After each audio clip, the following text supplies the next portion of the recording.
So he certainly leaves a country that is much different than when he first took charge of it. And I hope that in the coming days we sort of get the opportunity to reflect a bit on the legacy he does leave.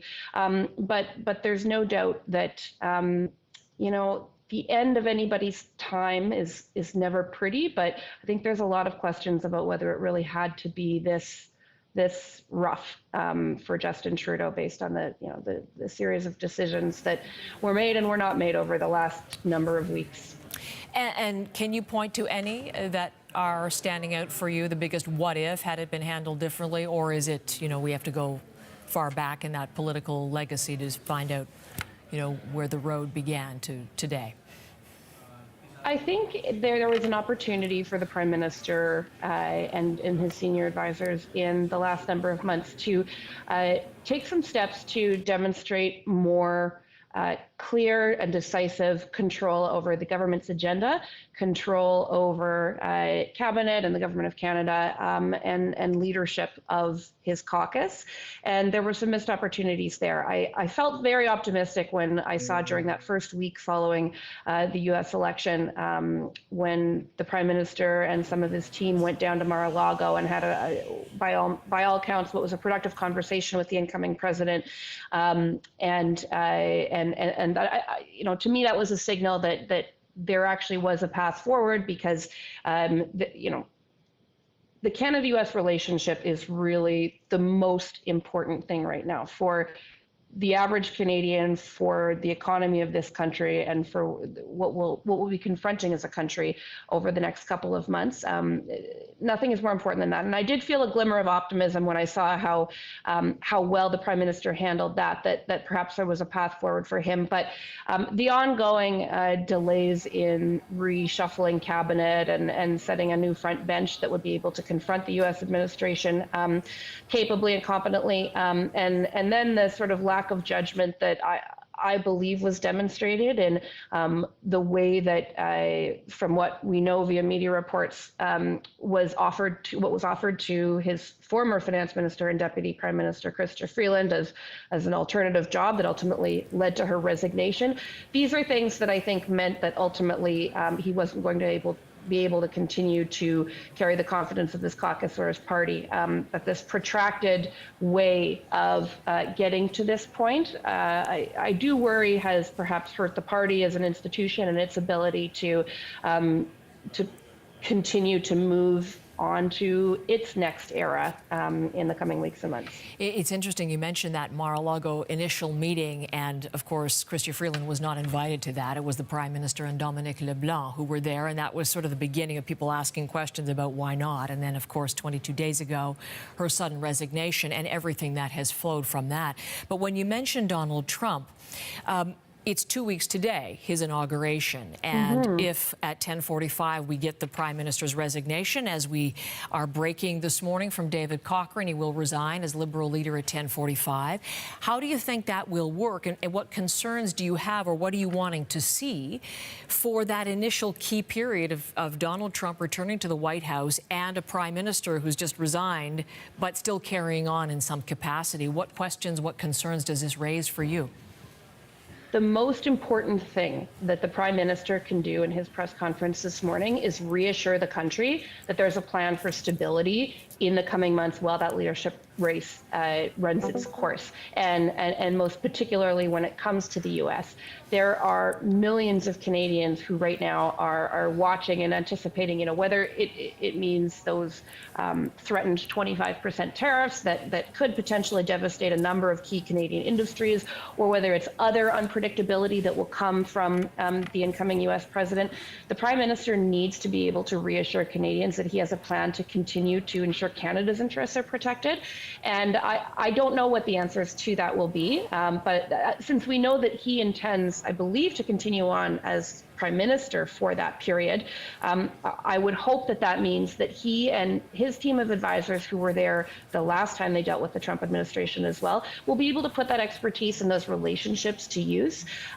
Certainly as he'll eventually end up being called a lame duck prime minister because he's somebody on the way out, but and that limits his his ability at the negotiating table to a certain extent, but he also does have, this Team Canada behind him, the premiers and other leaders of various types from industry, from organized labor across the country, who hopefully will lend their efforts to those Team Canada, that Team Canada approach, which will actually now become even more important than ever before, since we have a weakened Prime Minister at the helm.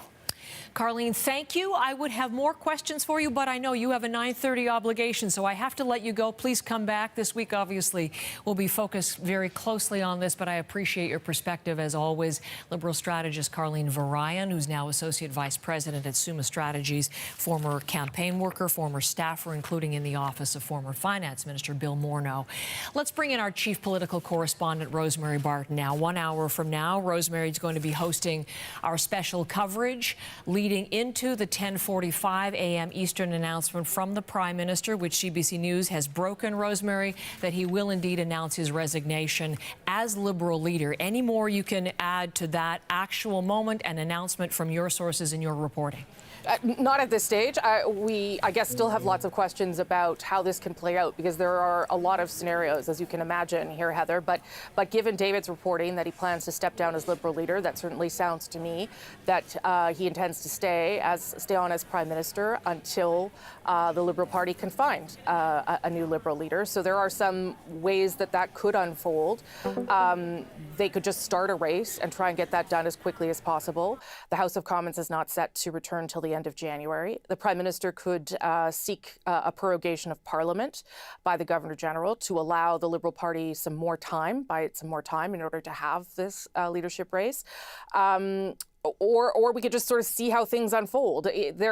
This could work in a variety of different ways. The Prime Minister could also indicate that he intends to stay on until X date for whatever reason that he makes. The one piece that is, of course, sort of looming over his decision is the possibility, of course, that the government is taken down inside Parliament when it returns. Even that could happen as late as March. So there's a lot of different parts here, and that's why we don't want to go too far down the road of what he's going to say, because there are lots of different paths he could take, even though we expect that he will leave as Liberal leader after 12 years and 10 years as Prime Minister. Rosemary, I'm wondering, in terms of that's the future, let's look to the recent past, in the past couple of weeks, that he has taken the time to reflect on his political future and reach the conclusion, as David is reporting, that he is going to resign, that there is no way forward, that he doesn't have the team behind him. What do you think might have been the factors that shaped that? Any inside information that you want to bring to bear? Yeah, I mean, I think it's pretty simple, Heather. The numbers have just become impossible to ignore. As we've talked about many times, the Liberal Party doesn't have a mechanism to get rid of its leader. So really the only thing that can happen is for caucus and others around the Prime Minister to force him out, to ask him to resign, to put pressure on him publicly.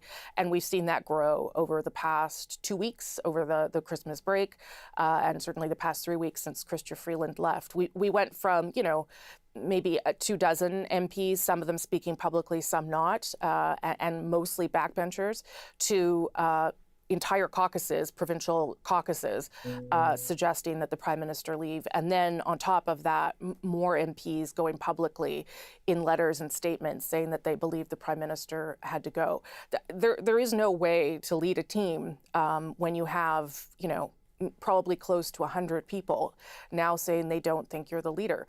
In spite of that, I really do think that the Prime Minister over the break thought about his options. I'm not sure that this decision was made even long ago. I think that this decision was probably made relatively lately, in the past few days, that he is now just at a tipping point where it does not make sense for him to continue, that he simply doesn't have the confidence of his own caucus. And so he has to make this move. I imagine that this has been a very, very difficult decision. We can examine how much of it is his own fault, certainly, but this is a very hard job to give up, especially when you have done some pretty huge things. And as we spend the day talking about some of those things, the legacy as well as the controversies, there is no denying that some of the things that Justin Trudeau has done have changed Canada in a significant way. Whether or not those changes remain after an election is a different question, but he has done some pretty big things in his progressive agenda. And I'm sure when he was thinking about what to do, having to hand that over or put that at risk potentially was also part of his thinking. And we may hear more about that at 10:45 a.m. Eastern, so 1 hour and 10 minutes from now, when the Prime Minister speaks to Canadians and announces, as David Cochrane has broken here on CBC News Network, that he is resigning as Liberal Party leader. So Rosemary staying with me, David Cochrane joining me. David, the host of Power and Politics, and the two of them are going to be hosting CBC News Network special coverage as of 10:30. But I'm fortunate to have both of them with me until close to that time, so you can get ready. And as Rosemary stays with me, and David, you join me, David, who broke the news just prior to 9 o'clock Eastern. One of the things that we've talked about, David, the loss of support from the caucus, Ontario, Quebec, Atlantic Canada, BC caucus is all saying they wanted him to step down. Where does that leave things, David, for the executive, for the Liberal Party leadership? What are the things it has to consider at this point? Well, they need to figure out how to get this done as cleanly and as fairly and as quickly as possible, given the parliamentary and political timelines that they're facing, but not do it in such a way that it looks rushed, rigged, and unbalanced. And that's going to be a challenge, right? I mean, there is a push out there from a lot of people, including people like Eddie Goldenberg, who was the chief of staff to former Prime Minister Jean Chrétien, who are saying that you need to do something like they do in Britain, where the caucus will simply pick a new leader, and that will be the person who leads the Liberal Party into the next election. There are others who say it needs to be a more open process because the democratic principles of the party demand it. And also the country may not be satisfied if just another member of the Trudeau cabinet or some miraculous backbench campaign, for example, steps forward and becomes the leader of the party to replace Justin Trudeau. There's a lot of polling data to suggest that people want someone not connected with him in a big way, that there is a cohort of the Canadian public out there that is willing to reconsider voting for the Liberals as long as it has a leader who isn't Justin Trudeau or isn't someone who is, supremely associated with him. Now, 4 weeks ago, Heather, I would have put Chrystia Freeland on that list of people very closely associated with Justin Trudeau. 3 weeks ago, it became very clear that that would no longer be the case. The challenge, of course, for someone like Freeland is that she was so tied tightly to the Prime Minister and was like the lead dog minister on so many of the big files in this government that it's kind of tough for her to carve out a differentiation at this point.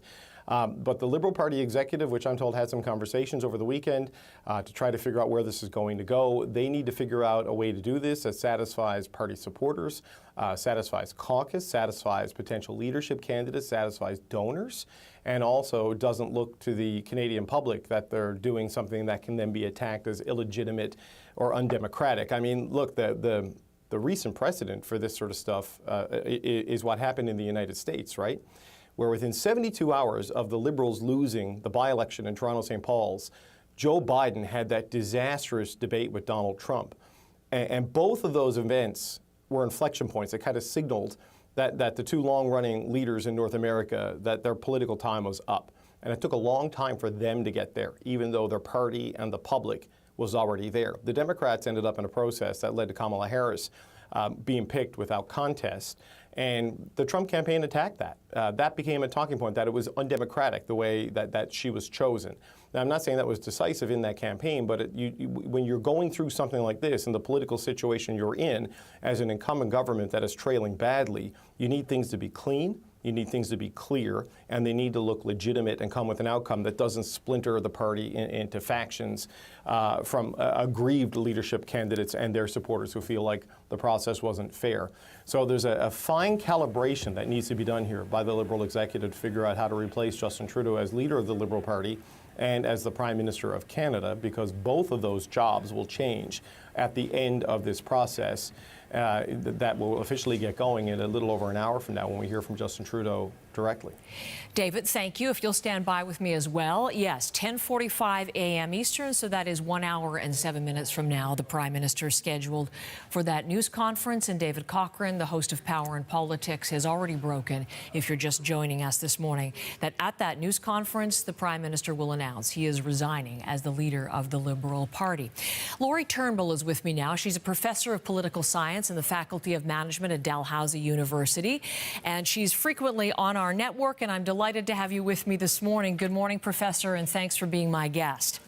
Good morning. Thank you so much for having me. I want to ask you directly about the things that David Cochrane was just mentioning, but I should get your take overall on this moment.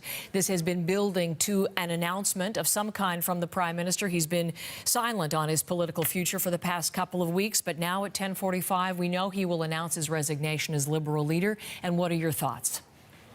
Oh, this is a long time coming, I think. I think that, we've really seen the pressure on the Prime Minister build since Chrystia Freeland resigned and left Cabinet.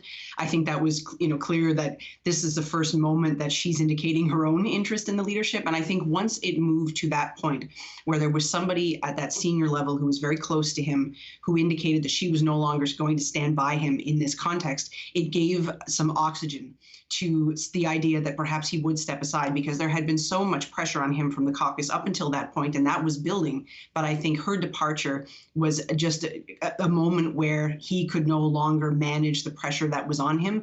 And then it permitted conversations about, if not him, then who? Because without a challenger, it's hard to actually get that momentum going for sure. And so now here we are with, I think, very little time left to the next election. This is kind of a last minute thing. So you were listening to David just prior to your coming on with me, and he was talking about the imperative for the Liberal Party leadership, the executive, to keep things clean, to keep things clear, perhaps with Kamala Harris and the Democratic situation in the last U.S. election as a cautionary tale. What do you think is the best option now for the party as it moves forward in the short term? I think, given the fact that time is going to be tight no matter what, I think they absolutely need to launch a leadership process that is transparent, that is fair, that people will feel inclined to participate in as a member or a supporter of the party, because the party doesn't have members anymore in that kind of historical sense. I think they want this as a moment to rebrand, reframe, re-energize the party. And so if you have a process that looks in any way like the fix is in from the start, like Justin Trudeau is somehow going to be able to choose his successor or have a big role to play in who that person is, if there's too much of a role for the caucus in choosing and not enough for the party at large, I think that's going to be problematic.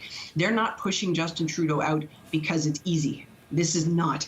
They would. I'm sure the caucus would much prefer that this was a viable plan forward with the leader they have. To change at this point is no fun. But if they're going to do it, they've got to do it in a way that actually helps them. That makes it much more likely. So he's already made it clear in terms of staying on as Prime Minister until such time as a leader is chosen as a successor. No interim leader scenario. But do you foresee a shortened leadership contest or a full-blown one, given the urgency of the situation and what's happening in the U.S.? Do you have a time frame that seems likely? I think I can't imagine any more than a few months, largely because they're going to want to leave the new leader with some time on the back end to be able to make the party their own before the next election. So taking 6 months, for example, even if they could do it, would not be the best thing for the person who takes the job. Okay. What do you think in terms of prorogation, the likelihood of that, the merits of that, risks and rewards for the party? That's been kind of, that's a dangerous word now in Canadian politics, I think, because of the situation in 2008. There's a sense that prorogation is used to avoid defeat in the House. And in this case, that's exactly what it would be for. I think, the Prime Minister is facing a confidence vote in the House if and when it returns. And he, I think, would lose that. And so would anybody else who was leading the Liberals at that time. And so I think on some level, they need to prorogue in order to be able to get their leadership process done. Of course, there are problems with that. Of course, there are major democratic issues when a party decides that they're going to put their own leadership race before the democratic legitimacy of the processes and ensuring that the government, in fact, does have the confidence of the House. There are problems, big problems. However, I think the Prime Minister has a right to ask for prorogation. I suspect he'll get it. And that will be the way that the Liberals protect their process from defeat while they're trying to choose a new leader. Professor, thank you very much. I appreciate your analysis and your expertise at this breaking news. Laurie Turnbull, Professor of Political Science at Dalhousie University. And let's bring in our chief political correspondent, Rosemary Barton, once again, who's going to be 45 minutes from now leading our special coverage, because in an hour's time, the Prime Minister set to hold a briefing, set to speak to reporters, set to address to Canadians on his political future. David Cochrane has broken the news that he will announce his resignation as Liberal Party leader. Rosemary, I'm just wondering if you could pick up on the point from Professor Turnbull in terms of the likelihood of prorogation, how you see that possible option fitting into the timeline and to what we have to watch for, and whether there's consideration that you've heard of in terms of talking to your sources, how the Liberals are viewing that as an option right now. Yeah, I mean, I won't pretend to be a constitutional expert or a political scientist, but certainly prorogation has been part of the conversation. As people may know, and as I think Laurie Turnbull suggested, the Prime Minister goes to the Governor-General to request this and give advice on whether she thinks this is something that can happen. I think the complicating factor for requesting prorogation is about how long would be asked for. I think Pierre Poilievre has made a pretty good point in recent weeks that the House of Commons should not be frozen so the Liberal Party can get itself together and choose a new leader. So I think it would have to be a shortened race, something the Liberal Party can do, and I think that would probably satisfy, maybe not satisfy Pierre Poilievre, but at least sort of deal with the issue of how the country is going to be governed and how quickly this can happen, because inevitably this is now going to lead to an election for sure. I think that there is the flip side, and we've been told not to assume that prorogation is going to happen. So that's why I say I'm not sure where they are on that yet, because as we said, Parliament doesn't resume until the end of January, so we have a few weeks there.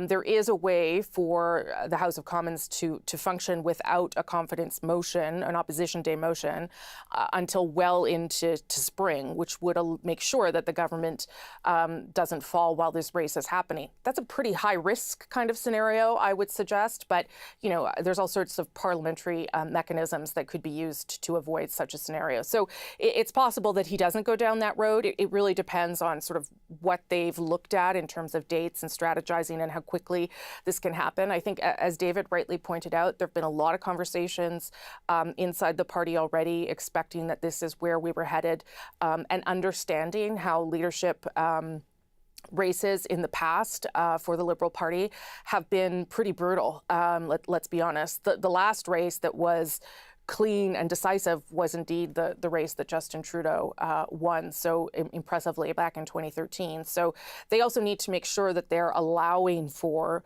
a real race for the Liberal Party. And I think whether you're a person inside the party or a person outside the party, you'll have a different sense of how long that should go. But I think that key factor will be what is acceptable for the country in terms of prorogation and the Liberal Party. So balancing those two issues, really. I'm just getting scheduling notes. Yeah. You're actually going to be hosting as of 10 o'clock. I don't know if I'm breaking Sounds news good. for you. A little bit earlier that we've gone back and forth, but in 15 minutes' time, Rosemary will be hosting the special. Just before I let you go, I know you have to get set for that.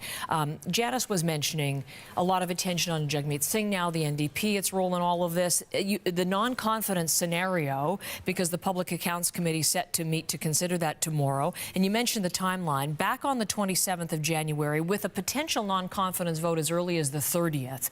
Is that still on the table, given what we know is coming from the Prime Minister, Rosemary? I suppose. Listen, I'll be honest. I don't think that the Public Accounts Committee attempt is going to turn into anything real. It's an attempt. I think it was an attempt to sort of ratchet up the pressure from the opposition parties through the holiday break. I'm not sure that that's going to turn into a real motion. I also think that there's ways to get out of that. Let's just put it that way. But as I said, the prorogation issue would be sort of the safest bet for the Liberal Party if it wants to go down that road. Otherwise, I think there's all sorts of parliamentary tools and mechanisms in order to avoid a confidence vote until they're ready. I will say this, though, Heather, because we are going to be plunged into a leadership race fairly quickly. You could argue it's already started. There are a lot of members of cabinet who will be interested in running in that race. And I think it then does become kind of hard to be inside the House of Commons and governing when you have, let's say, as many as 5 or 6 members of your cabinet who are also going to be running to replace you. That is also kind of problematic. So I look forward to hearing what the Prime Minister has to say, because hopefully he'll answer a lot of these questions so we can sort out how the next few weeks and few months are going to work. Okay, listen, thank you for everything this morning. At 10 o'clock Eastern, Rosemary takes over with CBC News Network Special. David Cochran will be part of that. David, just one more question to you before I let you get set for all of what is to come. David broke the news that the Prime Minister will be resigning as Liberal leader, and he did so pretty close to an hour ago, David. And it is a massive day in the federal political scene. Rosemary was just mentioning those who will seek the leadership after Justin Trudeau steps aside.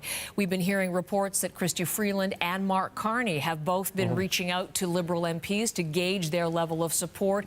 As a last thought from you, who do you see as emerging? Who do you see as a likely successor at this early stage? Well, I think a lot of that depends on what the rules and the timeline and the process of the leadership would be. Certainly, I would put Mark Carney and Chrystia Freeland right at the front of the list, probably as the front runners going into any kind of a leadership race. And then you look at people in cabinet. Mélanie Joly, the Foreign Affairs Minister, is an extremely good political organizer and is thought to be pretty well advanced sort of organization for a potential race. There is François-Philippe Champagne, the Innovation and Industry Minister. There's Dominic LeBlanc, now the Finance Minister, who a lot of people in caucus think has the political skills to take over in a situation like this, and also the quick on his feet ability to deal with someone like Pierre Poilievre as best as anybody can in this current political moment. Anita Anand, the Transport Minister, is someone whose name also comes up. Christy Clark, the former Premier of British Columbia. Heather, she sent out a Christmas video message on social media in French and has been door knocking with Liberal candidates in the last 6 weeks. That's a pretty clear signal of intent there. And then there's Frank Baylis, who's a former Liberal MP and a Montreal businessman, who has also made his intentions and his interest in the job known. So, I mean, right there, you're looking at a field, 5, 6, 7 candidates. Who knows who else might come out of this and think about this or be encouraged to get into it. Karina Gould is someone who's seen the House Leader as a pretty strong performer, you know, and good political sparring skills. So, you know, there is a potential list there, but you're going to have people who are going to want to seek the job, and then you have people who need to keep the government running, even if there's prorogation or not. You have to respond to Donald Trump. You have to respond to the threat to trade, to the border, to tariffs, to the economy, to the whole disruptive global order. So you need competent people still minding the store while you figure out who will eventually succeed Justin Trudeau. I got a note, Heather, while we were talking earlier from my old friend, mentor, and predecessor, Don Newman, who tells me that the closest comparison to what we're seeing here today could be 1967, when Lester Pearson, after leading a couple of minority governments, announced late in 1967 that he would step down as leader and prime minister when his successor was chosen. That successor was Pierre Elliott Trudeau. Indeed. Who very quickly went to an election. So it feels like we're going to end up in a very similar situation here. You know, I don't know if any of the possible candidates to replace the second Prime Minister Trudeau will have the footprint and legacy of the first Prime Minister Trudeau, using Don's, you know, precedent here. But that is the sort of scenario that you're looking at here, that a Prime Minister going out in a minority government, setting the stage for a leadership race, and almost certainly very quickly into a general election after that. Not at all surprised. Don is watching and very engaged in the political story as it plays out. In terms of, you mentioned Donald Trump, David, in terms of his arrival on the scene again, it's 2 weeks today. He will be inaugurated in Washington. The timing of his return, the urgency of the situation for Canada and the Canada-U.S. relationship, how much is that at play here? How much might that figure in decision-making, in you know, critical timelines? Well, I don't know this, but I suspect, because of the conversations I had leading up to Christmas and over the Christmas break, that this is a big consideration for Justin Trudeau in his thought process in terms of the risk that is presented to the country by the return of Donald Trump is significant. You need an experienced person who knows Donald Trump to deal with that, and certainly they had that experience from the first Trudeau government and the first Trump term. This is also the pitch, I suspect, should Chrystia Freeland run. she will make to Liberals, and it is the pitch, we are told, that Mark Carney is making to Liberals. That is the only person to have been the leader of a central bank in 2 G7 countries, both here and in England. Carney knows how to deal with the economy. He knows how to deal with presidents and prime ministers, and he has the experience and the gravitas to respond to the economic threat presented by a Trump administration. Chrystia Freeland, of course, also has a track record that she was the lead minister during Trump 1 and the NAFTA renegotiations. So this is obviously a factor, I think, in why the prime minister is staying on, because, you know, we're 14 days away from Donald Trump coming in, and that's the deadline potentially for tariffs. Justin Trudeau and Dominic LeBlanc, who kept the border responsibility even when he moved to the Department of Finance from Public Safety, they've been presenting plans to people like Tom Homan, and, you know, Melanie Joly and Dominic LeBlanc went to Mar-a-Lago on December 27th to meet with Trump border officials to present more of Canada's measures and plans to them. And, you know, so there is this ongoing effort, and so you need some continuity to deal with this, because while this is obviously a political crisis for the Liberal Party, there is a governing crisis for the government of Canada, you know, manifested in the form of the demands from the incoming Trump administration. So you can't just deal with your own political challenges and ignore the governing challenges that face the country. It would be malpractice. So this is something that they are going to have to stick handle while also dealing with the turmoil that this will undoubtedly cause in the caucus, in the cabinet, and in the country, as the Prime Minister makes it official in a little under an hour that he's leaving as leader and as Prime Minister once his successor is chosen.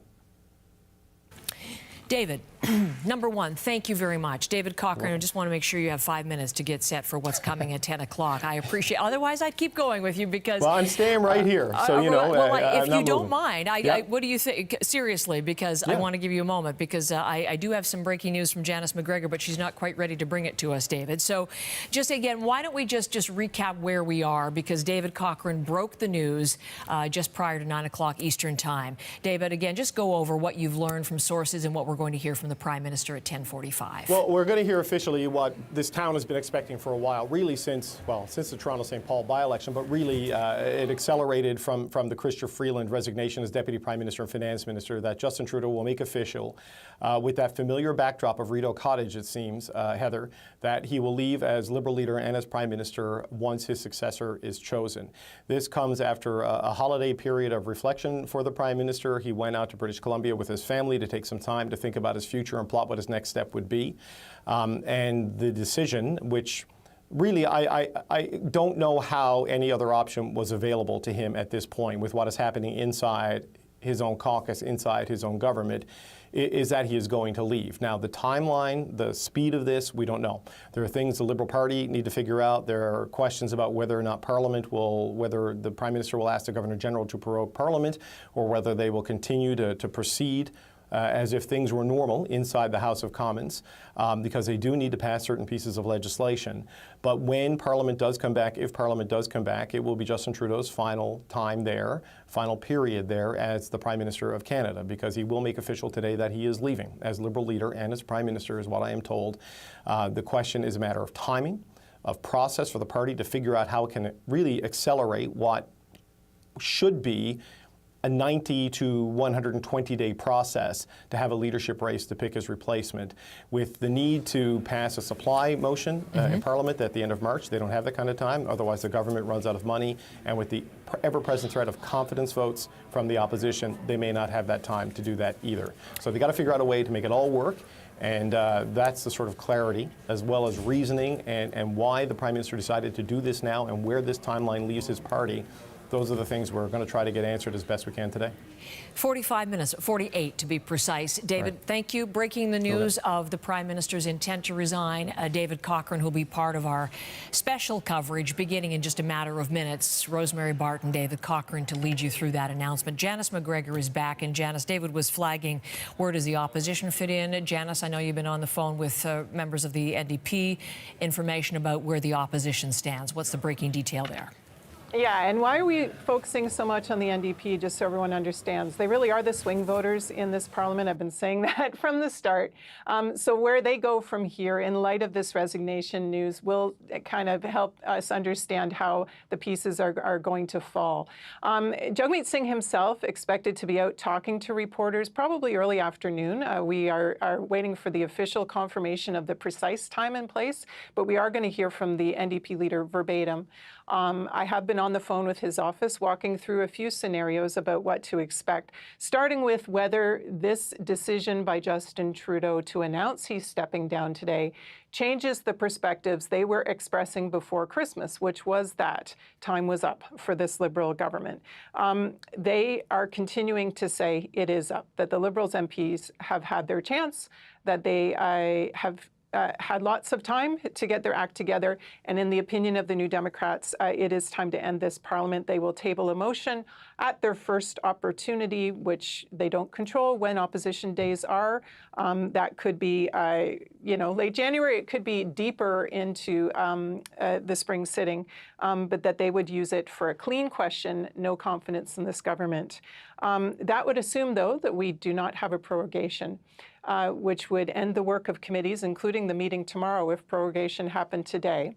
In the short term, they are prepared, they said, to support the motion that the Conservatives are bringing to that committee tomorrow, all the way through.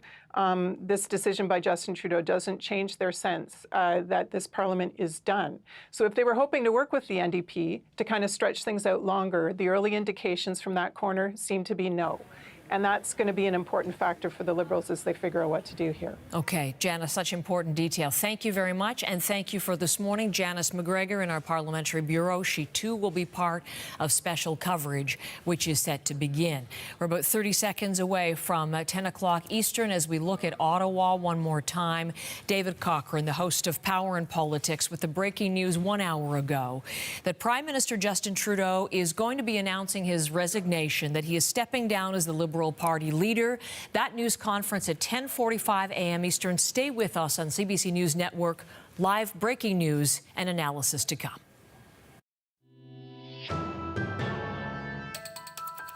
This is a CBC News special presentation. Hello there, I'm Rosemary Barton here in the nation's capital in Ottawa for a monumental political moment in this country's history. We are expecting in 45 minutes for Justin Trudeau, the Prime Minister of Canada, to announce he is leaving as Liberal leader, a position that he has had since 2013. And of course, he's been Prime Minister since 2015. It comes after months, really, of building pressure and questions about his leadership. And then the past 3 weeks where that pressure has intensified in a remarkable way since the shocking resignation of his finance minister and deputy prime minister, Chrystia Freeland. The past couple of weeks, Justin Trudeau has spent with his family over the holidays contemplating what his next step could be.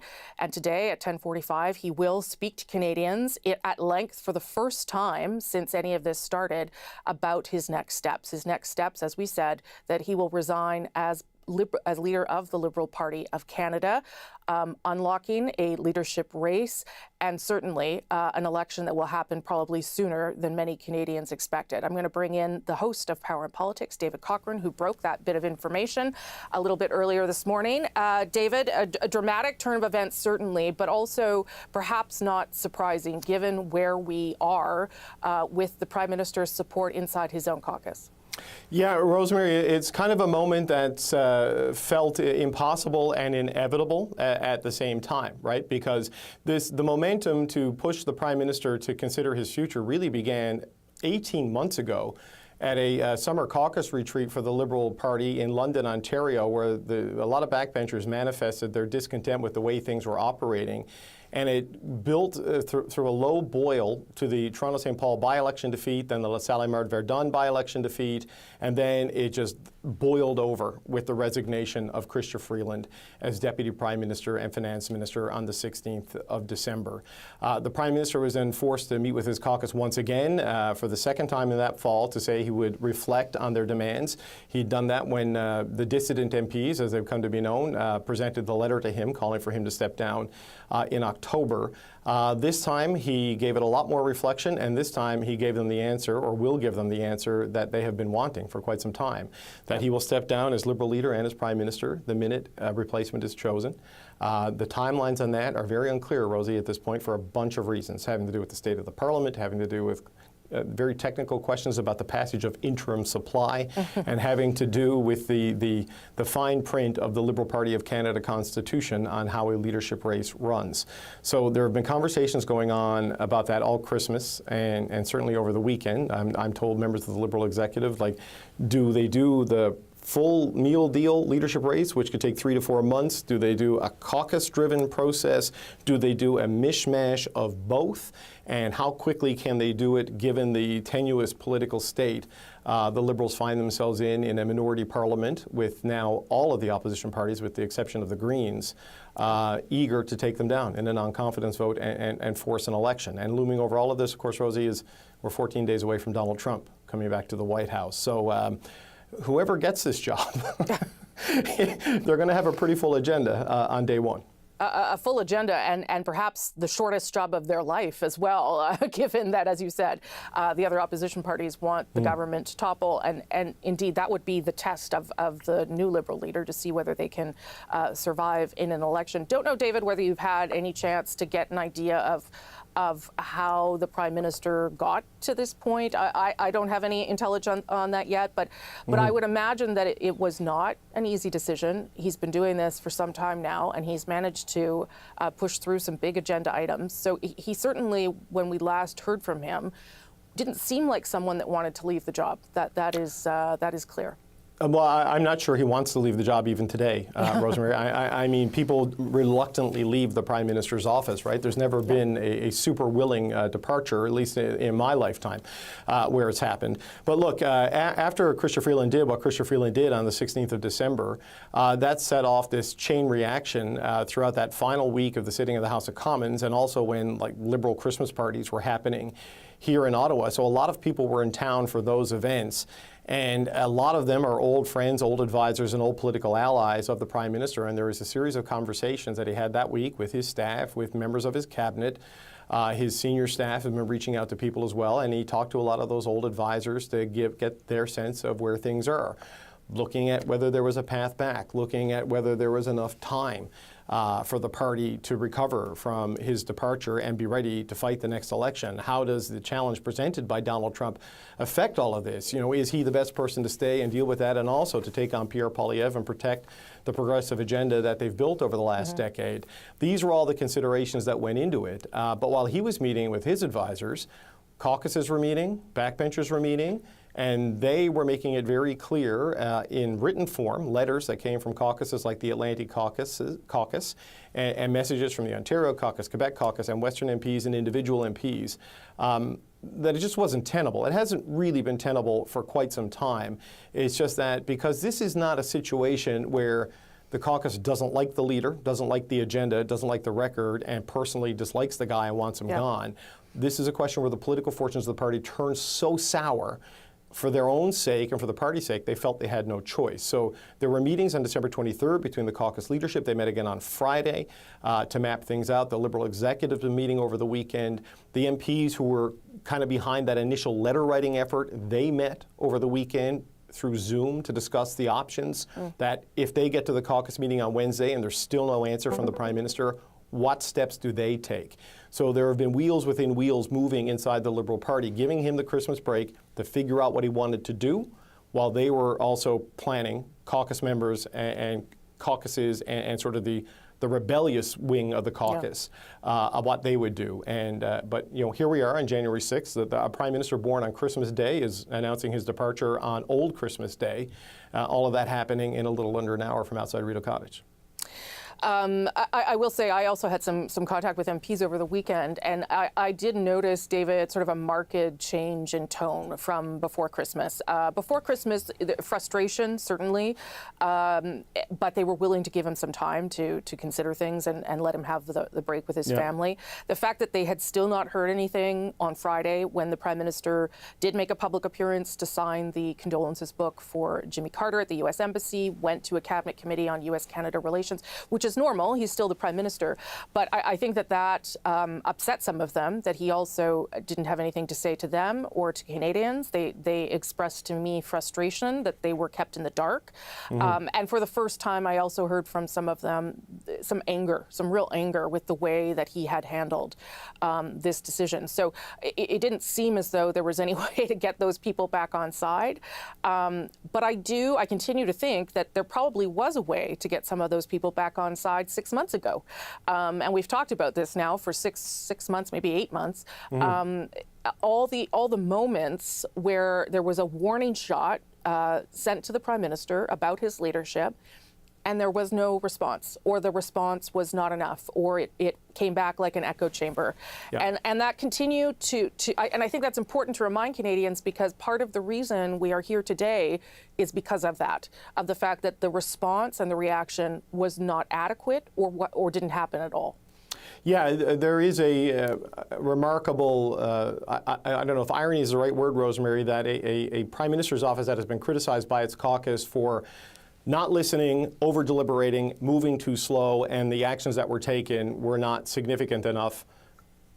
Here we are now, right? That maybe it took too long to get to this point, even if it is the action that the caucus wanted. Yeah. There are real questions now about the runway available to the party to pick a new leader and see who that is, have them build a team, fundraise for a leadership, and then turn around and fundraise for an election and then be ready for an election. I mean, there's not a lot of time, especially with those confidence votes that are there. But I would agree with your assessment that a lot of frustration had turned to anger, and that if he had gone to this National Caucus meeting that is scheduled for Wednesday, an extraordinary caucus meeting supposed to go 6 hours. Not sure how this affects that now.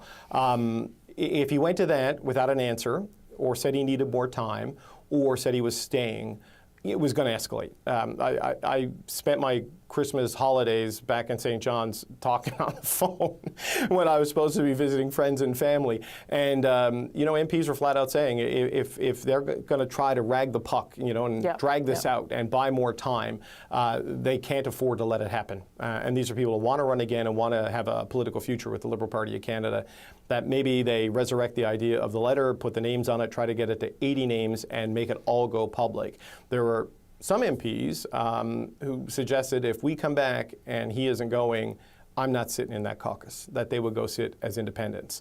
Now, I don't know if that's just bluster, a threat that they would actually have to follow through on, but certainly, if all of the information we have is correct, and since we've reported that the Prime Minister will announce today he's leaving as Liberal leader and as Prime Minister, no one is called to say retract the story and you're wrong. Yeah. They won't have to follow through on those. So I think there's a lot of relief inside the Liberal caucus right now.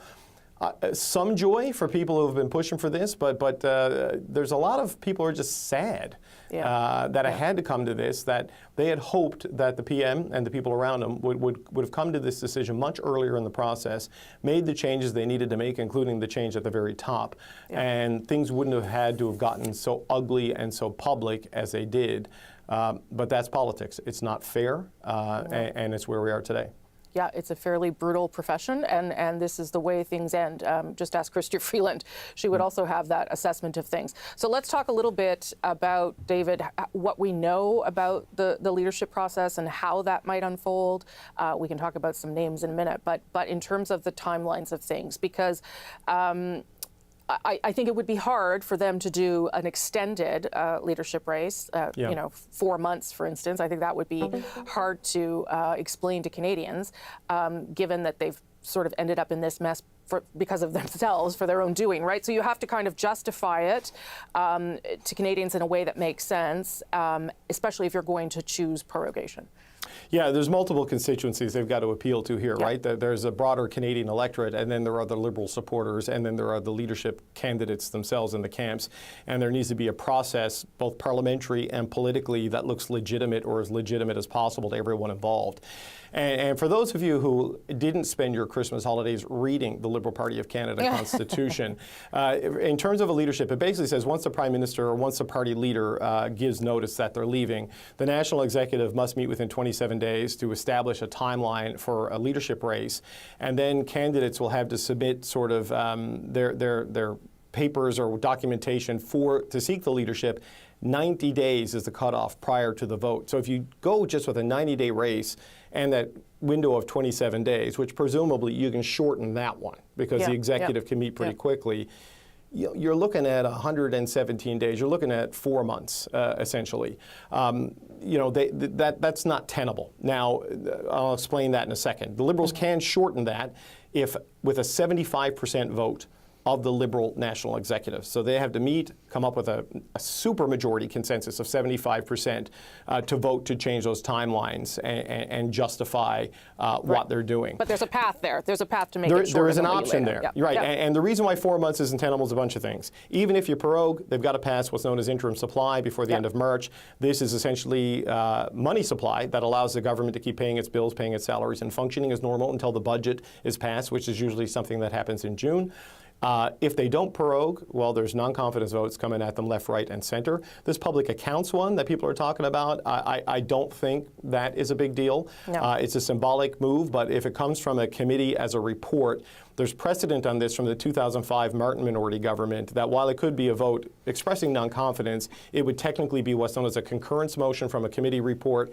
And while it would send a message, it wouldn't have the weight and force and effect of bringing down the government, at least not as I understand it. So you have the political timelines, the party timelines, colliding with the parliamentary timelines, Rosie, and overlaying all of it is the political reality of the moment. Yes. And the Liberal Party of Canada and the Government of Canada have to navigate a way through this to figure out how they get from today, when the Prime Minister will make it official that he's leaving as leader and leaving as Prime Minister, to the point in time where whoever replaces Justin Trudeau is picked. And how does the government function in between? How does Parliament work in between? And how do you deal with Donald Trump in between? There's a lot of things happening all at the same time on multiple paths. Yeah. And this announcement coming up in a half an hour or so just further complicates it while also clarifying it.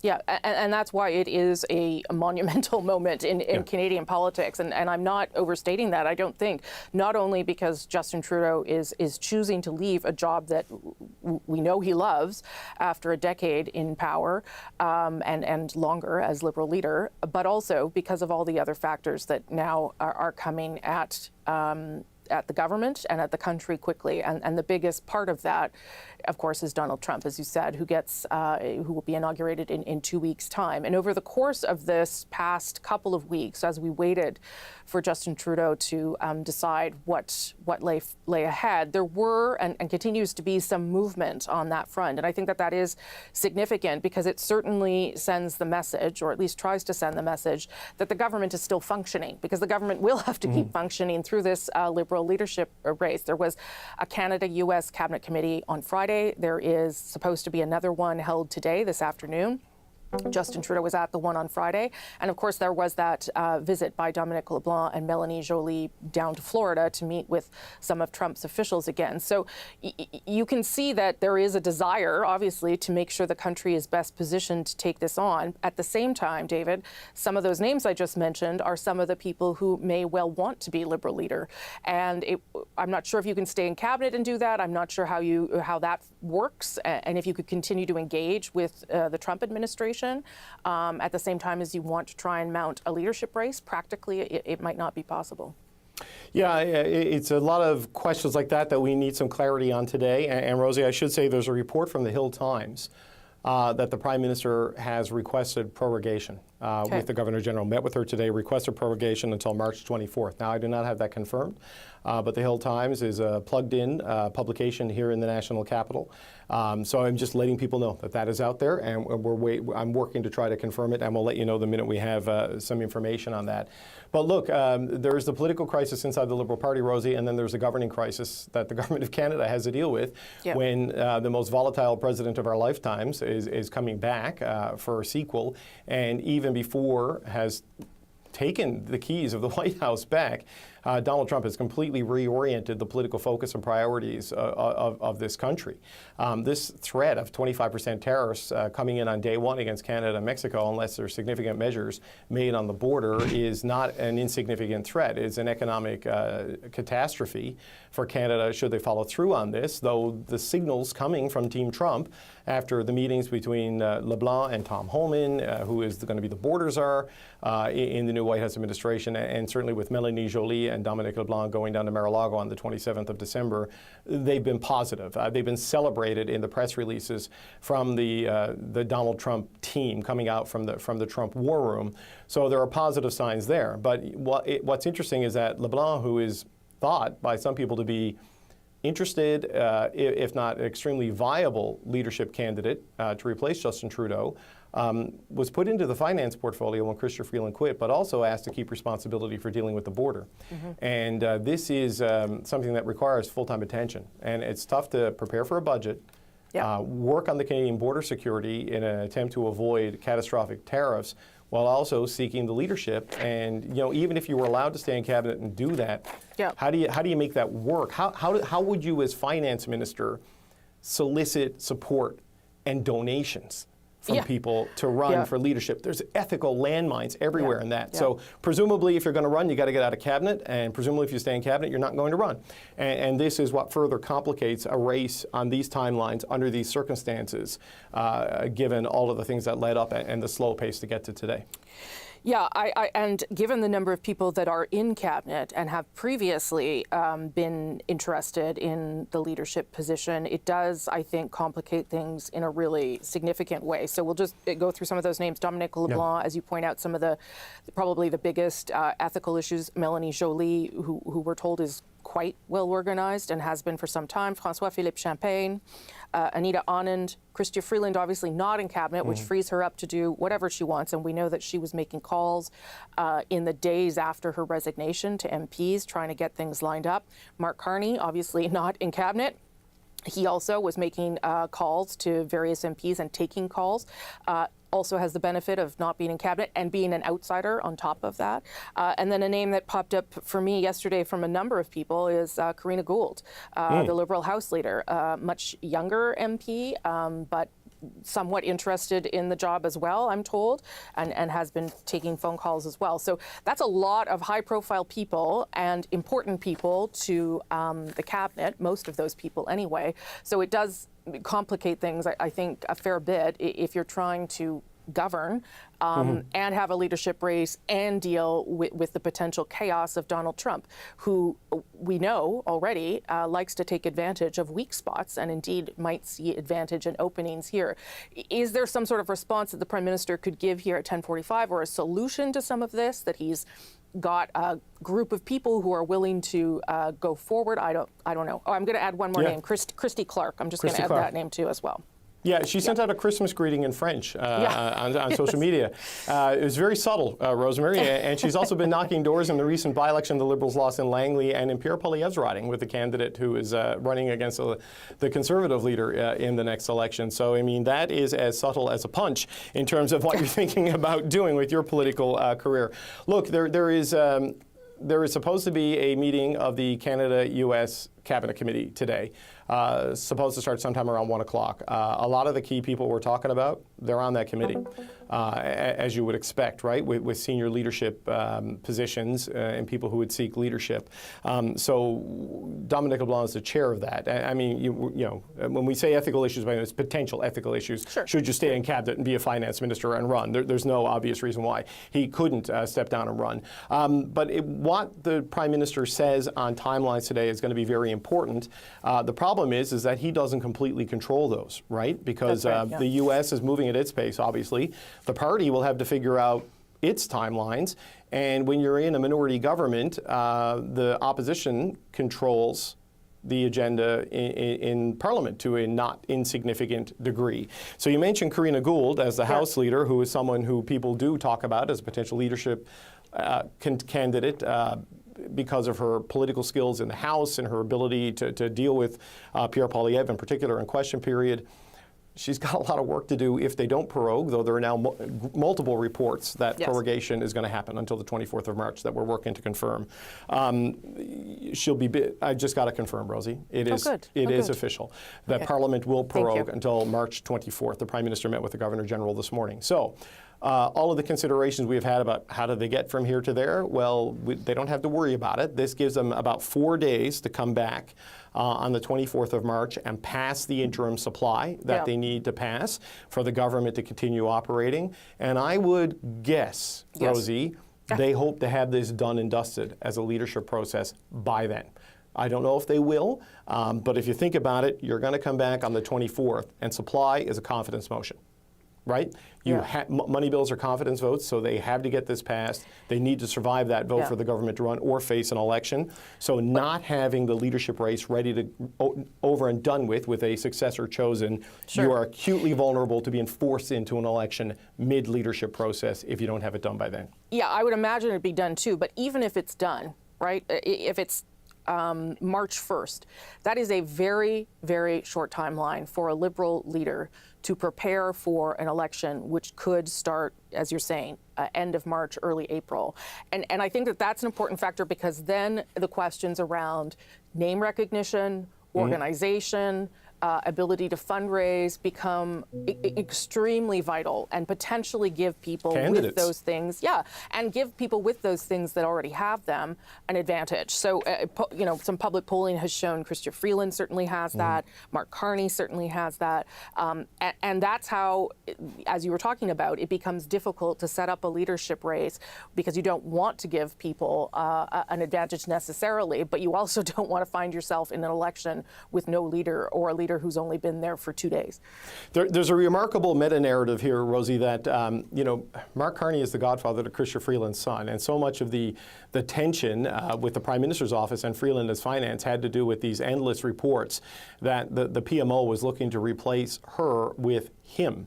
And certainly this is what seems to have precipitated everything leading up to the resignation by the Deputy Prime Minister and Finance Minister on the 16th of December. If we end up in a leadership race that is largely a contest between the two of those people, the former central banker and the former Deputy Prime Minister, that's quite a script that would have been written for the Liberal Party to get there. But you're right on the timelines.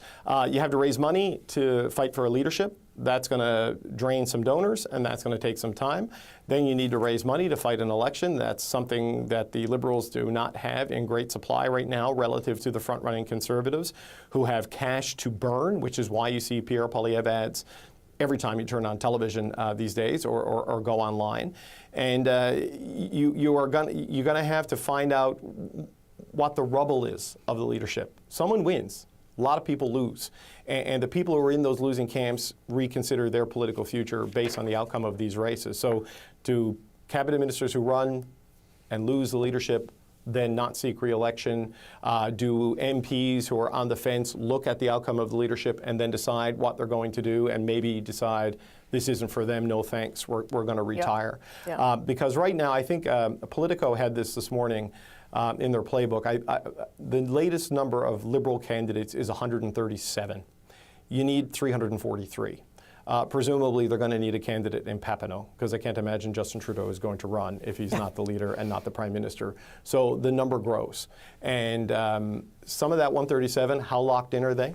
How many of those who are on the fence deciding what they're going to do? So the race to fill out a slate of candidates, maybe you don't need Liberals in northern Saskatchewan and northern Alberta, to be viable, but you've got to have Atlantic, you got to have Quebec, you got to have Ontario. You need something in British Columbia. That the map is harder for them, and the calendar is equally hard right now, given that it's taken until January 6th for the Prime Minister to start this process. And let's be clear, there will be criticism of that, I'm sure, today, and that also will factor into the decision-making process of leadership candidates who will look at the timelines and say, that's not viable for me, and I would lose the election anyway, so I'm going to take a seat this time and look for an opportunity where there's a better chance to win. David, I'm going to just put you on pause for 1 second, if I can. David Cochrane, the host of Power and Politics, who's going to help us through the day with our coverage, of course. Well, he's going to co-host the coverage through the day. We are about 20 minutes or so away from the Prime Minister appearing outside Rideau Cottage to speak to Canadians, and as David has reported, tell us that he will leave the job of Liberal leader and Prime Minister eventually, not right away. We also can confirm at this stage that he has asked and received from the Governor General the ability to prorogue Parliament, to put Parliament on an extended break until March 24th. I want to bring in Ontario Liberal MP from Don Valley West, Rob Oliphant, who was before Christmas one of the people calling for the Prime Minister to do what he is doing today. Mr. Oliphant, thanks for making the time. Your reaction to what Mr. Trudeau is going to tell us in about 15 minutes' time. Well, I am hearing, obviously, the news. I haven't heard Mr. Trudeau's comments yet. I want to begin by thanking him for his 9 years as our Prime Minister. And I have personally done very well with him as a Prime Minister, in a sense that his sense of gay rights, LGBTQI rights, has been profound. And also just simply the work we have done as a government. So I need to begin by expressing my personal gratitude to Justin, to the Prime Minister, for his friendship over the last 16 years when we were elected together, and also to wish him well for whatever comes next in the next chapter of his life. That's nice, but you were one of the people who pushed him to this point. Do you think that he should have gotten here sooner? Well, I had private conversations, obviously, in caucus over many months. I told him it would always be his choice. And I told him that if he wanted my opinion, it would be I would give it to him in private. I attempted to push through the fall because I thought that was a good timing.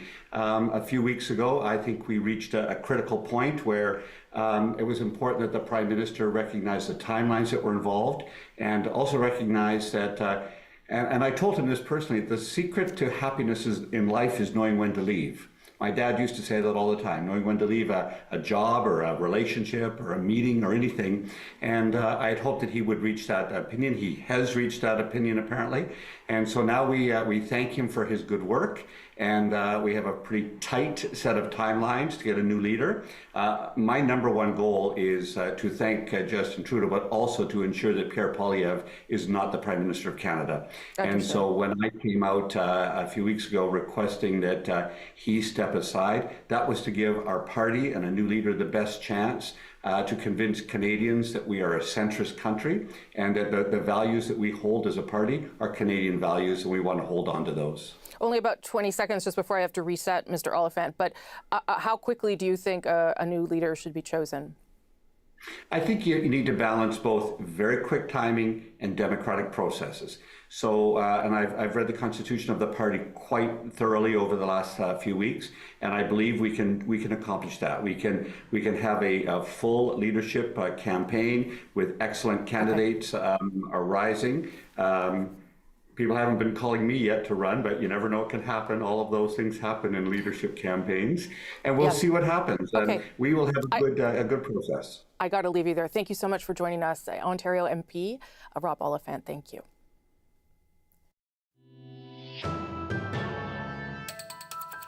This is a CBC News special presentation. Hello there, I'm Rosemary Barton here in Ottawa, where we are awaiting in 15 minutes' time the Prime Minister of Canada, Justin Trudeau, to speak to Canadians for the first time at length since his leadership has been thrown into crisis. And indeed today he will confirm in 15 minutes' time that he is leaving his position as Liberal leader. That will not happen quickly. He has also this morning, we can confirm, requested and been granted prorogation of Parliament until March 24th, which means that Parliament will be on pause as the Liberal Party moves to choose a leader to replace Justin Trudeau, who has been leader since 2013 and Prime Minister for the past 9 years. It has been a dramatic number of weeks in Canadian politics. The past couple of weeks, Justin Trudeau has been reflecting on his future, and today he will tell Canadians what many in his own caucus were hoping, and that is that he will step aside as leader. Aaron Wherry is a senior writer here at CBC News, and he joins me now. He's also author of the book about Justin Trudeau in power called Promise in Peril that I did pull off my bookshelf yesterday, Aaron, when I knew we'd be talking about some of this stuff. Maybe let's just take a moment to think about sort of how we got here, I guess, and the fact that we did very much reach, I think, a tipping point over the past 2 weeks. Yeah, I mean, I think arguably that tipping point may have arrived as much as 6 months ago when the Liberals lost that by-election in Toronto St. Paul's. I think that was probably the first, real indication that a change was necessary, and Justin Trudeau's leadership was maybe in very serious trouble, and the wisdom of him moving forward and leading the party into another election was very much in doubt. But the real kind of crisis point, I guess, after sort of kind of building problems for the Prime Minister over the last 6 months, was Chrystia Freeland's resignation on the day of the fall economic statement. 2 weeks ago, or well, 3 weeks ago now, I think that really kind of precipitated the moment that we're at right now that made his position completely untenable. He obviously didn't resign right there and then. And I think, up until maybe even this weekend, it was possible to wonder whether he was going to try to stick this out even further, given his, I don't know whether you want to call it stubbornness or willingness to sort of soldier on. But the moves by Liberal MPs over the Christmas break, you saw different regional caucuses, the Ontario caucus, the Quebec caucus, the Atlantic caucus, writing to the Prime Minister to say that they believed he should resign and there should be a new leader in place. I think that really, pushed this to a point where there really was no path forward for Justin Trudeau. He may have been able to hang on for as long as he could because caucus wasn't willing to force the issue. But once caucus had come out and basically said, we don't support you, at that point it becomes very hard for a leader or a prime minister to carry on. As I was rereading parts of your book and other things yesterday, I was thinking back to when Justin Trudeau decided he wanted to be a Liberal leader, because it kind of came up a number of times, and it was finally in 2012 that he launched that bid. Remind us how remarkable that he went from being, yes, the son of a prime minister, to becoming the Liberal leader and then winning a huge majority in 2015. Yeah, Justin Trudeau at that point in 2012 is a really sort of interesting figure because obviously he's the most famous member of what was at that point a pretty small Liberal caucus, having, being the son of a prime minister, a former prime minister, and being the son of a prime minister, Pierre Trudeau, who is, spoken of in either mythic terms for good or bad, I guess. One of the most celebrated prime ministers in Canadian history, one way or another. And Justin Trudeau was obviously a figure of curiosity, for the party going back years, but he had just been an MP, first elected in 2008. He wasn't coming to the job. He wasn't running for Liberal leader, having, a ton of experience in government or business. He hadn't been a cabinet minister. There were lots of reasons to both see huge potential in his political candidacy and to doubt whether he was serious. Yeah. And in many corners, I would say that doubts about his seriousness lingered for a long time. But, you really do have to go back and remember that this party in 2012 was, there were questions about whether it needed to exist, whether it could exist, whether it should exist. It had been the most dominant political party in Canada of the 20th century. But it had suffered, repeated election setbacks. It was down to 34 seats. There were the NDP had moved into second place, formed the official opposition. There was, questions about whether the Liberals and the NDP, should join forces, whether the NDP had permanently replaced the Liberal Party as the party of the left. And Justin Trudeau, after, in some ways, struggling himself as Liberal leader, brought the Liberal Party back to power, brought the Liberal Party back to a majority, and really revived the party and its reason for being within the course of about 3 years. Some of the irony of this now is that if you look at the polls now, the party is back to where it was in 2012. But that doesn't quite change the fact that for more than a decade now, Justin Trudeau has led a government and revived a party that, in many ways, people thought was perhaps in the past. Yeah, just to remind people, in 2015, he gained, I think it was 150 seats. It was the party's second best performance in history. And nothing topped that win in 2015. The party lost seats from then on, but you're quite right to say that it was a dramatic change in the political landscape.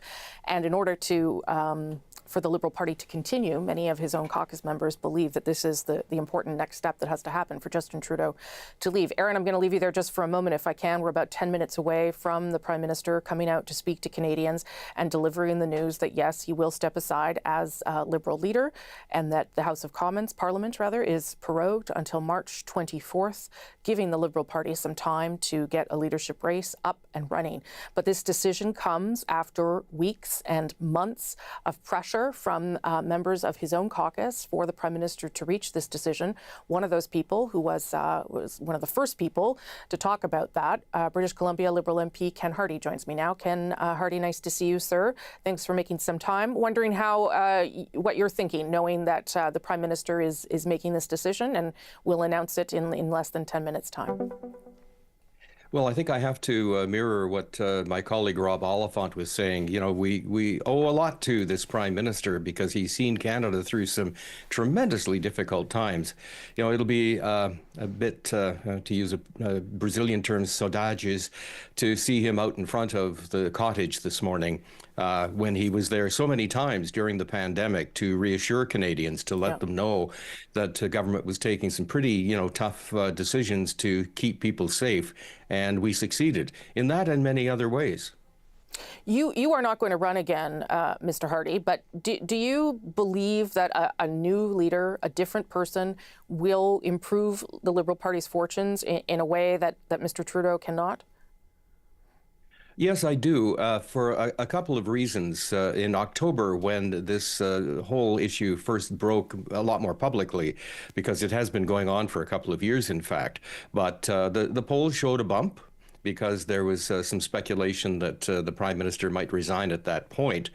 The second thing is that Mr. Poilievre is already in negative territory in public approval, and we know that the more people get to know him, the more they really have serious reservations about him. So, new leadership and some new direction, more responsive to what's going on at street level, I think can make a significant change for us. I'll just tell people, Mr. Hardy, that on the right of their screen, they are seeing what is probably, as you said, a very familiar shot for Canadians. That is outside of Rideau Cottage, where the Prime Minister lives with his children, and it is indeed where he, every day, during the pandemic, almost every day, I would say every day, came out to address Canadians, update Canadians on measures the government was taking during the pandemic, and to reassure Canadians. Today, a different message entirely, but also perhaps some words of reassurance about the path forward for the government and the path forward for the country as it faces down Donald Trump in about 2 weeks' time. Mr. Hardy, I'll just end on this. It took a long time, as you say, for the Prime Minister to get to this point, and everyone seemed to want to give him the space over the holidays to reflect. Did it happen too late? Is this still going to be very hard for the next leader to get a leadership race in place, to address Donald Trump? Is this happening too late? Well, first and foremost, government continues to work, and I think you've made that point this morning, Rosemary. Yes. It's like the old thing about apple trees. The best time to plant an apple tree was 20 years ago. The second best time is right now. So, is it too late? Well, time will only tell, but it's happening now, and we have to work on that basis. Just maybe a last word for you, Mr. Hardy, because you were one of the people that did push Mr. Trudeau to this point. You still feel that was the right decision. There's no hard feelings on your part. Oh, none whatsoever. Canada owes Mr. Trudeau a lot, considering what he's had to deal with and the way he's handled it. He came in with a vision that the country really embraced, but, times change. The country is not, in the hope and hard work frame of mind that it was back in 2015. We do have to really reflect what the country's mood is, and I believe that new leadership will be challenged by caucus to make sure that happens. Okay, Ken Hardy, thank you for making the time. I'm sure we or David will speak to you again later today. Thank you so much, sir. Thank you. All right, and as I said, you are looking there at your screen, on the right of your screen, at the door of Rideau Cottage, where the Prime Minister lives with his family, and that is where the Prime Minister will appear in about 5 minutes or so, if he's on time, to tell us about his decision for the future, which is, as we've been talking about, to leave as leader of the Liberal Party. And from there, things are going to change pretty dramatically over the next number of weeks and months. I'll bring back David Cochrane, the host of Power and Politics, who's been obviously part of our coverage all morning. David, we've heard a couple of people now, so a couple of the caucus members who were wanting and hoping for this to happen. Definitely a sense of relief and also appreciation for the work of the Prime Minister. And in some ways, I do think that certainly there will be criticism around the timing and some of the other things Justin Trudeau's done. But what he may also do today, in some ways, David, is protect some of his legacy as Prime Minister and a Liberal Party leader by leaving, perhaps not as quickly as some wanted, but with some grace and a decision in terms of his own timing to some extent. Yeah, and the policy legacy, that's really going to be put to the test in the election, right? And quite frankly, Rosie, probably also in the leadership. I mean, yes. Is everybody who runs to be Liberal leader going to support the carbon tax? I think that's unlikely. And you've already heard Mark Carney give a speech to Canada 2020 last year in Toronto, I believe, where he says that he feels the carbon tax has served its purpose, but maybe now there's a way to look at another way of attacking that problem. So I'm very curious to hear what the Prime Minister has to say about this. Appropriately, perhaps, he's doing it, with that backdrop of Rideau Cottage behind him, Rosemary, where I have some deja vu of you and I waiting for him to come out during most of 2020 to say how the government was responding to the COVID pandemic in terms of vaccine procurement and the hunt for supplies and the economic supports that they would be bringing out for businesses and individuals across the country. He is perhaps the most visible and viewed Prime Minister in the history of the country because of the daily intensity of those appearances and just this being the social media age and sort of a location that defined the agenda for their first minority government after the 2019 election is now going to be the backdrop for his soon-to-be announced departure as Liberal leader and as Prime Minister. So thematically, it's certainly very fitting. His legacy as party leader is one thing. Like, he's won 3 elections. He took them from third to first. That 2015 victory, as Aaron was talking about, saved the party and rebuilt it, though they were reduced to a minority in 2019, which had a lot of moments in that campaign that in a different time with a different leader might have been fatal to that candidate. And then an increased minority in 2021 that had the debate not gone a certain way and inflamed maybe the Bloc Québécois campaign in Quebec. The Liberals felt they were on the cusp of maybe winning a second majority in 3 years.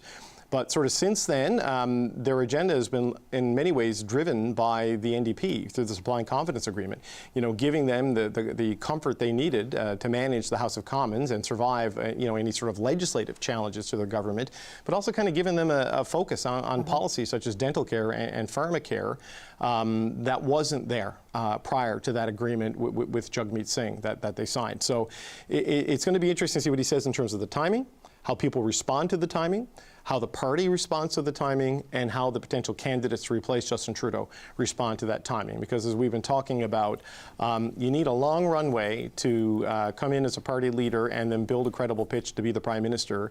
And there isn't a long runway available for anybody who comes into this job to replace Justin Trudeau as he announces his departure on the 6th of January. And if you know that the party is probably not going to win the next election, because that's certainly what the polls are suggesting now, does that also factor into people who want this job? Or do they decide to sit this one out as the party rebuilds? Because certainly that also happened before Justin Trudeau, as various people tried to take on the job unsuccessfully until he took it over in 2013 and then led to that breakthrough win in 2015. But you're quite right. This is a familiar sight for many Canadians here, Rideau Cottage, where the Prime Minister lives, just behind Rideau Hall, where the Governor General lives, and where he was earlier today, talking to the Governor General about this request for prorogation that was granted until March 24th. The pandemic, certainly one of the biggest challenges that faced Justin Trudeau through his 9 years as Prime Minister, where he had to make really huge decisions that affected Canadians deeply throughout the pandemic. Sometimes the right decisions for Canadians, and other times Canadians had some problems with some of those decisions. Vaccine mandates, for instance, something that continued to be a problem for the government going forward. But a place where millions of Canadians were watching through those days and weeks and months to find out how the government was going to respond to an unprecedented moment in this country's history with COVID-19. Just one of the things that challenged Justin Trudeau as Prime Minister, and there are lots of others, challenges, controversies, and as David points out, major policy moves, including $10 a day daycare, the Child Canada Child Benefit, legalizing cannabis, Senate reform, whether you like it or not, and of course renegotiating the new NAFTA with Donald Trump. Part of that, of course, done with the help of Chrystia Freeland, who's no longer part of cabinet now. We are expecting the Prime Minister to come out any moment. I'll bring in Aaron Wherry here, and Aaron, I will cut you off if he comes out, as you know how it goes. What are you reflecting on as we wait for Justin Trudeau? I think you guys are right that the setting is interesting and a reminder of that time during COVID, when I think Justin Trudeau became, in a way, for maybe the first Prime Minister since King to really kind of be a wartime Prime Minister in a way, having to lead the country through what was a really profound and life-altering crisis for the nation for several years, really. And it was, I think, also sort of the last time Canadians really rallied behind Justin Trudeau, especially in the early days of that pandemic. You can point out that there was a rally around the flag effect in lots of countries and in lots of jurisdictions. But I do think that Canadians responded well to what the federal government did initially in the pandemic, and then arguably, towards the end of the pandemic, with the rollout of vaccines after some initial sort of hiccups. At the same time, the pandemic also becomes, I think, sort of the start of the end for Justin Trudeau, insofar as coming out of that pandemic. It seems like ancient history now, but there was lots of talk during the pandemic of building back better, and there being sort of this kind of post-war boom coming out of the pandemic of learning the lessons and putting into action the things we'd learned about society and government. And that sort of moment never came. It ended really with the Freedom Convoy in Ottawa, the divisive debates over vaccine mandates, and the backlash to the Prime Minister that we saw, in those flags that were waved during the Freedom Convoy, and that sort of have become kind of emblematic of the end of the Trudeau era. And then you saw coming out of that, the mood of the nation really sour. I think some of that has to be attributed to the trauma of the pandemic. A lot of it has to be attributed to inflation in a way that people hadn't experienced in a generation. Rising house prices, rising interest rates, the continuation of the opioid epidemic. The coming out of that pandemic has proved to sort of be the point where Trudeau, I think, lost his hold on the country, and where the country started looking for somebody different. And, I think Justin Trudeau's instinct at all times is to bet on himself and believe that he can prove doubters wrong, and that he can come from behind, and that he can overcome the odds.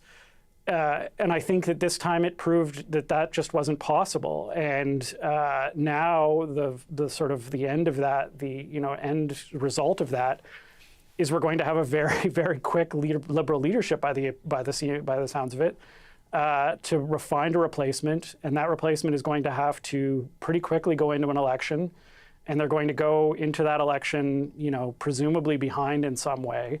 We'll see, I think, as a result of this Liberal leadership in some way, how much of the Liberal Party's polling and how much of the Conservative Party's support in the polls is simply based on how much people are tired of Justin Trudeau. We'll see whether a Liberal Party that maybe is slightly different but doesn't completely deviate from what it has done over the last decade, if there's a different person in charge of that party, do people react to it differently? We'll see. But I think, the way Justin Trudeau has kind of come to this end is I guess, fittingly dramatic and somewhat messy. And now it's going to be kind of a very frenetic couple of months as, first the Liberal Party tries to pick a new leader. And then, let's not forget Justin Trudeau is going to remain as Prime Minister and will be Prime Minister on the day Donald Trump is inaugurated as President. And that will be the other thing that he, in his final days in office, will presumably have to deal with. Yeah, there's a lot to consider there for sure. I was also I was also struck, as you said there, that at how the pandemic became a turning point for his leadership, and also I would suggest the other piece of that, which was invoking for the first time the Emergency Measures Act to deal with that convoy, which also fed into a lot of anger towards Justin Trudeau. And I think it's a very fair question to ask whether Liberal Party fortunes improve in any dramatic way once Justin Trudeau is gone, given the party will have been in power for a decade. And that is sort of the life course of a government and of a party in this country. So whoever the next leader is going to be has some real significant challenges. And again, that could shape who indeed enters the leadership race. Fittingly, the Prime Minister is late. This has not changed. He will emerge shortly, though, I'm sure, from his home to speak to Canadians, again, for the first time since things have really let's be honest, gone badly over the past number of weeks since Chrystia Freeland quit her job as Finance Minister and Deputy Prime Minister because the Prime Minister told her he was going to move her to a different role and he was going to have a different kind of cabinet entirely. That entire plan fell apart, and Chrystia Freeland left in a dramatic fashion on the very day she was supposed to table the fall economic update. Justin Trudeau was forced to put in place a new finance minister, shuffle his cabinet to some extent, and for the past couple of weeks he has been spending time with his family, presumably talking to advisors and friends about next steps. And as soon as he comes out of that door, he will tell us that his next step is to leave as leader of the Liberal Party of Canada. He is, we are told, going to take about 4 questions, 2 in English, 2 in French. So I won't get my year-end interview at this moment either, David, but I would imagine that this is a difficult moment for the Prime Minister. He can be an emotional person, and knowing how much time he's had to reflect on this, perhaps he's at peace with it. I'm speculating here, but giving up a job that you love is, even if part of it was your fault, still isn't a fun day. No, I don't imagine any part of this is easy. And just speaking with some people close to the Prime Minister throughout the weekend and even this morning in between the periods where I'm not on the air, they're sad about this, but there's also some relief, from some of them that at least this is, I don't want to say it's completely their choosing, because it's not completely their choosing, but it's a better departure than going into the buzzsaw of a general election with the polling dynamic and the political dynamic, what it is, and getting smashed upon the rocks of shifting public opinion, which is kind of where this ship was going. Look, you look at the Langley-Cloverdale by-election, which they lost by 50 points. That was a seat they had held and won in 2 of the last 3 elections. In Elmwood-Transcona, which is a Winnipeg seat that the NDP won and the NDP held, but the Liberals got 4% in an urban riding while in government, which is a bad number. And then you, of course, have the Toronto-St. Paul by-election and the LaSalle-Verdun by-election. Seats held by cabinet ministers, safe Liberal seats, no longer held by cabinet ministers, no longer held by Liberals. And, so it's not just public opinion polling, which can be fickle and volatile and can change. These are actual outcomes and actual results. And then you've got the suddenly florid letter-writing campaigns from inside the caucus and inside the backbench calling for him to go, as more and more people either go public, adding to the calls for the Prime Minister to step down as Liberal leader to give them a chance to fight back as best they can against Pierre Poilievre in the next election, or, others just announcing, like Marco Mendicino did a few days ago, that they're just not going to run again. And how many more of those are there, and how many more of those are there if the Prime Minister stays? Because there is a real scenario where he chooses to stay on and a bunch of other people decide that they're going to go as a result, right? And so you're left sort of leading the ashes of a once sizable and powerful majority government. So nothing about this has been easy, just like nothing about being the Prime Minister has been easy, and just like nothing about becoming the next Liberal leader and the next Prime Minister will be easy. I was just jotting down sort of like what the job ad would look like. There's a polling deficit, there's a fundraising gap, there's a motivated and financed opponent, you have a jittery caucus, you're coming off a string of by-election defeats, and by the way, Donald Trump is coming back into the White House in 14 days. That's what you're signing up for. should you step forward? And a lot of people may look at that and look at the state of things and say, why would you want to do this? Well, for whatever period of time you get to be the Prime Minister of a G7 country, you do get a chance to make your argument to hold on to that job in an election. And I've covered politics for about 20 years or so now, Rosie, and the people who wait for the timing to be perfect, somebody else who's hungrier and more motivated takes it from them when the timing is perfect. If you want a job like this, you go for the job when it's available. You don't wait for the stars to align and this perfect constellation of facts to appear, because when the stars are aligned and the facts are perfect, the job isn't available, or a much more competitive and more aggressive field of candidates comes in and takes it from you. So that's why you run now, and you hope that you can save the furniture enough to be either a strong opposition, to pull off a miracle and win this thing, or to hold Pierre Poilievre to a minority government, based on where things are today, and allow yourself to build back. That has to be the play, that has to be the argument, and that has to be the expectation if you're signing up for this now. And the person who would agree wholly with your analysis there, David, is none other than Justin Trudeau, who did just that, who took the party when it was in dire straits, built it back through various ways, not only recruiting star candidates, including Chrystia Freeland, changing the way the membership worked, changing the fundraising, changing the way the party communicated with Canadians, moving the agenda and the policy agenda towards a much more progressive agenda, yes, in part because of the NDP, but in part because that's what Justin Trudeau wanted, and then eventually winning a majority government in 2015. So you're right, there's a playbook here, and the candidates that we've been talking about for Liberal leadership will have to decide if they have what it takes to get this done in a short period of time, knowing that the payoff may not be immediate, but it might happen eventually.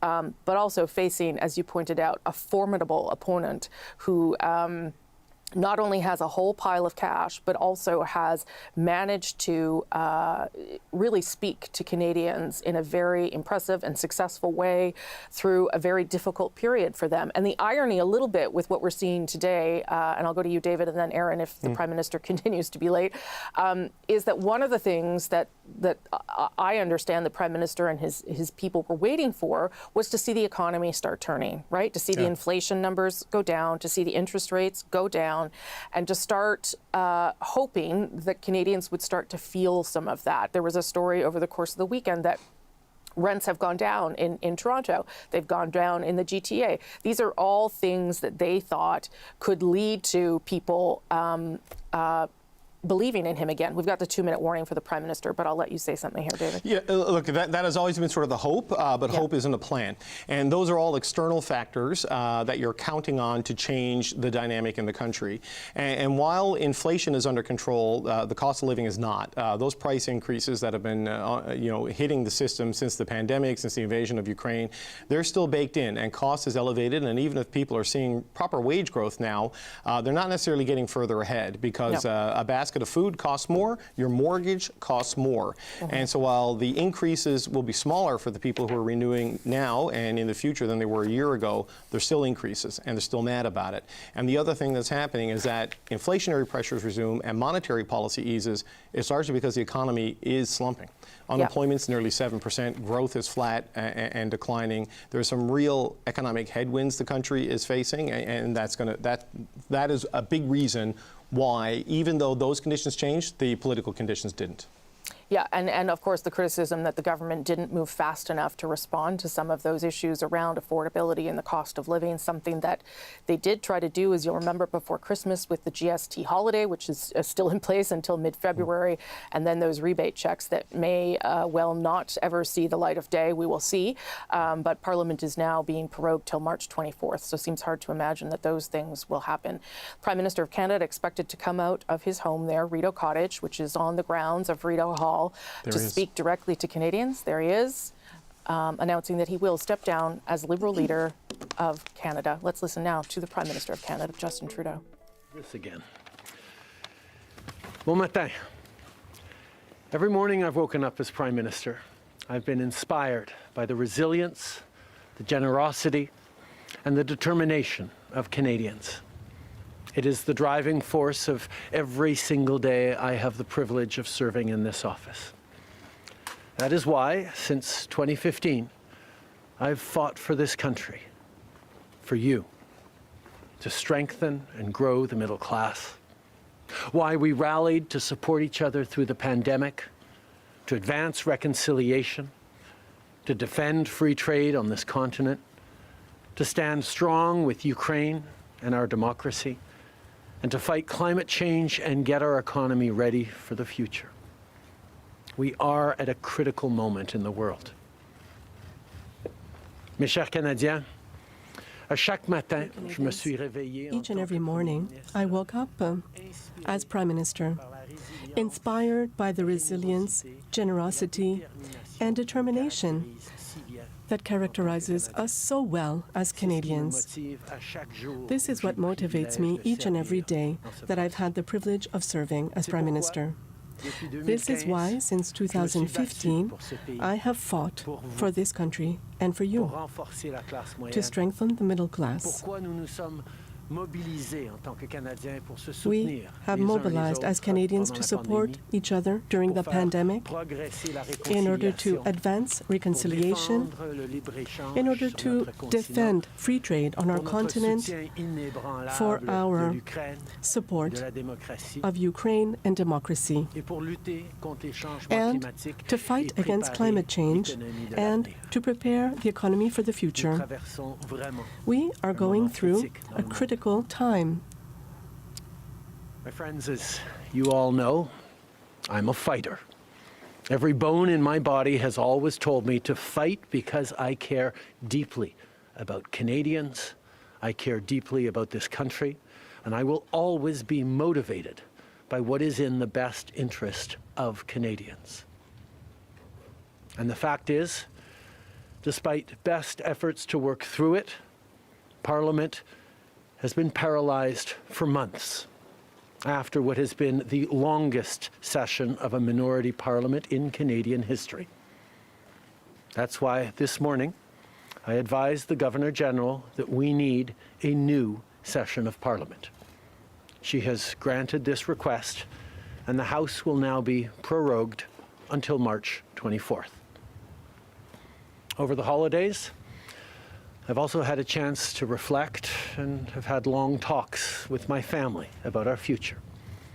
Throughout the course of my career, any success I have personally achieved has been because of their support and with their encouragement. So last night over dinner, I told my kids about the decision that I'm sharing with you today.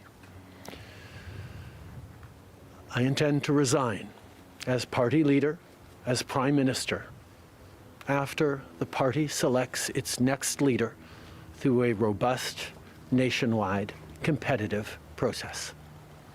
Last night, I asked the President of the Liberal Party to begin that process. This country deserves a real choice in the next election, and it has become clear to me that if I'm having to fight internal battles, I cannot be the best option in that election. Mes chers amis, comme vous savez, Dear je suis un friends, fighter. as you know, I Dans am mon a fort fighter. intérieur, je me suis toujours battu parce que je me soucie Deep inside, I've profondément always des fought Canadiens. because I care deeply about Canadians. Toujours motivé.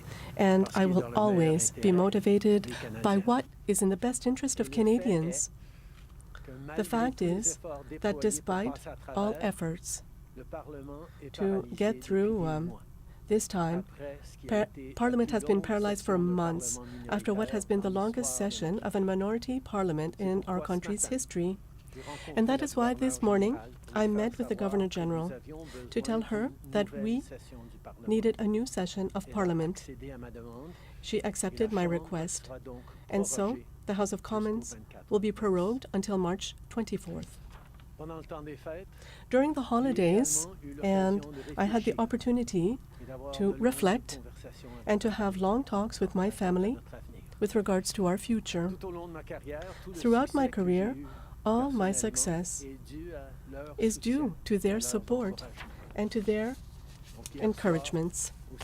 So last night, over dinner, I told my kids what I am telling you here today. I will resign as leader of the Liberal Party of Canada and as Prime Minister. After, the party will have selected its next leader after a rigorous, competitive, and national process. Last night, I asked the president of the Liberal Party to begin this process. Our country deserves a real choice during the next election, and it's become obvious for me that if I have to fight internal battles, I cannot be the best choice. The Liberal Party of Canada is an important institution in the history of our great country and our democracy.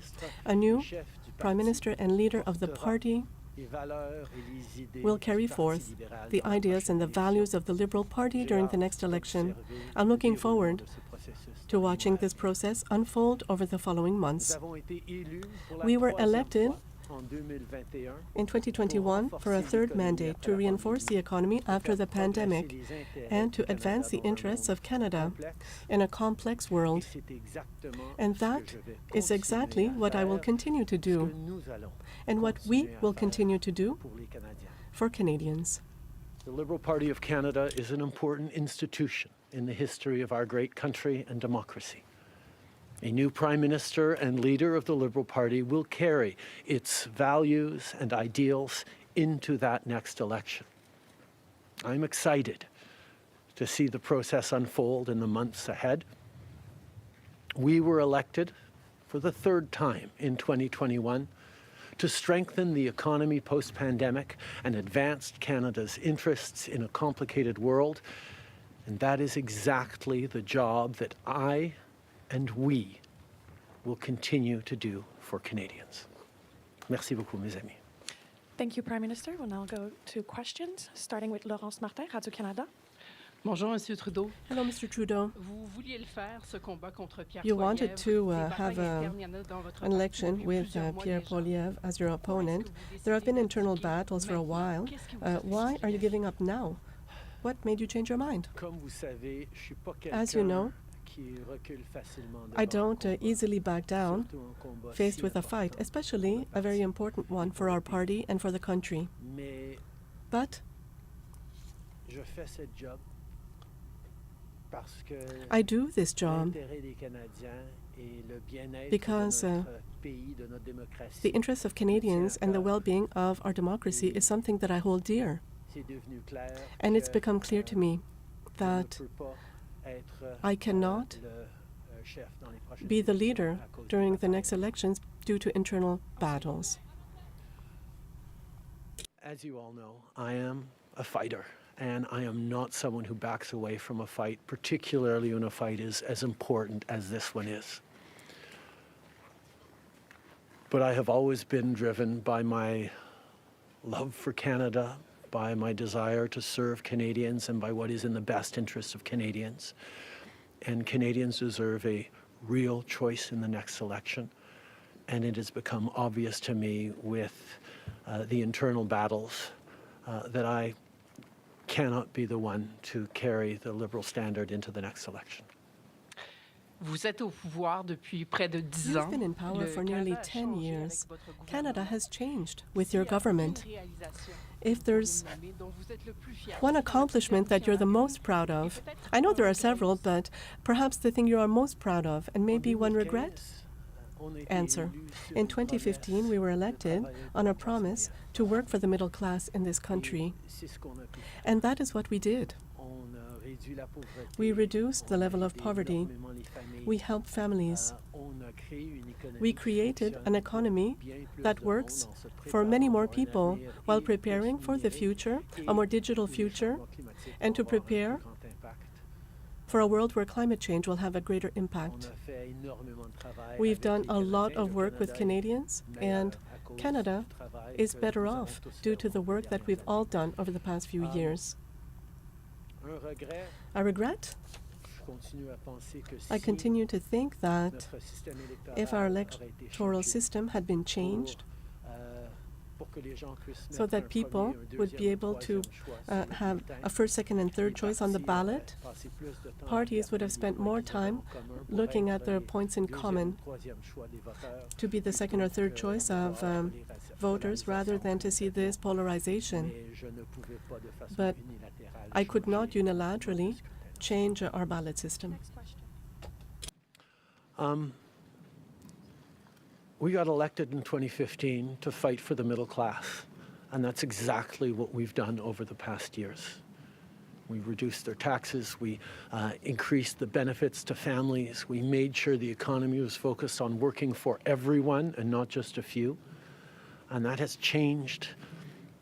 That has dropped poverty rates in Canada, that has brought more people into the workforce, that has moved us forward on reconciliation in a way that has deeply improved the opportunities and success of Canadians despite the incredibly difficult times the world is going through right now.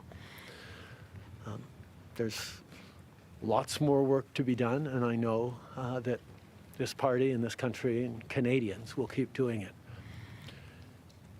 If I have one regret, particularly as we approach this election, well, there are probably many regrets that I will think of, but I do wish that we'd been able to change the way we elect our governments in this country so that people could simply choose a second choice or a third choice on the same ballot, so that parties would spend more time trying to be people's second or third choices, and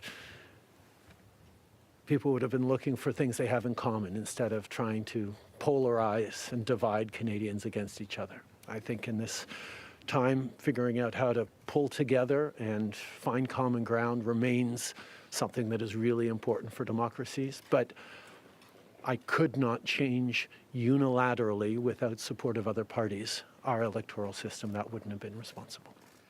Prochaine question. Tonda McCharles, Toronto Star. Prime Minister, up until 3 weeks ago, you were intending to stay, and it seems that the event 3 weeks ago of Ms. Freeland coming out and saying you were firing her as your finance minister was the catalyst that brought us here today. So can you explain your side of what happened there? Chrystia has been by my side for close to 10 years now. She has been an incredible political partner through just about everything we have done as a government and as a party over the past decade. I had really hoped that she would agree to continue as my Deputy Prime Minister and take on one of the most important files that not just this government but this country is facing, but she chose otherwise. In regards to what actually happened, I am not someone who's in the habit of sharing private conversations. Chrystia a été depuis presque 10 ans maintenant. Chrystia was by my side for nearly 10 years. She was a political partner, a crucial political partner, given everything that we've gone through as a party and as a government. And I really would have wanted for her to choose to continue as my Deputy Prime Minister,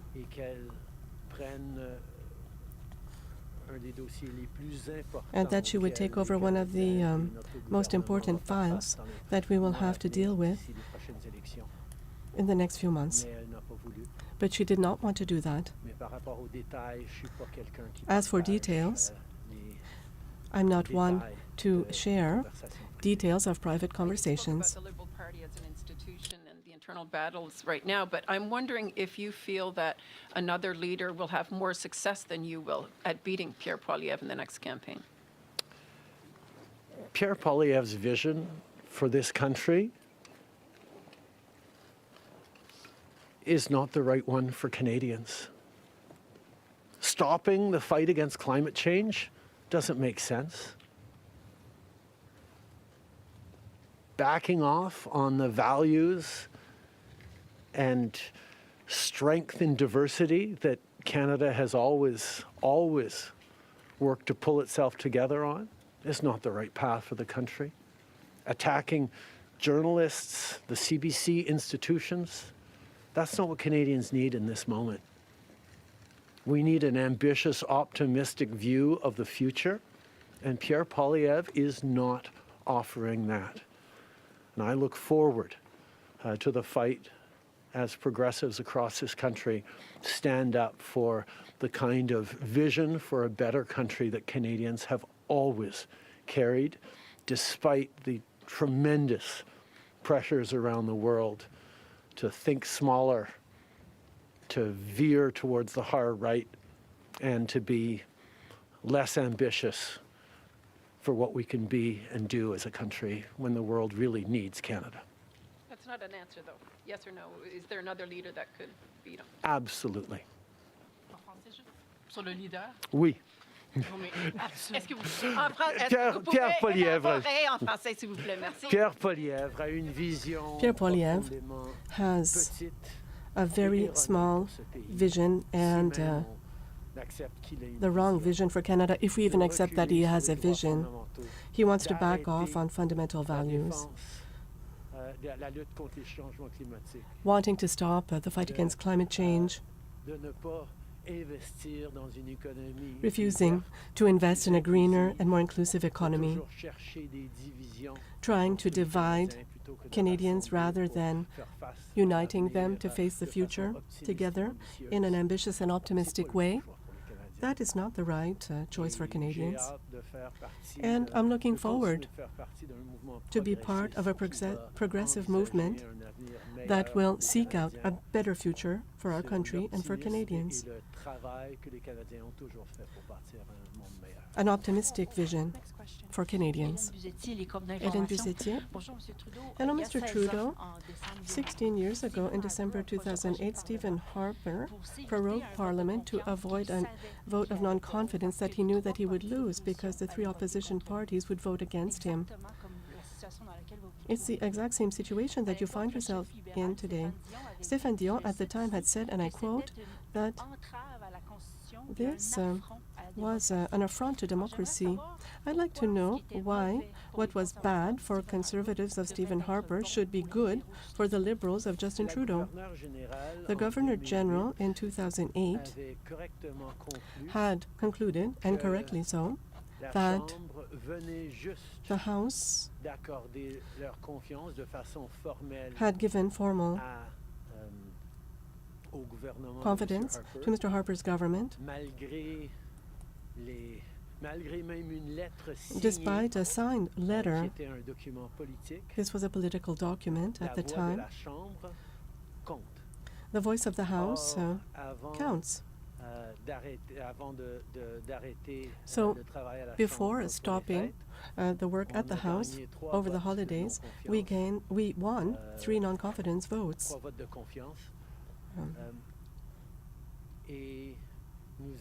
And so we're going to have to test the confidence of the House as of March to adopt the necessary budgetary credit so that the government can continue to function. In 2008, the Governor General correctly concluded that because the very last times in the previous weeks that the confidence of the House had been tested, it had passed that confidence test, Stephen Harper continued to have the confidence of the House. And it actually would bear out because as soon as they came back from the prorogation, Stephen Harper won a confidence vote once again. So a political document or political speeches doesn't carry the kind of weight that winning a confidence vote means.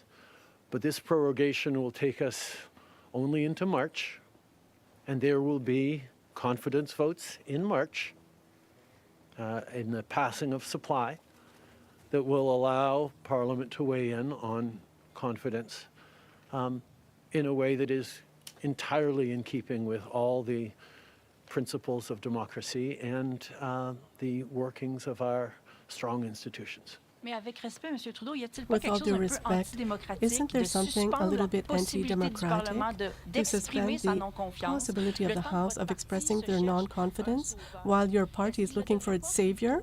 Shouldn't you call an election right now? Well, I think that, as everyone in the press gallery, the parliamentary press gallery knows, the extent to which Parliament has been paralyzed now for several months. We are stuck on a question of privilege. There are constant obstructionist motions being presented, and we've accomplished very little over the past few months. The House of Commons needs a reset.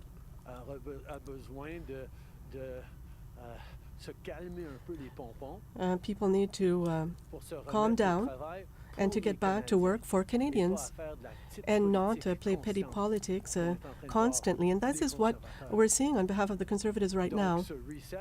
So this reset has two elements. Prorogation, to begin with. This allows us to start over with a fresh, new approach at the Parliament. And secondly, the Liberal Party will begin the process to choose a new leader. And I expect that if I am not the one who will lead the party to the next elections, the polarization that we see right now at the House of Commons should also settle down. Canadians need a fully functioning Parliament, specifically during this complex period, and both elements will represent the reset that we need. In English, but can you explain why you're not calling an election? The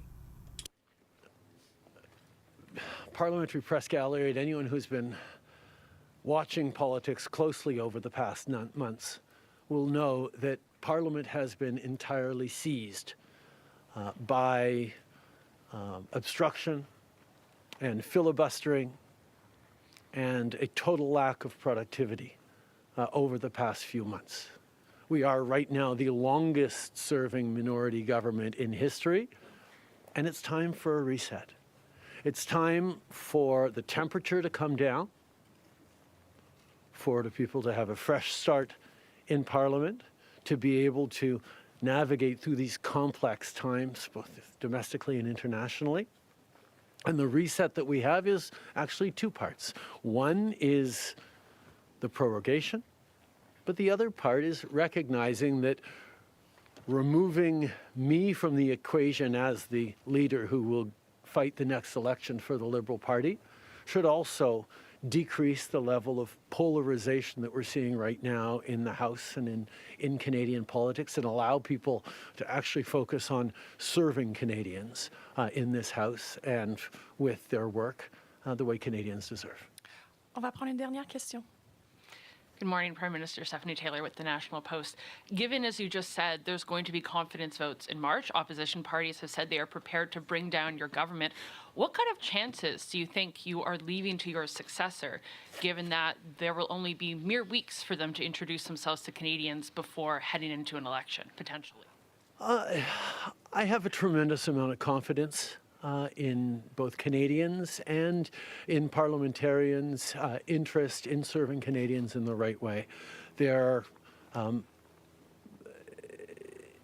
We're in a minority government right now, and there hasn't been an active leadership in a minority government in more than 50 years in this country. And there is always going to be the challenge of having a leadership race while a parliament would face confidence votes in the course of delivering supply to the government. So this is something that we're going to navigate through, but I truly feel that removing the contention around my own continued leadership is an opportunity to bring the temperature down, have a government that will focus on the complex issues that are coming forward in the coming months, while the party gets to have a full national process that brings in people from right across the country and makes a determination about the best person to carry the progressive liberal standard into the next election.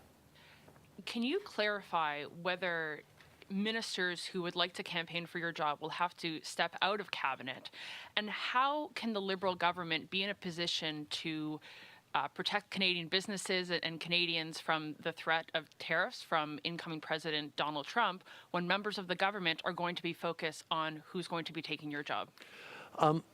The government will still, and the cabinet will still be very much focused on doing the job that Canadians elected us to do in 2021, which is fight for their interests, stand up for their well-being, and make sure that they are good and that Canadians are protected and strong.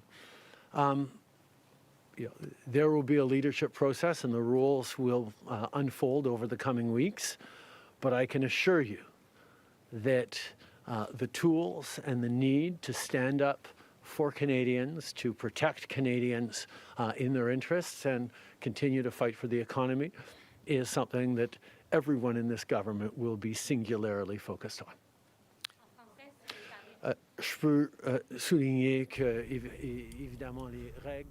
I can say that the rules and conditions for the leadership of the Liberal Party will be discussed in the following weeks. The government that was elected to protect Canadians and their interests in a very complex world that was elected in 2021 will continue to work with a focus and a singular emphasis on working in the interest of Canadians, while the party itself does what's necessary in order to go through a leadership process. Thank you. Merci tout le monde. Merci d'être ici dans une belle journée d'Ottawa. Bonne journée. And that is Justin Trudeau, the Prime Minister of Canada and leader of the Liberal Party of Canada, announcing that he will not hold that job much longer. Hello, I'm Rosemary Barton, Chief Political Correspondent, here with our special coverage of this monumental day in Canadian politics. Justin Trudeau confirming what we've been reporting this morning, that indeed he is stepping away from his role, saying that while this is a critical moment in the world, and he is a fighter, he has realized that he cannot continue to fight an election as he fights internal battles, told Canadians that he only told his kids last night at dinner that he was making this decision to give you an idea of how he struggled with that decision over time. And he called for a leadership process, which he says should be, quote, robust, nationwide and competitive in choosing the next leader. The Parliament also has been prorogued until March 24th, which gives the Liberal Party some time to put that process in place. But a slightly emotional Justin Trudeau, obviously making an announcement that he didn't want to make, but felt at this point that he had no further choice. The host of Power and Politics, David Cochrane, is here. CBC's senior writer, Aaron Wary, and writer, author of a book about Justin Trudeau and his leadership. I guess there won't be a follow-up, Aaron, at this stage. David, what did you take from what Justin Trudeau had to say? Well, it was interesting. The Prime Minister said in announcing why he was leaving that it became very clear to him that if he has to keep fighting internal battles, he can't be the credible choice for Canadians in the next election. You can either say he's an acknowledgement of the caucus unrest, or you could say he's pointing the finger at the caucus unrest as the reason that he is leaving. It to some degree ignores the fact that they lost Toronto St. Paul's, lost LaSalle Mart Verdun, lost Langley Cloverdale by a massive margin. All seats they held, which they do not hold as of today. And Andy Fillmore, who is now the mayor of Halifax, was the MP for Halifax, resigned as the MP in August. And there still isn't a candidate in place as we get into January. He's got 54 days, I believe, to call that by-election. So there is the internal political dynamic, which he acknowledges. There's also the external political dynamic, which he kind of did not acknowledge.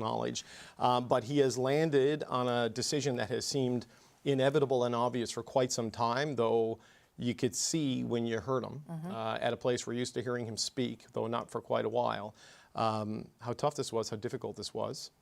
And how reluctant he was to do this. Like, as he said, he was a fighter, and I think that's true. Like, I've joked that I feel like he's had his sweat gland surgically removed because he doesn't seem to get nervous, right? He stares things down and he takes them on. This was too big of a thing for him to do that, and that's why we're now going to be going into this leadership process to pick a new prime minister. He did seem relaxed. He seemed himself. He seemed at peace with the decision, Aaron. But again, I think telling your kids the day before you announce it is probably an indication of how long you may have struggled with this decision. He also talked about Pierre Poilievre saying that, again, he didn't believe his vision was the right one for Canada, but he said he absolutely believed that there was someone out there that could beat him, which I thought was kind of interesting too, because, you know, maybe 5 days ago he would have thought he was that person. He probably still, to a certain extent. Yeah, he probably is that still, person. yeah. I thought he looked humbled. I thought, actually, for the first time that I can remember, he looked older. He looked like he had actually aged. I think, you know, it felt like a lot of the affectation that sometimes goes into the way he speaks publicly was drained out of him today. And, you know, granted, that is sort of a classic observation when someone concedes defeat, that was their finest moment and they were so eloquent. If only we'd seen that person more in the previous months. But I think it was striking to see him today. I think his diagnosis is correct, that if you're a party leader, if you're a prime minister, you can't plausibly contest an election with that much kind of internal dysfunction around you or behind you. There was always a plausible argument for Justin Trudeau staying on as leader and leading the Liberals into the next election, even as things got quite bad. The problem, I guess the requirement for that, though, was that he had to at least be able to hold together caucus and cabinet. And once cabinet and caucus fell out behind him, once caucus aligned against him, once Chrystia Freeland left, there just wasn't a path forward. I think it's interesting that he is viewing this in terms of removing himself from the debate, from the picture, and whether that changes things. I think that is a big question now. I'm sure the Conservatives were banking on running against Justin Trudeau in the next election. They will now have to make some different calculations. And voters themselves will now have to look and say, was it Justin Trudeau we didn't want? Or was it the Liberal Party we didn't want? Is it the Conservative Party we want? Yes. Those are the questions that now could get a bit clearer now that Justin Trudeau, who has been as public and prominent a prime minister as we've ever had, has now removed himself from the picture. David, do you We've got a statement from NDP leader Jagmeet Singh, and often on days like this, you see the thank you for your service statement. That's not what this statement is. Jagmeet Singh says, Justin Trudeau's Liberals let down Canadians. They let you down on home prices. They let you down in health care. They let you down by allowing corporate greed to run wild. Even with the country facing another serious blow to Canadian jobs and our cost of living, this time from Donald Trump, they're still focused only on themselves and their political fate. The problem is not Justin Trudeau. It's every minister that's been calling the shots. It's every Liberal MP that looked down their nose at Canadians who are worried about high costs or crumbling health care. The Liberals do not deserve another chance, no matter who is the leader. It goes on like that for a couple more paragraphs where he takes shots at Pierre Poilievre. Wonder where that guy's been for the past 6 months. But that's, normally it's served himself difficult times, served the country difficult times, sacrificed himself. No, this is about, right now, there is a vacuum of progressive leadership that will be filled potentially by the Liberal leadership race, but Jagmeet Singh is trying to fill it now, and that's why we're going to hear from him very quickly. And to be clear, this changes a lot of things. This changes, as Aaron pointed out, how the Conservatives adjust their strategy to no leader and then someone. It changes potentially. It obviously has changed how Jagmeet Singh responds. Let's bring in David's panel, because we're in David's studio, because that's what happens during this time. And I don't have a studio big enough for everybody. Vandana Qatar is a former advisor to Prime Minister Trudeau. Greg McEachern, former Liberal ministerial staffer. Melanie Richer is a former communications director of the NDP. We did have to say goodbye to Lisa Raitt, former Conservative minister. She will come back, so don't worry, because I'm sure, as always, she has lots to say too. Vandana, I'm going to start with you, because I know I can see in your face you're a little emotional, so I want to start from sort of the human perspective before we get into all the other pieces. Yeah, I mean, this is it's a tough day. I first met the Prime Minister when I was 20 years old. That was quite some time ago. And my journey with him started on leadership, revamping the party and in opposition in third party, and then all the way until about 2 years ago. So you were there for the bad days and the good days. Yeah. So you can argue I'm here for this day. So listen, it's tough, but I think there's a lot to be proud of. I want to thank the Prime Minister for his service and even just giving me the opportunity to serve a country. You know, my dad came here in '71, and I got to give back in a place that's given my family so much. But there's lots to be proud of. Getting the party from third to first, which was unheard of at the time, the child benefits, middle class tax cut, housing strategy, a revamped relationship with Indigenous communities, and a lot of stuff for racialized and underestimated Canadians. So I think there's a lot of good there, so lots to be proud of. You know, you can make the argument he could have went earlier or whatever, but I think the point is he did make the right decision today. I think it's good for him to put his family first. I do see him being more relaxed and just feeling at peace with the decision, and that's what you need.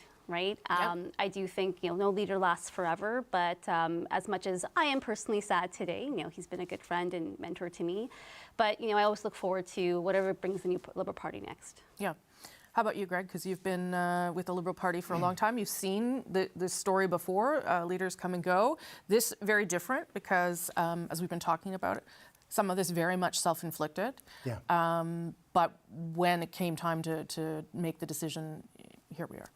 Yeah, and Vandana and I were talking out in the hallway, and we were both, this is a hard day. You know, I'm thinking of the Prime Minister, I'm thinking a lot of friends that I have on staff, and it's been a difficult couple of months, especially, you know, in some of those relationships. I think about the guy that I met Justin, I think, during the 2006 Junos, but when he became an MP, I remember Mr. Ignatieff had a summer caucus in Cape Breton. And I won't go into the details, but there was something going on with a bit of sadness in a family, and Justin Trudeau had stepped in and did something really nice that no one will ever know about except for that family in the days after that. And I thought, that's a good guy. He doesn't have to do that, and he's not doing it for show. And he was doing a lot of that when the Liberal Party, you know, the next year, historic low, and he continued to build the party. So, you know, Liberals are rightly grateful to him for that, and I think he's done a lot of good. I said in an interview with CBC on Friday, I had been talking to a couple of MPs, and I think where this was going was it was not going to end up in a good place, and that a lot of us who like Justin Trudeau did not want it to go to that place. He deserved better. Yeah. And I wish it wasn't this way. I wish that, you know, as David said, the first response is usually, you know, some congratulatory, and it's not. I think people need to take a breath. Remember that, you know, there's been a lot of personal sacrifice. You know, I'll be blunt, he went into this as a married man, and he's coming out of this not.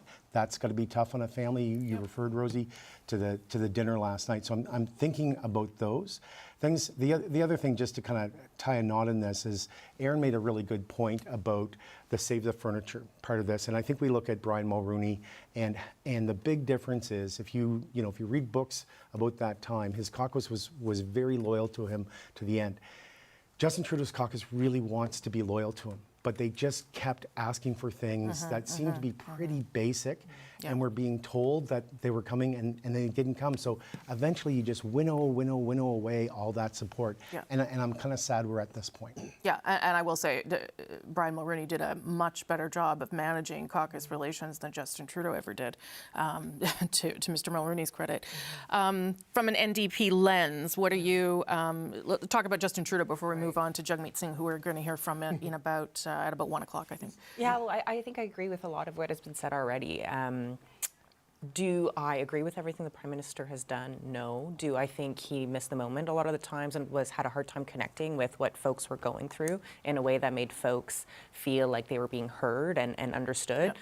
Totally. But he's done some really good things for this country. He's done some really good things for people. I will forever love dental care, and I know, I'll say the NDP pushed that, but he delivered on it, right? That is a reality. People that I love are getting dental care because, something that the Prime Minister did. So regardless of all of this thing that's happened lately and where we are at with caucus, I think people will remember him kindly. He wasn't mean-spirited. He wasn't, punching to punch. And I think that's really important in our leaders, and it's not always the case. So maybe that's what I'll say about the Prime Minister. I think folks will remember him for the kind things that he did, and he did have an impact, a positive impact on people.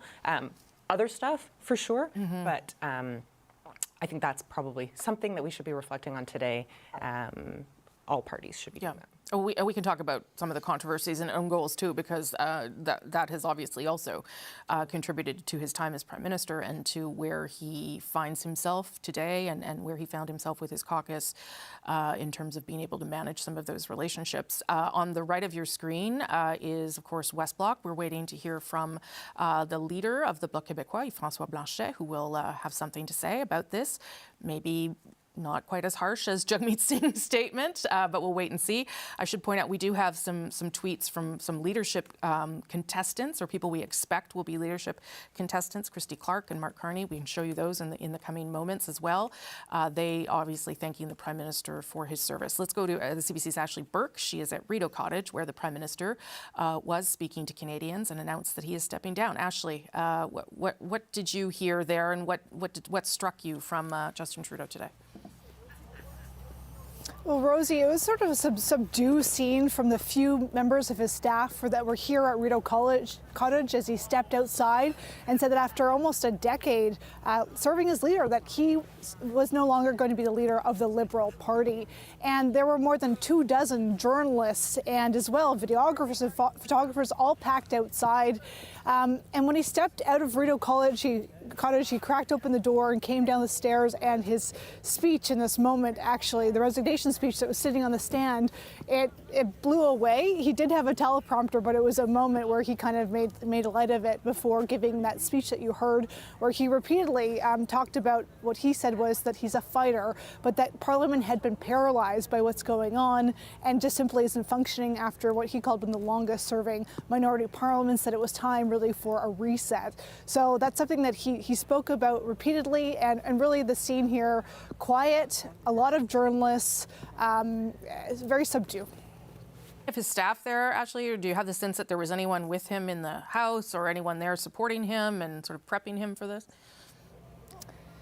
We didn't get a sense of that on the scene. There were a couple members of his staff that were here. Certainly for some of them, it seemed like this was a surreal moment, that they did not think this is how this was going to end, that they thought there'd be an election before he left, even though there has been obviously building momentum from within his own caucus, especially over the holidays, for him to step down and resign. But still, I think for them, this is not really a day that they wanted to see or that they expected to happen when it did, perhaps. Okay, I don't know if that's the Prime Minister's motorcade behind you. I do not want you to get crushed on air, just letting you know that I think that is his motorcade. It does appear that's what that is. Yeah. It is.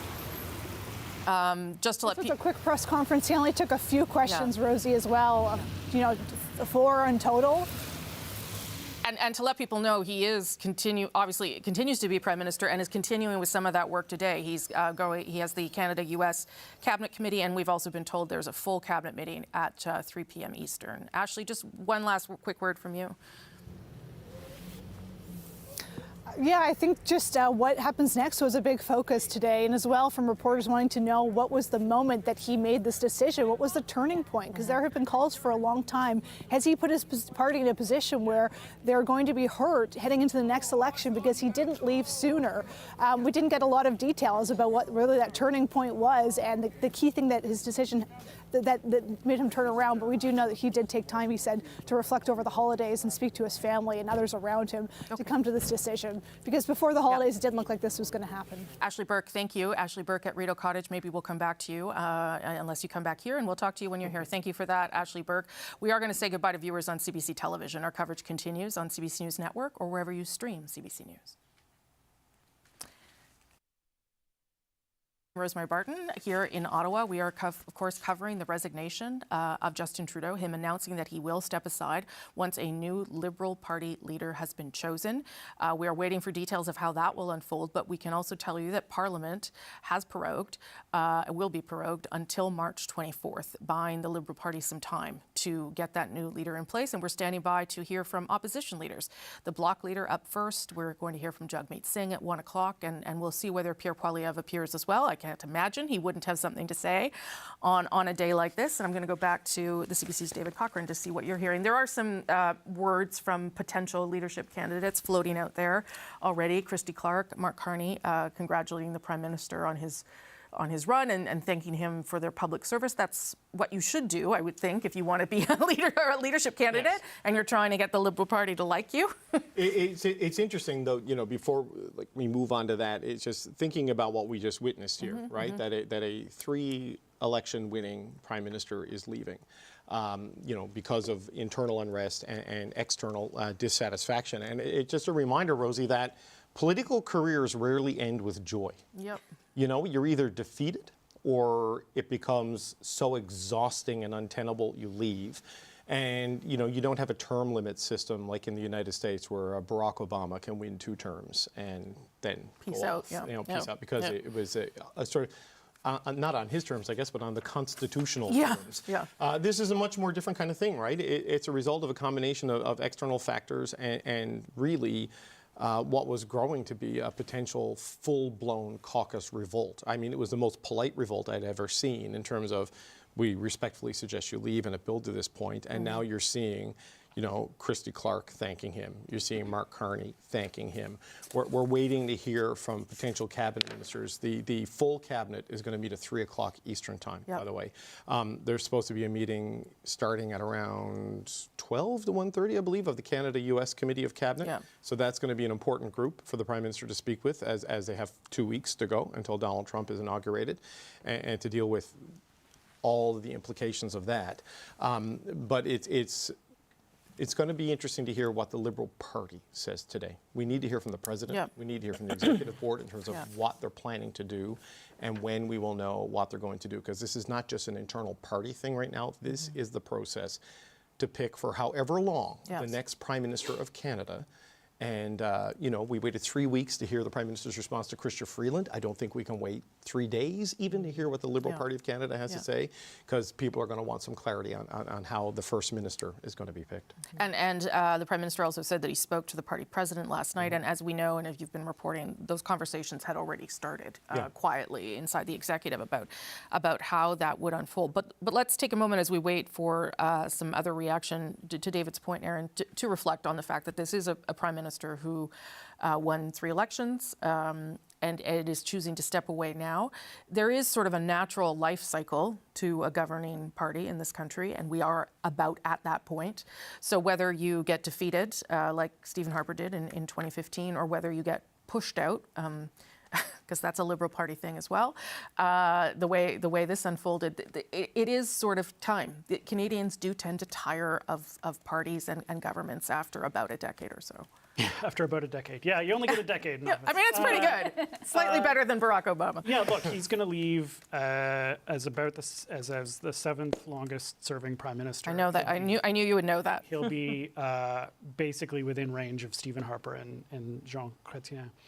I think there were obviously in previous decades Prime Ministers who lasted longer than that, particularly Mackenzie King. But I think it's probably hard to imagine at this point in this kind of media cycle, in this kind of political world, anyone going past that point. Yeah. Justin Trudeau, to my mind, I always thought of him as actually somebody who might not last. I'm going to stop you there because the Bloc leaders popped up. Just keep that thought because it's a good one. Here's the leader of the Bloc québécois, Yves-François Blanchet, reacting to Justin Trudeau's announcement that he is stepping aside. 2025, dont la suite, j'espère, sera aussi intéressante and I que le hope that it will commencement. be as interesting as Qui est sous de bons auspices. the Je crois early que part of the year. le Premier ministre Trudeau a pris I la think bonne that Prime Minister décision Trudeau has en made the choisissant right d'écouter decision ses fonctions et de by choosing déterminer to resign la suite des and choses pour to qu'on ait un minimum de allow us to have a minimum of predictability souhaite après After March 24th, of course, I hope that he will have many years of happiness and serenity. And his successor will have to call an election as soon as they are on the job. Regardless of what we do, the current Liberal Party is Justin Trudeau's Liberal Party. And with all the people who might be interested in replacing him, most of them are from Justin Trudeau's entourage. So it's the same Liberal Party of Canada with the same record, which is that of the Liberal Party of Canada of Justin Trudeau. It will be up to history to determine what is Justin Trudeau's personal record as a Prime Minister. But Quebecers will judge the record of the Liberal government in general. And I fear that this will be quite severe. This is a very centralizing government that consistently ignores requests not only from Quebec but other provinces and does not recognize jurisdiction. This government has not done enough for climate change. This government has opposed behaviors. People wanted Quebec to be a secular province, and they tried to keep up appearances with regards to the preservation of the French language.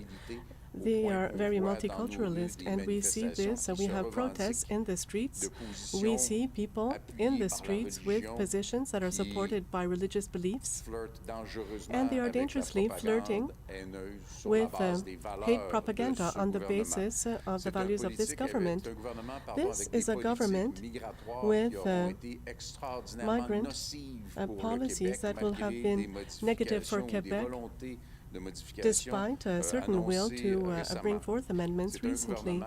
This is a government that will have lost control over public expenditures. And don't forget that these expenditures always come from the pockets of taxpayers. And with all the harm that this can cause, especially for retired people, this is a significant issue, and I'd like to add also for young families. And they're starting to find that it's very difficult to make ends meet. Also with regards to safety, whether it be internationally, refusing to meet obligations with regards to allies and partners, as we see geopolitics on the world stage are becoming concerning. Also domestic security with regards to foreign interference in our democracy, and this type of will to try to sweep under the rug certain things. So Quebecers will look at this record with a stern point of view, and there is only one way to look at these issues, and the Liberal Party will have to call a general election as quickly as possible. We understand that they need to choose a leader, and this will happen very quickly. I understand that following March 24th, normally, we will be in an election over the very, very short term. And so this is the comment that I would like to make following the decision made by our Prime Minister, and we'll see. Mr. Blanchet, would you prefer for the House to reconvene and have another non-confidence vote and to have an election immediately? Do you think that he's trying to buy time with this prorogation? Well, there are so many people who have been asking for Justin Trudeau to leave, and now he's making the decision to leave, and it would be difficult to ask him tomorrow morning to be leader of a party in the middle of a campaign. What cannot happen is to create delays or to have a late election. We need to have a general election in the middle of spring 2025. That's very clear. But there's no scenario where you would be able to support the next leader of the Liberal Party to keep the government in power. The Liberal power is changing its leader in order to go through an election campaign, I hope. This government has survived artificially due to an agreement that did not really give anything for the NDP for a very long time, though there is no viable reason for this government to stay in power any longer than the minimum of the minimum necessary to designate a new leader.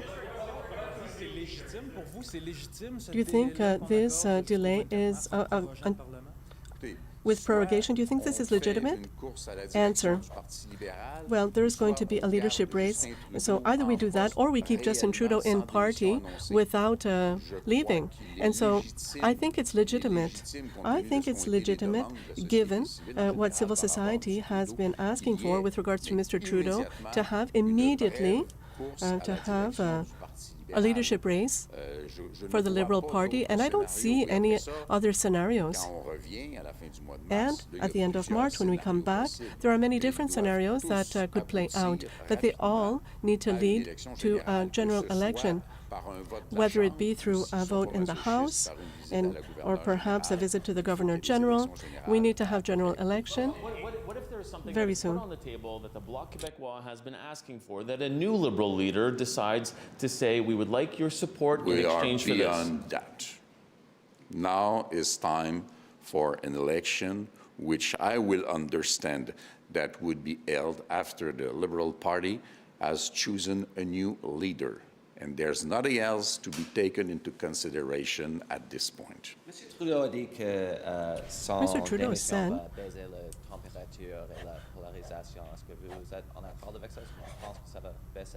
that this should bring down tempers in the House. I don't think that anything will lower the level of tension within Parliament. We never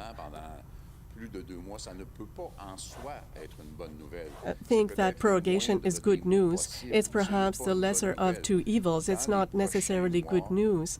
In the following months, the Government of Canada will have to deal with President-elect Donald Trump. And as we know, we will see if this will happen or not, but we need to have someone to face the arrival of Mr. Trump in the White House, and this is the most important consideration, regardless of partisan politics. Parliament needs to be reconstituted. Someone has to have the mandate to deal with the American government. Here is the Bloc leader, Yves-François Blanchet. He is the first opposition leader to come out and give his reaction to Justin Trudeau's announcement today, saying to the Prime Minister that he made the right decision. He wishes him many years of happiness ahead. Also criticizing some of the things the government has done, including public spending, he says, and suggesting that by March 24th, there's a good chance this country will be in an election. Obviously, he would be part of that decision. The person who wants an election probably the most in the country, Pierre Poilievre, has released a video on social media. We're going to play that for you now. Good day. Canadians desperate to turn the page on this dark chapter in our history might be relieved today that Justin Trudeau is finally leaving. But what has really changed? Every Liberal MP in power today and every potential Liberal leadership contender fighting for the top job helped Justin Trudeau break the country over the last 9 years. All Liberal politicians actively worked to pass into law the job-killing inflationary carbon tax, a tax that Carbon Tax Carney endorsed in his book. All supported a law quadrupling the tax over the next 5 years. All voted for or actively supported Trudeau's out-of-control spending, debt, and immigration. All passed Trudeau's housing policies that doubled the cost of homes. All Liberal politicians helped pass catch-and-release bail and house arrest for the most rampant reoffenders, policies that increased violent crime 50%, gun crime 116%, and hate crime by 250%. So given that Liberal MPs and leadership contenders unanimously supported everything Trudeau has done. Why dump him now, right before an election? Have they had a change of heart? Is it because they feel guilty that they doubled housing costs, hiked taxes, unleashed crime, broke immigration, forced a quarter of the population into poverty? No.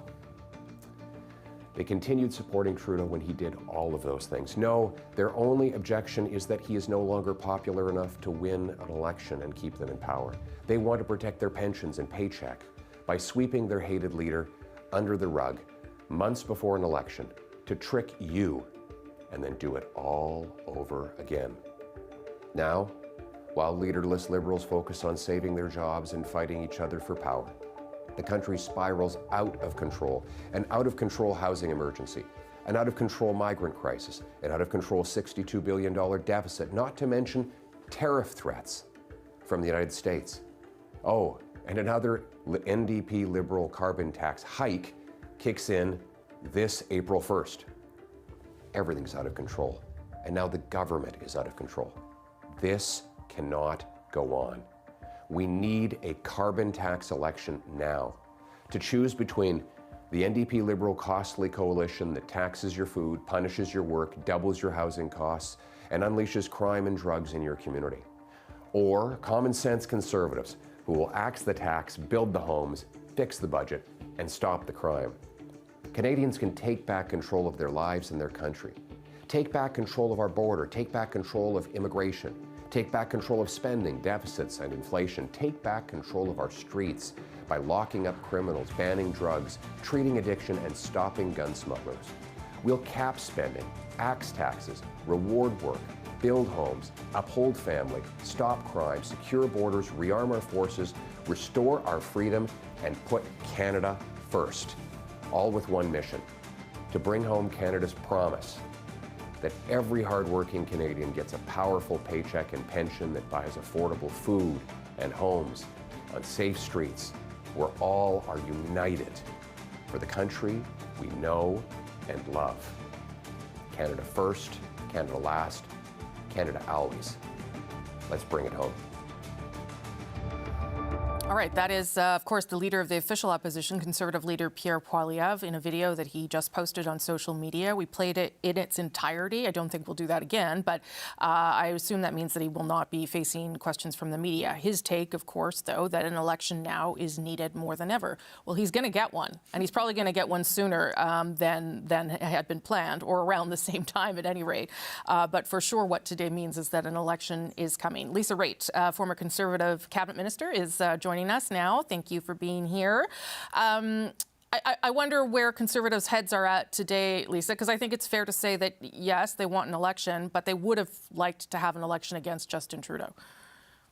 Absolutely. And I think they would have liked to have had an election earlier.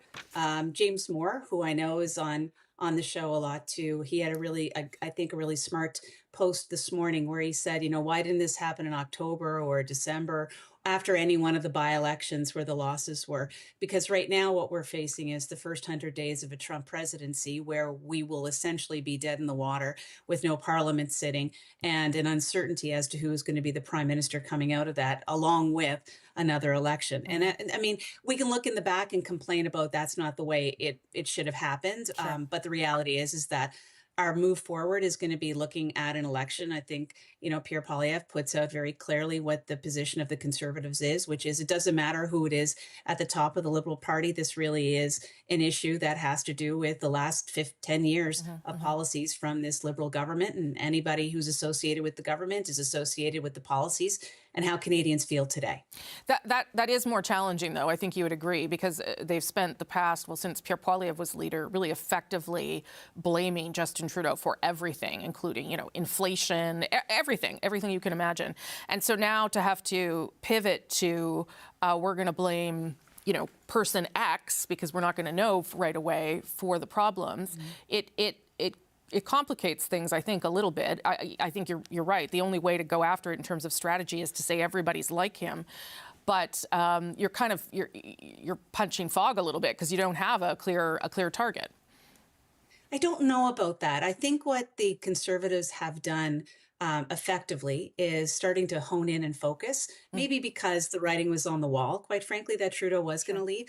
But they have started to hone in and focus more upon how Canadians, how they feel right now. Are they better off than they were in 2015? Are you better off because of the policies that have been put in place? And they're going to double down on that analysis moving forward. And we'll see where Canadians are. But, it's interesting to watch in the news today. There's how people are reacting is very different than how general Canadians are reacting. I think general Canadians are saying, okay, good, let's move on. We want to see change, and what kind of change does this bring? And I don't know whether or not the Liberal Party has an answer to say that there is big change coming. Because everything is around the carbon tax. That's exactly what this election is going to be about. Mark Carney can't back away from the carbon tax. Well, he previously did in a speech, but yeah, I take your point. He did say he wasn't sure it was the path forward anymore. But I think the bigger point too is after almost 10 years, Canadians are how could the Liberal Party and you can speak to this because Stephen Harper tried to do it in 2015. Sure. How do you try to convince Canadians that after a decade, just because you've changed the leader, that they are something now that there's something there that Canadians want? Oh, for sure. I mean, Rosemary, I remember being on the doorsteps in 2015 where we lost government. I still won my riding. But the reality is that there, but for the grace of God, go I. I mean, people were done with the Conservatives, and I was lucky to scrape it out. Didn't scrape it out in 2019 because I was still affiliated with the Harper government, quite frankly. So, it's hard to shake it off. It's party affiliated. It's not leader affiliated. And if they want to talk about a fresh face for the Liberal Party, it's got to be someone from outside of any of the names that we've heard so far. Okay, Lisa, stand by. I'm going to bring in Kate Harrison, also a Conservative, a political analyst. Just get your take, Kate, on... let's start with what you heard there from the leader, from Pierre Poilievre, in terms of positioning against sort of the unknown now, right? I think everyone knew and thought that Pierre Poilievre wanted to take on Justin Trudeau just as much as Justin Trudeau wanted to take on Pierre Poilievre. I think, Rosemary, we're talking about potential replacements that really have been part and parcel of the Trudeau government and the regime and his advisors. So even if we talk about, the names that might replace him, we're not talking about a departure in terms of a lot of the decisions and policies that have gone into this government. So I think, the Conservatives are right to point that out. They're right to point out that a lot of the names that are being bandied around are indeed people that have been very close to Trudeau. That includes Mark Carney. Even though he's not a member of cabinet, he's been a core advisor, including on economic policy. So it's important for the Conservatives to make that connection and make that link. And if we are looking at likely a spring election based on what Mr. Singh has had to say today, there's really not a lot of runway for a new leader of the party to come in and brand themselves as being all that different, particularly if they are saddled with a lot of the Trudeau cabinet baggage, which a lot of these potential candidates would be. Okay, Kate Harrison, thank you for jumping on. We'll be in touch later in the day if that's okay, so stay by your phone if you don't mind. I'll bring everybody back here in the studio to get some reaction to Pierre Poilievre, or if you've got other things to say, David, because sometimes you do. Yeah, we got a couple of things that have happened. We have a statement by the President of the Liberal Party of Canada, Sachit Mehra, saying that in accordance with the Liberal Party's constitution, I will call a meeting of the National Board to be held this week to begin the nationwide democratic process of selecting a new leader of the party. So that gives us a sense that there will be a meeting this week of the broad Liberal Executive Board to figure out what to do here and to go forward. We're getting some reaction from people. Chrystia Freeland has tweeted her reaction. I thank Justin Trudeau for his years of service to Canada and Canadians. I wish him and his family the very best. We have reaction, as we said, from Mark Carney. Thank you, Prime Minister Justin Trudeau, for your leadership, for your many contributions to Canada, and for the sacrifices you and your family have made for public service. Wishing you the best for your next chapters. And Christy Clark, all of the people talked about as leader, have tweeted. After a lifetime of public service, Justin Trudeau has stepped aside as both leader of the Liberal Party and Prime Minister of Canada. I want to thank him as a Canadian for his service to the country that he so clearly loves. I wish him and his family well.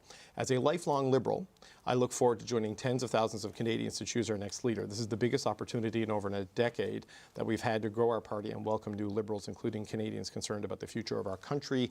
Let's seize it. That's Christy Clark, that last one? That is Christy Clark. It's interesting because she did, I believe, Greg can probably get into this when we get to him, did take out a membership in the Conservative Party of Canada, I believe, to vote for Jean Charest in the last leadership. So that may be a complicating issue as you seek to lead the Liberal Party of Canada, but we'll see how they deal with that. But you saw there, Pierre Poilievre has his attack line focused already on carbon tax Carney, as he refers to Mark Carney. He also had a interesting attack on Chrystia Freeland on the day she quit, where he said she was willing to go along with everything this government did until they asked her to take a demotion. Yeah. So those become the attack lines, I think, for two of the more prominent, with the broader public leadership contenders, I think, to replace the Prime Minister, that we're going to see from the Conservatives. They started to lay that out right away when Chrystia Freeland quit. And I think we saw it in the video, which they probably prepared before today. I feel like, there was a given the music, I would say yes. Yeah. So it feels like they have been. Fred Delory, who's on a flight right now and unable to join us, he has made the point that they have pivoted to Carney because they think that's inevitable. That is who they think will end up as the leader of the Liberal Party of Canada. So they want to start defining and attacking him. Well, they think everyone else is already tied to the Prime Minister. Sure. So this is the outsider candidate. They haven't attacked Christy Clark just yet. I don't know if that will happen or when that will happen, but that's at least a thought process, according to the former national campaign director for the Conservatives, behind going after Carney as hard as they are. It's interesting, Aaron, because they're trying to tie people to Justin Trudeau and his unpopularity, but then you heard Pierre Poilievre and then our two Conservative friends there try and suggest that they're all the same. And that to me, I think, is it's potentially challenging because if, and we don't know, but if the problem really was just Justin Trudeau, everyone was sick of him, and I'm not sure that that's the case, but then it becomes hard for them to find someone to fight against. And I think that is the challenge they're going to be in for the next, until the end, well, presumably sometime in March when this leadership race happens. You have a lot of targets, and you have to decide who you're going to spend your time on when you're attacking them. Yeah, and I think it sounds to me like they've basically divided it into two groups. One is Mark Carney, and one is everyone else. What about Chrystia Freeland? She turned on the Prime Minister. I think the Conservative argument at this point is essentially, if you had anything to do with this government over the last 9 years, you are Justin Trudeau, and there's no change. Whoever comes out of this pile, that doesn't matter. You're not change. You're just the same as Justin Trudeau. Unless I'm mistaken, the only person who was named in that video was Mark Carney. Yeah. And I think that's because Mark Carney represents the cleanest break from Justin Trudeau. We can get into his involvement in advising the government and all that, but he has been outside this government. He is in image and in history is the clearest differentiator. It's not a politician. It's not a politician, and that leads me to my next point, which is, we don't know how he's going to do as a politician. No, we don't. We don't know how much caucus support he can rally. We don't know how he can do in a room as a political aspirant.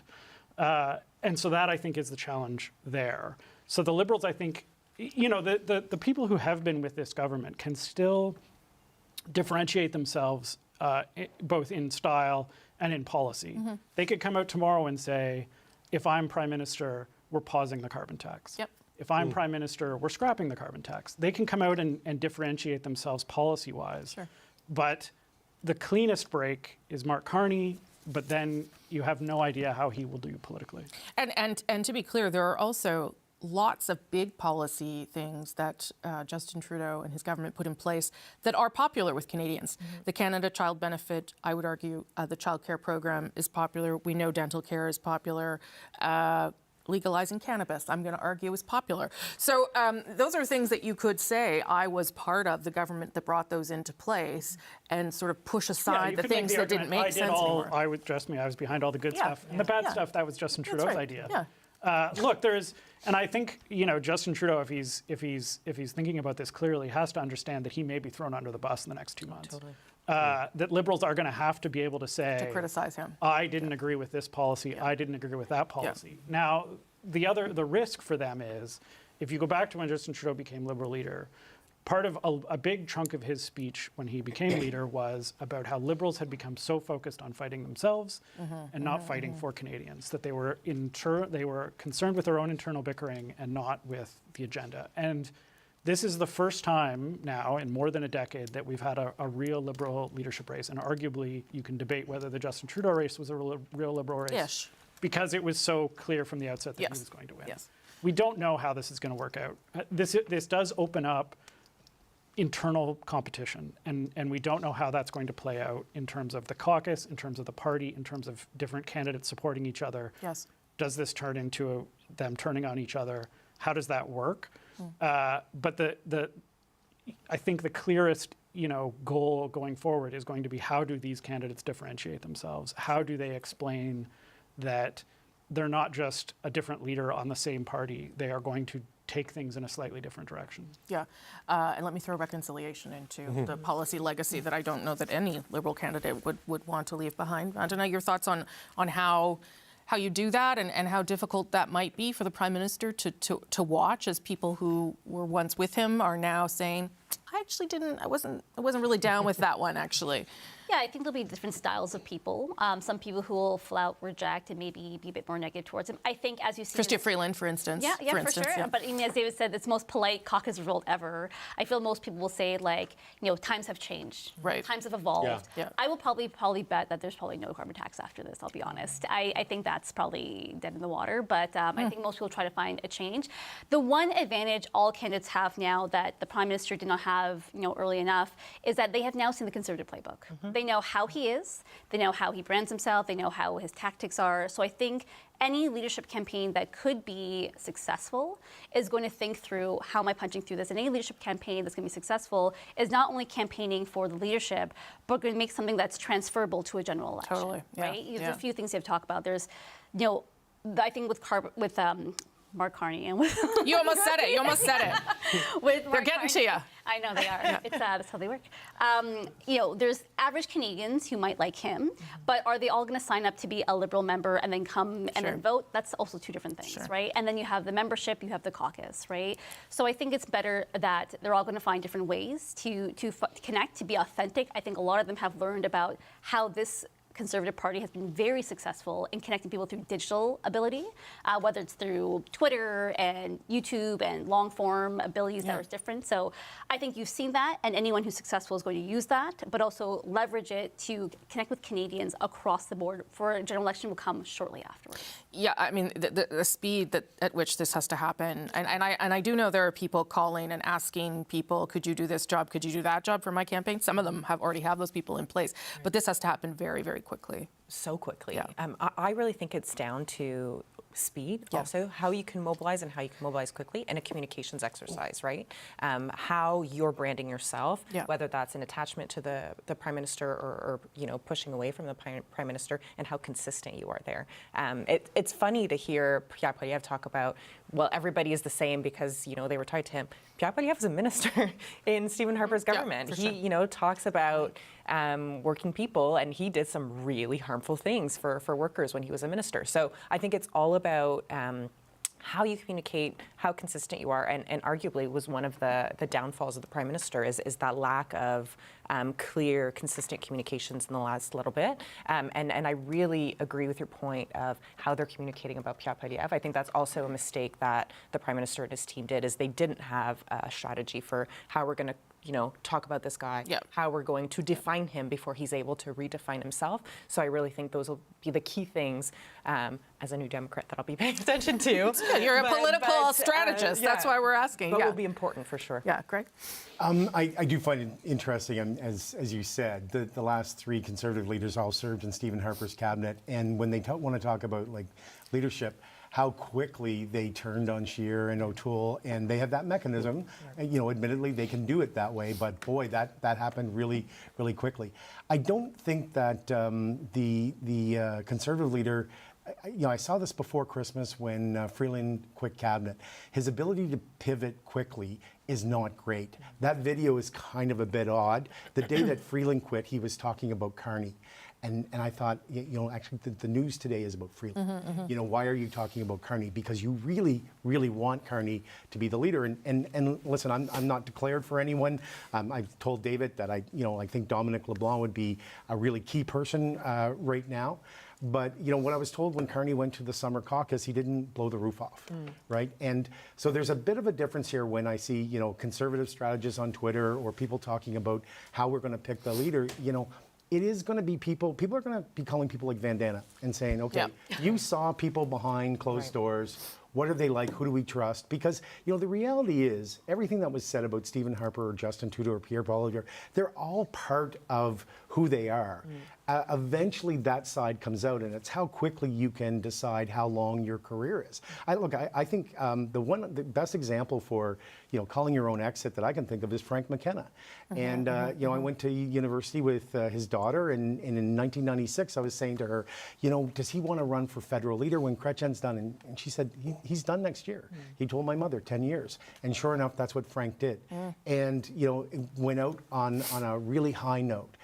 The Liberal Party, like a lot of politicians or a lot of political entities, fight the last battle.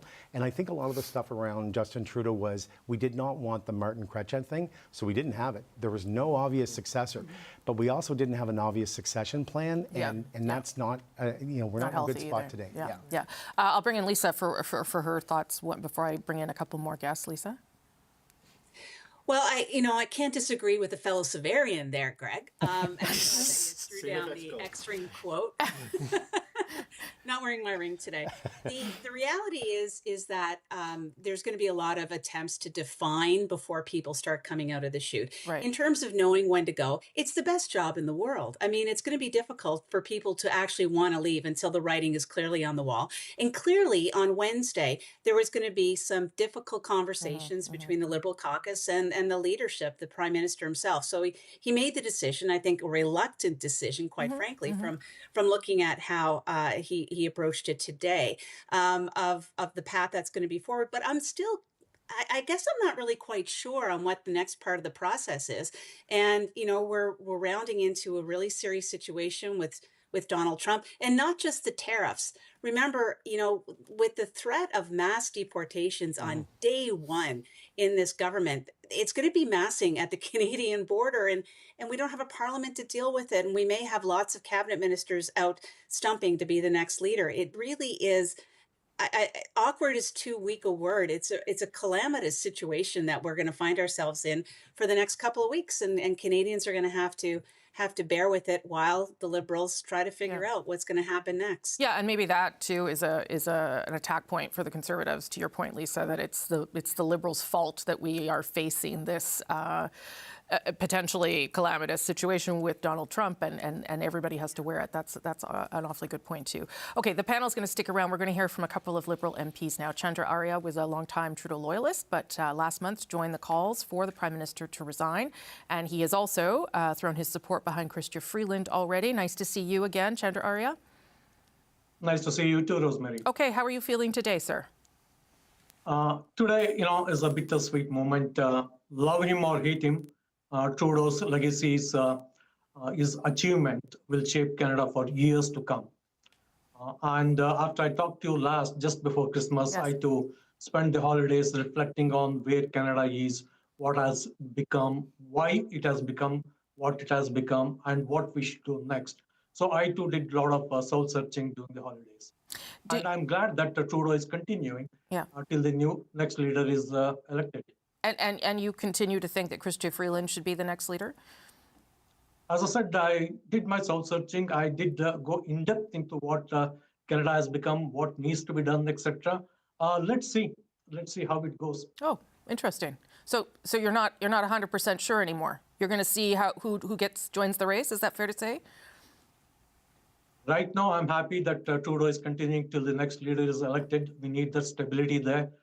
If anything happens from Donald Trump as soon as he gets sworn in on this month end, we need somebody who has got the knowledge, skills, and experience to deal with that. Interesting. It sounds like you've had some other conversations since we last talked, Chandra Arya. What kind of length would you like the race to be? Because if you're coming back on March 24th, how long would you like the Liberal Party to give this race?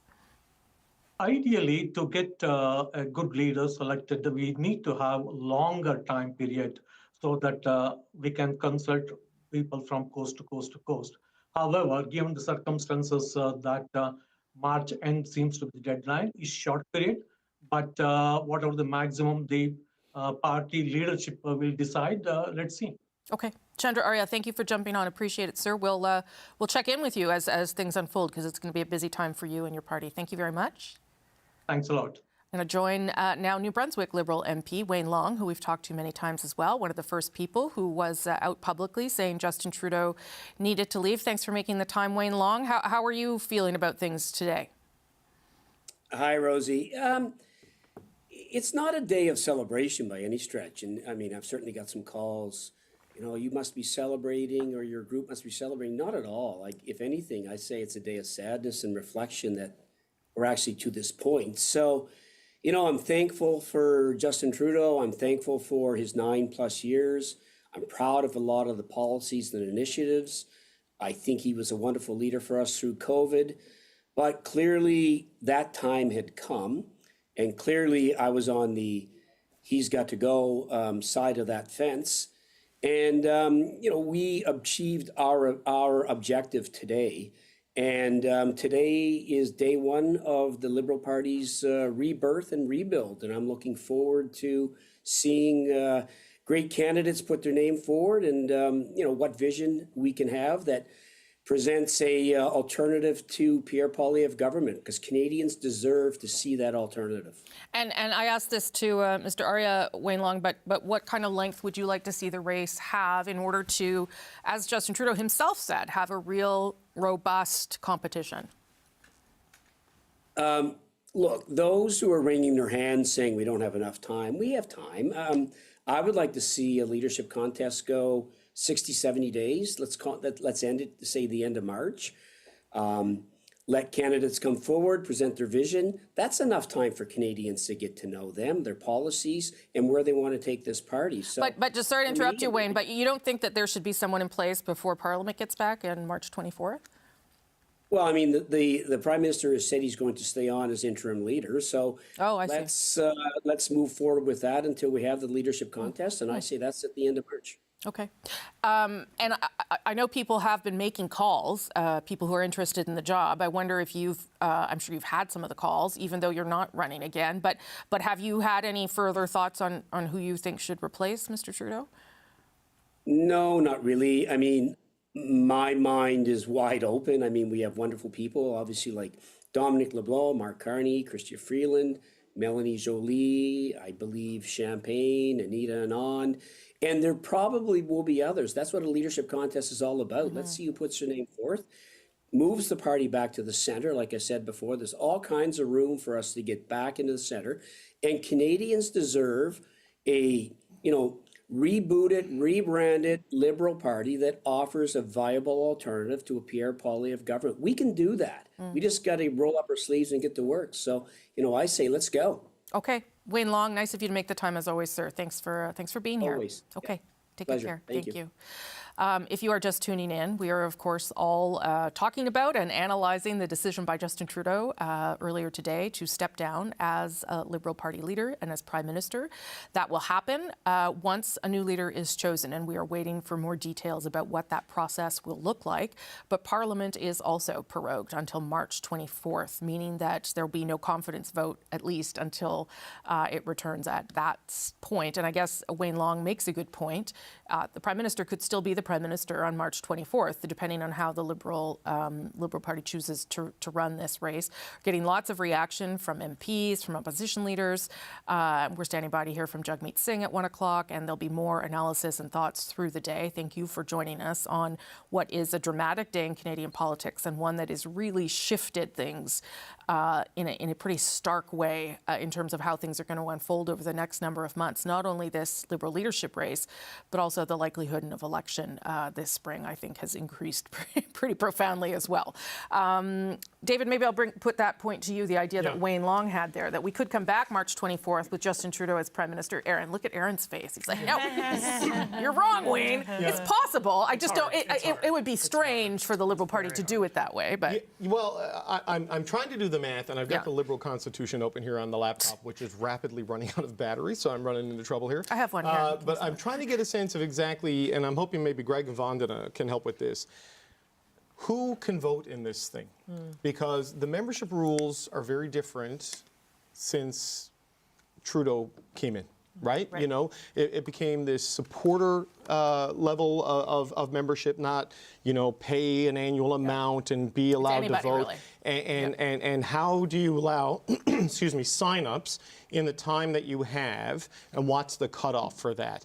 Because this open membership process that they moved to when they sort of moved away from the traditional sort of party structure that existed during the leadership fight between the Chrétien-Martin years, there is some concern out there that it's wide open to be abused if people want to do it. There's a lot of division and anger in the country right now, a lot of highly mobilized groups. You look at the issues around what's happening in the Middle East, you look at other special interest groups, what they might be able to do in terms of signups, how quickly and how much of an effect could they have, and what could that mean for shifting the balance of this leadership race. So the sooner the party president and the executive get together and sort of spell that out, you can kind of see the timeline, the risk, and the guardrails they've put around that in terms of how it works, right? Because it has the potential to infuse some other big issues into the leadership race in a way that like they may foreign not. interference. So let's. I don't know if either of you have the answer to that. So if you're a supporter, you are allowed to vote for the leader. There's registered liberals, and it's unclear the. You may registered not know, liberals that's can vote, and what the standard is for a registered liberal. Greg, Go ahead. I don't have that answer, but I do think that but I do think there's a bit more than what the party president is saying. I think that the executive of the party board has already been meeting, and that they're going into full emergency meetings now. And you know, there's that old cliche about nothing like a hanging in the morning to focus the mind. You know, the March 24th is a big date, and this is one of the things that they're going to have to wrestle with, and it's what we wrestled with at the Winnipeg Biennial when this came up. And I remember being with people that would ask questions, and everybody was kind of like poo-pooed, you know, just be quiet about this. But the people who were raising concerns at that time, this is exactly the type of thing that they were talking about. I don't know if they exactly know that answer yet.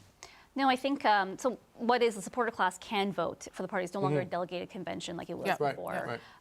So I think, you know, there's a number of ways they can do it. You know, perhaps they do something like if you're a Liberal member by this point, you know, if you're a donor, all these kind of ties to it to make sure that you're an active Liberal. Because what I worry about more is the foreign interference piece. Obviously, the person who will win, who can sign up the most members, is the most organized and an organizer, and that can be so many things. I think given the short timeline, that will also help that. But there has to be a window, Vanda, wouldn't you agree, for new members to join? Right? You know, like presumably. Or renew. Or renew. So you have to give some sort of a window there that gives the process legitimacy, but then also not so long that it can be overwhelmed. And I just did this, like, you know, similar OLP also went to a supporter class. And what you can do is, you know, by, let's say, end of February, like, those are the members, that's the cutoff point. I'm not sure there's another, you know, identification process that you add because of the foreign interference piece or whatnot. You'd have to. You'd have to do something, right? Well, not even foreign interference, just conservatives, you know, 100%. wanting to get involved and sway things. And then say this is the cutoff point, and everyone, that's the rush, you know, trying to get everyone to sign up members and not sell memberships, but get people to sign up as members. And some of those people will be members because of they're interested in Mark Carney, or they're interested in Dominic LeBlanc or whoever. And then that might also help rejuvenate the party. So I think there could be an argument for that. But definitely, I see a cutoff period and some sort of like strings attached of like how do you show that you're a confirmed Liberal with an address and is like, you know, have the credentials to vote here. I mean, that's kind of the problem with the supporter class. As much as it was welcomed as a way to open up the party to all different kinds of groups and I mean, classes. also, I think there are people who I think Greg and I know there are people who would have like just leadership teams would just stamp like $10 bills to things, and that's not equitable. Either, right? No. I have no idea what you're talking about. You know, I'm doing my research on air. But is the supporter class the same as what we saw in like the Don Valley North nomination? I know this has been dragged through the public inquiry. 14 living in Canada, doesn't even have to be a permanent resident or a citizen. I mean, because this is picking a prime minister. Right? I mean, that is the long-term has been the rules, you know. So I don't know if maybe they choose saying, actually, you're going to have to be 16 years old or a voting age or something else. Or maybe they might say you have to be a citizen or at least a permanent resident. Right? I can see things like that happening too. You know, I think people, I think the other thing too is that while everyone will gun for the GTA, for Lower Mainland, every riding has equal amount of status there. So you are better off actually going to the north in a rural place and getting those 10 Liberals in Sarnia-Lambton. I'm sure there's more there, but a smaller riding that hasn't had that to get them to vote as well, because everyone's going to gun for GTA, Lower Mainland, urban prairies. Right? Yeah, and timing. There was a mood for change in 2014, 2015, but the polls were all over the place. Yeah. The supporter class gave that opportunity to people. If you kind of want to dip your toe in the political waters, you were not, going, holus bolus. I find when I would go door to door, people would tell you that they were Liberals, but they've never donated, they've never had a law sign. But that's the difference between the different makeup of the party. Yeah. That fit for the time. Right now, one of the arguments, as you said, David, you want people to join, not just for the legitimacy, but if you've got to rebuild the party and you've got to go into the election as strong as possible, you need to bring people in, and it's going to be tougher to do that obviously right now after a year of the polls we've seen. Yeah. Okay, I have another guest if I can. BC Liberal MP Ken Hardy joins me now. We talked before, Ken Hardy, but you came back. Thank you for doing that. Now you've heard from the Prime Minister. What did you make of his comments this morning? Well, I think that the Prime Minister will still be working through some of the factors that went into the decision that he came to over the weekend. I'm listening, quite with a lot of interest to the discussion that you have going there, Rosemary. Somebody needs to get Eddie Goldenberg on the line, because he has an item in the national. What is it? The National News Watch. He's coming up. He's coming up, Mr. Hardy. He's coming up. Oh, good, excellent, good. Yeah, because he has a different take, and I kind of agree with him in that a long, and long in these days is anything over a month. A long process to select a new leader leaves a lot of things in limbo. Not the least of which is the repositioning that I think needs to happen within the Liberal Party. And so, yes, the Prime Minister certainly has earned the opportunity to make his decision and to reflect on that decision, as he did this morning. But I would surely like to see caucus take a more activist role in what happens next. And what kind of speed do you want to see that happen then? It sounds like March 24th is far too late for you. It is, absolutely, yes. No, I think that I would rather see us prepared at least a month in advance and longer to, start that whole process of doing what I mentioned to David any number of times, in the past few months, to make that engaging argument as to why this party deserves another term in government. Yeah. Do you worry that a shorter race would limit the playing field? Because I think that would be the concern, right? And certainly the Prime Minister used words robust, nationwide, in order to have a substantive competition. Would you be worried that you would leave people out or disadvantage some candidates by doing that? Yes, I mean, that's obviously a situation that we find ourselves in, because we are literally up against the wall here.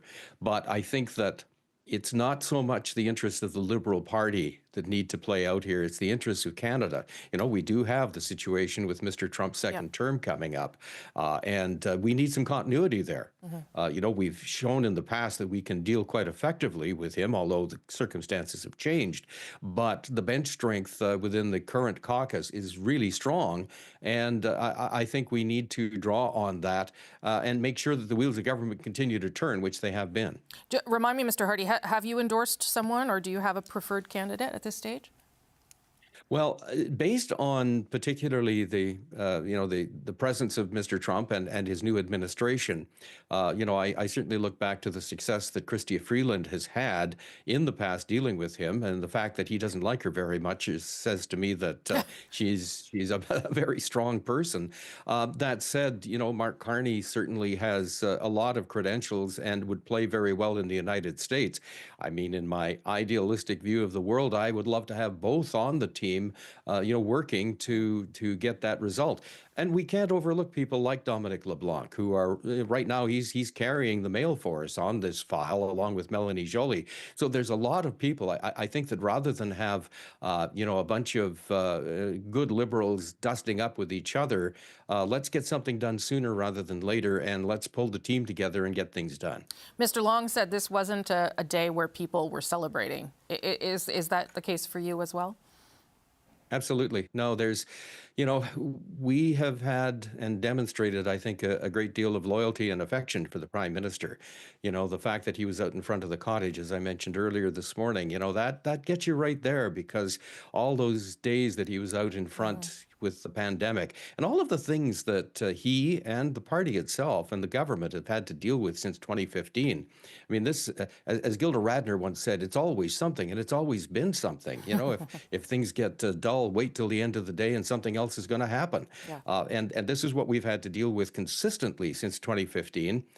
In general terms, we've come through much better than our peer countries. But as I said to you earlier today, Rosemary, there are things that we haven't done that we need to focus in on. Food prices being the one. Yep. Putting more money into people's pockets, that's some kind of relief. But doing something about food prices, I think, is something we need to be much, much more serious about. Okay. Ken Hardy, always nice of you to make time, especially twice today already. Thank you for that. I appreciate it. Take care.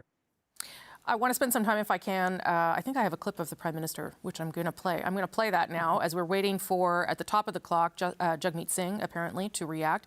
But let me play this clip of the Prime Minister, and we'll talk a bit after that. Last night over dinner, I told my kids about the decision that I'm sharing with you today. I intend to resign as party leader, as Prime Minister, after the party selects its next leader through a robust, nationwide, competitive process. Last night, I asked the President of the Liberal Party to begin that process. This country deserves a real choice in the next election, and it has become clear to me that if I'm having to fight internal battles, I cannot be the best option in that election. Justin Trudeau confirming what we've been talking about now, that he is stepping away as Liberal leader, in part because in order to fight an election, he cannot be fighting fronts inside his own party, as was the case for the past 6 months, and particularly intensifying over the past month. The Prime Minister, still the Prime Minister, so he does have a cabinet meeting later today at 3 p.m. where I'm sure they'll have lots to discuss, perhaps including what happens to cabinet ministers that may want to be leadership contenders. I'm told Lisa Raitt had a whole bunch of things to say after hearing from Ken Hardy. So I'll go to you, Lisa, and you can tell me what was going through your head when you were listening to Ken. Oh, I was listening to Ken, and God love him. I mean, it's so focused on the Liberal Party and what's going to be happening next. I'm glad that you reminded me on the clip from the Prime Minister, though, Rosemary, because he clearly said that he is the Prime Minister and he is the leader until there is a new leader that has been elected in a nationwide a race that's democratic. Now, all of that is interesting because it means that caucus's hands are tied. Caucus on Wednesday, I don't know what they're going to talk about other than what you, I think, rightfully keep putting to individual MPs, which is who are you going to support and where the race is going. So the entire focus now is going to be on who is the next Prime Minister, and that's what's going to be taking up everybody's minds and thoughts moving forward. And like I said before, the concern that I have on the general piece is, quite frankly, we've got some threats that are going to be coming at Canada, and the person in charge is still going to be Justin Trudeau with a parliament that's in prorogue, and he'll be making all the decisions without the assistance of a cabinet who presumably will all be running for the next job. And that's the state of play until the end of March. And I don't know how easy I am with that kind of state of play, given what we're going to be seeing coming down the pipe from the United States. Well, let's talk a little bit about that, maybe, David. I mean, I do think there have been some signals from the Prime Minister that this is an issue they're taking seriously. The meeting on Friday, the meeting again today of the Canada-US Committee. We don't know at this stage whether people will have to leave their jobs in order to run. We don't know who's going to run. And we know that, as complicated as his relationship with Donald Trump may be, he has a relationship with him, has been able to get him on the phone, has been able to meet with him. So how does this complicate how the government faces the incoming Trump administration? Well, in some ways, you know, the caucus doesn't have Justin Trudeau to kick around anymore. So he doesn't have to fight that internal battle anymore with his own MPs about the future of the party. So he can focus on governing. That's a generous interpretation of things. The question is the team he has built is, I think, meeting right now. The Canada-U.S. Committee of Cabinet is meeting right now. What's that going to look like in a week? What's that going to look like in 2 weeks? Are people going to leave those jobs to run? Because I don't think with a shortened, truncated process, which it seems the Liberal Party is definitely headed towards to pick the Prime Minister, that you can be a cabinet minister and compete for that. I think that's a very difficult sell just from a time management perspective and just you know a perception of having an advantage. I know it's been done in the past. But I'm just not sure it's there this time. So you've got to figure out how you reconcile solving of the political crisis while dealing with the governing challenge that comes from the U.S. because of the economic crisis that it presents, while at the same time the caucus will be off your back because you've given them the answer that they've been waiting for. The opposition parties are all united. I mean, there's not a moment of grace in any of the statements today. It's like, good riddance, you sucked. We're better, let's go. I mean, that's basically boiling it down, right? So, you know, they can at least focus on this. And it's interesting, though, like already we've seen a tweet from Elon Musk, who spends a lot of time with President-elect Trump. And a lot of time on social media. Yeah, he was saying that 2025 is looking good. Trump won and Trudeau has resigned. He's responded to tweets saying that. So, I mean, I don't know if that's an insight into the U.S. administration. The signals we have seen from actual Trump officials is that they're kind of happy with what they've seen on the border plan. So there's some hope there that there's enough progress that you can avoid the calamity that could potentially come if these tariffs come in. But at least now with this resolved, he can stop focusing on this and focus on that. I mean, that is the optimistic view. The pessimistic view, Aaron, would be he's kind of a lame duck prime minister. Donald Trump doesn't agree to anything because this isn't the guy he's going to be dealing with. Elon Musk also applauded Pierre Poilievre's more than an hour-long conversation with Jordan Peterson on social media, the social media psychologist guy. So it's hard to know how this might play for the country, but it should be a concern for everyone, for sure. Yeah, I mean, I do think there is an opening here for the Conservatives to make the argument that the country is rudderless and in chaos. We'll see whether that actually plays out in practice. We still don't know what Donald Trump's going to do on day one. We do know Justin Trudeau will be the Prime Minister when Donald Trump is inaugurated. It is, to the point about cabinet ministers, there will have to be some kind of cabinet in place, but whether it will include we know it won't include Christopher. That seems unlikely at this point. Definitely whether it'll include Donald LeBlanc, Melanie Joly, Francois-Philippe Champagne, we don't know. And even if, to David's point, even if they somehow remain in cabinet, it's hard to imagine their undivided attention is going to be focused on governing. You know, the Prime Minister will still have his ambassador in Washington. He'll still have his team in his office, many of those people having gone through the first Trump presidency. So there is still something there to work with, but there is a risk now that Justin Trudeau is going to be kind of stuck dealing with Donald Trump and unable to do anything. And I think it is, I don't know the answer to this question, it is an open question of whether, you know, the one drawback of proroguing Parliament is that you don't have it if there's some kind of legislative measure you need to do in the next few months. Well, presumably you could pull them back, and there's ways to not when it's prorogued. It's tough. You got to go back to the Governor General. Right. But just to talk on this prorogation issue, because it came up with Wayne Long and the timing issue. It's really hard to imagine a scenario where Justin Trudeau is the Prime Minister on March 24th. Yeah. Because you have to come back to Parliament with a throne speech, and then that throne speech then has to face a confidence vote within about 2 days.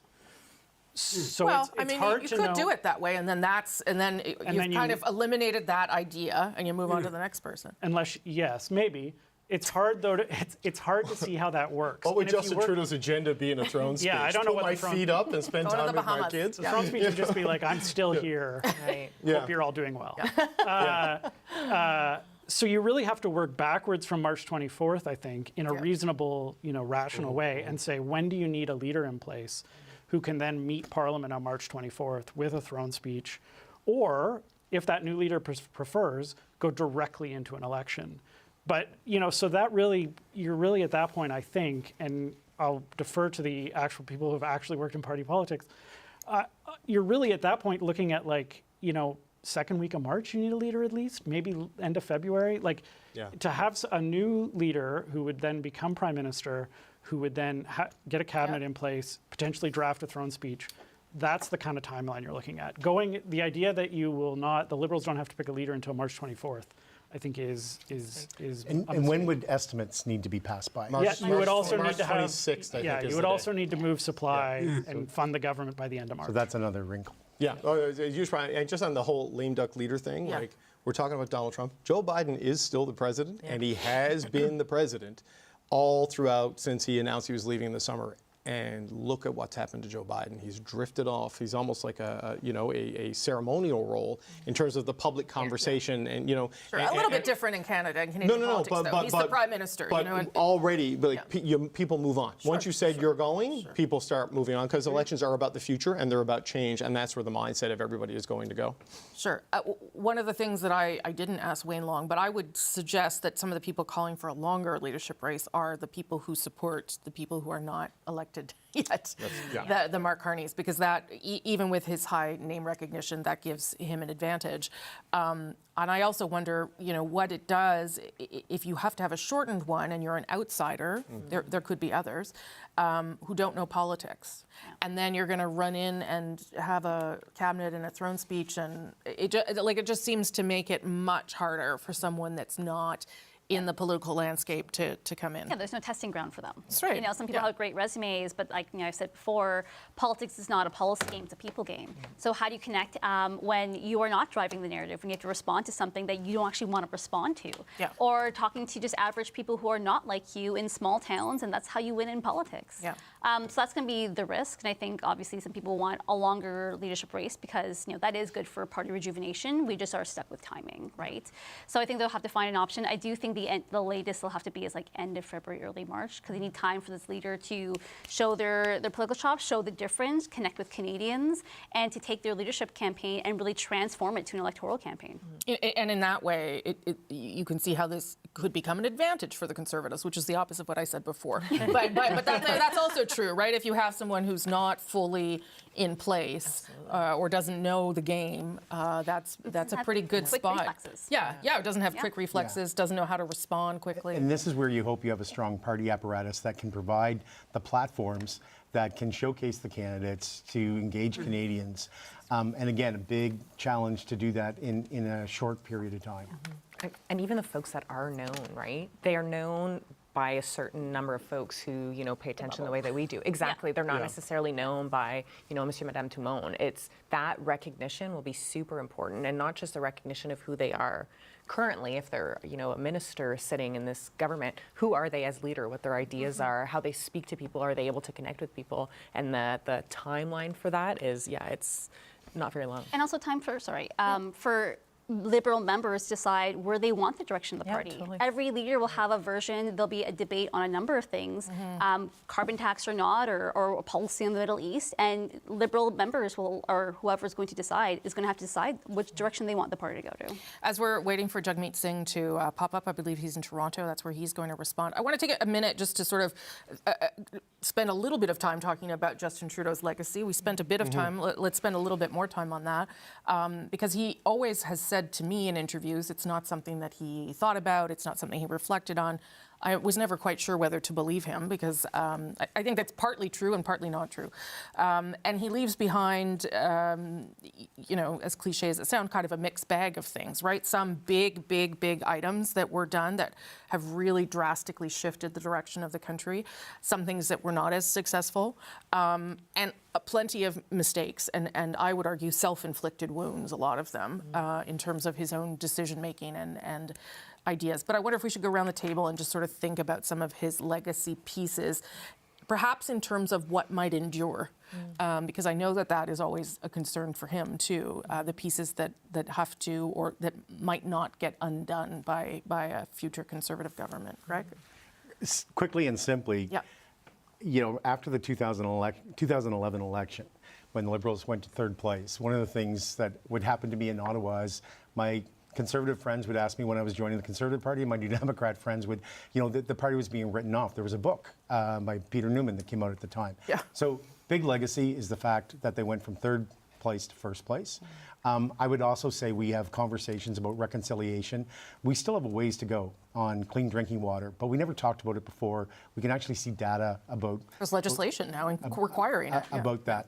You mentioned cannabis. We thought that was going to be the end of the world based on some takes on it. It hasn't.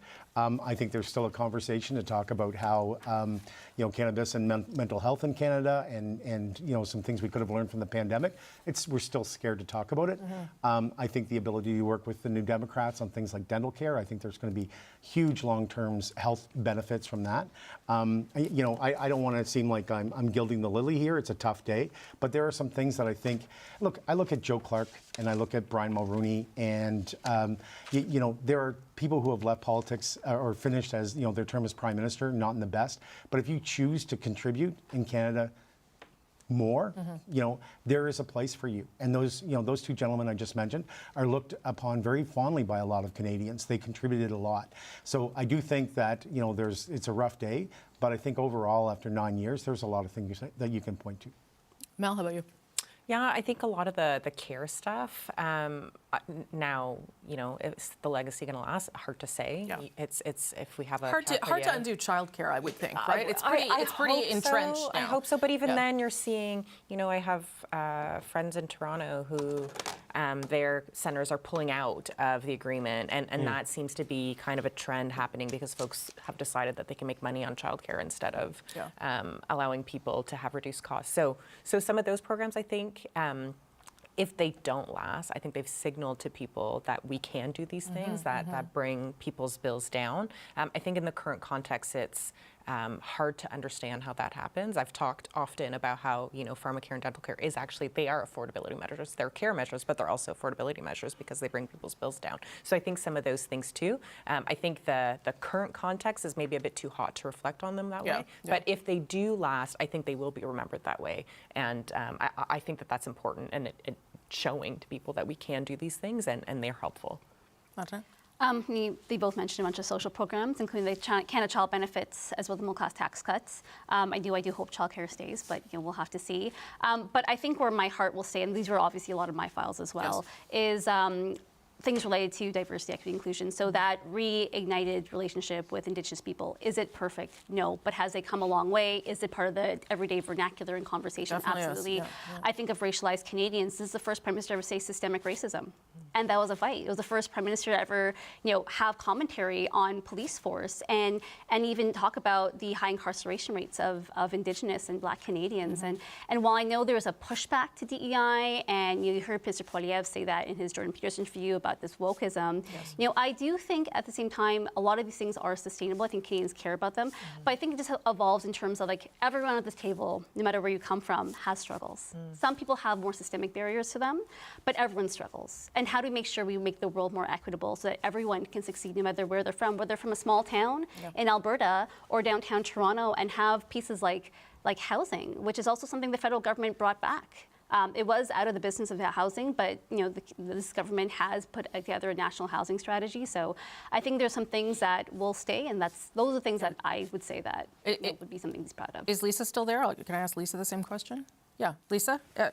Legacy's a tough one to judge on day one of an announcement, right? Yeah. And I do think that, and I agree with what everybody has said around the table about what are defining policies, but I think the legacy is going to get determined by the Canadian public and how they look back on it. Yeah. And they just don't have the space to look back on it right now. And the legacy, by the way, it could be a positive legacy, but we could also be talking about a negative legacy. Yep. I mean, 5-10 years from now, the legacy could be something that you don't anticipate because the policies as implemented didn't yield their expected results until the future. So going to hold on what a legacy looks like right now, but certainly the Prime Minister did not back away from any of his policy platform pieces in what he was saying today as he wrapped up his time as Prime Minister. So he's going to put forward what his legacy is.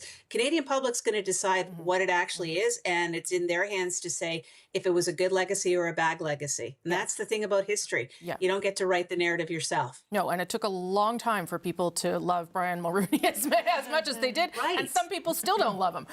So you're quite right. It does take a long time for those things to sort of bubble up. And in a minute, we'll talk about some of the challenges that Justin Trudeau overcame as well, because there were a lot of things that he did that he survived in spite of himself and in spite of the things happening around him. But first, I want to bring you a reaction from the President-elect, Donald Trump, who has weighed in on Truth Social, saying, quote, many people in Canada love being the 51st state. Here we are with that again. The United States can no longer suffer the massive trade deficits and subsidies that Canada needs to stay afloat. Justin Trudeau knew this and resigned. On he goes, Donald Trump. If Canada merged with the U.S., there would be no tariffs, taxes would go way down, and they would be totally secure from the threat of Russian and Chinese ships that are constantly surrounding them. Together, what a great nation it would be. That post from Justin Trudeau. Not all of that, from Donald Trump about Justin Trudeau. Yeah, not all of that accurate, of course, and again, sort of trolling Canada when we're dealing with some political instability, let's say it that way, calling for the 51st state. Let's alert the Coast Guard, too. I didn't realize there were Russian and Chinese ships everywhere we looked either, but apparently, in his mind, there are. Do you want to respond to that, or the other piece? I mean, that's whoever emerges from this leadership race and whoever emerges from the upcoming election, that's what you got to deal with. Yeah. Right? When this initially came up, it was shrugged off as a joke. He keeps repeating it, keeps talking about it. They've added the Panama Canal and Greenland to their Amazon cart of countries that they want to get and acquire to expand, I guess, the manifest destiny of a Trump administration. But people can say it's a disrespect for Justin Trudeau. And perhaps that is in the country. Some of it, but it's also total disrespect for the country, which lost a lot of people in Afghanistan, defending, helping the United States after the tallest buildings in Donald Trump's hometown were destroyed by terrorists. So this is one of the challenges they're going to have to deal with, right? And how you navigate that, I don't know, because a resurgent second term Trump, who is term limited, not running for re-election, surrounded by true believers, no one throwing sand in the gears of the White House operations like there was during the first term to try to keep things as close to normal as it could be. It's going to be a significant challenge that they have to deal with whoever is Prime Minister on March 24th or after the next election. But he's not even in the White House yet. No, he's not. We got 4 more years of this at minimum. Just to be fair and balanced, let's talk a little bit about some of Justin Trudeau's issues. And when I was doing a little Googling last night in anticipation of this day, the ones that kept coming up were the ethics violations or potential ethics violations, whether it be SNC-Lavalin, whether it be the visit to the Aga Khan Island, the We Charity scandal, which I think he was eventually cleared of, criticism around the Emergencies Act use. You alluded to the blackface during the election campaign. So many of the things, and I'm not saying that all the policy decisions were the right ones, because I think lots of people would question medical assisted dying, where it got, the Senate reform, lots of things like that. And I'm going to stop as soon as I see Jagmeet Singh start talking here, because he has popped up on my screen. But I wouldn't mind talking about how the things that Justin Trudeau had to overcome so often were things that he could have probably avoided. I was going to say the things he overcame were the things he put in his own way. That's right. Look, there's a debate to be had about whether some of these missteps or all of these missteps were because of a lack of ethics. Okay, I'm going to go. That's the second time I've done it to you. Coming back to you. Jagmeet Singh. Justin Trudeau's Liberals have let down Canadians. They have let you down when it comes to the cost of homes. He's let you down when it comes to the cost of living. And frankly, it's not just Justin Trudeau. It's every Liberal minister, every Liberal MP who looked down their nose at you when people were saying we can't make ends meet. We are struggling with the cost of living. So it doesn't matter who the next Liberal leader is. They've let you down. They do not deserve another chance. They're more interested in themselves than the struggles of Canadians. We've got serious threats of Donald Trump and tariffs that put in question hundreds and thousands of Canadian jobs. And instead of focusing on you and protecting your jobs, they're worried about themselves. We have another serious threat to the middle class in Canada, and that is Pierre Poilievre and the Conservatives. Pierre Poilievre and the Conservatives want to cut from the middle class to give to their rich CEO friends. They want to cut your pensions. They want to cut health care. They want to cut dental care, all to make the rich CEO buddies even richer. Under Pierre Poilievre and the Conservatives, they want to see CEOs get richer and richer and the middle class fall further behind. That's a serious fight in front of us. And I know what that fight's all about. I remember meeting seniors in our country who told me that they are living in pain because they can't fix their teeth. They can't get their teeth looked after. And to hear heartbreaking stories from these seniors. I remember one in particular who told me she's got to choose between eating and sleeping because if she eats at night, she's in so much pain she can't fall asleep. And if she wants to sleep that night, she has to skip a meal, not eat dinner, go to bed hungry. I promised those seniors that I would fight like hell to make sure they could actually get their teeth looked after. And the Liberals said no at every turn. We proposed solutions. We proposed ideas to get this done. They said no. Even when we convinced them to move forward with dental care, they said it would take a decade to put in place. We said, no, seniors need this now. We fought hard and we delivered it. So if Canadians give us a chance, give us the honor of leading this country, we're going to do exactly that. Fight for you. Fight greedy CEOs who are ripping you off when you buy your groceries. Fight to make sure you can actually afford a home. So if you are worried about the cuts of Pierre Poilievre and the Conservatives, if you find it unacceptable, just simply wrong that the rich keep on getting richer and the middle class is falling further behind, stand with us. We are building a movement of working class people. We are fighting to win for you. Justin Trudeau et les libéraux de Justin Trudeau vous ont laissé tomber. Liberals have let us down. They've let us down when we talk about affordable housing. They've let us down with regards to the cost of living. It's each and every Liberal minister, each Liberal MP has done that. And they have not acted, they've not done anything. And citizens are having trouble making ends meet. At the same time, rather than dealing with issues concerning Canadians, they are squabbling internally. And we have the Trump tariff threats. They're threatening hundreds of thousands of Canadian jobs. And instead of concentrating on allowing Canadians to keep their jobs, they are fighting internally. Liberals have let you down, and they do not deserve another chance. For Canadians, the greatest challenge for their cost of living will be the Conservative cuts. Conservatives and Pierre Poilievre want to cut into your pensions, health care, dental care. They want to cut from the middle class to give gifts to their rich friends. This is not acceptable. It's a huge challenge, and I understand these challenges. I've spoken with many elderly Canadians, and they said, we can't afford dental care. We are living with chronic pain because we can't afford dental care. And I found it unacceptable. This really broke my heart to hear these types of stories. So I committed myself to guarantee dental care for seniors. And each time we've proposed solutions, Liberals said no. They rejected our ideas. But I'm not backing down. So we've continued to fight, and we've obtained this dental care program for seniors and also for children. So this is what we need. We need people who are going to fight for Canadians. So if you don't want Pierre Poilievre's tax cuts, tax measures rather, and cuts to programs, join us. We're building a movement together, and together we can win for the working class and for the middle class. Thank you. Nous allons maintenant prendre des questions en ligne. We will now take questions online. We will start with David Baxter with the Canadian Press. Please go ahead. Good afternoon, Mr. Singh. Can you hear me all right? I can hear you. Good to see you. Perfect. Good to hear you. All right. Of course, in addition to the Prime Minister resigning, the Parliament is proroguing until late March.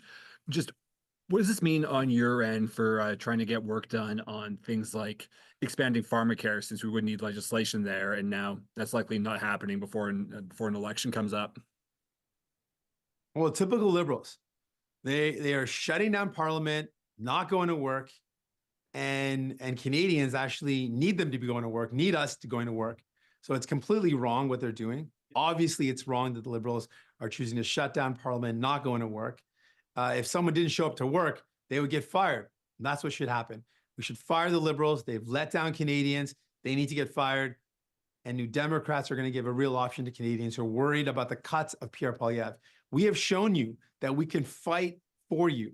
We can fight and we can deliver. We fought the Liberals every step of the way to secure dental care for seniors. It was a battle. It was a fight, but we did not relent. We did not give up. We continue to fight, and we secured that for you. If you give us a chance, that's exactly what we'll do in government. We will fight for you every single day. Fight for the working class, fight for the middle class, to bring down the cost of groceries, to take on those greedy CEOs that are ripping you off, to make sure you can actually afford a home. That's our commitment to you. Yeah, and just to follow up, we know that the first confidence motion before Parliament is going to be the throne speech. Will the NDP vote to bring down the government at the throne speech? Yes. Whatever the vote is, there will be a vote of confidence. New Democrats will be voting against this government for an election where Canadians will have a choice.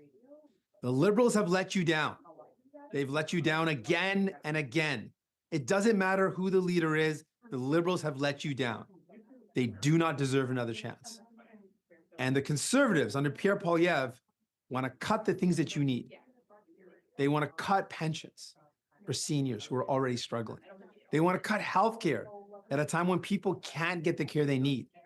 They want to cut dental care for seniors and kids who are just receiving this care. They want to cut that. It's a callous decision. And New Democrats want to fight those greedy CEOs that are ripping you off. We want to lower your grocery bills and make sure you can actually find a home that you can afford. New Democrats are building a movement. If you're worried about those cuts, if you're worried about Pierre Poilievre, if you feel let down by the Liberals, stand with us. Stand with us this time. We are building a movement to fight back. We are fighting to win for you. Nous allons maintenant Juliane avec Radio-Canada. C'est à vous. Radio-Canada.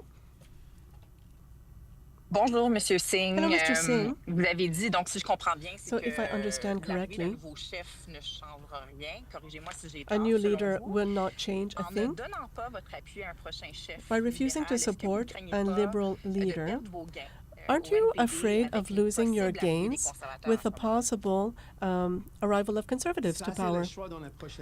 Well, that will be a choice to be made in the next election. Canadians will decide. It's clear that Liberals let us down.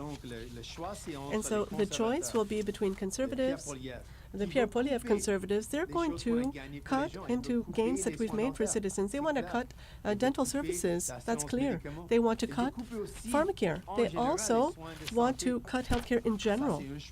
That's a choice.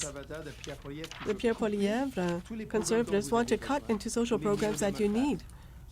Or we are going to fight against the rich CEOs who are exploiting you to try to bring down your grocery bills, to make sure that you're able to find affordable housing. This will be the choice, but it's the fault of Liberals that we are now in this position. They've let us down, and now Canadians will have to decide between Conservatives who want to cut into programs or the NDP who wants to fight for you. Yes, but you have supported the Liberals for so long. You've propped them up. Don't you think that with a new leader they could allow some of your policies to go forward? No, it's finished.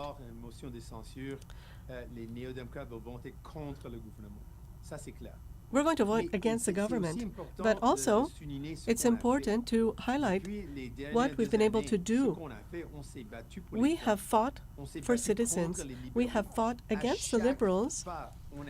At each and every step of the way, we've had to fight in order to get dental care. That was not easy. We had to fight each and every step of the way to say, yes, people deserve to have these programs. Liberals initially said no. They said no often. Justin Trudeau and the Liberals said no. And then we did not back down. We continued to fight, and we managed to obtain these programs for citizens. And that's what we're going to do if people give us a chance. We're going to fight for you. That's what we did in the past, and we'll do it in the future. We're going to fight for you, and we're going to reduce the price of groceries, and we're going to make sure that people have affordable housing, and we're going to oppose Pierre Poilievre. We will now go to Alex Bilingual with the Toronto Star. Please go ahead. Hi, thank you very much, Mr. Singh. Just going back to this question of whoever the Liberals choose as leader, it sounds like you're pretty clear that whoever they choose, you guys are going to still vote down the government. You want an election after they choose a leader. But what if they choose somebody who's from the progressive wing of the Liberal Party who might help you advance priorities like pharmacare even further than they have already?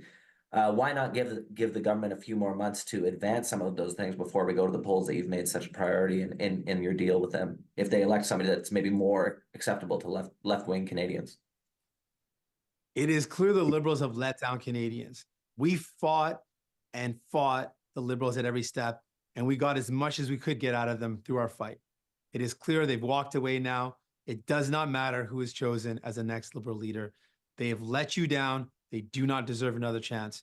So as soon as there is a confidence vote, New Democrats will be voting against the government. And then we will have an election. And in that election, Canadians have an important choice. You got to look at what Pierre Poilievre wants to do, who he's been meeting with, what he's been spending his past 2 years doing. Past 2 years, you saw what I did. I fought for dental care. We fought to make sure people had free diabetes medication and free birth control. That's what we fought for. We fought to get better protection for workers. We fought for a GST holiday. We fought for you. What did Pierre Poilievre do in that same time? You're not going to be able to ask him this question because he's not available for questions today. But let me tell you what he's done. In the past 2 years, he met with over 100 corporate lobbyists. He had fundraiser after fundraiser in wealthy mansions, $17 million mansions, where he made it clear who he's going to work for. The billionaires, the richest CEOs. That's who he wants to work for. What I've been doing is fighting for Canadians to make sure seniors can actually get their teeth looked after, to make sure people can afford their medication, to protect workers. That's what we've done. That's what Pierre Poilievre has been up to. So the choice is clear in the next election. Just as a follow-up, obviously through the confidence and supply agreement, you worked quite closely, as I understand it, with Trudeau on a lot of priorities that you put forward: dental care, pharmacare, anti-scab legislation, things like that. And now that he's leaving the political scene or preparing to leave, do you have any reflections on what you think he'll be remembered for, what type of prime minister he's been, outside of maybe the current charged political moment, reflections on your time with Trudeau and what he means to Canada? I can tell you for New Democrats and for me personally, we spent the past 2 years fighting. We had to fight every step of the way. Every victory we secured for Canadians was a battle, was an all-out brawl. We fought to bring in dental care. Just to remind folks, the Liberals voted against it multiple times. They said no again and again. Even when we convinced them to move forward, they said it's going to take a decade to put in place. We fought back and secured these things. They weren't going to move forward on protection for workers. We forced them to do so. They weren't going to move forward on pharmacare. We had to threaten them. We had to fight with them, and we secured that as well. So it was a battle. But one of the things that did stand out for me is how much Justin Trudeau was close to his family and to his kids. And I hope now that he's made this decision, he'll be able to spend more time with his family. We will now go to David Aiken with Global News. Please go ahead. Thanks very much for taking our questions. I'm probably, I think, going to be the fourth person to get you to say the same thing on this topic. Some New Democrats would like to see changes to our elections laws, make it easier for people in university to vote, extend advanced voting days. I'll give you another if. If a future Liberal leader said to you, for a very narrow window, couple of weeks, a few weeks, whatever, You'll get some of those changes, New Democrats. You let us get the money bill through, perhaps with funding for pharmacare, with a commitment to have an election in June or July. Is there any framework? Is there anything that a future Liberal leader can say to you? I just out some things to extend by a couple of weeks. You're shaking your head, so tell me again what you're going to do. No. As soon as there is a confidence vote, we will be voting against the government. It is clear that they have let down people. In terms of changing the election laws, we actually proposed that. We proposed those changes to say, let's make it easier for people to vote. Let's change the hours of voting. Let's make it easier for people to vote at a different polling station in their riding. We've already proposed those things. The Liberals had a shot to actually improve those things. They did not do the work necessary. Let us be very clear. This is not just Justin Trudeau. This is every Liberal minister. This is every Liberal MP. All of them are to blame for the situation we're in right now. It is all of their collective faults. So no, they let down Canadians. They do not deserve another chance. The next election is going to be a choice between Pierre Poilievre and the Conservatives who want to cut from you to give to the rich buddies, or New Democrats who want to fight for you to lower the cost of your groceries, take on those greedy CEOs and those billionaires that are ripping you off. You've seen in the House of Commons before we board for Christmas that the Conservatives are talking about a guy named Carbon Tax Carney. I wonder if you have some thoughts about Mark Carney as a potential Liberal leader. Do you think he'd make a good PM? Genuinely, I say this, it does not matter who the Liberals choose as their next leader. They have let down Canadians. They've already had a shot. Ask yourself, is your life better off after 9 years of the Liberals? No, they had their shot. They had Liberal ministers, they had Liberal MPs. They did not deliver for you. They let you down. The only things that came out of that government in the recent years that are worth helping and that helped out people are things that we fought and forced them to do. And we had to fight them. It was not easy. It was not something they were willing to do. We had to force them. We had to fight with them. And that's what you get with New Democrats. We will fight for you every single day to make life more affordable for Canadians, to make sure you can have a home that's affordable, make sure you can afford your groceries. We're going to fight for you. The Conservatives want to help out their rich CEO buddies. They've made it clear who they're in it for. They're in it for the billionaires. They're in it for their rich buddies. And they want to cut from you to help them out. The choice is clear in the next election. And the Liberals have let you down, so they do not deserve another chance. Nous allons maintenant à Boris Proulx avec Le Devoir. C'est à vous. Now, Le Devoir. Bonjour, Monsieur Singh. Hello, Mr. Singh. Désolé de vous faire répéter, mais Sorry to make you repeat yourself, but I would like to have the certainty that there will be zero possible collaboration or any possible agreement with the Liberal Party, even with a new leader. Answer, no, absolutely not. We will have a confidence vote in the future, and the NDP will vote against the government, regardless. Regardless who will be the next Liberal leader, we will vote against the government. The Liberals let you down. All Liberals let you down.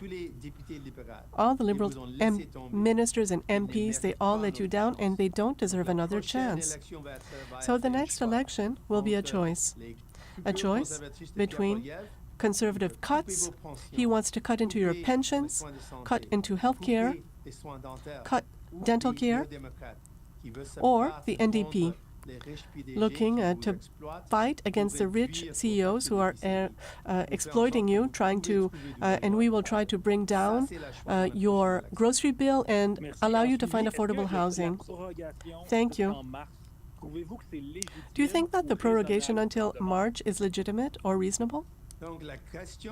So the question is the following. Is it reasonable that the Liberals are going to stop working when we're having threats of tariffs from Donald Trump and Canadian jobs are at risk? Absolutely not. It is not reasonable.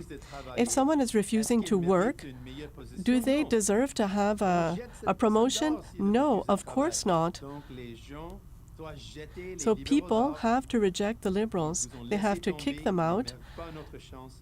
They let you down. They don't deserve another chance. And so now,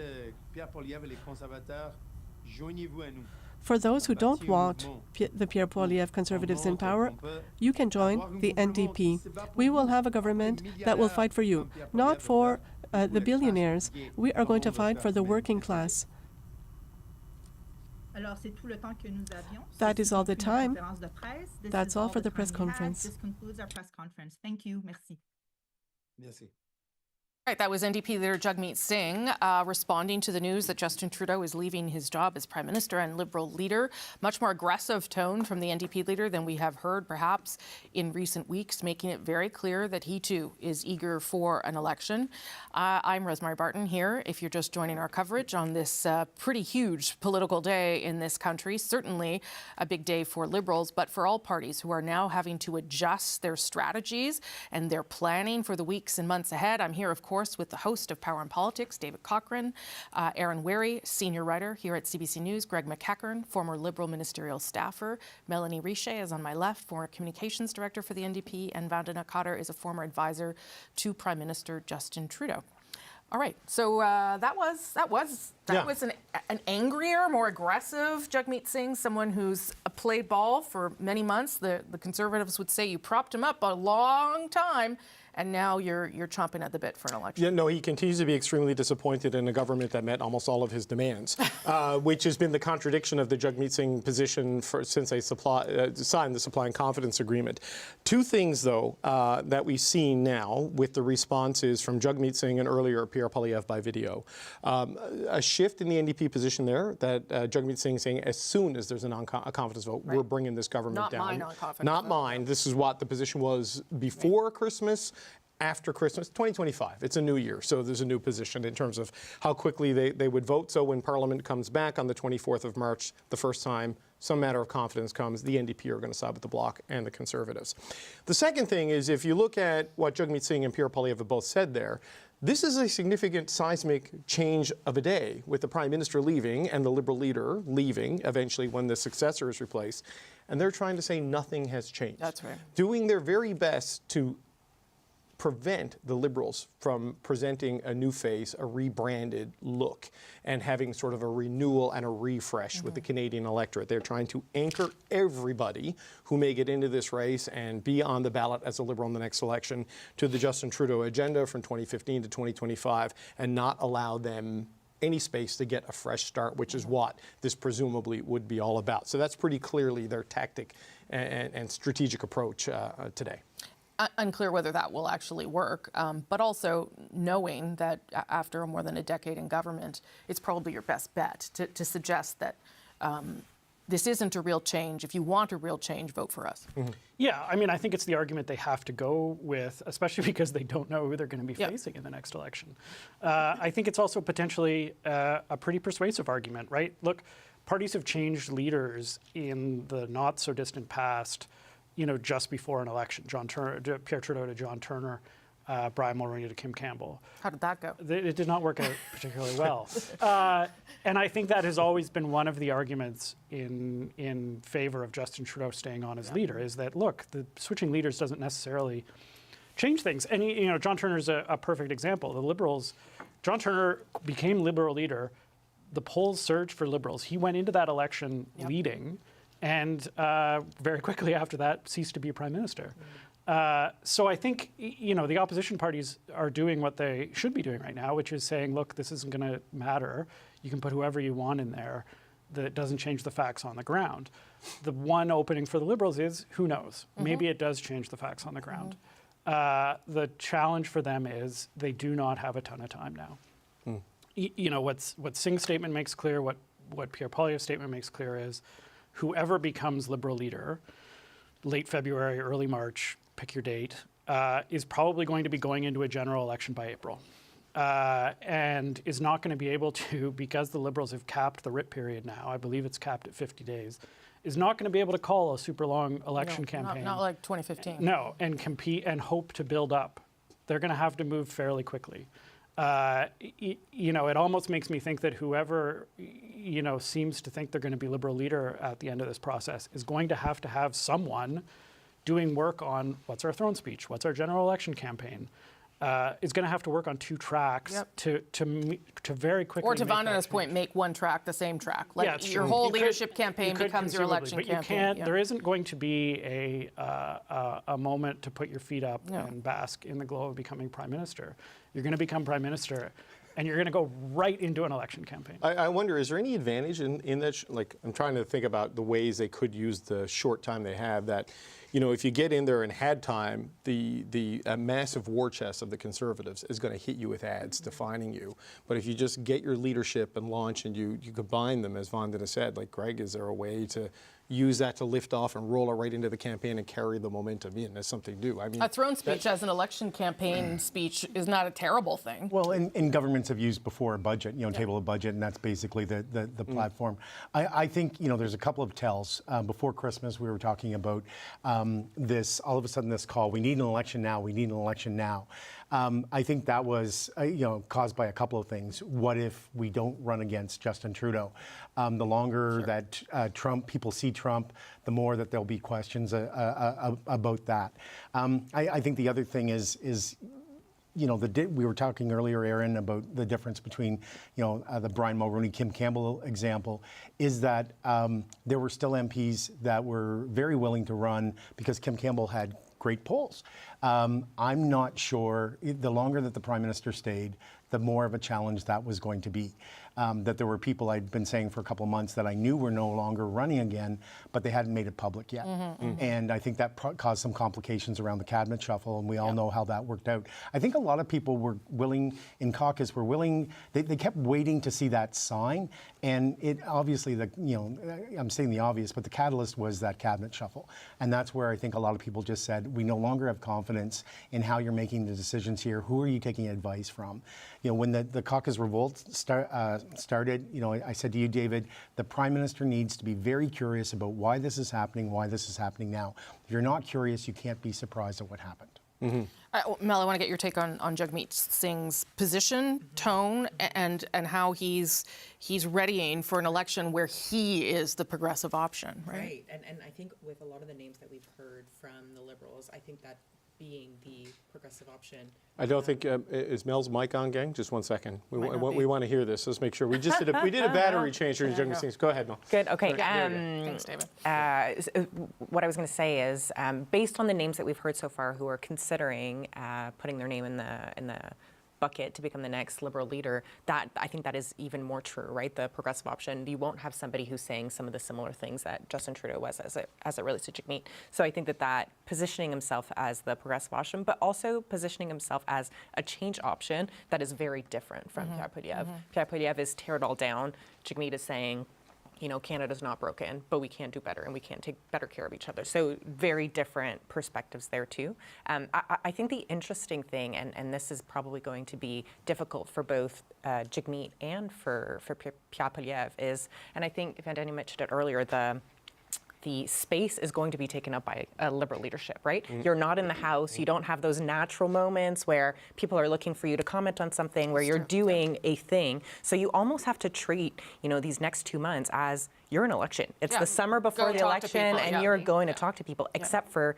people care less, right? People aren't going to be following you the way that they typically do when you're right before an election. So that challenge I bet you people care today. I mean, they definitely No, they definitely care today. Just, I mean, the next 2 months when folks are paying attention to who's going to be the Liberal leader, that'll be hard. It'll be hard to get your message out. It'll be hard to get your ideas out. So using this space when we don't know what that looks like, when that hasn't started yet, I think is really smart. That's probably an advantage for Pierre Poilievre, though, right? Who is better at talking directly to people without mainstream media and the rest of it. But I think it's also smart to start defining that right now. I think what we've seen in the last little bit is a failure to define our opponents, and the more that whoever the next leader will be can be defined before they start the job on day one, they won't be able to define themselves in an election campaign. So the more Jagmeet Singh can do that beforehand, I think the better it is for him leading into the next election. Sharon Carr is a partner at Sovereign Advisory and former Deputy Chief of Staff to Finance Minister Bill Morneau. Nice to see you. Hi, Rosie. What is going through your head today in terms of the Prime Minister's decision, the fact that he finally got here? Yeah, I think a lot of us heard speculations over the last 24 hours that he was going to resign. And to be honest, a lot of us didn't believe it. I think there's been a lot of folks who have been trying to explain or tell the team that there's a bit of an issue. And he got to the point that a lot of folks have been telling him. Now, it is a sad day, and I think everyone needs to remember that, anyone who was involved in this government, that it's sad because this government did do a lot of stuff that was really important. There's so many programs that have helped Canadians. So it's really important to kind of reflect a bit on that. But I also think this is a bit of a wake-up call. This should be a wake-up call for all parties, the Liberals, as they kind of rebuild after this or rebrand, that you can't take your caucus for granted. You have to... Politics is a team sport. It can definitely be a blood sport, but it is a team sport. And for the last several years, they've been playing it like it's a solo game. So I think they've probably learned the hardest way humanly possible, and here we are now. Yeah, I mean, for all of the mistakes that your former boss also made in politics, there was a breakdown between him and the Prime Minister, not unlike what we saw with Chrystia Freeland. And I wonder if you've reflected over the past few weeks about sort of how the Prime Minister's office and how he didn't really seem to your point, learn that lesson over time, that it had to be he had to be hit on the head again and again and again with it. Well, it's funny you ask that, because one of your own panelists on the show right now has said that this take is tiring, but I'm going to give it to you because I think it's important. We lived through this. We saw what it was like, and it was disgusting back then when they did the leaks, and I think it was disgusting when they did it to Freeland. So it's a systematic and symptomatic, I would say, cause and effect of what's happened. And I think we should, as a party, take a serious look at ourselves and say, how did we get here? And there is a lot of deja vu, and there's a lot of, when we were seeing the leak story, there was a lot of moments where a lot of us were just like, great, we're doing this all over again. It's the exact same playbook. And it's caused a whole lot more damage to the party and the brand than it's helped. So it's sad that happened. And I think that the people who participated in this should really take a strong and hard look, because they put the Prime Minister in the worst spot possible. And at the end of the day, the leader is the boss, but our jobs as staffers is to protect our bosses. And I don't think they protected him by this strategy that they've taken place with both. Not only these two ministers, there's other ministers that have left because of similar reasons as well. Do you have a leadership candidate that you are interested in? Do you plan to get involved in a leadership race? What are your thoughts on that, Sharon? There's been a lot of really interesting conversations taking place.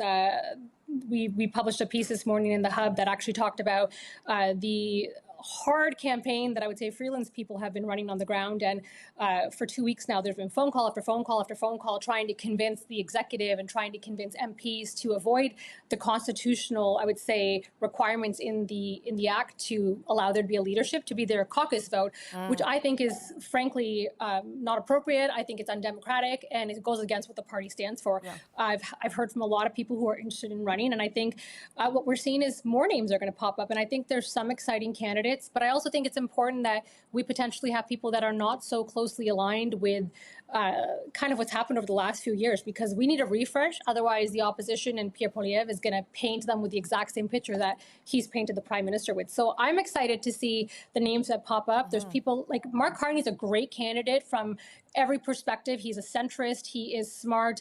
I think his advice that he got the last several weeks and months was bad and questionable, but there's people like him. There's Christy Clark, who's really been hustling, talking to people on the ground. There's people like Francois Philippe. There's Anita Anand. There's a ton of people that are going to be coming out of the woodworks. I think that is why this leadership process is important, that we give them time to come out and actually give us their plan and tell us who they are. Yeah, and it certainly sounded like the Prime Minister agreed with you on that front, wanted a robust nationwide competition. Sharon Carr, thank you for your perspective. Appreciate it. Nice to see you.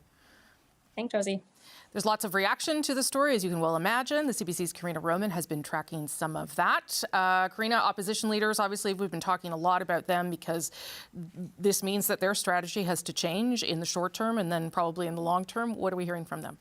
Well, yes, their strategy has to change because calculations were based on facing Justin Trudeau, and that has obviously changed. But as you heard, both in video and through statements, this changes nothing, according to Pierre Poilievre. He said that essentially, what has really changed when everyone who supported the policies in the government, whether we're talking about MPs or cabinet ministers, will continue on, and many of them be leadership hopefuls as well in terms of leadership. So have a little listen to part of what Pierre Poilievre had to say.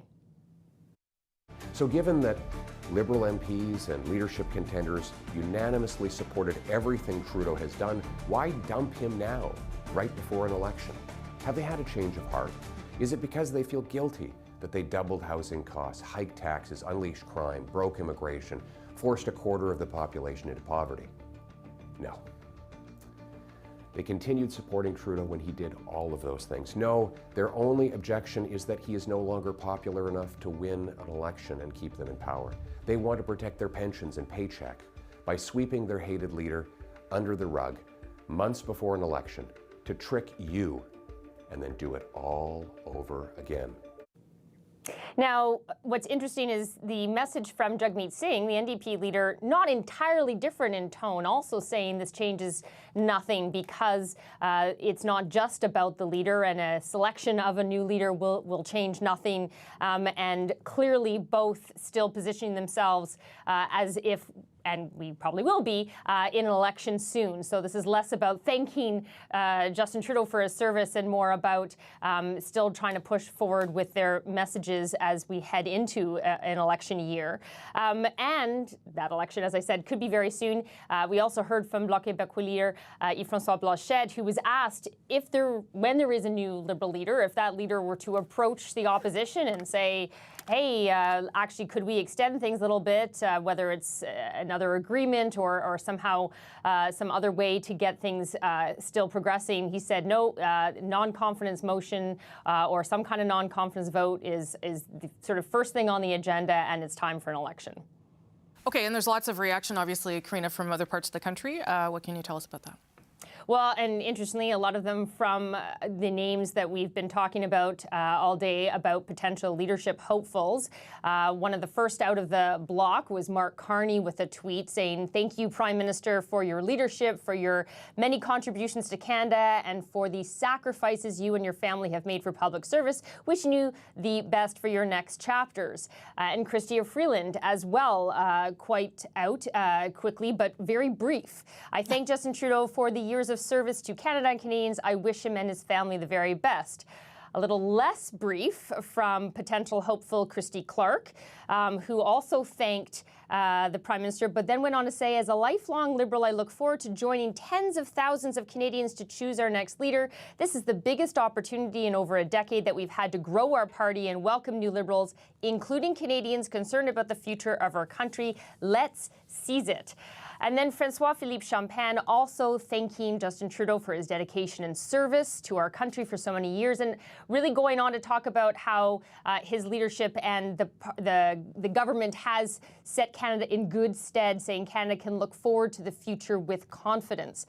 And then we also have had reaction from people who aren't interested in the Liberal leadership. Doug Ford, Premier of Ontario, put out a statement that actually doesn't even mention Justin Trudeau. He talks instead all about what the federal government has to do, regardless of the leader, in terms of facing Trump and the threat of tariffs. There's a tweet from Montreal Mayor Valérie Plante about how much of an ally Justin Trudeau was to cities, especially Montreal. Tweet from the Canadian, or a statement from the Canadian Chamber of Commerce saying, "Thank you for your service, but you made the right decision."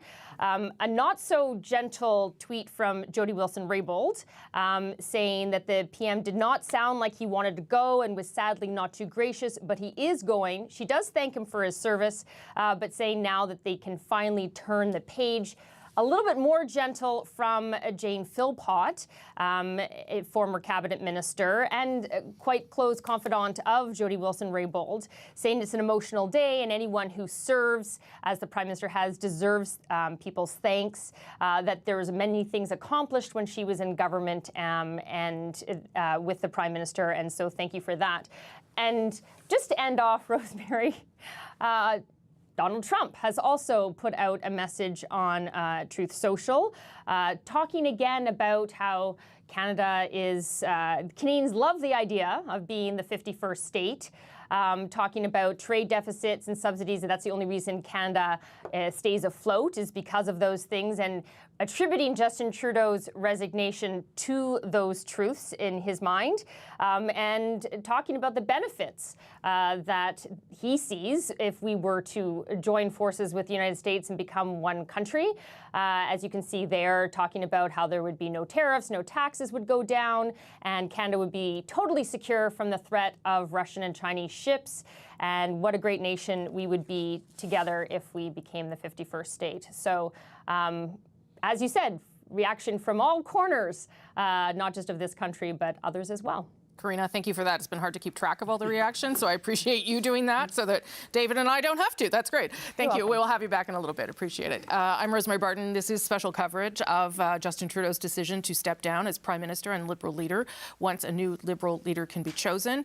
We will be with you through the entire day because this is a big day in Canadian politics, at which point David Cochrane will take over for several more hours, and then the National will begin. And we, of course, will have a special ad issue tonight as well about the day that was and the things still ahead. I want to go back to a point that we were talking about, Aaron, before Jagmeet Singh, only because Sharon Carr kind of alluded to it. She, of course, appreciates the Prime Minister, but had, I would say, a bad experience with the dealings between PMO and Bill Morneau and the Finance Department, which goes back to the self-inflicted wounds that have led us to here. And I'm not suggesting that there is one that leaders make mistakes and things happen over almost a decade. But if there's sort of a trend of things that maybe the Prime Minister didn't learn over time that we can identify. Look, Justin Trudeau is probably, of all the politicians I've seen, at least in Canada, the most naturally gifted and had the most built-in advantages given his last name and his own natural abilities. But he also had some consistent flaws and some, what I suspect are to Liberals, maddening flaws in how he governed.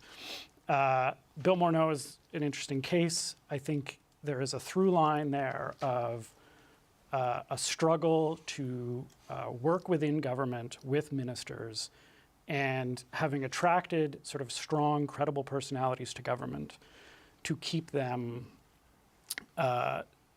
satisfied and happy and make them feel included, and to manage those relationships in a way that it doesn't end badly. Jody Wilson-Raybould is the classic case. We could argue it. Most complicated, perhaps, case as well. We could discuss it for hours, but within government... You have a whole section in your book that's very good about it. Yes, thanks for the plug. She was, within government, referred to as the minister who couldn't fail. Because she had so much importance as a politician, as a political figure, that needed to succeed when they put her in justice. And it didn't happen. It didn't succeed. And the fact that it didn't succeed, look, people within the Prime Minister's office would say that they moved her out of justice because she was difficult, because there were problems, because there were tensions. Yeah. We can debate who is exactly to blame for which share of the SNC-Lavalin affair, but the fact that it didn't work out is ultimately on the Prime Minister. Right. And the fact that it didn't work out multiple times with ministers, with Bill Morneau, with Chrystia Freeland, it ultimately comes back to the Prime Minister. You mentioned, we were talking a bit about legacy earlier, and you mentioned Brian Mulroney. And Brian Mulroney's calculation was that history remembers the big things and it forgets the gossip. Yep.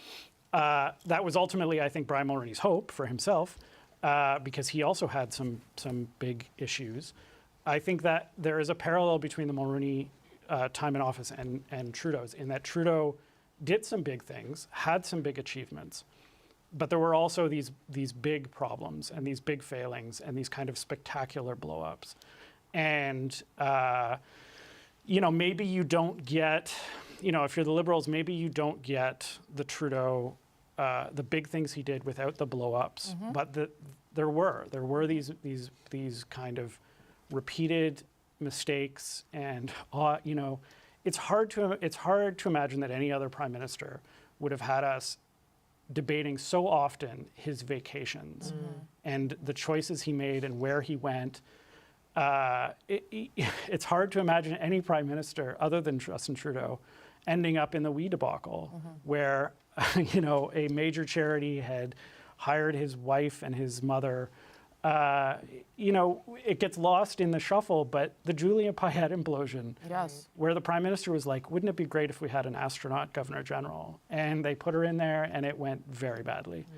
I think there's sort of two sides of this, where Justin Trudeau wanted to do big things, but in the process of doing big things, he had these problems and he made these errors. And it's just sort of the reality of Justin Trudeau's time in office. Yeah, I think that's good analysis, though, that when you have someone who wants to take big swings for the fences, sometimes you end up with, I don't know what the other baseball analogy would be. Strikeout. Strikeout, okay. I don't know. I mean, someone once said to me that Justin Trudeau doesn't understand risk. And it's not because and Justin Trudeau recognized it in himself, and it's not because he is courageous or brave, because courageous or brave means seeing the risk and deciding to do it anyway. With Justin Trudeau, it's more that he just doesn't see the risk.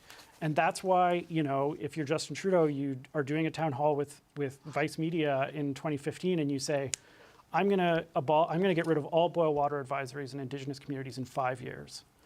Was there a plan to do that? Did anyone think that was plausibly realistic? I don't think so. Got pretty darn close. The flip side of it is, if he hadn't made that promise, if he hadn't made that commitment, would they have made the progress they have made on that issue? And that, I think, people will tell you, maybe this government doesn't drive as hard to try to solve that problem if he doesn't make that commitment. Okay, that's very interesting. I'm going to bring in our friend Louis Blouin, the Parliamentary Bureau Chief for Radio-Canada, who's joining us now. Louis, nice to see you. Nice to see you. What are you hearing? What are you thinking on this day? So what's the title of that movie again? Knives Out? Rosemary, I think? Hear Louis? Okay, yeah, it's just me. Yeah, okay, great. Keep going, Louis. Sorry. I was talking about this movie entitled Knives Out that came out recently. Well, it's starting. My colleague Daniel Thibault and I were able to speak with two ministers who told us on the anonymity that they believe that Chrystia Freeland's move on December the 16th was premeditated and calculated from a long time. So there's people clearly thinking that what she did on December 16 was a calculation of her part. So we can see now that camps already are starting to emerge from what happened on that this decisive week in December. So we'll see where it goes, how Ms. Freeland will respond to that. We also heard that Mr. Carney, Mark Carney, is already starting to make calls. He called at least one cabinet minister since the beginning of the day. It happened today. The other thing is that we're told that on that caucus meeting on Wednesday, we should expect that some MPs, maybe you already reported this, I'm just joining now, but we hear that some MPs might try to elect an interim leader from the caucus, that the caucus will choose an interim leader. Some want to put that idea forward, and so we'll see where it can go. Maybe there's not many chances that it happens, but there's still some MPs out there who would like to see that to happen. And a little bit of color on how the PM is feeling. What we're hearing right now, Rosemary, is that the Prime Minister is mainly serene right now, but he have some remorses about the way he handled caucus the last few months, his relation with his MPs. So that is a bit the echoes we get now, but that he is able to turn the page fairly quickly, but he has a few remorses about his relations with caucus in the last few months. Okay, Louis Blouin, thank you for that. Nice to see you, friend. Nice to see you. Okay, we'll bring you back maybe later, but Vanden, I do want to get you in because you have to slip out for your actual job in a little bit. Sorry. What do you make of what Louis just said there about the Prime Minister's state of mind? And then I'm going to get you to weigh in on a bit of what Aaron said too. I agree. Yeah. I actually think he's calm. I actually am curious how he is as interim. I think he'll feel because there's nothing to lose. I actually think he'll do really well. I think the problem with an interim person who's not the PM, It'd be very weird. It'd be weird. It also, they don't have the same type of, for lack of better terms, like celebrity to like bring people interested. Like you mentioned a really good point about people forgetting of what's happening, people not being engaged. The Prime Minister will always get media. People will always contend whether you hate him or love him. So him at the charge still the best communicator in that sense. I can see him being a little less, weighed down by everything and just being able to do his job and also continue to make sure people are interested in the Liberal Party and following things. As the one thing I know about him, especially from third party, is he was very interested in the party itself, the infrastructure around it, the rules around it, how to rebuild it. So he will care about how this party continues after this. So he'll put all his efforts into that. To Aaron's point, there's a lot of points there. So I'll try to keep it short. One thing on 2015 night, I remember my husband asked me, like, aren't you excited? I'm like, I don't know these people. And, I staffed a lot of them. I staffed Josie Wilson Rabel, and it was a good afternoon. I talked to some of them. They were great on a few things. But I was like, I don't know them. I don't know how they are under stress. I don't know how they are, if they understand politics as a liberal, and as you say. They don't know what government looks like. I don't know how they are when you're battling in the House of Commons or how they deal with conflict. So one thing I worry about, my biggest concern when we didn't go to opposition first, like official opposition first, is that there was no runway for people to kind of learn a little bit, get their feet wet and understand them. Because it is a bit of, yes, there is a key part of understanding caucus, having caucus relations, and having that connection. There are some people who, ministers come to me like, I don't understand why I'm part of this committee. Why do I have to do this? I don't understand, like I have to tour. Why am I going to Fort McMurray? So I think some of those pieces are also part of the problem when you go to third to first. They're growing pains as well. But I think there was time to also kind of learn things as you go along the way and build those deeper connections and kind of think like, it sucks that we have a prime minister with the youngest family. He was, again, the young guy coming in and trying to show his family, like, okay, we can be normal, we can have vacation. And it's really unfortunate that that became a source of contempt for some Canadians.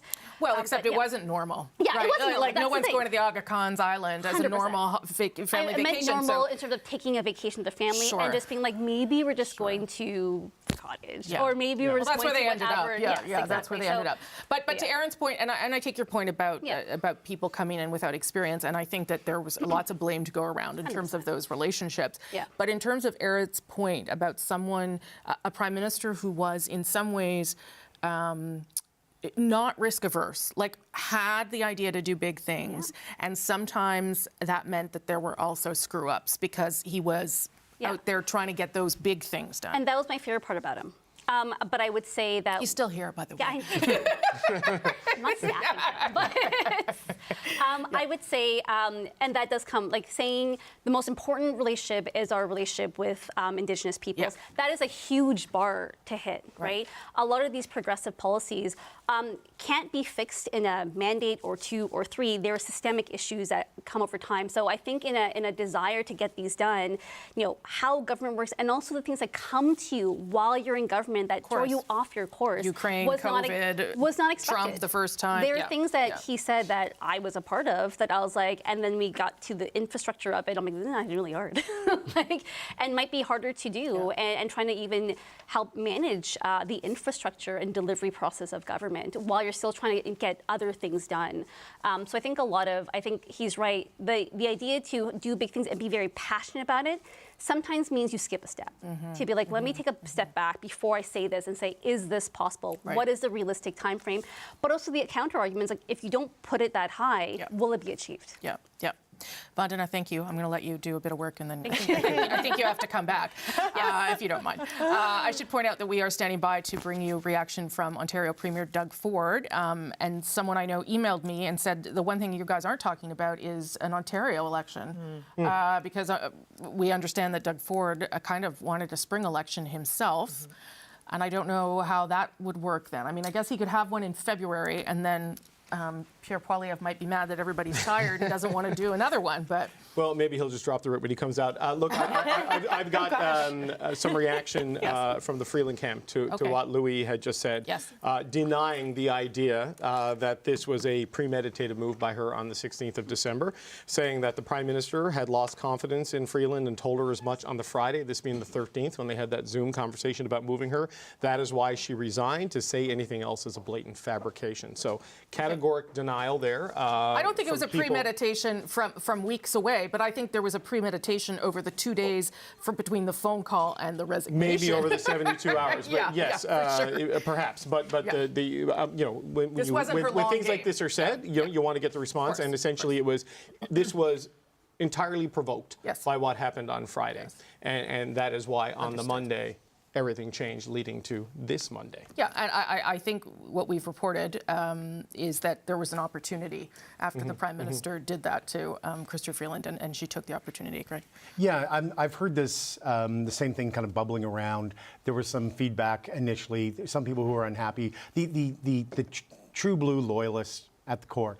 And at a Christmas party, someone said to me, who was thinking in that way, didn't Freeland really, this is inelegant, but you really use the shiv on the Prime Minister? And I said, well, the issue is they handed her the shiv. Yeah. Right? And that goes to judgment and planning and your ability to see what's coming. So I have, I'm not, former Minister Freeland's biggest fan in terms of communications. Melanie and I have hashed that out a lot, but everyone I think, thinks that it definitely, obviously could have been handled better. Yeah, I mean, if you just want a proof point of that, she was about to deliver her fall economic statement in the House and had a speech written. So I don't think that's the sign of someone that was premeditating any sort of leadership race, but now she's in a different place entirely. We've had the resignation announcement of a Deputy Prime Minister, Finance Minister, and a Prime Minister in less than a month. Yes, yeah. Right? When you just press pause and think back, December 16th was 22 days ago.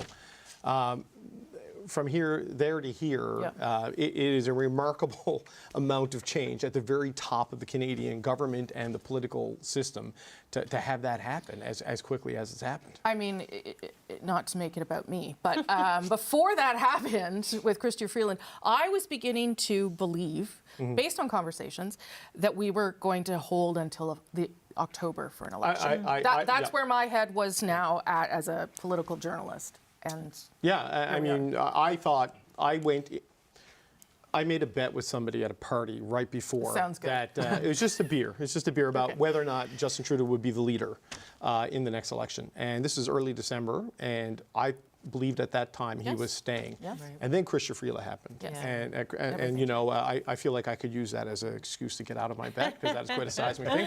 I didn't think the caucus unrest was going to be enough, but she was a catalyzing agent for what has happened here, and it's accelerated everything. One of the things that David wants to talk about, and I want to talk about too, as we wait for Doug Ford to pop up, he of course has had a good relationship with Chrystia Freeland, with Dominic LeBlanc, a decent relationship with Justin Trudeau, is the direction that the Liberal Party might want to go in now. And you were sort of talking about that a little bit too, because while we don't know the list, I mean, we have a list that we've made up ourselves, but the people represent different, the people that we think are interested represent different parts of the party. Carney, progressive, but more centrist. Freeland, I think, is trying to pull away from the left a little bit with the things that she said. I don't know where everyone would be situated here, but it also could be that moment, because there are some Liberals that think that the party went too far left with the agreement with the NDP, and this might be a way to just sort of, and then offer perhaps a different alternative to Pierre Poilievre without going too far to the right. Yeah, I think there's going to be a natural inclination to, I mean, it's going to be described as going back to the center. I mean, I think it means more specifically, paying more, at least lip service to the idea of not spending as much. Yeah. Maybe dropping, I hate it when people talk about it, but when they talk about it this way, but, identity politics, quote unquote. I think there will be a natural inclination to say, Trudeau was doing this, I'm going to do something a bit more like this. I think part of that will be driven by the idea that Justin Trudeau isn't super popular, and so you have to do something slightly different. That's where the opening, I think, will be. I think, and Mel will have thoughts on this, there is the issue that if they move too far to the center, the room for the NDP gets bigger. That's right. Now, that depends on where the mood of the country is. But a lot of Justin Trudeau's political success has been driven by moving to the left and eating up NDP support. Yep. And so it wouldn't be entirely shocking to move the party back to the center, but there is a risk to that if you go too far, if you suddenly swerve back in the other direction, the NDP suddenly gets more room than they've had in years. Mm-hmm. And when the NDP, under notably Tom Mulcair, moved to the centre, that freed up the space for the Liberals, Absolutely. right? For I mean, Justin so that Trudeau. that's the irony of where this might go. Totally. And you go back to 2015, and I had just started working in politics, and I remember I came February 2015, and things were going well, and come September, I was thinking, oh my God, I may actually work for government. What a concept. I was one of those jerk young people on the Hill who thought it was that easy to we need do those politics. people. We need those people. Heart was broken, not gonna lie. But totally. And we, you look back at that election campaign, a lot of folks will talk about Tom Mulcair coming out and talking about the balanced budget and what that meant, and not inspiring people with the ideas that Justin Trudeau was then able to inspire people with. So absolutely conceded some of that room in 2015 and have had a hard time pulling that back a little bit. And it's so funny, and we've talked about this before, but the balance that the NDP has in, So I'm going to cut you off just for 1 second. No. Your turn. It's Doug Ford who's come up. Let's listen into the Premier. This morning, the Prime Minister, he was going to step down as Prime Minister. No longer Prime Minister. Okay, we're having some technical issues there with the Prime Minister. It keeps cutting out, and I don't. With the Premier, sorry, it's been a long day, but I don't want to play it if he keeps cutting out. So we'll get that sorted, and we'll bring that to you in just a moment. So Mel, I'll go back to you. Yeah, if you can remember where you were. Yes, okay. We've had a hard time, bringing people back and showing them that we have a progressive vision, but a realistic vision, and that's always one of the troubles that New Democrats have is the being pragmatic versus the big ideas, and it's really important to do both, and an opportunity, I think, in this time where, especially if the Liberals pull more to the center, to kind of fight Poilievre, who's saying, cancel everything that people actually quite like. People really like the programs that the Liberals have brought in. They just don't like who is talking to them and what they're doing. So I think there's an opportunity there to still bring that progressive vision, but be pragmatic about it, and that'll be the challenge and the opportunity, I think, for Jagmeet in the next little bit. What do you think, Greg, about the sort of deciding where the party is going? And I'm not sure that this is, I guess it is. This is Pierre Poilievre has certainly made it about sort of the direction the country is going. So perhaps there is a message there and an opportunity for the Liberal Party to adjust. Yeah, and not to be unkind, but the NDP leader may be in a situation about his leadership in the near future as well. I mean, Mel says no. Mel says, I don't think so either. He's got another election at least. People quite like him. They're not talking about him in the way that anywhere close. It's not about him today.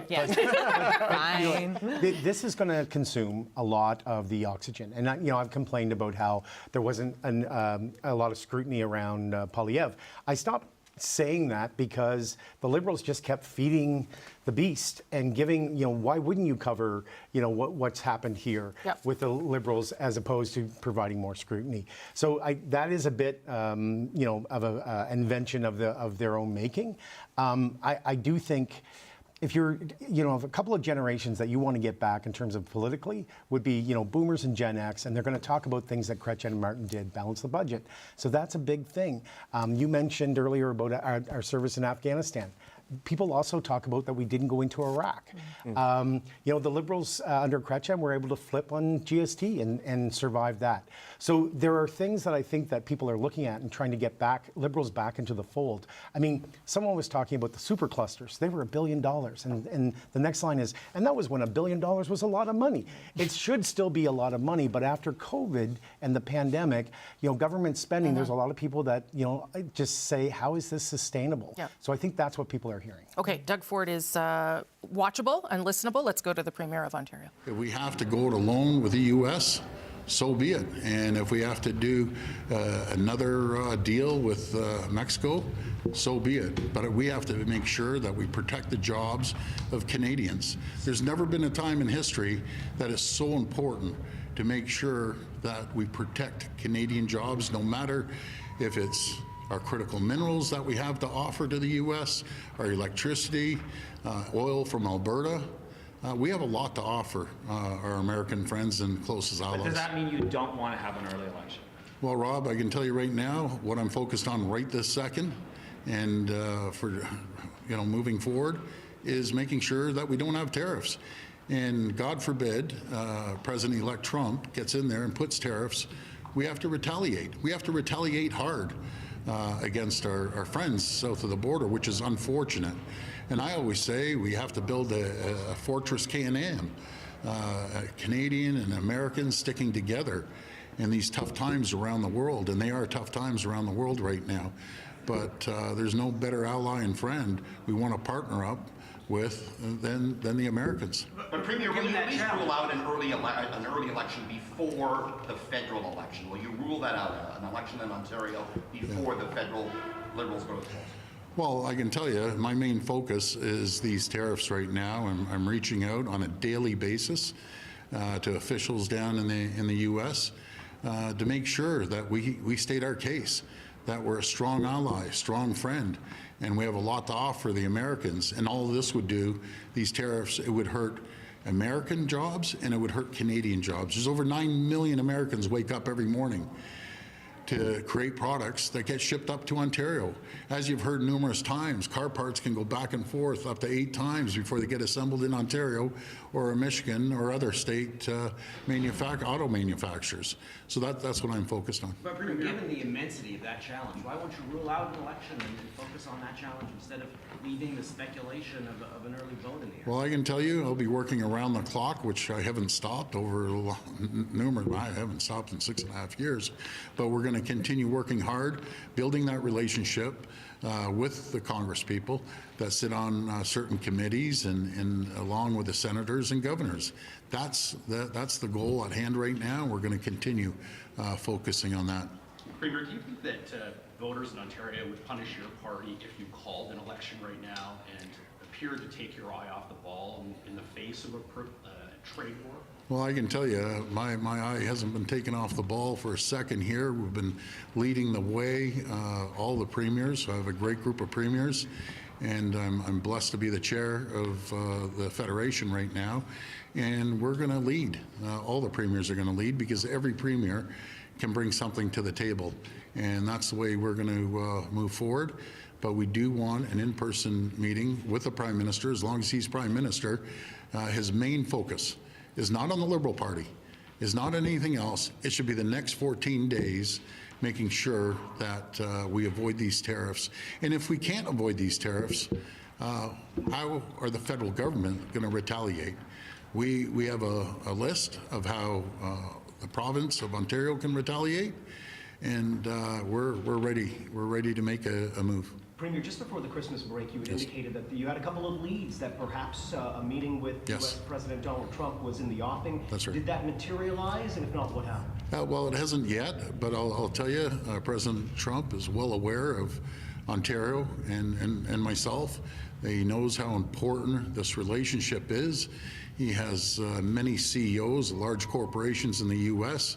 He has many Congress people and senators and governors telling him he needs to sit down and have a conversation, because I have to inform him, and that's the reason behind the ads, to inform Americans how important of an ally and friend Ontario is, how important it is, critical minerals for the military. And speaking of military, we still expect the Prime Minister to meet the 2% NATO commitment and making sure that they secure the border. They came out with a plan.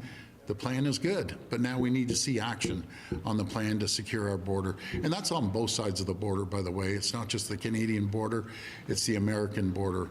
We do have concerns if he deports, as he says, thousands of people. They don't start heading up to the Canadian border. We have a plan here in Ontario to work with CBSA, work with the RCMP and OPP and municipalities that run along the border. Folks, we have the longest border in the country. It's 2,727 kilometers long that are connected to the U.S., and there's many crossings that we have to make sure that the federal government secures, but we'll be there to support the federal government. Trump once again talked about the idea of now a merger between Canada and the United States. You would dismiss that as a joke. At what point do you say that that's no longer a laughing matter and something that should be taken with quite a bit of seriousness? Well, I know under my watch for Ontario, it'd never be for that at all. We have the greatest country in the world. We have the greatest province anywhere. Any sub-sovereign nation is Ontario, and the rest of the provinces as well. Do you think he's joking? We would, you know something, to the president, I'll make him a counteroffer. How about if we buy Alaska, and we'll throw in Minnesota and Minneapolis at the same time? So, you know, it's not realistic. I know he likes making these comments, and he likes joking around. I take that seriously. He may be joking, but under my watch, that will never, ever happen. Premier, how do you think today's news is going to affect the fight against tariffs? Do you think it's going to make Canada's position harder to get across with a leader who's got one foot out the door? I think, to be very frank, I think you're bang on. When there's uncertainty around the world, and the whole world has heard the news, you know, we need to make sure that the premiers step up to make sure that the people of Canada and Ontario from coast to coast to coast understand that we have their backs. The system's still going to continue to move. We're still going to attract investments here in Ontario and across the country. The oil in Alberta is still going to move. The electricity is still going to move south of the border, and our critical minerals will as well, along with all our goods that we manufacture here in Ontario. We're the third largest trading partner in the world, Ontario is, to the U.S. And Canada obviously is number one in the world, but we have to continue making sure the flow of goods go across the border back and forth without any tariffs. But Premier, are you concerned that the next 2 months, as you mentioned, Justin Trudeau will seemingly be Prime Minister? Yes. For the next 2 months? Are you worried that it'll be wasted time with a seemingly lame duck Prime Minister? Well, another good point. You know, that's the way our system is built. It's a democracy. He'll be on for, again, no one knows exactly how long, maybe a month, maybe 2 months. But this is when all Canadians step up. This is when our provincial and territorial leaders step up, and our municipal leaders step up to make sure that we send a message to the whole world that we're open for business. We're going to continue to be open for business and attract new investments because, again, we have the greatest country in the entire world. There's no other place that can compare to Canada, no other place that can compare to Ontario. Last question. Could you speak about your own relationship with Justin Trudeau? Over the last 6 years while you were Premier, you guys have gone from something as adversaries to you know, having a large number of economic investments here thanks to the federal government under Trudeau. What has your relationship been like over the course of your time as Premier? Well, thanks for that, Colin. You know something, I always believe I don't care about political stripes. I've said it 1,000 times. No matter who's in the office, the Prime Minister, or who's the local mayor of the city, I don't care if they're from the Orange Party, the Green Party, the Red Party, the Blue Party. I'm going to do what's in the best interest of Ontario. Yes, we've had some really good deals for the people of Ontario. We worked together in the pandemic, as we all did, right across this country. So I always look at positive things that we've done, and we'll continue to do positive projects with a new government as they come in, or the new Prime Minister, whoever that might be. Do you prefer Chrystia Freeland, who's a good friend of yours, or Dominic LeBlanc, who's another good friend of yours? Yeah, they're both really good people. I'm going to leave that up to the Liberal Party. I'm going to be focused and zoned in on the tariffs from the U.S. I'm going to continue trying to get a meeting with President-elect Trump to inform him. There's nothing better than sitting across from someone, looking at him in the eyes, and telling him, number one, what a great great trading partner Ontario is, what a great trading partner Canada is. And it's just going to hurt jobs on both sides of the economy. And we could rattle off all the great areas and different sectors that we work hand in hand with. Again, we are so much stronger together than we are apart. And that's my message to the President and all elected officials down in the U.S. But we'll keep you abreast of what's going on. We will not take our eye off the ball, any of the premiers, and we'll move forward during these turbulent times federally. But I can tell you, the province of Ontario is strong right now. We're going to continue moving forward. We're going to continue having people travel around the world, like Vic Fideli is traveling around, attracting billions of dollars of investment to come here. He told me the other day on the table, the deals aren't signed, but we're expecting $40 billion of investment to come to Ontario. That adds up to thousands and thousands of jobs. So everyone's doing their job and they're going to continue to work hard. I can tell you with our team, we're relentless workers. When I say relentless, relentless. I was calling all of them throughout the holidays, and I'll never, ever stop working.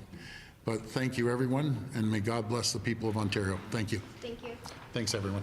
Okay, that is the Premier of Ontario, Doug Ford, taking on really the role that he has been doing for the past month or so as the defender of Canada in the face of Donald Trump, saying that he is still trying to get a meeting with the President-elect, that it is his main focus is to fight the tariffs. Talking a little bit about the Prime Minister's decision to leave and some other things that we'll get into in a moment. But to recap, in case you are just joining us, it has been already an extraordinary day in the nation's capital. After taking time to think about his future over the holidays, Justin Trudeau has announced he will resign as Prime Minister and Liberal Party leader. Last night over dinner, I told my kids about the decision that I'm sharing with you today. I intend to resign as party leader, as Prime Minister, after the party selects its next leader through a robust, nationwide, competitive process. Last night, I asked the President of the Liberal Party to begin that process. This country deserves a real choice in the next election, and it has become clear to me that if I'm having to fight internal battles, I cannot be the best option in that election. That is the Prime Minister speaking earlier today. He also told Canadians at that time that he had asked for the Governor-General, Mary Simon, to prorogue Parliament until March 24th. That request has been granted. This announcement, of course, has brought a whole new wave of uncertainty for the Liberals and for Canadians. But one thing is certain, opposition leaders remain certain they want a federal election. So given that Liberal MPs and leadership contenders unanimously supported everything Trudeau has done, why dump him now, right before an election? Have they had a change of heart? Is it because they feel guilty that they doubled housing costs, hiked taxes, unleashed crime, broke immigration, forced a quarter of the population into poverty? No. They continued supporting Trudeau when he did all of those things. No, their only objection is that he is no longer popular enough to win an election and keep them in power. They want to protect their pensions and paycheck by sweeping their hated leader under the rug months before an election to trick you and then do it all over again. The Liberals have let you down. They've let you down again and again. It doesn't matter who the leader is, the Liberals have let you down. They do not deserve another chance. And the Conservatives under Pierre Poilievre want to cut the things that you need. The institution we are facing is the Liberal Party of Canada. It has been deeply transformed by Mr. Trudeau, and there is no possible way for this party to become something else in a few weeks. So we are facing the same people with the same values, the same ideology. We have to go in elections. So the same message from all three opposition leaders, except for the leader of the Green Party, who I have not heard from, saying that there needs to be an election and reiterating that just because the Prime Minister is leaving doesn't mean that the party has changed, and that any leader, any Liberal leader, any future Liberal leader will deliver the same sort of messaging. That is where we are at just after close to 2:30 p.m. on this extraordinary day in Canadian politics that has marked the beginning of the end of Justin Trudeau's time as Prime Minister, the beginning of a Liberal leadership race, and most certainly an election this spring, because the opposition leaders all want one, as you know. We will be with you until 5 p.m. Eastern here for special coverage with myself and everyone at the table, at which point David Cochrane will take over for an extended version, because that's all he does now, extended versions of Power Politics at 5 p.m. Eastern till 8 p.m., at which point Adrian Arsenault and the National will pick up coverage, and I'll be there with a special edition of At Issue, because it's a special day. There's a lot going on. David, just in terms of what you're hearing and thinking right now. We have a statement from the Green Party. Okay, there you from go. Green Party leader Elizabeth May. I'll just read a bit of it. This morning, Justin Trudeau finally admitted the inescapable conclusion that he had to step aside to make room for new leadership. The fact that the announcement could surprise no one is to admit the obvious. Over the last year, but particularly the last few weeks since December 16th, the decline in his support has been painful to watch, like a slow-motion train wreck. But the partisan and political moment should not distract from the basic human thing that should be said. Justin Trudeau was never groomed to fill his father's shoes. As a young man, he did not seek out a future in politics. He decided to be a teacher. As the Liberal Party was not so far back following the 2011 election, the MP for Papineau was assigned the far rear corner of the chamber center block, sitting with me, the first Green MP, this is Elizabeth May, not me, and the then small remnants of the block with 4 MPs. She says she knows she struggled with this. She speaks about the confrontation that happened over the holidays. Somewhere in British Columbia, I can't remember the town. Yep. To say public service is a sacrifice is to state the obvious. For that, and especially at a time when basic civility has eroded to where he could be attacked verbally and rudely in front of his youngest on a Christmas holiday, underscores how hard that public service has become. So no matter how Liberal broken promises variously sadden me and make me very angry indeed, those are points to be made in the 2025 election. Today, I want to thank Justin Trudeau for his service to the country and wish him and his family much happiness and peace in the years ahead. So a more traditional and typical sentiment there from Green Party leader Elizabeth May than some of the other sharper ones, though she does say, yeah, it was time for you to go. It's been obvious it was time for you to go. And, there was no coming back from this. But that is the last of the major party leaders weighing in with their reaction today. That's a good reminder that incident. It happened in Rossland, BC, I believe, where the Prime Minister was vacationing with his family for a ski break, which he often does over the winter break.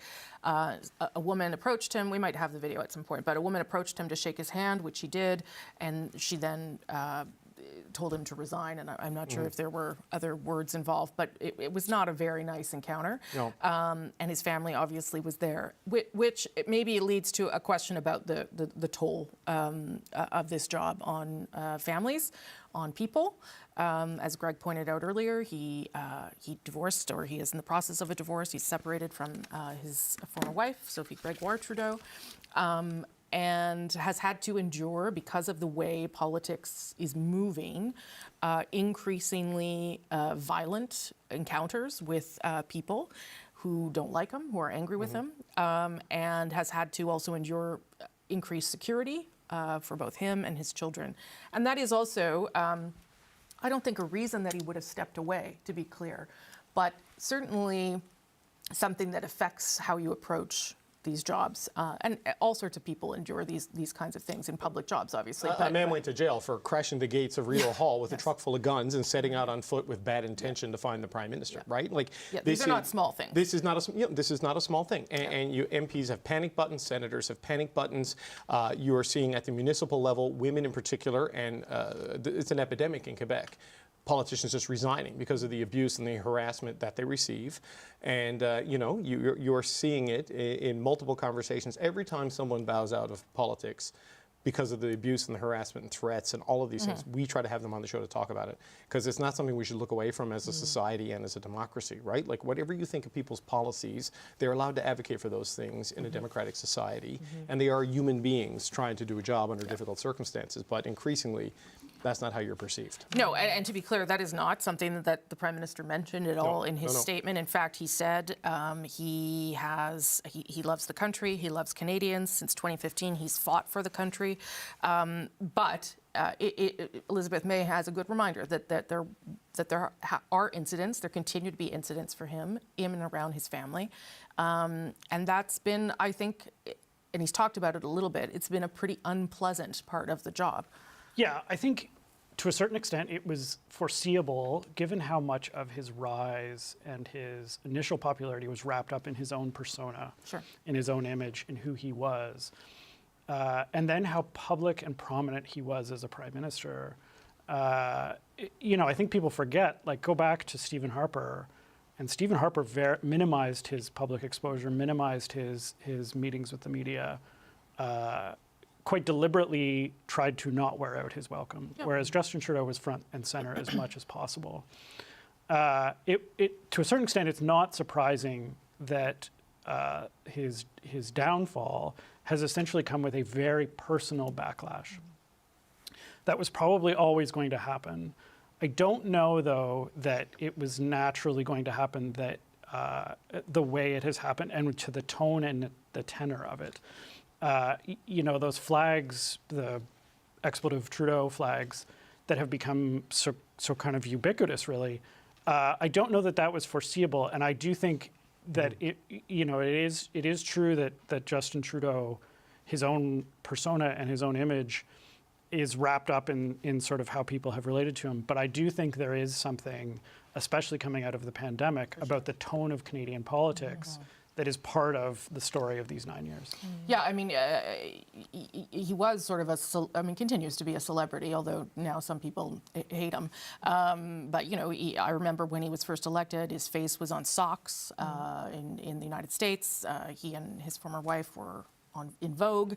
And I remember particularly on his very first international trip in 2015, which I did with him, it was a couple of stops. It really was like traveling with a rock star because he was sort of the new kid on the block in terms of a G7 leader.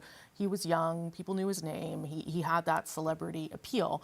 But to your point, and Greg, maybe I'll get you to weigh in here, that has this really dark, ugly flip side when things go wrong. And I think the pandemic was part of it. For as much as the government was trying to help Canadians, some people didn't like it, and things really turned really ugly against him, whether it's justified or not. The people got angry. You say rock star. He was on the cover of the Rolling Stone That's magazine. right, he was. That's right, he was. Dr. Hook allusions there.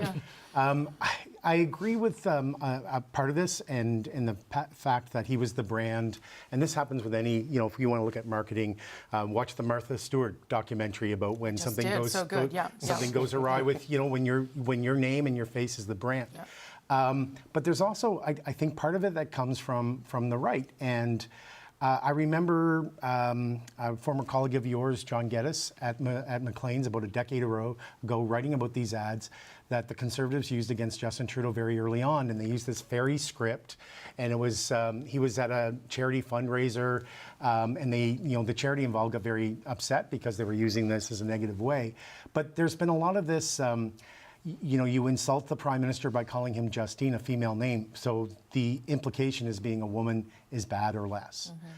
There's a lot of things that are said about him that I wouldn't repeat on this show. There's a lot of people who have flags that I think they're very sexually attracted to the Prime Minister, and not that there's anything wrong with that, but those are flags that I would not want any little kids to be around. And who associates with those people? Those are the same people around the convoy. It's not just limited to Justin. Jagmeet Singh was, and I love this moment because somebody very forcefully yells at his back. And when Singh turns around and challenges him, the guy says, "It wasn't me." So like a lot of bullies, they fold. But you are playing with fire here. And if you think it's always going to work for you, there's a bro culture that has come along with the re-election of Donald Trump and Elon Musk and Jordan Peterson. And a lot of these people are I would say, paper tigers that, you know, like the situation with Mr. Singh, when you challenge them, they will back down. But it's an ugly element of Canadian politics right now. It's not just this. Can you imagine? Rocks were thrown at a prime minister in Canada during an election.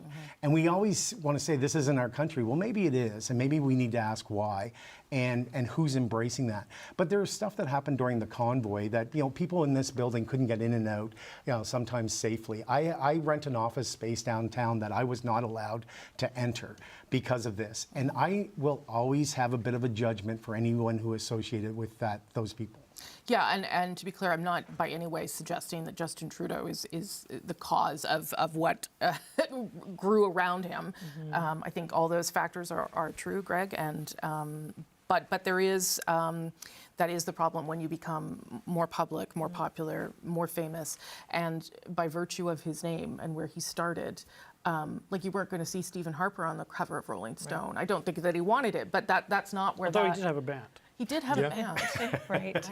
Yeah, he did have a band. I don't think the future Liberal Party leader, I mean, maybe I'm wrong, we'll see, will have that kind of exposure either. And that comes from having this family name and legacy and history that he has lived with.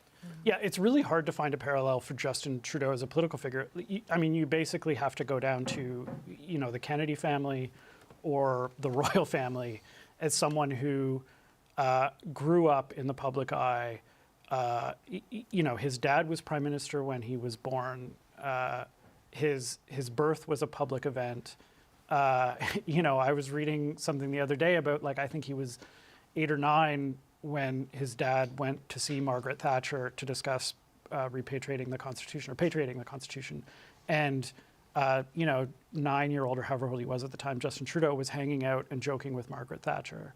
You know, famously, Richard Nixon toasted him. You know, his life is really hard to wrap your brain around. And that was always, you know, I remember somebody saying to me once that, like, the easiest thing to do, the easiest attack on Justin Trudeau was to kind of paint him as an alien, a kind of obscure, out of touch figure. And that was always the sort of downside that was always the risk for Justin Trudeau, was that he would seem out of touch, that he would seem, and so much of the campaign in 2015 was built on being in touch with middle class concerns. I know we all came to roll our eyes at the middle class and those working hard to join it because they repeated it so often. But it really was an 80-day campaign or 82 days. It really was.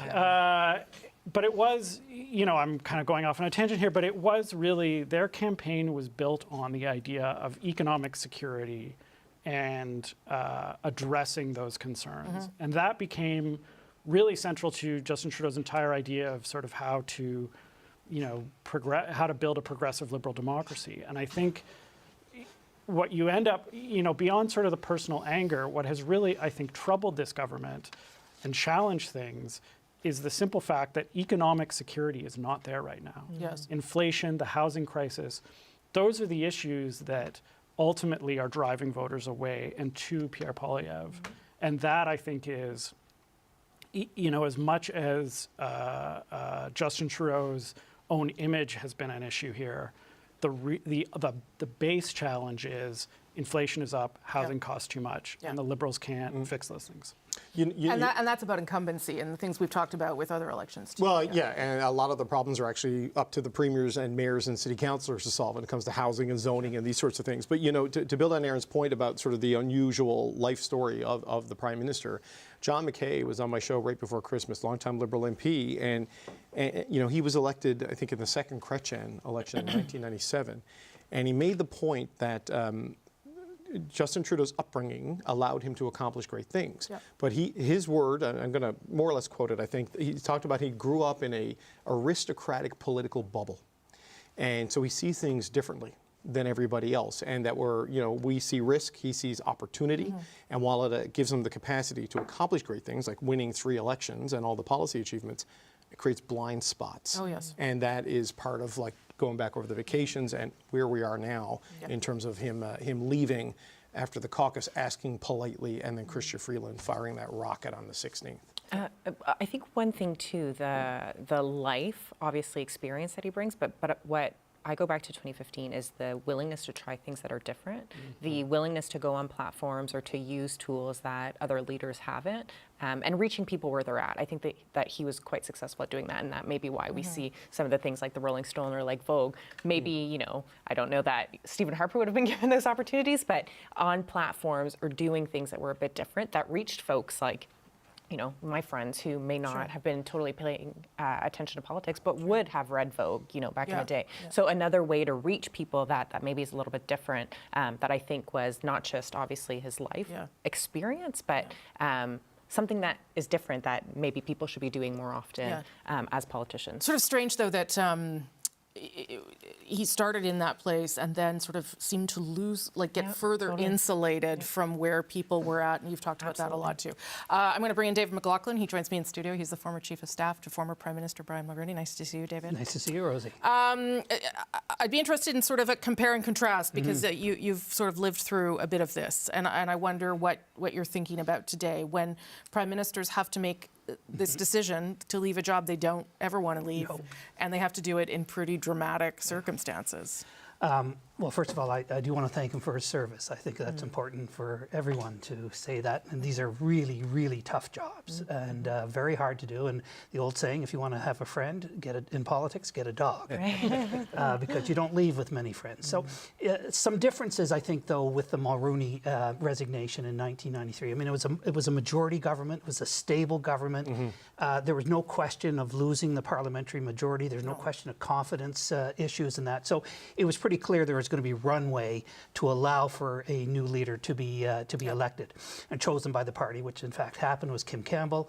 I remember that very well because I was on the bus with her for 2 months during the election campaign, and of course it didn't work out. No. And that, you know, that's the risk. You know, that comes promise and peril, right? You know, of leadership or that.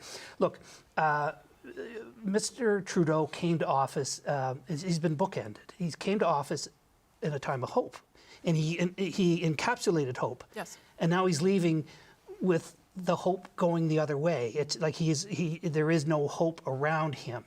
And I think that shows in politics you do have a best before date. It is sometimes the times themselves, and Mr. Trudeau and his government in Canada has gone through some very challenging times. I mean, he and his government have not had really easy times. It's like, you know, the Trump inauguration right away, NAFTA, which I think the government actually did not a bad job on the first time out, but then the pandemic and other stuff. So they've had all these crises that they've lived from, and of course you acquire a kind of barnacles on a boat that slow you down and that over time and that make you less seaworthy, and that happened. But what you have to have is a leader who recognizes the moment, and I think it was increasingly clear that Mr. Trudeau was not recognizing the moment. And so he is leaving with very little runway for his party to to choose a leader and have some time to be the change candidate. And that's really the only thing that will matter, who can be the best change candidate from what the party has been, the government has been, in order to reconnect with Canadians. It was a different dynamic, of course. Mr. Mulroney, like, it was clearly needed to be a change candidate. Now, there was another book that was written called Poison Chalice. So I've been waiting for the Poison Chalice reference to come up. I haven't heard it, so I'm going to bring it in myself. Please, yes. And so is Mr. Trudeau handing his successor a Poison Chalice? And that very likely yes, unless they become the change candidate. So with Kim Campbell, she was insufficiently a change candidate. Kamala Harris, insufficiently a change candidate. Heather Stephenson in Manitoba. I was the clerk and campaign manager for Brian Pallister. He left and gave his party 2 years. It still didn't work out. I mean, these things are, so there's no guarantee, there's no magic elixir here. But is that not proof, David, that once the time is up for a party, the time is up? That there's nothing you could put in the window different than Justin Trudeau that will actually help Canadians? That people are just, we need to try something else. I think that's very much their challenge right now. I think that's where the timing. He went on too long. Was it would that have guaranteed a different result that I think is inevitable to some degree? I don't think so, because things have changed in that. But on the other hand, mitigating the negative part of this and having a less worse defeat, if you can put it that way. Look, it's not guaranteed. Politics is nothing is guaranteed in politics, but a less worse defeat is not a bad thing, of course, for the Liberal Party as an institution. So how the Liberal Party manages this leadership race is going to be very important in terms of its openness. How open?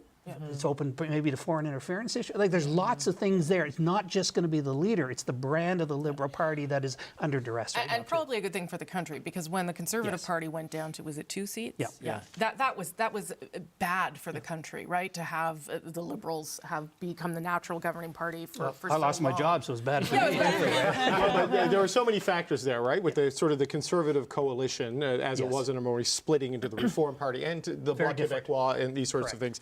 But your point that a less worse defeat, I mean, that's the goal now, isn't it? Like, I can't find a Liberal who says, oh, if we make this change, we'll win the next election. This is about finishing ahead of the Bloc Québécois and being the official opposition. So there's a bounce back opportunity and maybe a chance to hold Pierre Poilievre to one term. That's right. And the question is, will any of the leadership candidates be honest and forthright about that in some way? Now, it's very hard because you have to go and talk hope, and you've got to talk all this big game and whatever, and that to try to rally the troops and try to get some momentum back. But that, in fact, is what they are really looking for at this stage, at least what it looks like at this point. Look, as this has rolled on throughout the day, I've cobbled together 10 names of people who are I have a list too. Interested, thought to be interested, maybe being talked to about becoming interested. I've got Mark Carney, Chrystia Freeland, Melanie Joly, Anita Anand, Francois-Philippe Champagne, Jonathan Wilkinson, Christy Clark, Dominic Leblanc, Karina Gould, and Frank Baylis. Baylis, yes. One-term MP, Montreal businessman. They got there's a bit of issue on them about ventilators they were made, but has been saying people are reaching out and he's ventilators interested. may be what they need. So those 10, you talked about the need for a change candidate. Who's changed there, do you think? Right? I mean, Frank Baylis would be a big change because he's sort of the least known of the people there. But everyone is in the cabinet except Christy Clark, or has been in the cabinet, except Christy Clark and Mark Carney.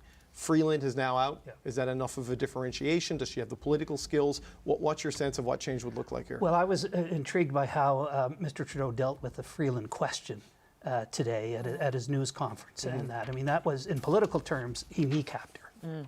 By saying, look, she's been by my side and everything else. And, I never and the thought rest of that, it. And being like that person who has been with us at every stage. He lashed her to the mast of the SS Justin Trudeau. And so if we're talking about the need for change, which is what the country wants, and therefore what the current government and party needs to offer up, then this has just got tougher for her. To me, the first name that comes out in terms of change is Christy Clark. Now, I don't know what her quality of her French is like in terms of... Been working on it. But, so is the Governor General, right? I mean, these things, there's no guarantee in this, but to be able to communicate and that, but she's going to, if she does run and win, she will have to carry that off. But she is not of the government's, record in the same way. She has governance experience running in BC. She's probably somewhat unpopular out there. Yes. And that I'm not making a case for it, but I'm just saying in terms of who most does that, meets that on the surface, it would be her.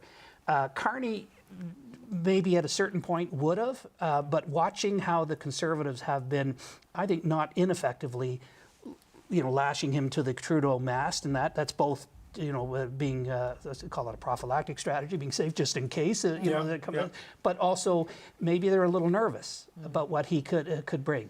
But what he would bring is, of course, a whole different economic strategy, which is needed. Question is, does he have the kind of political smarts and communication smarts and the rest of it? So the list you've gone through, David, shows just how tough it is in terms of having an automatic candidate for change. You had that with Kim Campbell. I mean, it was at the moment and everything else. There is no obvious moment candidate that I see in that list. But one last question I've got on this is that Carney, the question is about his political skills, and I get that. I mean, there is a high-level political skill you need to have to navigate Bank of Canada, Bank of England, especially during the financial crisis, for example. But he has a serious resume and is a serious person at a serious time, which is a departure from some of what we have in politics here and in other countries.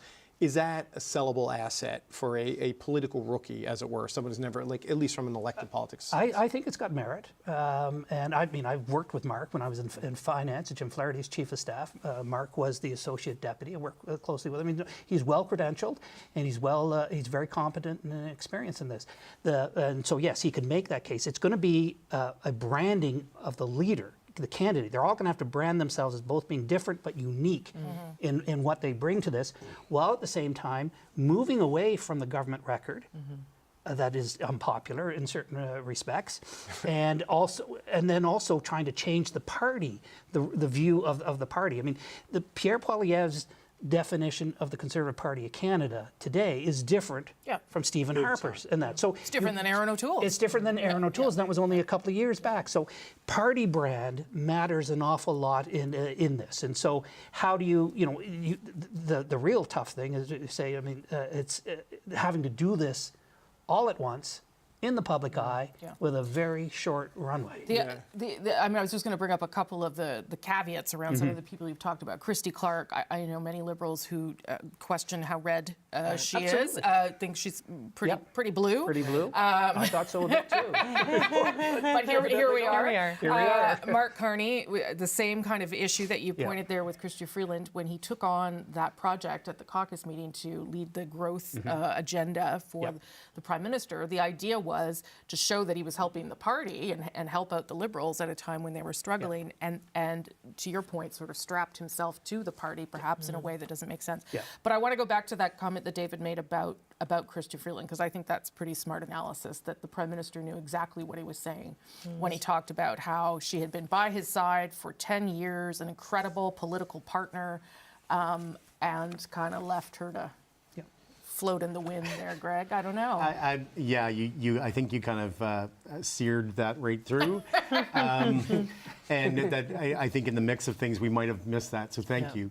I'm getting a bit of Chrétien Martin vibes there. It's a little too late for that. But obviously, look, we've used the word catalyst about that cabinet shuffle, and now it happened. I was on David's show the Friday going into that weekend, and I was assured by people around the Prime Minister and who knew Freeland quite well that everything was copacetic. And when I asked on Monday morning, I want to be accurate when I'm sitting at this table, what gives? And they said, well, until Monday morning, until this morning, I believe that. So I hope it's not going to be, the Liberal Party is going to have a lot of other things to concentrate on, but that will probably be something that's talked about for a while. But we've already talked about the number, and you've detailed in your book, the number of ministers who have just kind of not fit into this and have moved on.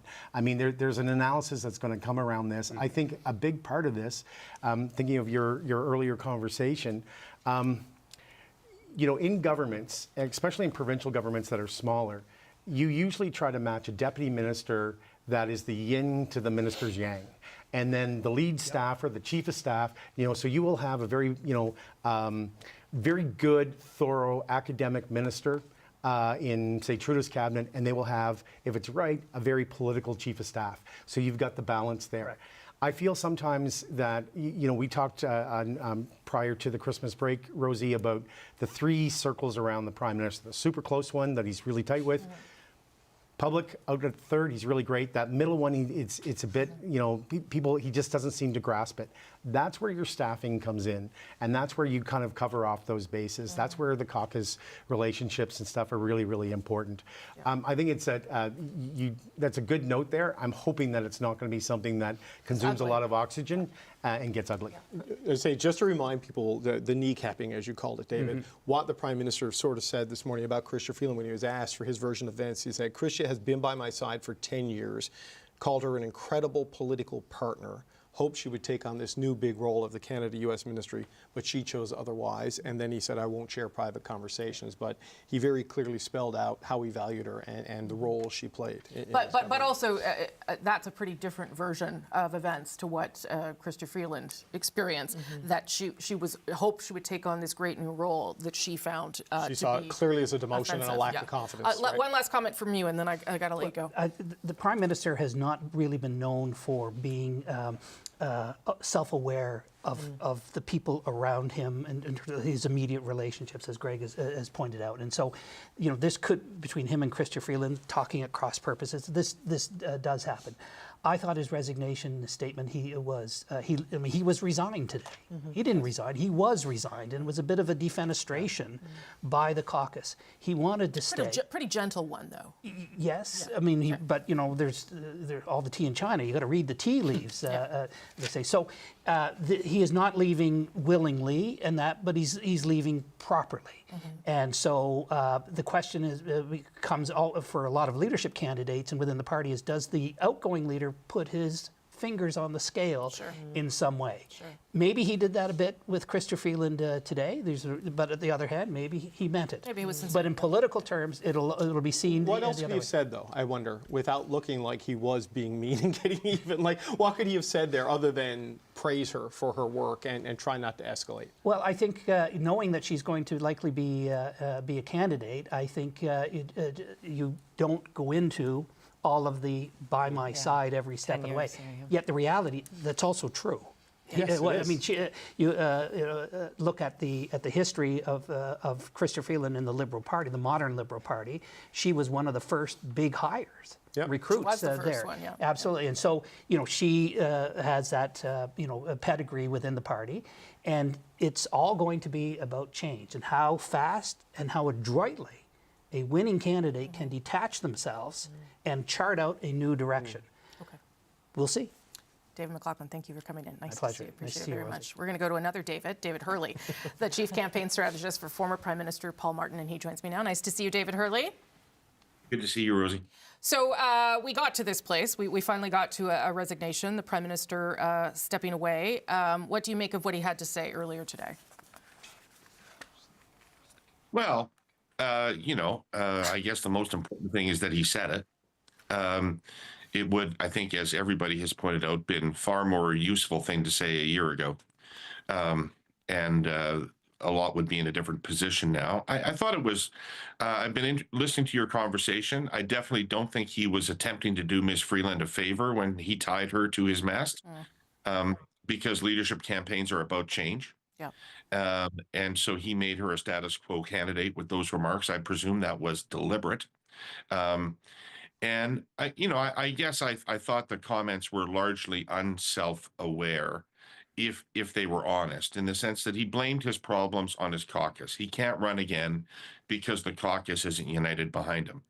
And if anything, the caucus should come in for criticism because they have not pushed him earlier, and they were reluctant to push him, and they tried a whole bunch of genteel things to tell him to go. He's not running again because he's at 20% or lower in the polls, and going to get demolished. It has all of this. The caucus is just an intermediary in that. So I thought it was disingenuous of him to blame party disunity for the fact that he is stepping down.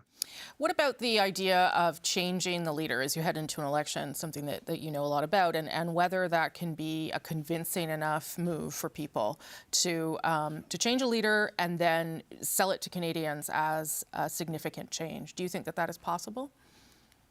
Well, it's definitely possible, Rosemary. I mean, the best example of it being done is Kathleen Wynne in Ontario. Just an immediate example I can think of because I was involved in it. But there was a key difference. She had a year of government before she had to face the electorate. So she had an opportunity to represent real change in the way she governed before an election. These candidates are not going to have that.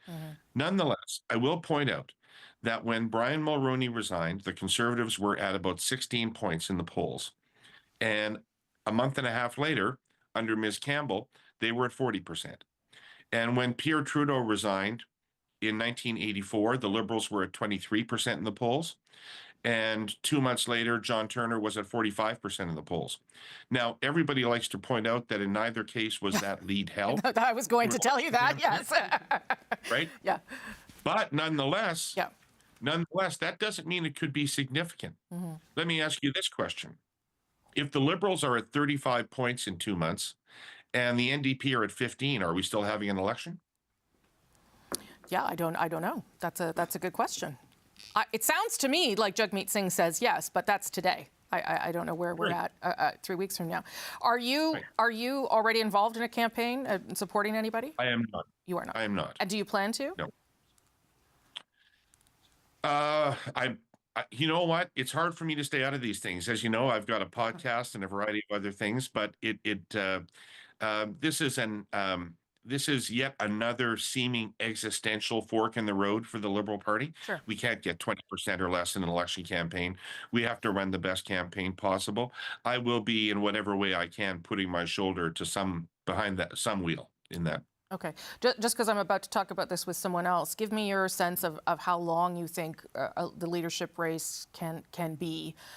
Certainly the Prime Minister and I think the President of the party have made it clear that they want it to be a true national democratic process, so not someone chosen by the caucus, of course, but a real race.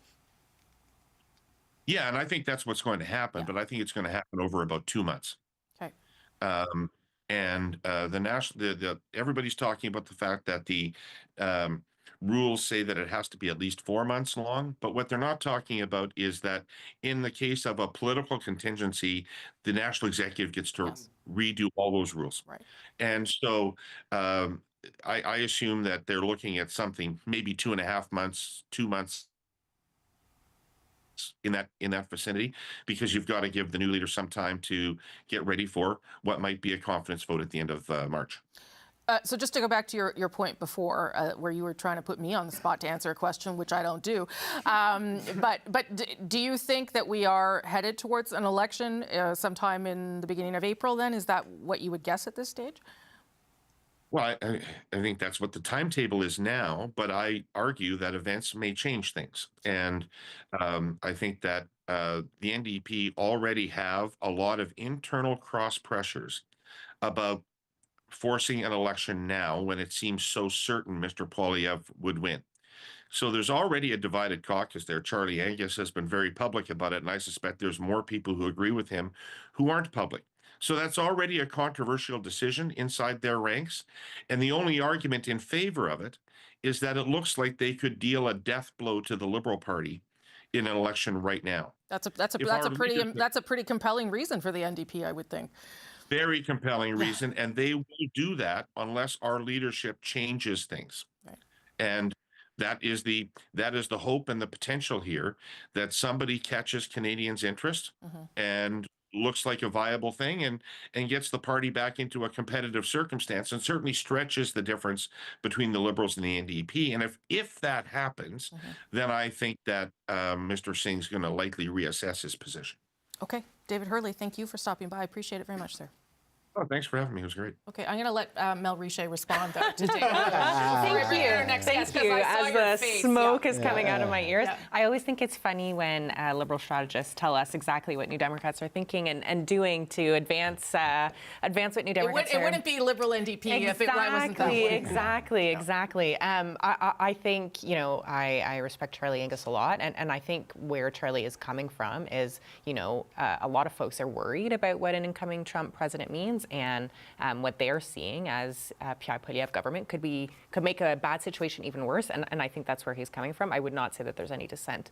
In the party, I think the opposite folks were really hoping that Jagmeet went sooner, and he's here now. So I will take those comments with a grain of salt, but I don't think that that's something that folks are considering. So you or don't think worried the about. NDP could be bought off again? I don't think so. I also don't see how things change so dramatically in the next 2 months, right? Like we haven't really heard. Except where were we 2 months ago? No, but that's what I mean, right? It's only gotten worse. Like what I would say is. There has been a lack of a why coming from the Liberals for a year now. We did not know why the Prime Minister was still running. We did not know what he wanted to do for people or how he was going to make people's lives better, why we should give him another 4 years. And with this leadership contest, we're going to hear a lot of ideas, but that's not going to be fixed until the new leader comes in. So I don't know how you change don't see it. voting intentions that dramatically. I think actually the opposite will happen. I think there's going to be more room for the NDP to step into, and I hope that that's an opportunity that they take on. But anyways, that's just the I had 5 to deal with the cents. I smoke out of your appreciate head. it. I appreciate it, Rosemary. Yeah, and I'm going to bring in our next guest, former Chief of Staff to Jean Chrétien, Eddie Goldenberg. Jean Chrétien announced he wouldn't run again in 2002, I believe, and there was a leadership race. Correct me how long that one. Well over a year. Well over a year. And nice to see you. Nice to see you. So you've been very vocal about what you think should be happening. I'm not sure if anyone in the party's listening to you. You can tell me if they are. But you would like this to be short and fast. I think my own view, well, first of all, the first thing I want to say today is I think it should be the Prime Minister's day. Yes. He ran a government for 9 years, 9.5 years. He wasn't perfect, but none of us were perfect over the last 9 years either. Sure weren't, no. So, and I think he has a pretty interesting record too. I actually think history is going to be much kinder to him than today. Mm-hmm. Having said that, no. Yes, no, I know it's sincere. I know it's sincere. As you say, having said that, going forward, my own view is that the faster the party chooses a new leader, the better. That to have a new prime minister has a runway of 6 weeks, 2 months to demonstrate where they're the same, where they're different, what they offer that opposition parties don't offer, I think would be extremely helpful. And I think that the idea of having a convention, 2 weeks before a government is defeated, goes to the polls, where a new leader would be subject, like all leaders, to the media fairness, everybody has to be treated equally, will have less of an opportunity to put himself or herself forward. And that's why I would see that, and I think there is room in the constitution of the party for flexibility. Sounds like it, yeah. I think it's, my own view has been that it should be the caucus. Others have said, make it a little bit more participatory. Have, for example, I had suggested a couple of town halls so you see how people debate and what they stand for, how they react to pressure. You may want to have, the national executive could say, well, look, that's fine, we'll have the caucus, but maybe we should have the presidents of all riding associations vote as well. Maybe just the presidents of the, whatever the associations are in the party that are not executive but close to executive. And that can be done all in the same day. So I'd go faster rather than slower. But to the Prime Minister's point about a robust competition, you don't think that will limit, A, who will do it, and B, the credibility that the leader has, because it won't be the supporters or the members that are making that decision? Rosemary, I think that's a really good question. But when it comes to credibility, electors, Canadians, most people aren't watching us this afternoon.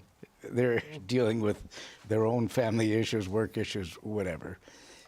People follow who the leader is, what the leader stands for, not whether the process has been 30 days or 60 days or 90 days. Right. And I went through with Mr. Chrétien 2 leadership conventions, and the longer they lasted, the less media they got.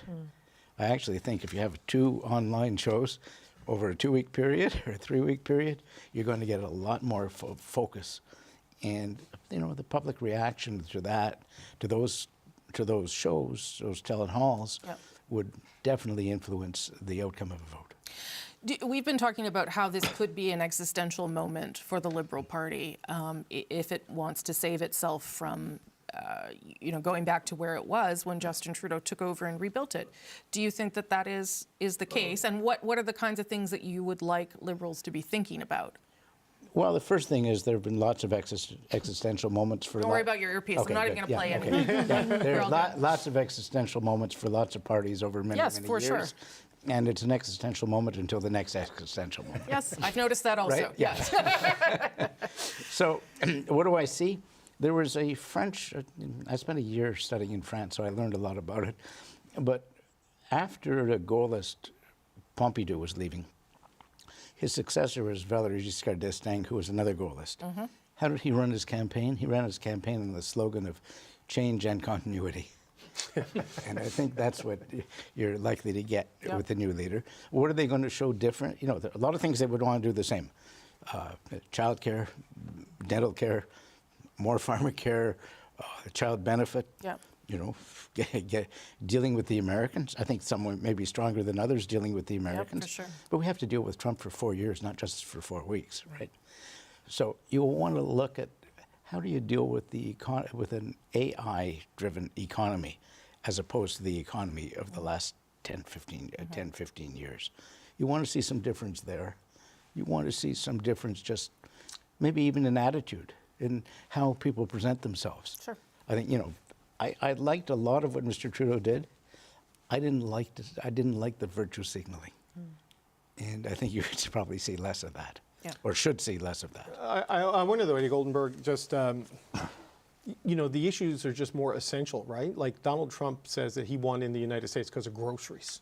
And there's some truth in that, and that the essential issues are around affordability, right? We're talking about the cost of a house, the cost of the basket of groceries, the carbon tax, which people do not like.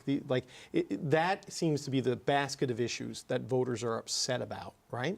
So is there enough time in a quick, short process of 3-4 weeks to map out any kind of differentiation on those things? I know you talked about the AI economy. I don't think we're going to get a fully formed industrial policy in the time frame you're mentioning. Do you think it's enough time for people to spell that out? I think you spell out what you want to do and the direction in which you want to go. I don't think Mr. Poilievre has spelled out how grocery prices are going to come down. Well, he's made the argument that getting rid of the carbon tax will do it, and there's disagreement amongst economists on that. But that is his argument, right? It's his argument, but I mean, there isn't a rational economist who says it'll make a difference. And there's nobody, not Mr. Poilievre, not Mr. Carney, Ms. Freeland, Mr. Singh, or anybody else who's going to bring housing prices down in the short term. And I think what you really want from a leader is some truth. Telling the truth and say, look, it's going to be tough, and I'm not going to solve it overnight. It's those who think that they're going to solve it overnight, like Poilievre, which I think is quite demagogic that way.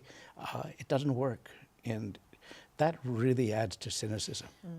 Do you think that a new leader could beat Pierre Poilievre, given the way things are? Yes, I do. Why do you think that? Well, Because it's pretty hard to see right now. Because I think what Poilievre has tried to do over the last few years is turn it into a campaign against Justin Trudeau. And, he won't have Justin Trudeau to kick around anymore. Right. So that'll be gone. I think, look, maybe it's my own optimism or whatever, but there are a lot of Canadians who wanted neither Trudeau nor Poilievre, and who were prepared to vote for Poilievre because they weren't prepared to go NDP, and would not vote for Trudeau. Right. With Trudeau gone, and a new leader has to run a good campaign. I mean, you were talking earlier about Kim Campbell and John Turner and David Hurley said that they were both ahead. They were both ahead.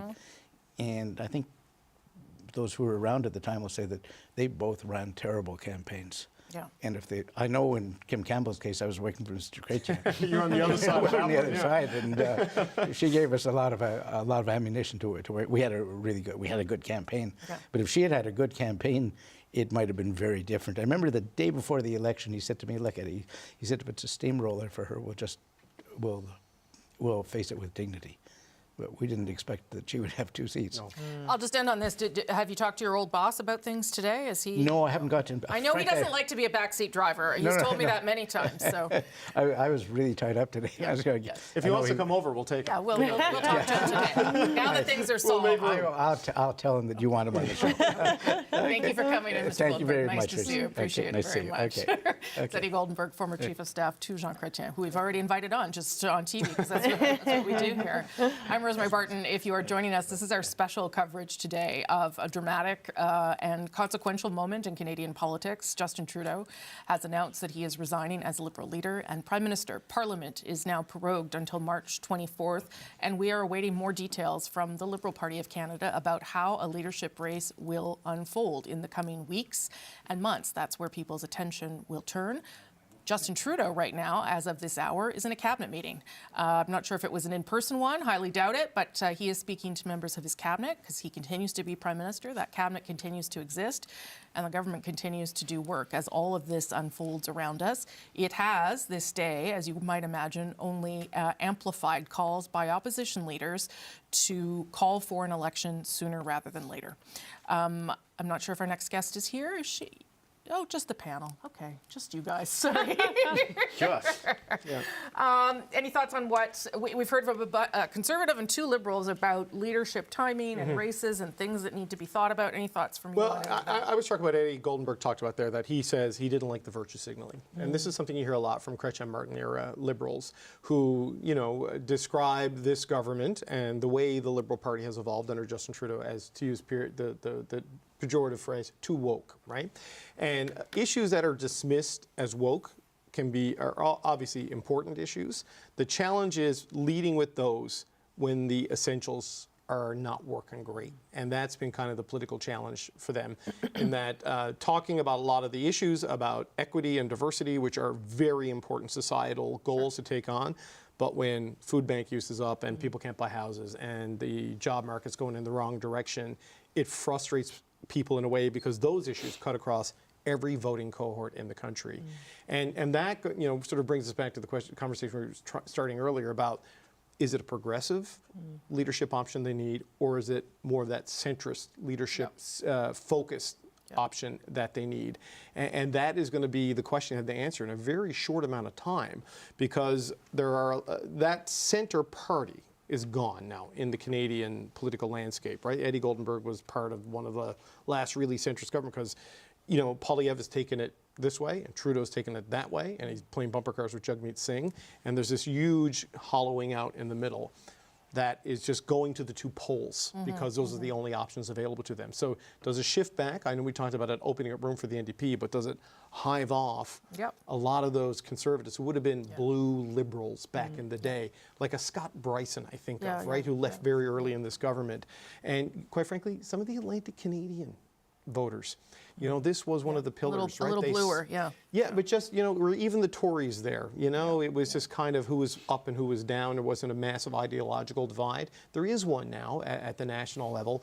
And how do you navigate that in a way of saving the furniture and broadening out a potential electoral coalition? It's not dissimilar to, and I realize the circumstances are totally different, but some of the criticism that David is talking about, the concerns, not dissimilar to what is happening with the Democrats and some of the criticism around Kamala Harris, around identity politics. Urban parties, though. They become urban parties, That's right. And we are actually, because the electoral map has changed for the next election, the Conservatives already, I think, come out with a 10 or 12 seat advantage. A bump, yeah. And so you can see how that also becomes a complicating factor as they figure out how do you remain true to liberal values, whatever they are, and not drift too far away from the formidable things that the party has done for the country and wants to keep around. Yeah, I think, to use the Democrat comparison, I think whenever a party from left of center loses or seems to be losing, the first thing people blame is, oh, well, it went too far to the left. Totally, I don't know that that's the problem for Justin Trudeau's Liberals. Yeah. I don't, I think to David's point, if inflation had been 0 and houses were affordable, I don't know that people are saying, the government's been virtue signaling too much. I don't know that they're trailing in the polls. I think, to something Mr. Goldenberg said, when the Liberals were running for re-election in 2019, they adopted this mantra of it's a choice, not a referendum, which they borrowed, to come back to the U.S. Democrats, which they borrowed from Barack Obama's campaign. And the issue they were facing right now is that this was going to be a referendum on Justin Trudeau's time in office, and Pierre Poilievre was prosecuting the case that it had been an abysmal failure. The opening they have now is to pull it back a little bit closer to an actual choice, to say this isn't about Justin Trudeau and how you feel about him. This is about where we're going the direction next. Of the country, And one of the polling, one of the things that's come out in some of the polling is that when you ask, I think it was Abacus that had this, that if you ask Canadians, should Pierre Poilievre get rid of childcare? Should he get rid of, I think it was, I can't remember what the other, maybe dental care. People say, no, he shouldn't do that. They, should he have a strong climate plan? Yes, he should have a strong climate plan. So I don't know that people have necessarily completely rejected the Liberal agenda so much as they are upset with the way things are right now, and they don't see solutions from the Liberals. And I think that is the central challenge, is that they can try to pull it back into a more of a choice election, but they can't, to further something else Mr. Goldenberg said, they can't change the price of housing, they can't change the price of groceries. And that, I think, is insurmountable. Is going to be, well, I don't know that it's insurmountable. Who knows? I don't make predictions, but it is a solutions or challenge. focus? Because this is what I wonder about. Like Tim Houston flipped the government during the pandemic, which no one did, and he increased his majority in the Nova Scotia election. He didn't solve everything, but he focused relentlessly on those things in policy and in rhetoric. And increasingly, this government hasn't done that. Do you know what I mean? Like, housing is not a primary federal responsibility. You'll forgive me if I do not focus too much on monetary policy. Right. You know what I mean? And that is, you don't necessarily need to solve it, I think, but you need to be focused on it and working on it and showing that. Doug Ford just keeps cutting little fees because he's the affordability premier, right? There is a brand there that is focused on that. Yeah, I don't think you're wrong on that. Yeah. I do think, to compare to Doug Ford, the Liberals tried the check trick. It was not sincere from them. And people didn't really appreciate it. Yeah, including Christopher. I do wonder whether, I think one of the more interesting things going forward in the next couple of months is whether a different messenger with a slightly different message and a slightly different focus changes things, or whether this is just too far gone. Okay, I want to bring in another guest if I can, everybody. Thank you for all those smart thoughts. One of the MPs who made public calls for Trudeau to resign last month, Alexandra Mendez, a Quebec Liberal MP, and she joins me now. Nice to see you. Good to see you too. Happy New Year to all of you. Happy New Year to you. What is your reaction, Ms. Mendez, to the Prime Minister's announcement today? Well, in a way, it was inevitable. We know it was inevitable, but it's not joy because it's never a nice. Well, it's not the right outcome that we would have liked. We would have liked to have had perhaps better recognition from Canadians of all the work the Prime Minister has done to move the country forward. That wasn't happening. We felt that. All of us felt that in our constituencies, and our constituents were adamant about it. Yeah, I see you've just quoted me, and yes, it was adamant. It was a very, very strong call for the Prime Minister to go. But not necessarily to do away with the Liberal agenda. And I go back to what Mr. Wary was saying. So is this going to be the decision that will change the forecast for the next election? I don't know. I have no guarantee that it will. But we certainly hope that it will give us another opportunity to show Canadians that the government is in the right path. So how do you've been in politics a long time, Ms. Mendez, how do you do that then? How do you say, we got rid of the leader, we still are Liberals, but we have something else to offer you? Like, what does that practically look like? Because it seems to me that's the big challenge, right? That's the big challenge for the next leader.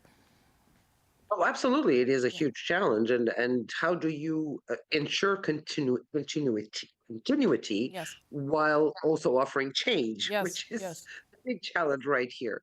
But the change is going to be a question of style, a question of approach, I would say, but also not doing away with all the great gains that we've made for Canada in terms of social progress and economic progress. This country is in a very good economic position. And we shouldn't forget that. We shouldn't do away with that. So I strongly believe that we can make that message or bring that message to constituents. That's what I'm hoping to do in the next few months. So and I hope that whoever we choose as leader will be able to convey that to Canadians in a very convincing way. And what is your hope for a leadership race in terms of length and what that looks like? And will you be at that caucus meeting on Wednesday to talk about some of that? I will definitely be in Ottawa on Wednesday. Yeah. I mean, I personally would hope that we have a shortened leadership race because the timeline is not in our favor. Right. All sorts of timelines, starting with the parliamentary one. So the shortened leadership race would be my favorite option, but definitely a national leadership race that we engage with our supporters and that we have our supporters participating in. Yes, I'll be there on Wednesday. So. And are you? And remind me, are you backing anyone yet at this stage, Ms. Mendez? No. I'm not backing anyone. I haven't consulted my riding association. I haven't consulted my constituents, which I intend to do in the next few weeks. So once that, and actually, do we know who is going to be candidate? What are you looking for in a leader? I'm looking for, again, continuity, but also freshness in approach and in the way we talk to Canadians. What would you say to the Prime Minister today if you could get him on the phone? Thank you.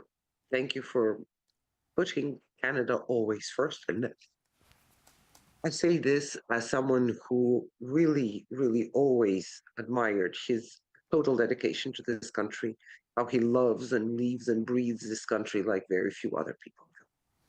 Thank you. Alexandra Mendez, thank you for making the time. Nice to see you. See you. Okay. Perhaps we'll see you again on Wednesday. She'll be in town, because we'll just make note of people who are going to be in town. Alexandra Mendez, a Quebec MP, one of the people who was publicly calling for the Prime Minister to leave. Greg, I see you're typing, so I'm going to get you to stop typing for a minute. I am struck by the respect people have for Justin Trudeau. Maybe I shouldn't be. But I don't know. In a leadership race, I have, it's not always kind when the leader leaves. Sometimes it is, but no one is bad-mouthing the Prime Minister today. Now, some people have texted me some things that weren't the nicest over the past number of days, but no one is criticizing that part of it and his dedication to his country. Yeah, and I think the word is grace. You want to have some grace at times like this and some empathy. No matter what I think of Stephen Harper, I can't imagine what it was like to raise two small kids at 24 Sussex. And I think, Justin Trudeau may have some comments about what that was like. The Mulroney kids, Catherine Clark, they can tell you about what it's like to have, a parent that is the primary focus of a country.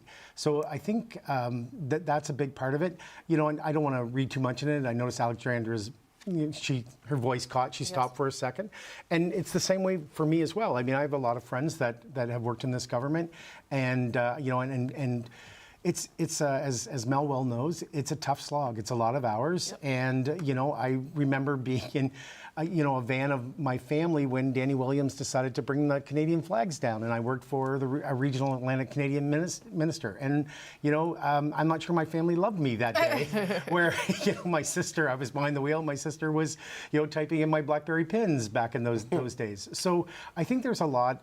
It's good, as Mr. Goldenberg said, he started off, is to take a breath and realize this is the end of an era. It's a significant era. I am not sure that Justin Trudeau thought that he was going to face a worldwide pandemic. Look at our politics, or what's going on in our country right now. Whoever is going to be the next Prime Minister after the election may be facing a separatist threat again. We have a really tough thing to handle with the next President of the United States, who within about 2 years will be considered a lame duck. And the Republicans will be trying to replace him, and perhaps one of those replacements will be the vice president. We know some of the things that he thinks. So everyone has to kind of just take a moment and think about what they've contributed, because we also want to have really good people represent us, whether it's at the top job or, at the local area. And the more that I don't want to sound like Pollyanna here, but we referred to some of the negative aspects of being in politics in Canada in 2025. If you really want good people in, you have to remember there are days like this. Yeah, and the public service is a demanding, often thankless job, whether you're the Prime Minister or the leader of the official opposition or NDP leader or whatever. It's tough work. No, I was in the room that day when Danny Williams took down the flag. I just had a total deja vu flashback. And I was local reporter at the time, and the questions were about, Newfoundlanders fought and died under this flag in Afghanistan and these sorts of things. It was a very divisive and polarizing thing, but playing to sort of the provincial nationalism at the moment over an equalization fight. I mean, that's what it was about. And it just shows, how deeply personal politics can get, even when you're fighting over policy and revenue splits and what's included in a federal transfer program from the federal government to the provincial government. It's brutal. I have to let you go at 3:30 apparently. You probably have a column to write or something. So, although I'm making him do at issue later as well. So maybe some not final, but just final thoughts for today, sort of on on the enormity of this day in terms of what it's going to change, not just for the Liberal Party, but really it could dramatically alter the course of the country, I think. Yeah, I don't think, look, the last thing anyone should do is make predictions because these things change very fast. And what you think is going to happen almost never does. It is a monumental change, though. This is a Prime Minister who had been in office for more than 9 years. As I said earlier, 7th longest serving Prime Minister. You know, it scrambles the playing board in the most immediate. We don't know who the Liberal leader is going to be in the next election. We don't know who the Prime Minister is going to be in a couple months. It leaves Justin Trudeau in the position of having to deal with at least the first few weeks of Donald Trump, presumably. I can't imagine the Liberals are going to have a new leader in place in 2 weeks. No. That is a massive test for him. It will be a potentially massive test for the country. And then we will head into an election that could completely change the government. I think, you know, there will be lots of time to talk about Justin Trudeau's legacy in the days ahead. The last time I interviewed him was the only time he has ever sort of entertained the idea of a legacy. And he said to me that, you know, his father had left behind the Constitution and the Charter, and he wasn't going to leave behind, you know, big practical changes like that. But his hope was that he would leave behind processes that would kind of endure and go on. Mm-hmm. And I think my hunch would be that his idea of those processes would be things like action on inequality, reconciliation, climate change. You know, he came to office, you know, talking about respecting evidence and expertise, about an active government. In office, I think he tried to sort of position himself and position the government as rejecting sort of divisive populism. I think that the legacy that he leaves behind, or the test of that legacy, will be how many of those things carry on or are revived by future prime ministers. I wonder, and I'll leave you on this point, there are some of the things that the mechanisms which people didn't like, but it feels like some of the conversation, and we point to reconciliation, I think rightly so, as something that has shifted in a way that I don't think you can undo in terms of what the public will demand from a future leader on an issue like that I think has shifted there. But maybe there's another example. But that to me seems like the most obvious one. And I'm not attributing that all, of course, to the Prime Minister, but certainly part of it. Yeah, look, the next Prime Minister, or the next Prime Minister, depending on how things go, will have to reckon with what is left behind good or ill. Reconciliation is a very complicated topic to talk about in terms of the Trudeau legacy. This government has done a lot of things. I know there are lots of people, particularly Indigenous people, who would say he hasn't done nearly enough. Mm-hmm. I do think that is a conversation that will be harder for a future Prime Minister to walk away from. I think more of climate change action, to be honest. Even if the previous governments that led this country set a rather low bar, I think this government can credibly boast of having done more than any other government to combat climate change and move us towards a cleaner economy. Even if the carbon tax goes away, I don't know that a future government will have an easy time completely abandoning action on climate change because of what this government has done. And I think that, in addition to some other things, is where the real legacy pieces come in. Aaron, thank you. Thank you. We'll see you later for At Issue. I don't know if you're going to be on his show, but anyway, go do your things. Thank you very much. Nice. We just live here now around the big round table. It's our new home. I'm going to bring in another guest now, another MP that publicly called on Justin Trudeau to resign, Yvonne Baker. Nice to see you, sir. Thank you for having me. Of course, you're an Ontario Liberal MP. Tell me where your head is at today. Most people are not in a joyous mood, and I expect that would be the same for you. Yeah, I mean, first off, I was one of those who in October asked for the Prime Minister to step down and call a leadership race. I did that because I believed it was in the best interest of the country and the party, and it's what I'd heard from countless Canadians and countless constituents. They said that they wanted change, a change in Prime Ministers, but they didn't want Pierre Poilievre to become Prime Minister. And so I think what the Prime Minister has done today is to honor those calls for change, and this gives us the best chance of defeating Pierre Poilievre. I think we have a record that we've accomplished under Prime Minister Trudeau's leadership that we can be very proud of. Your panelists were talking about that a moment ago, whether it's on dealing with the COVID pandemic, whether it's on the programs that we've brought forward that have been, I think, game-changing for healthcare, especially dental care, child care, pharma care, national standards for long-term care, and I think that we've pulled hundreds of thousands of families out of poverty. So I think there's a record there that we're proud of. But again, I think this gives us the best chance of offering Canadians the change that they've asked for and defeating Pierre Poilievre. Some people will find those things hard to reconcile, right? That there's a whole slew of things that you're proud of that the government has done, and that the person who leads the government doesn't get to take credit for them, and that you couldn't reconcile those two things. Do you know what I mean? That is hard for some people to understand, that you couldn't say, well, he's the guy that got us there, so why can't we run an election with him as the leader?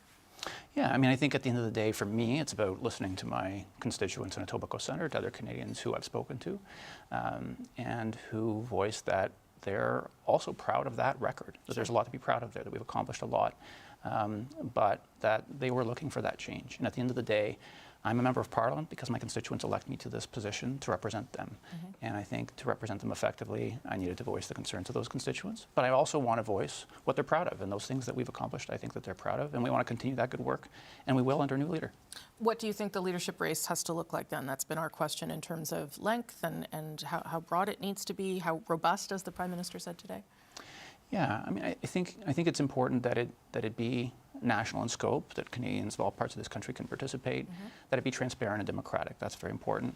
But I do agree it has to be accelerated or condensed to some extent, because it's important that the new leader, the new Prime Minister, have a chance to present their vision to Canadians, have a chance to be ready for Parliament to come back and whatever may come next, and ultimately an election. But I do think we need to take the time in that process to make sure that those who want to present themselves can do so, that Canadians can hear from them, that they can engage with them, that we can contrast their visions and ideas for the country, because I think this choice is a very, very important one, not just for the party, but for Canadians. David and I are sort of tag teaming, so. Yeah. What does change look like? I mean, beyond the cosmetic change of the person at the top, because you've all voted for the measures and the policies and the plan every step of the way, right? With some rare exceptions, mostly from Atlantic Canada, it seems. But like, what is it you put in the window as a Liberal Party seeking a fourth mandate, going up against Pierre Poilievre now that Justin Trudeau is gone, that says to Canadians, we've heard you and we've changed? Well, I think the first part is to do exactly what you just said, is to be able to say, we heard you. And I think that's where a leadership race that's thorough and democratic and national in scope allows us to do just that. Let's hear from Canadians. What would they like to see that change represent? What kinds of policies, what kinds of ideas, what kinds of vision would they like to see? So I think part of this is about, to answer that question, we need to listen to Canadians and hear from them, especially Liberals who will ultimately elect the new leader. And then I also think that this is, for me, I think it's always about making sure that we're focused on the priorities that matter to Canadians. So what I hear from Canadians, what I hear from constituents is concerns about affordability, whether it's housing or daily cost of living. I hear about healthcare, different forms of healthcare. I hear about a range of issues, and I want to make sure that the new leader can address those issues in a way that builds buy-in amongst Canadians, in a way that builds trust, where they believe that this leader and this party can be best equipped to address those. Do you think the carbon tax survives the departure of Justin Trudeau? It seems like that's going to be a massive differentiating opportunity for whoever runs in this race. I think it's too early to predict. Like, I think this is something that has to be discussed in that leadership race. And I think Canadians need to weigh in on, and Liberals in particular need to weigh in on. But I think that's exactly what a leadership race is for, is to have these discussions. I'd like to hear from my constituents on these questions before I proclaim myself on either a policy, a new policy, a different change of direction, or a leadership, supporting a leadership candidate. When you were sitting where Greg is sitting, I believe, when you were here the week of the Chrystia Freeland resignation, you said, as of right now, you were running again, but you would reconsider as events unfolded. Events unfolded today. Do you still plan to seek re-election, or is it dependent on where the leadership race goes? I definitely plan to seek re-election. And have you been contacted by people? I imagine lots of people have been making phone calls. You don't have to tell me who, but I have been contacted by people. Yeah, absolutely. Yeah. Yeah. You do have to tell me who. Do you want? I didn't know that when I signed up for this interview. We know who's calling. And have any of them made compelling arguments to you so far? Like, do you see that you will be able to get behind someone? Many have made compelling arguments. It's a little too early for me to say who I'll get behind, just to be fair, but they've definitely made compelling arguments, and I think they're serious about, the people I've heard from anyway, are serious about hearing from Canadians and addressing that desire for change and what I would call a renewed vision for the party and for the country. So I'm optimistic. Do you really think that just changing the leader after 9 years of government is enough to beat Pierre Poilievre? No. I think it also requires changes in substance. Ultimately, we're all elected to serve Canadians and make a difference for people on the issues that matter most to them, whether that's healthcare or childcare, the economy, et cetera, affordability. So I think what it involves is not just a change in personalities or the face of the party, but a change that is in substance, that says, here's how we're going to do things differently, and here's the different things we're going to do going forward. And so I'm looking forward to that, engaging in that debate, hearing from constituents on that, and making sure that we elect a leader that can present that renewed vision, that addresses those priorities that people care about so much, and can also build their confidence. You not only were one of the first people to say this publicly, but you also said it to Justin Trudeau's face in caucus meetings. Do you regret at all how you have approached this in terms of the potential damage it's done to the party as well? Look, I'm always seeking to improve, and I welcome feedback from folks, whether that's caucus colleagues or others, as to how I could have handled things differently. But I think that myself and the others who were trying to persuade the Prime Minister to step down really worked very hard to try to do so in as respectful and as confidential a way as possible. I think we all have a tremendous amount of respect for the Prime Minister, for what he's accomplished, or we've accomplished together under his leadership. But again, with an eye for what's in the best interest of Canadians and what's in the best interest of the party and what our constituents are telling us, we had to share that with the Prime Minister. And I think, I always say that I try to disagree without being disagreeable. I certainly strive for that. And that's the approach that I tried to take when communicating this to him. What would you say to the Prime Minister today? I would say to him, Prime Minister, thank you for making this very, very difficult decision. What you've done is in the interests of our country and in our party, and it honors that call for change that Canadians have asked for. And we look forward to continuing to serve Canadians and making a difference for Canadians in the years to come. You'll be here on Wednesday for the caucus meeting, I'm sure? I will. Okay, maybe we'll book you back for that day. Well, just one last question, though, Mr. Baker. The Prime Minister said in his reasoning today that he can't fight internal battles and be the best option in the election. There was no sort of comment and reflection on the larger political situation in the country, the loss of support and popularity. What did you make of that? Does it feel like he's putting the blame for this on you and the other dissenters in caucus who are pushing for change? Or do you think that is truly what did this, was the Chrystia Freeland catalyzing the movement that you and others had started? I think you'd have to ask the Prime Minister what he meant by that and who he was referring to. But I also think that at the end of the day, I know that those of us who asked for the Prime Minister to step down, like I said to Rosie a moment ago, tried to do so in as respectful a way as possible, and I think we did that. I'm sure that our voices and the voices of others who asked the Prime Minister to make this decision contributed to that. But you really have to ask him to what degree each group played a role. Well, we've asked him to come in. Not today is the answer, but thank you for coming on. Evan Baker, I appreciate it very much. Nice to see you. Good to get your perspective today. Thank you. Greg, some thoughts? We've heard from a couple of MPs now about where they think things are headed or should be headed. Yeah, I think Yvonne has really stated something that this is going to sound very Ottawa bubble, but as Mel well knows, there are things where it's a strata of rumors.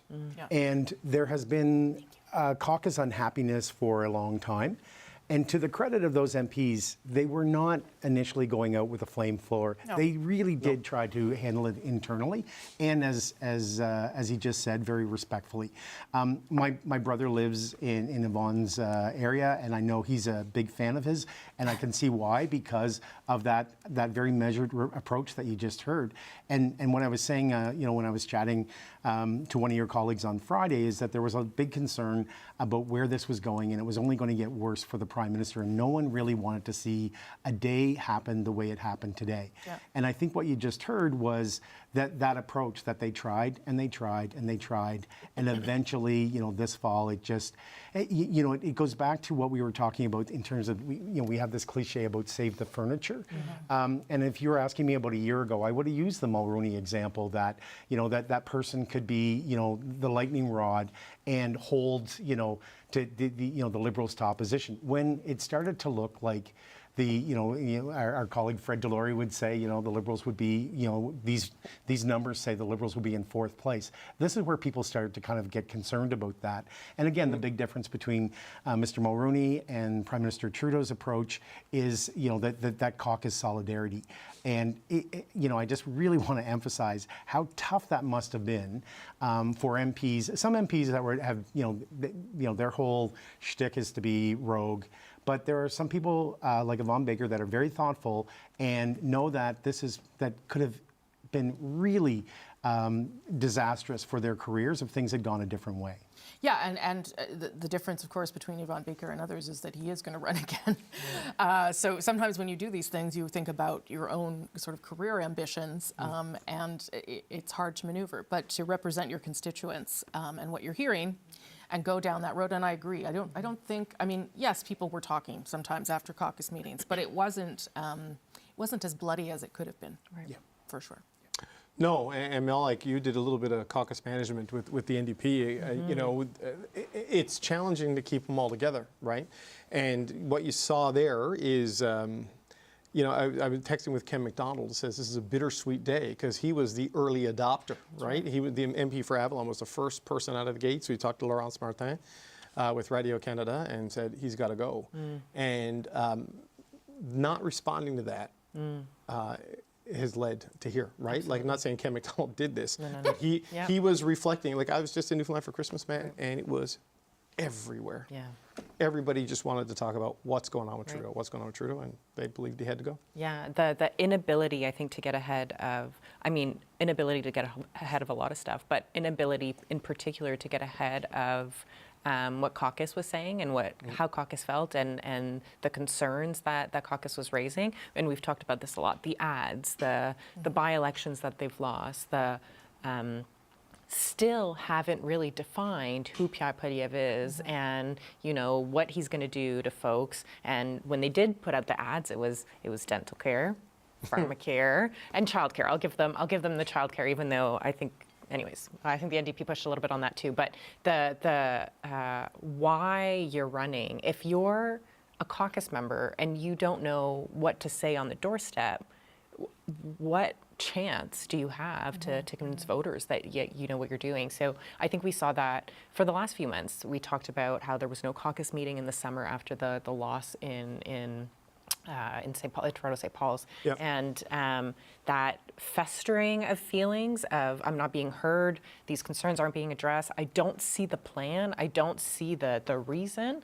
If you can't manage that within caucus, that's really hard. I mean, I was out with an MP for coffee a few weeks ago. I don't know, time is no longer exists. It's a flat circle. That's right. And I said, whatever happened to those attack ads? And they said, well, we saw one in caucus. Yeah. But then I don't know, they never went anywhere, which was interesting. But I think those were all asks from caucus and things that they wanted to see, and many of them expressed those things. Right. But if the polls had not improved, it wouldn't have mattered. No. If Justin Trudeau had done all those things, and the polls hadn't improved, this wouldn't have happened because they were also fundamentally worried about their own jobs. Yeah, absolutely. Yeah.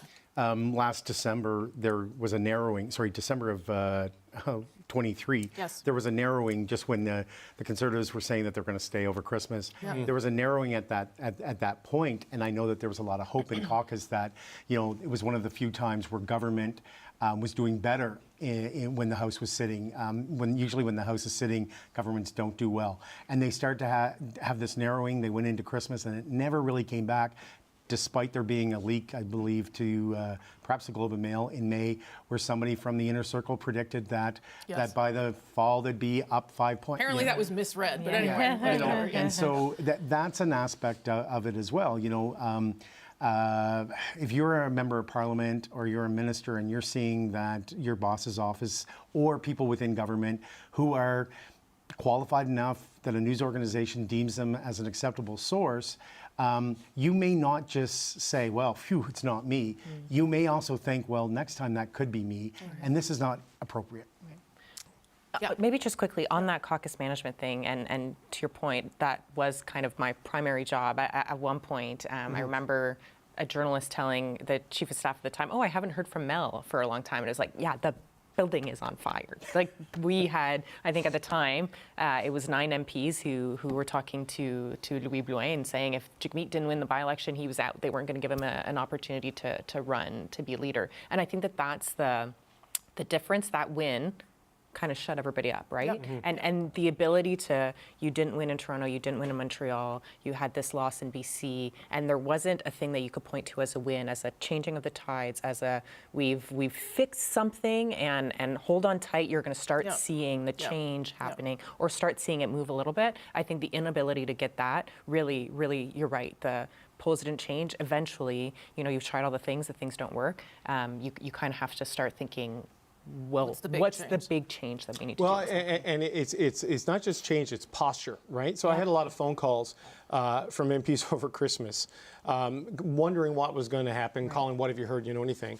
And the frustration from a lot of them was that if you want to stay, then act like you want to stay. Totally. Like not having a candidate for Halifax, which has been vacant since August. Absolutely. Losing the by-elections to the point, like counting on just your ability to campaign to save you in the general when you were so unpopular you couldn't campaign in LaSalle and Verdun. Right? So these are sort of challenges that if this is a political crisis, as the caucus was telling the centre and the cabinet, be on a crisis footing and work with urgency, and everything you do is with purpose and intention of ending that crisis and moving ahead. And it may have been happening, but it was not happening in a way that was visible and transparent and meaningful to the caucus. And that is caucus management, right? You need to give people, the support they need to do the job, a sense of the work they're doing is valuable, but then an example to follow. And that's what a lot of MPs were telling me they were missing, is like,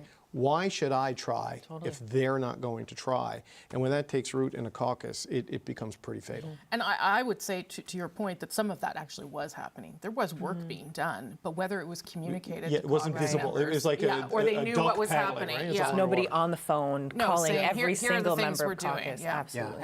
And at the same time, if you're making mistakes, and there are leaks going out that seem to be, and there are familiar leaks, there were similar leaks about Minister Morneau. So I think that they weren't happening in isolation, and I think that was a bit of a challenge as well, the lack of confidence that results in that. We talked about this a lot though, Rosie, whoever was talking to the Globe and Mail, and this is not sour grapes about the Globe and Mail having the stories, I would like to talk to them to figure how did you think it was helping you move Chrystia Freeland by bad-mouthing Chrystia Freeland? Right. You know what I mean? Like maybe she doesn't have great communications and political skills, but she worked hard and was loyal and took on difficult jobs. And you can only push people so far before you get what happened on December 16th. There's not always a strategy when people talk to reporters. It's my I know. Not all members of Parliament are strategic. We have a special call-in visitor who's part of this panel. Usually, Fred Delory has made himself available from an undisclosed location. Perfect. Conservative campaign manager here with all your friends, Fred. And sorry, you're not here. You missed out, I'm afraid, on 16,000 hours of television. What are you thinking, Fred? I mean, a lot of people say this was inevitable. I don't know that it was, but I think it probably got to that point. It certainly did. I mean, through the break, when we saw the caucus, the number of caucuses that came out, Atlantic and then Quebec, those are death blows when you lose caucus support at that level. So that's where we are. I think it couldn't be the worst timing in so many ways, though, for Trudeau and for the Liberal Party. The way, we have the end of March, we have to have a money bill that passes to fund so many different things. So whoever the new leader is of the Liberal Party, they're going to go in there right away, no matter what, and have to present a money bill immediately. And it's going to be defeated. And we're going to go right into an election. I think the Prime Minister has done a disservice to his party by leaving at this stage. He should have continued on and fought the fight. Instead, he's handing it to someone who is going to be crippled more than I think any prime minister has ever been when they've come into this position. I mean, or the future prime minister, Liberal leader, has better polling numbers, is harder to attack by Pierre Poilievre, and has a fighting chance to save Liberal seats. I mean, that's the gamble, right? That this wasn't going to improve, and that this at least upends a little bit the strategy of your party, Fred, and gives the Liberals a chance to get somewhere acceptable. Yeah, if that's their hope, it's a hope, and I think a distant hope. I don't think they're going to be successful in that. All of the contenders, all of the people we're hearing are quite tied to this Liberal government for the last 9 years in various ways. It's the front runners are all cabinet ministers. There's Mark Carney, who I know is not a cabinet minister, but he's been an advisor to Trudeau for some time and even has a role with the Liberal Party. It's going to be hard to distance and have a fresh face. There is Christy Clark, who's coming in, but she has her baggage as well. She was voted out as lost an election in BC. Carbon tax was a big thing she was on, and Mr. Poilievre and the Conservatives have done a fantastic job of turning the carbon tax into a major wedge issue right now. So I just don't.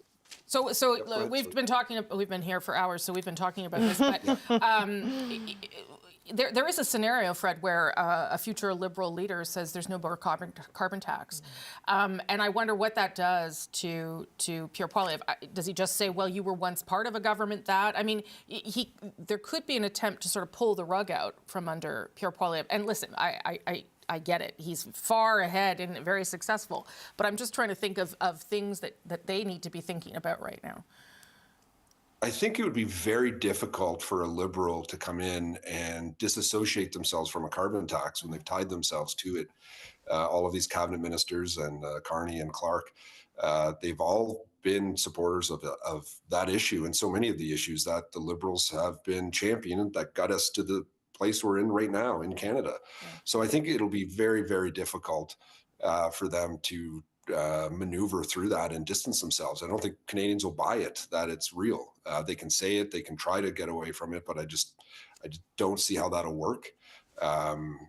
It won't be believable, and it's a bad way to start, I think, when you lose trust of Canadians right out of the gate by being disingenuous. Just a last question. What do you think in terms of the timeline of things? Parliament prorogued until March 24th, Donald Trump coming in 2 weeks. In terms of how quickly a leadership race has to happen to sort of stabilize the situation. The Prime Minister is the Prime Minister, but you know what I mean. Yeah, no, we need a prime minister. We need a leader immediately that can go out and get a mandate. So the sooner we can get to an election, the better. But look, I've been a part of a leadership campaign that was around 6 weeks in Ontario back in 2018. And it was the most stressful and difficult campaign I've ever been on, but it was the most fun I've ever had too. We came in second. I didn't win that one. Doug Ford won it. But it was a great race, and we were able to do it. The party was able to pull it off. And I think the Liberal Party should be able to do something similar. They should be able to do this quickly. There's no need to drag it out too long.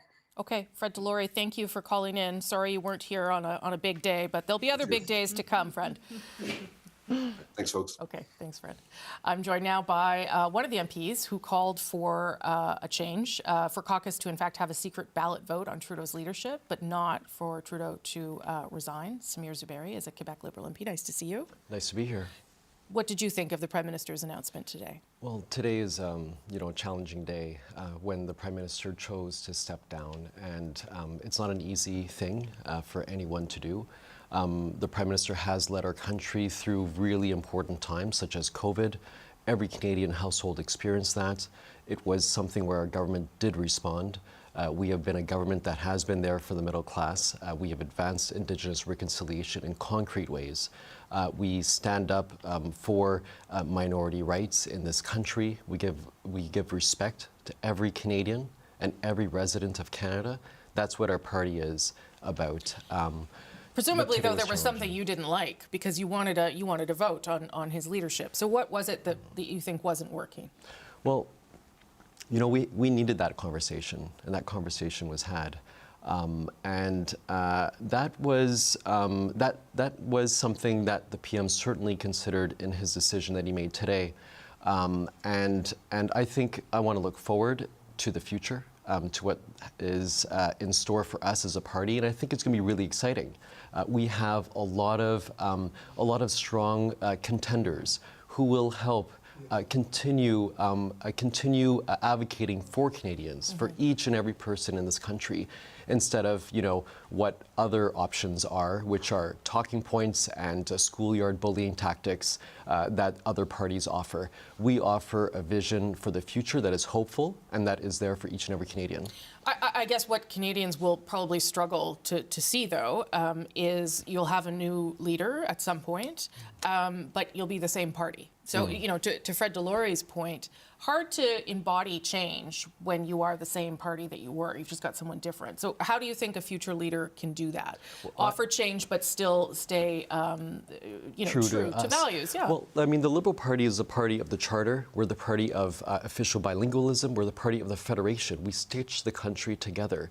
And that is what we are about. We're here to uplift Canadians. I think it takes a lot of strength for a party to say that we are going to do a renewal in the midst of governing. This takes a lot of strength, and that is meeting the moment. And that's what we're doing, despite the fact that other naysayers might have other opinions and might try to pull us down as a party. The fact is we have a lot to offer. But what does that look like? Does that mean you ditch the carbon tax? That's something that we, as a team, will look into the future. But carbon change is happening, and I think anybody who denies that the environment isn't changing is really needing to look at things carefully. We know the UN said the last years were the warmest years on record. So we need policies that meet the moment, and that's what we as a government are doing. Isn't the moment now? 'Cause at most, the moment is 6 weeks away, 8 weeks away, right? So, do you need to change on your climate policy? Do you need to change on affordability? Do you need to go from being a very progressive-focused, urban-based party to a more centrist, broad-based party? Because the Liberal Party is more ideological than it has been historically. I mean, these are the conversations I guess you need to have, right? So, where do you want it to go? Because clearly you wanted the status quo to change. Well, the great thing about the Liberal Party is that we are a party of the center. We are within the center space. Are you now? You increasingly have not been, right? I think we're going to see a renewal of the party and an update to what is happening. That's not to say that what we have done up until now for the last 10 years is not important and meaningful and impactful for the country. But we are also going to be having certainly some adjustments to meet the current moment that we're in. Canadians are speaking, we are listening to them, and Canadians, Liberal members, will be able to express themselves in this leadership race that will be unfolding very soon. But other than they're fed up with the Prime Minister or finished with the Prime Minister, what is it Canadians are telling you that they want to see change? Because I'm not taking away the importance of the leader or the Prime Minister, but if it's just a cosmetic change, putting a new person to sell the same plan for the same team, that's not really change. Certainly, this will be a real update to where we're going to the future, and I'm certain that there will be new ideas that are put forth, and that will have to unfold through our leadership contest into the future, into the near future. So yes, I do believe that we will have an update to meet the moment, but I don't want to presuppose what that'll be. Do you support anyone yet? Personally, I know that there are a number of very qualified individuals who are going to be stepping forth, and I think that's a strength of the Liberal Party. The fact that we have serious Canadians with important track records who are ready to stand up and to lead this party. Are people calling you? Who's calling you? That is maybe for a conversation for a future time. But there are. I'm sure the phones are being worked right now, and calls are being had. Okay. Do you think Chrystia Freeland is a viable leadership candidate, given the way she left cabinet on the 16th? Well, I think Chrystia Freeland is certainly a viable leadership candidate. She has a lot to offer, as do many others have a lot to offer. And the fact that we have candidates both who are, within cabinet, those who are known and those who are maybe not as known who are within cabinet. We have people from outside of the current caucus, people who are from the past caucus, who are expressing that they want to enter the race. I think that shows the vibrancy of the Liberal Party and the strength of the Liberal Party and what we have to offer to Canadians. Okay, Mr. Zuberi, thank you for coming in. Thank you. Appreciate it. Nice to see you in person. It has been an extraordinary day in Canadian politics. After reflecting on his future, Justin Trudeau has announced he will resign as Prime Minister and Liberal leader after his party holds a leadership race. This country deserves a real choice in the next election, and it has become clear to me that if I'm having to fight internal battles, I cannot be the best option in that election. Justin Trudeau also said he asked the Governor-General, Mary Simon, to prorogue Parliament until March 24th. That request has been granted, so Parliament is now on pause. There'll be no further business until Parliament resumes. Prorogation also, of course, means that a throne speech is required when the government returns. The throne speech could be a confidence motion, supply could be a confidence motion, all these different things could happen and then trigger an election. So there's a lot of things now up in the air in Canadian politics, if you're just joining us, not just Justin Trudeau's resignation, but this leadership race that will happen at some point. There are already conversations underway inside the executive of the Liberal Party of Canada. Once that gets going, candidates will start to emerge. Indeed, some of them already have, quietly and not so quietly. We're up to about 10 names so far that we can think of. Some of those people will wait to see what the rules are before they decide to run or not. And from there, a new Liberal leader, new Prime Minister will form, and we'll see how close we get to an election. I'll bring back Greg McEachern, David Cochrane, Mel Richer. People can't see the shackles keeping us here. We're also people are dropping off as the day goes on. We'll have more. I still got a 3-hour show coming up. And we should tell people we will be on the air for this special till 5 o'clock, at which point David will just move over here and do another. Yeah, it's a totally different dynamic. 3 hours of coverage on his program with lots of guests and conversations that you're not going to want to miss. I'm not sure that, with all due respect to Mr. Zuberi, I'm not sure that people understand how difficult it is to change without changing. Totally. I think it's a really, really hard thing to do, and I'm not saying it's impossible, but I think it's really hard. To some degree, and maybe Greg will have a sense of this too, this is one of those days where it feels like the dog caught the car. You know what I mean? You had a lot of people who were backbenchers in caucus, not cabinet ministers, not even committee chairs, parsecs, pushing for a change in how the party is run at the very top. Now they've got it. What are you going to do with this opportunity? And it is still very unclear to me what it is they want this party to become, other than a party that does not have Justin Trudeau as leader because their constituents are telling them they won't vote for them if he is still the boss. Maybe that's not their job as backbenchers to put forward a whole platform. Maybe But the mechanics speak to the moment, right? Yeah, there's the mechanics aspect of this too. Look, even the Conservative leader in his video, he sounded upset that he wasn't. He didn't want Justin Trudeau to step down. He wants to defeat him in an election. Well, too bad, so sad. So that caucus is devastated by this. The Liberal caucus is conflicted, but they really wanted him to say. I think to your point about the dog catching the car, I mean, right now it's in the hands of the executive, and they have a tough thing to do. How do you pull this together by March 24th? So before March 24th. Yeah, well, exactly. So there's some pretty apparent deadlines there. I think people are also. People are a bit worried about doing a victory dance about this. To your previous question about Alexandra Mendez's comments, we heard from Mr. Baker. People want to be sensitive here because I don't want to wax about Canadians, but we're speaking politically. The very existence of the Liberal Party in, between 2013 and 2015, first Bob Rae, as interim leader, kept it going. But then, the reason why the supporter category came in was because people were interested and engaged with Justin Trudeau. There are very few politicians that you can walk through an airport with that'll turn heads and people know who they are. Yeah. And he did have that. So I think the problem is the ability to pivot when Mel and I have talked about this, where climate change, it became from something that we have to do, that is something that is to address, is something nice to do when the economy is good. But right now, we're looking at bread and butter issues. And the government was very slow off the mark to react to what people were telling them. And I think, hearing about the inflation rates in Sweden or other countries isn't that, it's cold comfort when you're going to the grocery store, in Canada. So I think that's the big challenge for them right now is what does this look like? We need a game plan. Yeah.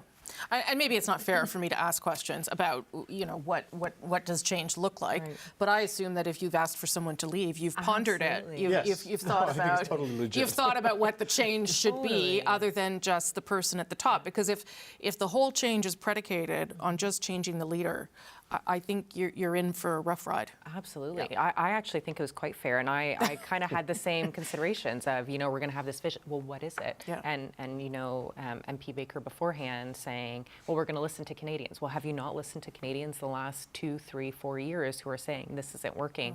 Mm-hmm. And to your point, the cosmetic changes or the changing the leader doesn't get you any further ahead. And I think, honestly, it points to what we've seen the Liberals really do since 2021 is wait for the things to get better. Wait for Trump to be elected, and then we can say Poilievre is like Trump. Wait for Poilievre to make a mistake, and then folks will like us again. When that waiting, like that entitlement of, well, if we just wait long enough, things will get better, that doesn't work. You actually have to tell people what you want to do, and you have to tell people how it's going to impact them. And yes, in normal times, leadership races are a time to float ideas, are a time to decide, what direction are we taking on these important things. But, when it's E- 78, let's say, it's a little bit too late. You should have an idea.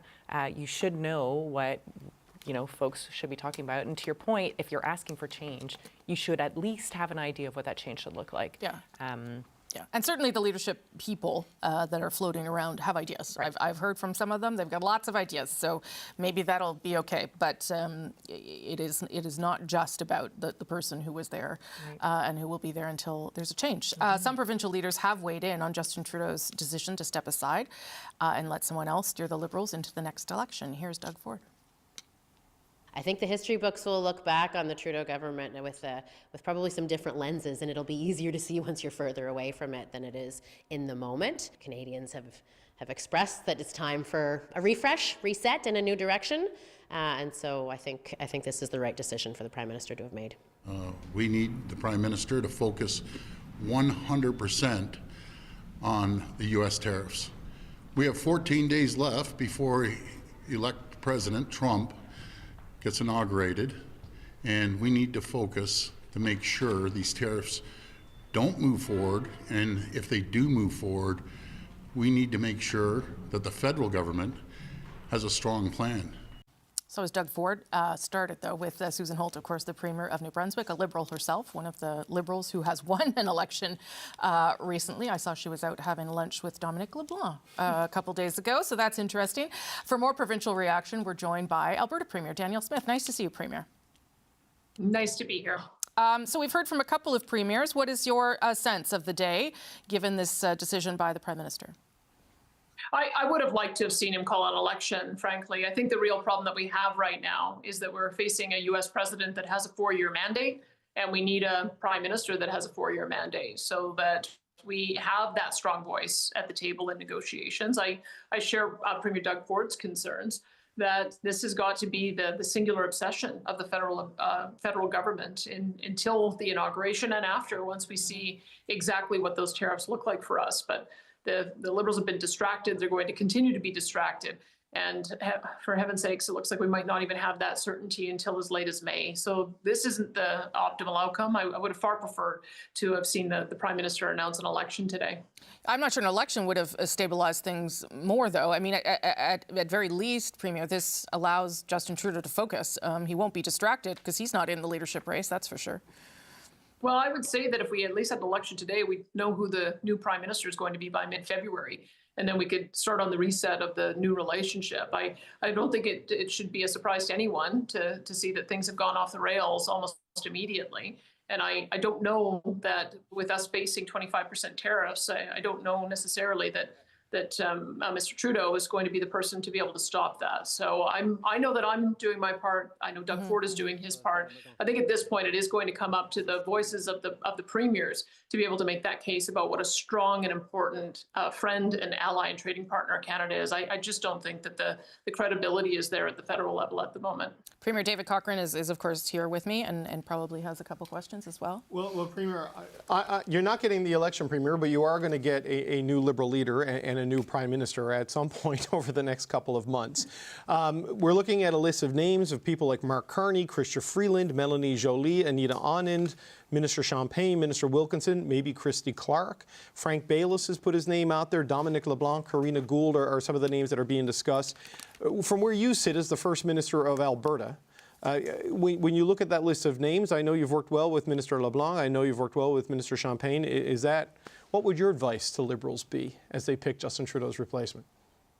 Well, as you know, I'd be voting for a different political party than any of those options that you put forward. But if you want to talk about what's best for the country right now from a stability point of view, I would hope that Dominic LeBlanc doesn't put his name forward so that he can be that stable voice at the table on behalf of Canada for the next couple of months. He accompanied the Prime Minister to Mar-a-Lago. He has since gone down again with Melanie Joly. He has had an ongoing relationship with the individuals he met when he's been down there. And so I would say that having some kind of voice at the table that is a sort of a stable voice, I would like to see Dominic LeBlanc be that voice for the coming months. Since we last spoke, as you said, Minister LeBlanc and Minister Joly have gone to Mar-a-Lago to speak with the Trump officials. I know you're going to the inauguration and you have a good relationship with a lot of Republican politicians in the United States. What signals have you gotten from people in the Trump orbit and in Trump world on how they're viewing the response that's been put forward to the demands for a tighter border by Canada? Are you more hopeful or more pessimistic than you were before the Christmas break about where things may be going on this battle over the tariff? It's very tough to tell. I mean, the U.S. president keeps trolling our prime minister. He did again today, say once again, his line about Canada becoming the 51st state. And so that doesn't suggest to me that we're having a significant breakthrough. I think it was a relatively good meeting that Dominic LeBlanc had when he was down there. There did seem to be some positive comments that came out after that. The proof will be in how quickly we can get the resources at the border. We already had started about 18 months ago on training people up so that we could do the commercial vehicle inspection, get the dogs so that we could sniff out drugs, and then also start acquiring drones so that we could do that aerial surveillance. Getting that rolled out across the entire country when we're this far behind. It may be that it's not fast enough to be able to avoid tariffs. I hope that's not the case. But I'm not really encouraged to see the same kind of language coming out of the U.S. president. It does seem to me that he still is looking at us as a junior player and hasn't demonstrated that he takes us seriously when it comes to border and security issues. And I think we've got to do more. Premier, what's your sense in terms of what the threshold would be to convince the President-elect Trump that Canada has taken this seriously? It doesn't seem like there's enough time between now and the 20th of January to demonstrate results. You know, you're not going to have comprehensive data on fentanyl flows and migrant flows, since the measures were put in. But is it the robustness of the plan? Is it the scale of the intention? I mean, what is your sense from the people you speak to in the U.S. of what it is that the country needs to produce by the 20th of January? Well, I can tell you that there was just an announcement of a major drug bust of cocaine coming into our province from the United States. I think it was a street value of $2 million. And I think that does make the point that we have cross-border flow of illegal products and illegal activity happening both ways. And so And we're going to continue doing what we can to shore up the support at the border in Alberta. And I hope every province is doing the same. And we just have to make sure that as we find that evidence of criminal activity, that we are doing the press releases, that we are making sure that there's a demonstration that our law enforcement is able to find the bad guys and be able to take those products off the street. And so that's what we're doing. And I see that other provinces are doing the same as well. I think though, that we have to be realistic about what it is that the president wants. And I don't know that we know the answer to that yet. He seems to want across the board tariffs, regardless of who his trading partner is. And if that is the case, that he wants to use tariffs as a way of generating revenue for his country, it's going to be a very different conversation that we need to have. I think that if we can be Fortress North America, that we can demonstrate that we can allow the Americans to achieve their aspirations of energy dominance by being the safe and secure supplier of oil and gas, I think that's going to be one aspect. With China coming back and saying that they're going to ban the export of critical minerals, we know that you can source them in British Columbia and Ontario and Quebec. That's an argument we have to make. Uranium is vitally important. Saskatchewan provides 20% of the world's supply of uranium. We export 85% of it. We can grow that. That's going to be important. So it does seem to me that we have a lot of arguments to make about why Canada should be treated in a special way. I'll be making that argument, not to mention the fact that we are the biggest consumer of American products too, and that's kind of what the U.S. president is looking for as well. There is some reporting today, Premier, in the Washington Post that Donald Trump is tweaking his tariff plan from a universal 25% tariff to focus more surgically on certain industries that they want to repatriate the manufacturing from to inside the United States. This is the idea, as you said, it's a source of revenue, the tariffs, but also creates an incentive to get inside the tariff wall in the U.S. and bring back manufacturing jobs. And some of those things are talking about defense industrial supply chain, which would affect steel, iron, aluminum, and copper, medical supplies, energy production, such as batteries, rare earth minerals, and even solar panels. I mean, obviously, it wouldn't affect your oil and gas because, that is in the ground in Alberta. But what do you make of this sort of evolution that it's a little bit, could end up being a little bit more surgical and designed in some ways to force industry to relocate inside the United States borders? Well, I'll watch and see. I think on Truth Social, the president already went out and tried to discredit that report, saying it wasn't true. So I don't want to take that to the bank. But I do think that we have the ability to make the argument that when we provide the commodities to the United States that they don't have themselves, that allows them to do the value-added production. And then we also have a robust cross-border trade where we buy them back. So I think Canada has the most balanced relationship with the U.S. of any country in the world. When we buy $293 billion worth of product, that's more than anyone. Mexico's second, but we buy more from them than Germany, the UK, Italy, France, and Vietnam combined. I think that we can make a very strong case in a way that really no other country can about how our integrated economies benefit both of us. And so that again, I think is if we can stay focused on that, trying to get a win for all of Canada, a tariff-free relationship for all of Canada, and allow the Americans to exert their dominance in other markets around the world and get a fairer trade relationship throughout the rest of the world. I think that's what we should be aiming for, and I hope we're successful in being able to do that. Premier, there is some talk, or we've been talking anyway, through the day about whether the idea of a carbon tax might be abandoned by a future Liberal leader. I wonder whether you think that would be also helpful and significant to the conversations with the United States. Well, it's certainly helpful for Canadians. I know that there's different views on this, but I think it's pretty clear that when you add carbon tax to the cost of all your transportation, all your home heating, your electricity, it's just going to drive up the cost of everything. And so I think it would give an immediate tax break to Canadians when they're suffering from affordability issues.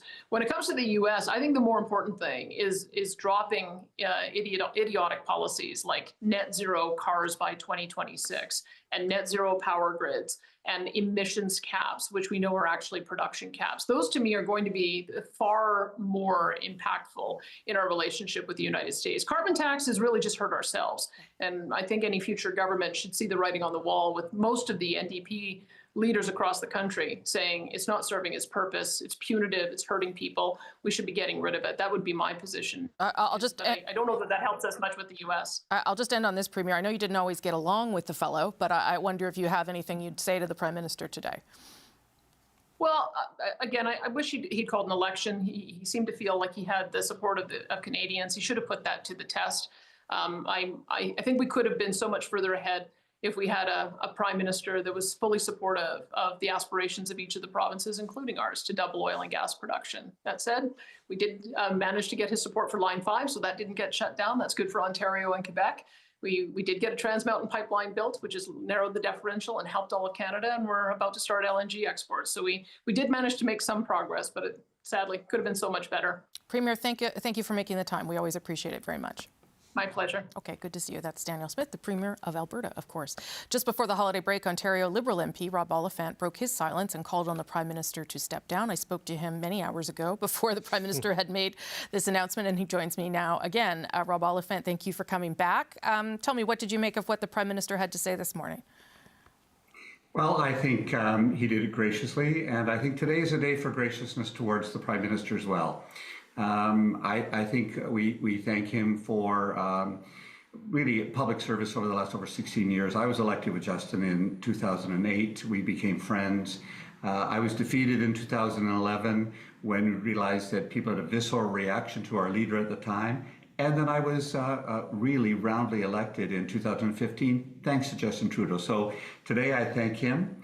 Today I recognize his leadership and tremendous contributions that he's made to Canada.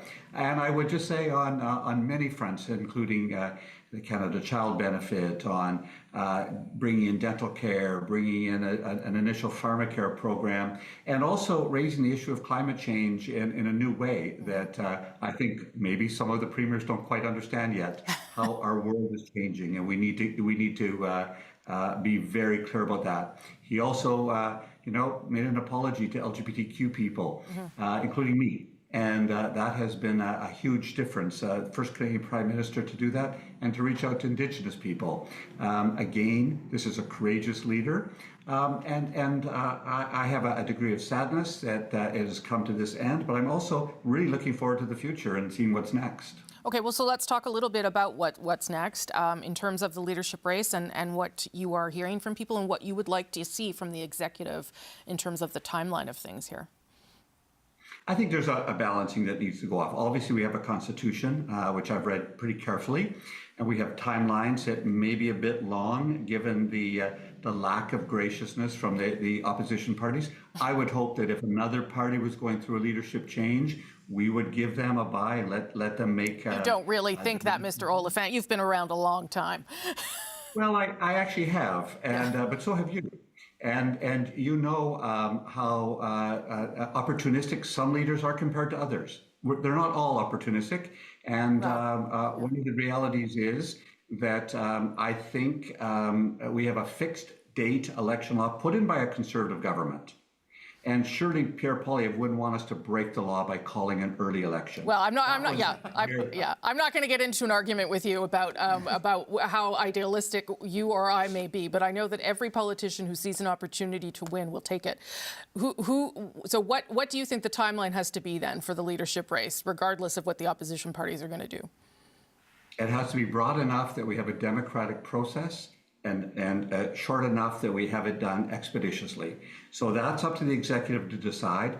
I would hope that within 60 days or so, we would have a new leader. That would be my goal. Yeah. And I think then we have a chance to have a throne speech. We have a chance to have a budget, and we have a chance to have an election platform so that Canadians can choose a leader that represents both the breadth and the depth of Canadian values. I think that will always be the Liberal Party. I think the reality is that the Conservatives are a far-right party. I don't think Canada will elect a new Democratic Party. So they're hungry for a Liberal leader that they can vote for, and that's what I'll be looking for in a Liberal leader. So tell us what kinds of things then you're looking for, because we've been talking a lot about how you effectively show change, demonstrate change to Canadians when you are the same party and you've changed the leader. So what kinds of things would embody change for you? I think a lot of the reaction to Justin Trudeau has been very emotional. And it is, people have gotten tired of him in a way. So I think change is going to happen. A new leader in the Liberal Party will be changed, regardless of how close they've been to the Prime Minister or not. I think that will be seen as change. I also think, and people, because I'm a United Church minister, they tend to see me on the left side and on the socially progressive side, which I am, but I'm also a former accountant. And I also think we need a strong fiscal responsibility, and we need to have resilience in our economy. We need innovation. We need good industry. We need a place on the world stage that is strong given the geopolitical realities of the world. So I'm looking for someone who keeps our social values, someone who brings a strong financial set of chops with them, and someone who has the ability to be a G7 prime minister and have that world standing. And so I've been parliamentary secretary to 4 different ministers, Chrysler Freeland, to Francois-Philippe Champagne, to Marc Arnault, and now Melanie Joly. All 4 of them superb leadership quality people, any one of them, and there are others as well that I think would show change, would show diversity, and would show readiness to lead. But you haven't decided, obviously, yet. You're still in a... I've not made a decision. Today is Justin Trudeau's day. Okay. Today is the day for us to celebrate and thank what he's done, and to reflect very quickly on the leadership process. And I'm looking forward to a great campaign where people engage ideas and thoughts and an agenda for the future for Canada. Mr. Oliphant, thank you for making the time. Appreciate it. Thanks for being here twice today. Appreciate it very much. Thank you. Okay, have a good evening. I'm Rosemary Barton. You are watching our special coverage of the day that Justin Trudeau announced he is leaving his job as Prime Minister and Liberal leader. When that leadership race takes place, when it is over and a new leader is chosen, that is when his last day will occur. We are still on air here at around 4:30 p.m. Eastern, and we'll be with you until the top of the hour at 5 p.m. Eastern, when Power and Politics will take over for a 3-hour edition of David Cochrane and all of his smart guests to talk about the day that was, and of course the path forward, because there's lots of different ways that this may or may not unfold, and lots of things that may change as a result of this decision that we've been waiting for Justin Trudeau for 2 or 3 weeks, depending on when you started your clock. Justin Trudeau himself today, after speaking to reporters and making this announcement, did attend a Canada-US Cabinet Committee meeting and chaired the Cabinet meeting as well, which happened at 3 p.m. Eastern. Because while he has indicated what his political future is, he continues to be Prime Minister, and the government continues to function, and the Cabinet continues to do its work. All those things are still happening, particularly in light of the soon-to-be arrival of the President-elect, Donald Trump, who will be inaugurated in 2 weeks' time. David. You know, we're going to enter a very surreal time, as if this hasn't already been a surreal time, where you will have a prime minister who has said he's leaving, but is still in the job. Doug Ford, who we heard from earlier, wants a first minister's meeting in person between now and the inauguration of Donald Trump. So that would be chaired by Justin Trudeau, should it go ahead, as they come up with a plan to deal with the threat of terrorists from south of the border. Presumably, Canada will go to the inauguration of the President of the United States. That will be Justin Trudeau and whoever is in cabinet at that point in time, if they go. Yeah, it doesn't have to be him, though. It could be. Well, I mean, it seems if you're gonna be Prime Minister for probably the first, I don't know, 60, 80 days of the Trump presidency, and you've been dealing with the response to the tariff threat, you and your ministers need to have some sort of a representation. I don't know how it will go, but he will still be the leader responding to it. Someone will repeat it. And there's things, there's less serious but important things, such as like the state funeral for Jimmy Carter that will happen in the United States, right? Yeah. Will he go to that as well? I would expect so, yeah. I would expect so as well, right? So you're going to have this weird sort of, it's like a snooze button has been pressed. And it is a bit like the Biden situation in the United States, where Justin Trudeau will continue in this job with the full technical authority, but maybe not the political and moral authority that you normally associate with someone in the Prime Minister's office, but all the public-facing duties and obligations that are still going to be there. Where this goes after that is sort of going to be the focus that will overshadow a lot of what he is going to be doing, the Prime Minister, as his successor is chosen and as this field of candidates firms up and becomes more clear as to who actually will go for it this time and what the future direction is of this party. Is it going to stay as this progressive champion of expanding state, benefits and progressive politics, or will it recalibrate back more to the center where it historically has been. Just to go back to you raising both Doug Ford and of course we just spoke to Premier Smith. Yeah. This certainly happened in the hours after Chrystia Freeland had resigned, that there was, because you remember that the Council of the Federation was meeting the same day. That's right. And so there was an attempt by the premiers to sort of say, oh, well, we're here, we're going to fill the vacuum, we'll deal with Donald Trump. You even heard today, you and I both sort of started when Doug Ford said, if he's going to try and take us on, we're going to buy Minnesota and Alaska. Like if he wants to play this game, we'll play this game. And the language from Premier Smith as well is we've got this, we have a strategy, we have the time to deal with this, these guys are busy. I do wonder whether that is problematic for the country. It's great to have premiers working to defend their regions and working together, but what you really also want is someone who's defending Canada. And I assume Justin Trudeau will continue to do that, but to your point, it's in a different place now. Well, the premiers can do trade promotion. They can't do trade deals. No, they can't. So they have no constitutional authority. And remember, this is a group of premiers that has urged the federal government to stay in its lane. They can't do foreign policy. They can't do trade deals. They can't do these things. Now, the political vacuum and void that is kind of there because of the instability, they're filling it. And Doug Ford, to go on Fox News and talk to that Republican, Trump supporter, he might be the best politician in Canada to do that, certainly at the provincial level. Dominic LeBlanc could probably do that as well. And Daniel Smith knows that world, right? And so there's a value there, no question. But when it comes to actually having a border response that you can deliver on with money and legal authority, that has to come from the federal level, and only they can make those deals. So this incoherence, this gives weight to the argument that a lot of the premiers are making. Let's have an election and get this sorted out, so you can have a clear, shift in government to go deal with this. Right? But the challenge with sorry, go ahead, Greg. The challenge with Premier Smith, though, early on, she came out and validated President Trump's views of the border about unlawful crossings and fentanyl. And the reality is, yes, unlawful crossings has grown in Canada, but it's 10 times as bad at Mexico. I think where Doug Ford cannot go now, by the way. Yeah, less than 20 kilograms of fentanyl seized here, and 9,000 kilograms of fentanyl. So initially, she backed him on that, and there was a backlash on that.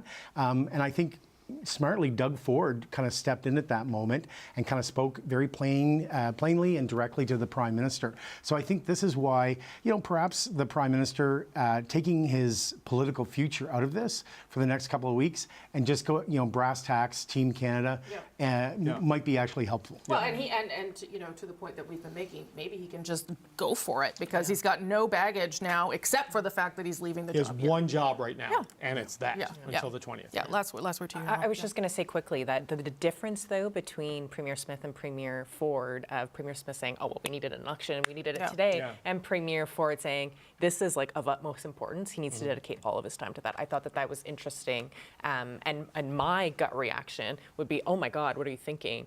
And, oh yes, exactly, you're saying what I need to hear you say. Was, I think, an interesting contrast between the two. And one who wants to have an election and one who doesn't have one coming. Well, yeah, because but one quick point on that. Doug Ford was asked repeatedly, will you rule out an early Ontario election while this is going on? And he would not do that. Totally. So there's some Ontario politics at play here, absolutely. too. Okay, I'm going to bring in a couple more guests. Cameron Ahmed is a former head of communications to Prime Minister Justin Trudeau, regular here on this program, and Laura D'Angelo, a former advisor to Prime Minister Trudeau as well. Good to see both of you. Thanks for joining us. I'll start with the human part, because that's where my head goes on days like this as well. Cameron, you were with the Prime Minister from very early on, and this you didn't leave that long ago. I wonder how you're feeling today. Thanks, Rosie. Thanks for having me, and congratulations for weathering through our 1,000. That's fine. Happy to do it. Feels like more. Happy to do it. Look, obviously it's a tough day for the Prime Minister, and I'm sure for everyone who's still with him in the team, and for every Liberal. I think it's been a period of difficulty, to put it mildly, for the party and for everyone who's been involved in the party's accomplishments for a long time.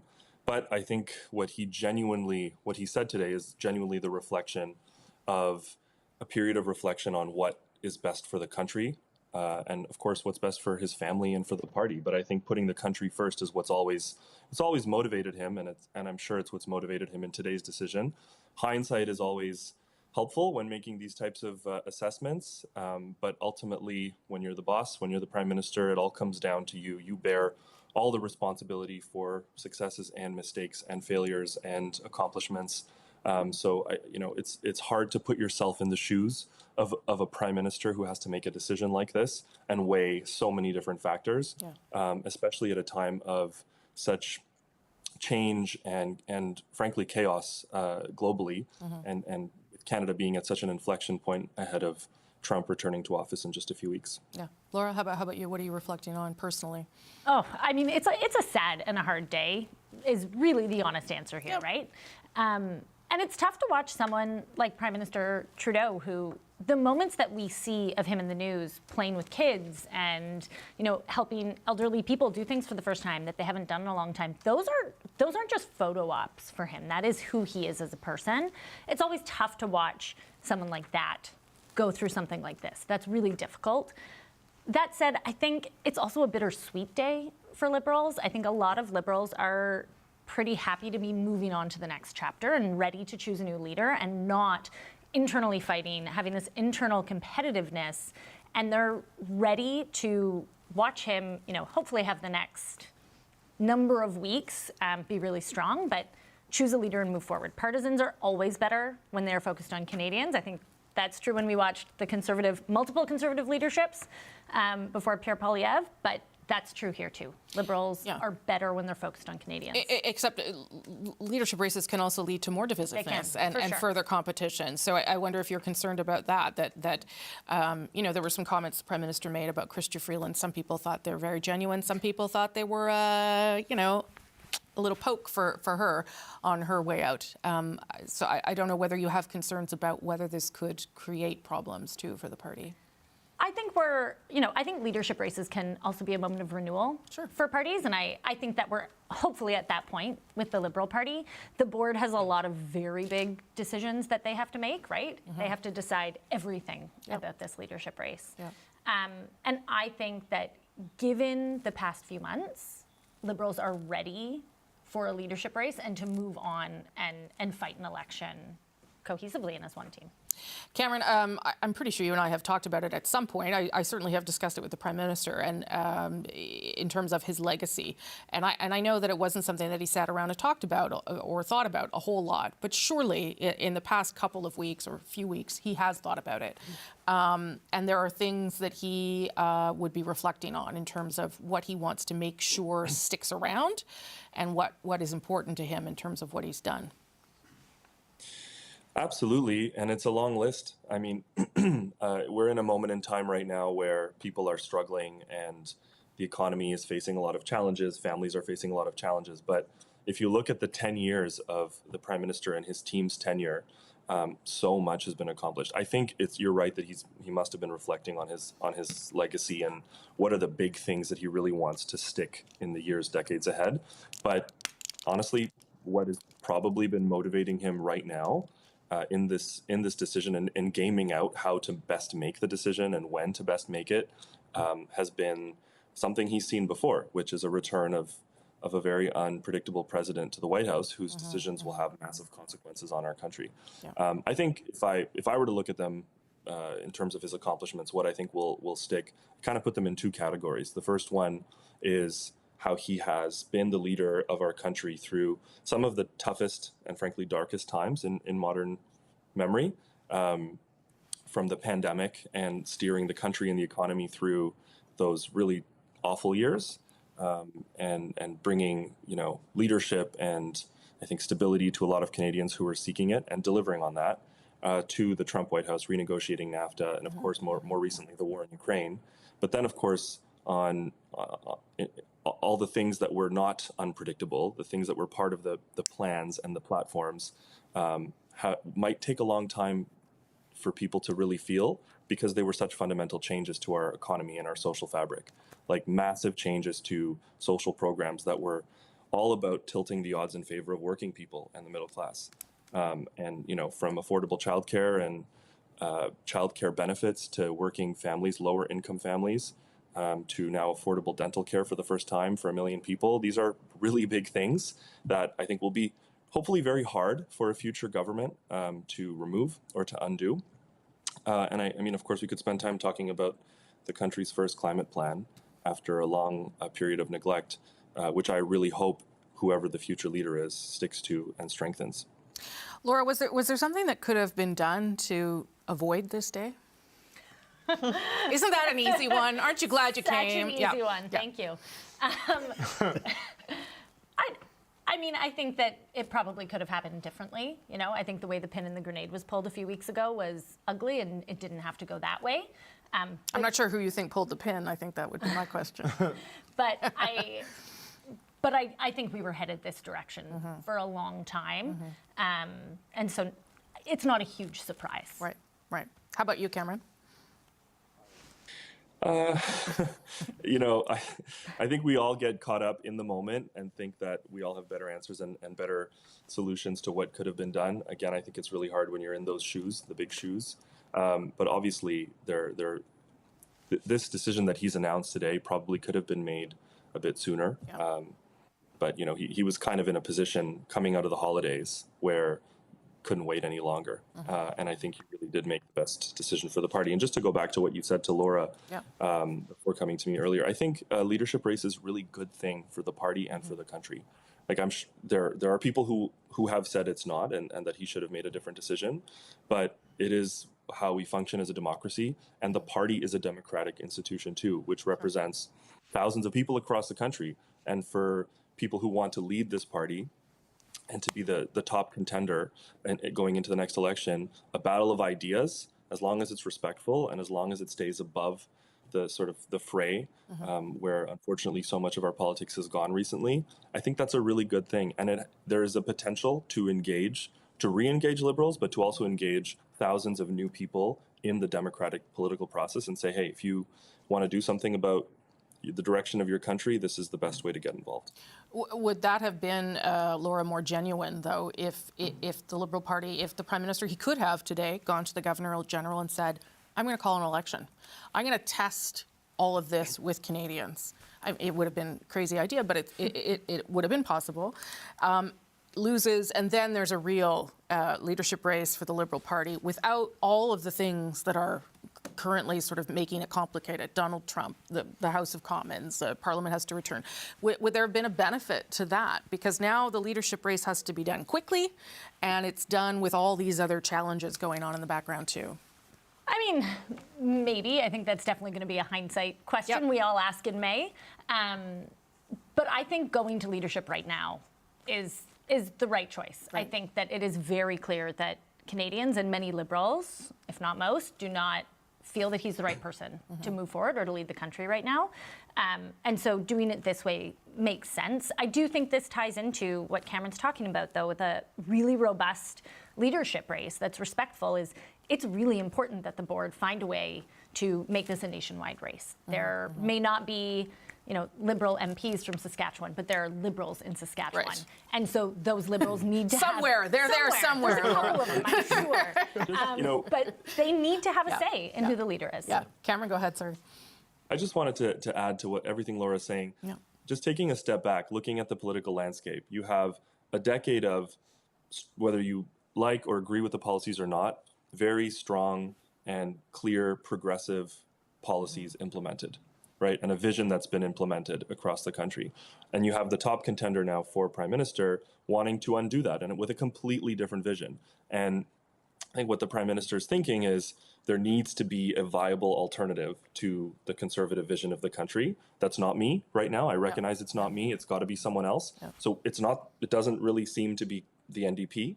Through the past year of these polling numbers, they haven't emerged as the progressive alternative for the, roughly half of Canadians who don't want a Conservative government. So now is an opportunity for the Liberals to figure out who that person can be and do so in the most democratic, broad-based way possible through a national leadership race where people can get involved from the grassroots up. And Laura, we've been asking this question to everyone. It's hard to convince Canadians after almost a decade that you deserve more, even if you've moved somewhat out of the job. So how challenging do you think that will be? I think it's going to be very challenging. I think anyone who says otherwise is delusional, right? Like, let's be super honest here. Totally. It is going to be very challenging. But it is also a really important election. And to Cameron's point, Justin Trudeau and his government changed the social fabric of this country. They really changed the social security fabric of this country. And Pierre Poilievre is putting forward an idea that will potentially change a lot of that. That is a really important thing. And so will it be hard to convince Canadians? Yes. Is it hard to run on a record? Yes. Is it also important that Canadians understand what could be lost? Yes. Yeah. Do you have a personal memory that you would share? Doesn't have to be super personal, but a moment with the Prime Minister that... oh, man, there's a lot. I will say watching the Prime Minister with kids every time I was on tour with him and had the opportunity, it was big and small moments walking through the lobby of a hotel, and he would see kids playing or reading a book, and he would stop, just stop. There's no cameras around, and play with them, talk to them, read to them. It sounds trite, but not a lot of adults do that, period, let alone people in positions like Prime Minister. Yeah. How about you, Cameron? Similar to Laura, it's hard to pick one that really stands out, but the one that comes to mind, not really having thought of this before you asked the question. Sorry. That's what I do. Yeah, you're good at that. Yeah. Is in the 2019 campaign, meeting some Syrian refugees who had come to Canada and had just wanted to show up to some of his rallies and connect with them on a very personal level. Not in front of cameras, but just to understand what they'd gone through and how they were settling in Canada. That's definitely something that has stuck with me. Okay, both of you. Nice of you to make the time. I appreciate it, Laura and Cameron. Nice to see you. Thank you. Thank you very much. Appreciate it. Thank you. Okay, take good care. And we'll come back to everyone else in the room here who've been with us as we've continue our special coverage of the day that Justin Trudeau has announced he is indeed resigning as Liberal leader and Prime Minister. It's always interesting to talk to people who worked very closely with the Prime Minister, David, because they obviously know him in a personal way that the public doesn't. We definitely don't. And to hear about, how he would have been reflecting on the past number of weeks. And one of the things that he said in his statement today is that he believes in Canada, believes in Canadians, and that is what was the driving force behind his decisions. I think that is true of all politicians, frankly. Yeah. I think that they have an innate desire to help the country. It's just the way that they approach it that is different. Well, maybe not Yves-François Blanchet, because he has different. It depends on your definition of country. No, I'm being glib. But even he says what's good for Quebecers can also be good for Canadians, right? So, but yes, look, people who get into this life get into this. Because rightly or wrongly, they believe they have a plan that will make the country better and make the lives of its citizens better. And that is, that is a lofty and ambitious goal. And I've always tried to keep in mind, as a journalist covering this, whether it was St. John's City Council, the Newfoundland House Assembly, and now here, is that whatever you think of the individual and whatever their ideas, these are people trying to do the best job they can under difficult circumstances. And they have family lives and extended families and sick spouses and kids and all that. And they're juggling all of that with us chasing them and screaming questions at them back when we were allowed out of this studio. And, it's a real sacrifice to do it. And people reduce it to pensions and drivers and all these things. But anyone who's seen politics up close, as Mel and Greg definitely have, and we have at a different level, it takes a toll. I mean, covering it is hard. Doing it seems impossible to me. And the sacrifices and the drive that it requires, like the energy it took for Justin Trudeau to do what he did in 2015, 2019, and 2021 is quite something. What Pierre Poilievre is doing now is quite something. Sure is, that energy and industry to always be going and away from all the other things in your life to do this stuff. It's tough and it takes a toll and it gets more and more personal. I think Frank McKenna, because he was referenced earlier, he talked about this. He had total sweeps of the New Brunswick legislature.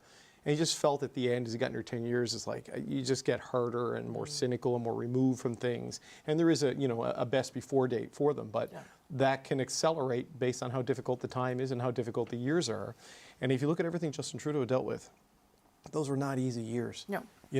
Trump. Well, COVID alone, Well, even before COVID, like remember, the first mandate, 2015 to 2019, or first government to be technical, first parliament, they had Trump, right? So they had to deal with the whole NAFTA renegotiation, a massive thing, which is now everything old is new again.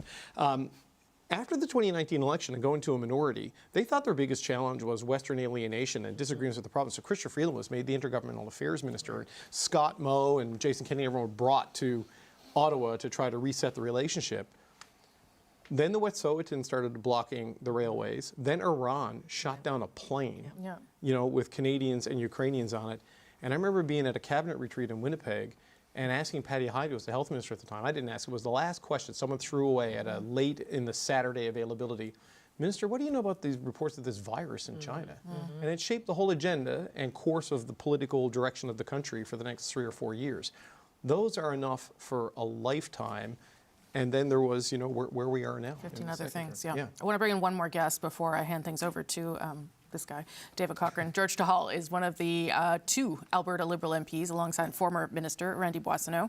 Just over a week ago, Tahal joined the chorus of caucus members publicly calling on the Prime Minister to resign, and he joins me now. Nice to see you today.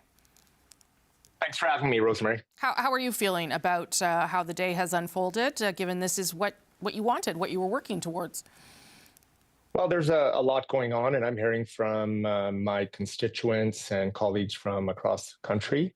And I just want to acknowledge, just as we begin, as I've been reflecting a lot today, and I've been hearing from a lot of Canadians. And I know that Prime Minister Justin Trudeau is going to be remembered as a great Canadian Prime Minister. And I've heard that throughout the day. And I know over the last 10 years in government, he's brought forward a strong leadership, and our party's brought forward a number of progressive policy changes and new opportunities for Canadians, and set us up well for the future. Ultimately, today, he recognized that it was time for a change and decided to move on.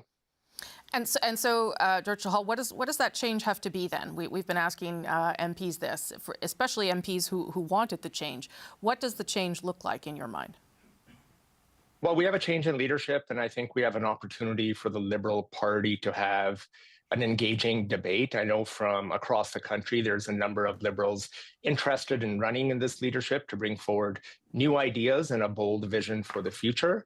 And I think this is what Canadians have also been asking for over the last year, through those by-elections and from what we've heard at the doors.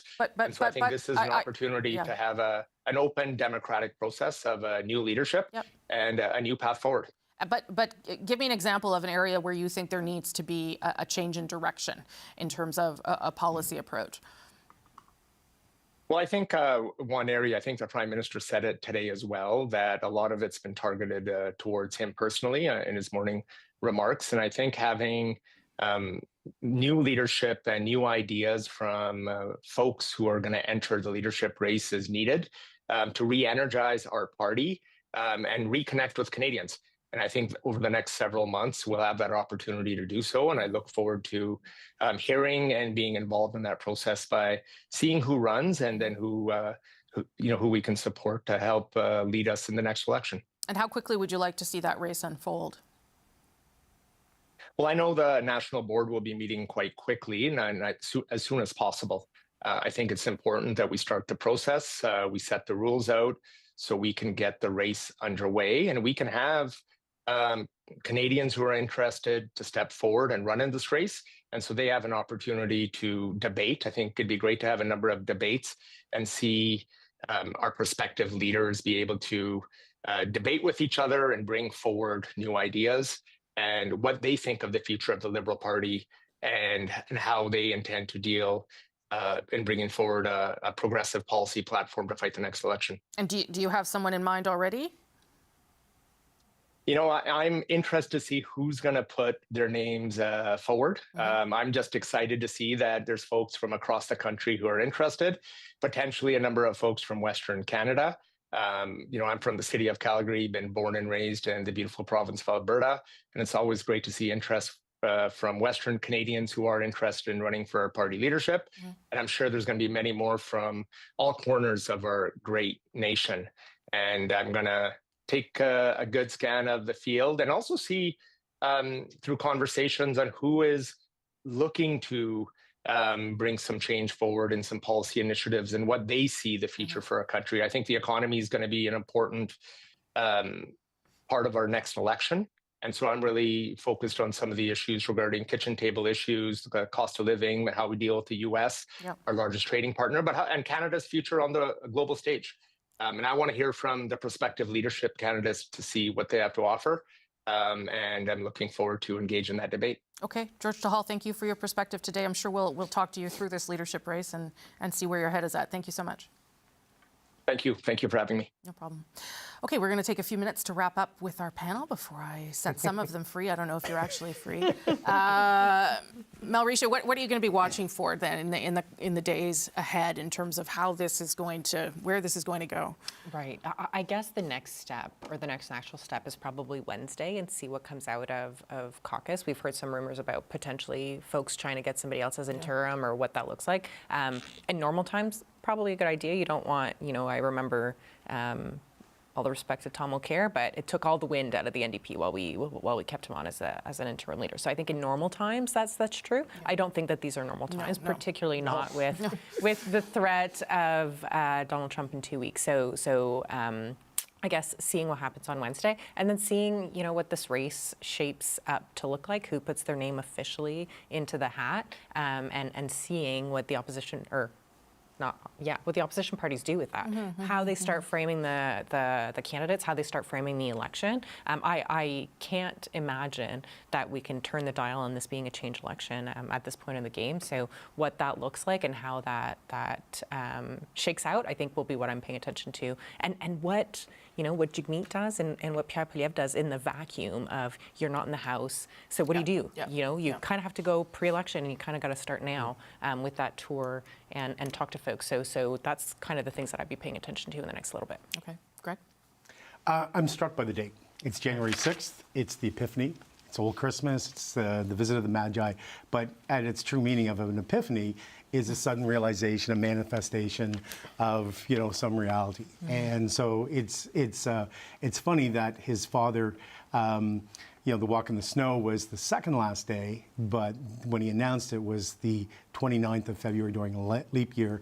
Not as perhaps as dramatic as that, but January 6th, this is a bit of an epiphany for the Liberal Party about next steps. And I think that's, we've heard, I thought that Laura had some really great thoughts as Yvonne Baker, where this doesn't make everything better. There's, Canadians have been sending a message for a while. So there's a lot of work ahead. On a bit of a, just to veer into the negative, there could be, this is sometimes when things like this happen, there's recrimination stories. At the time for that was, months ago. Later on, somebody wants to write a book. Great, maybe I'll buy it, maybe I won't. But right now, it's time to get down to work. There's a country to run. It's interesting times, and I think that's the most important thing. David?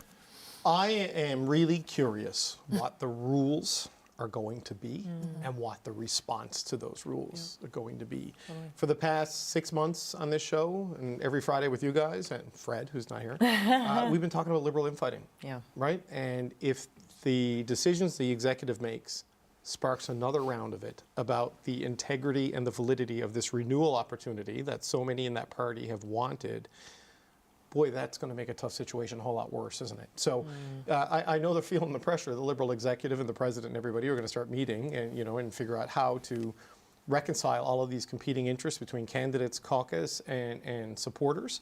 But if that isn't done with some grace and skill, it has the potential to be another real flashpoint for the party that I don't know if they survive it, because if they just start fighting again, it looks like a circular firing squad, and that's the end of it. Yeah, and that's undoubtedly why the Prime Minister said, I want a robust national competition. That's what I've told them to do. Yeah.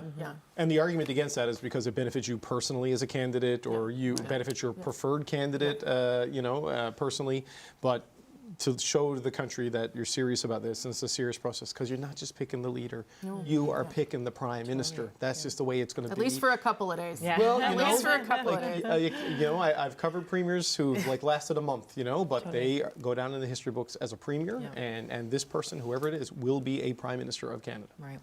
Okay, Thank you all very much. Thanks for being here for so long. David, you're going to just be here in a minute. Really appreciate you all joining us, and thanks to our team for bringing us all these incredible guests through the past number of hours, and to Greg McEachern and Melanie Richer for being here for hours as well. Don't go away. David Cochran's coming up with a 3-hour edition of Power and Politics. I'll be back on At Issue on The National with David. He'll be there as well. Special coverage of The National begins at 8 p.m. Eastern. Listen, it's been an extraordinary day in politics. It is our privilege and joy to bring you this special coverage, analysis, and all, hopefully, that you need to know about what to watch for now and in the days ahead. I'm Rosemary Barton. Thanks so much for watching.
I intend to resign as party leader, as Prime Minister, after the party selects its next leader through a robust, nationwide, competitive process. Last night, I asked the President of the Liberal Party to begin that process. This country deserves a real choice in the next election, and it has become clear to me that if I'm having to fight internal battles, I cannot be the best option in that election. Hello there. This is a special edition of Power and Politics. I'm David Cochrane in Ottawa on an extraordinary day in Canadian politics. A day that's marked the beginning of the end for Prime Minister Justin Trudeau's leadership and kicked off a competitive race to replace him before that fast approaching federal election. Everything's out of control, and now the government is out of control. This cannot go on. There is no significant difference between the Liberal Party that we know and the Liberal Party that will be presented to us after there's a new leader. The Liberals have let you down. They've let you down again and again. It doesn't matter who the leader is, the Liberals have let you down. We'll have lots of coverage of Justin Trudeau's plan to resign as Prime Minister and Liberal leader on the show tonight, and we're going to begin by speaking to someone who knows Justin Trudeau quite well and has served in the Liberal cabinet since 2019. Minister of Immigration Mark Miller joins me now. Minister, it's good to see you. Thank you for being here on a big day. Thank you, David. You're not just one of Justin Trudeau's cabinet ministers, you're one of his very good friends. I mean, what has today been like for you? Not easy. Justin and I have been best of friends since for about 40 years. This past fall, we started high school together and have been as close as it can be for that period. And for the last 10 years, professional colleagues.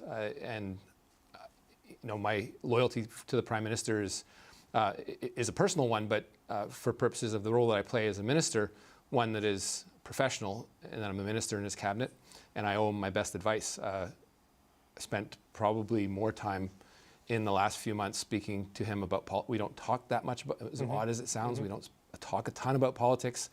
But I spent a lot of time in the last 6 months talking about a number of these issues, and this was not an easy decision for him to come to.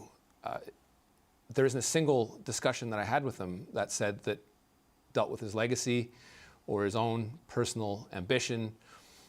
Every conversation was about what any particular path and decision that he had to take would have on Canadians and on Canada. He's a guy that loves his country, loves Canadians, got into it for that reason, and is exiting it for precisely that reason. The decision today, as difficult as it was, and it doesn't come without remorse from the Prime Minister, and without high emotion, is one that was taken in the interest of Canadians, and indeed his decision to stay on through what can potentially be a tumultuous period where the Liberal Party chooses a new leader, but also with looming threats with the unemployment that can have in Canada from the Trump government. So This is a decision that the Prime Minister took in the interest of Canada and not in his own. He could certainly be doing other things as of tomorrow if he wanted to, probably more lucrative, but he decided that because he profoundly loves and wants to serve Canadians. Not his reasons for staying on while the leadership process is happening, but his reason behind the announcement today. Do you think he made the right decision? Because I know when we spoke before the Christmas break, you wanted him to stay on, and we spoke after Chrystia Freeland did what she did. Do you think he made the right decision today? David, a lot of what I may or may not have said to the Prime Minister personally is stuff that publicly has been perhaps misconstrued. Well, there was this report you talked him out of resigning, right? You and Dominic LeBlanc. I will take any advice I've given to the Prime Minister to the grave, as any minister should. But that said, I, as a friend, as a professional colleague, discussed a number of options with him, and it's something that he took the time over. And this last little while has been his birthday, Christmas, and his personal holidays with his family. No one should have to think about their future during those periods, but he's had to, and rightly so, because today's decision was the right one for the country. He thinks he still has gas in the tank. Indeed, I certainly think he does. And every instinct that got him to this show, to becoming the Prime Minister of Canada and to fight for Canadians is the instinct of a fighter. And sometimes fighters, they go a couple extra rounds, but no one will question their courage or their willingness to keep and stay in the fight. Right, but he said he couldn't keep fighting the internal battles, right? It wasn't Pierre Poilievre that he said he didn't want to handle. It was the internal battles meant he couldn't focus on the larger battle being the choice in the next election. I mean, what do you make of that comment, and do you think he was ultimately just forced out by people in caucus? Ultimately it's grinding. There's a number of decision points that congeal. There's no particular one moment that we can say was the determining factor.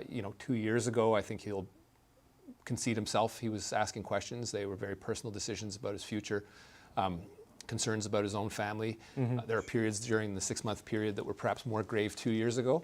But seeing a guy like Pierre Poilievre weaponize the Conservative Party was one that gave him the need and the willingness to fight for Canadians, and not see a guy like Pierre Poilievre become Prime Minister, and that invigorated him.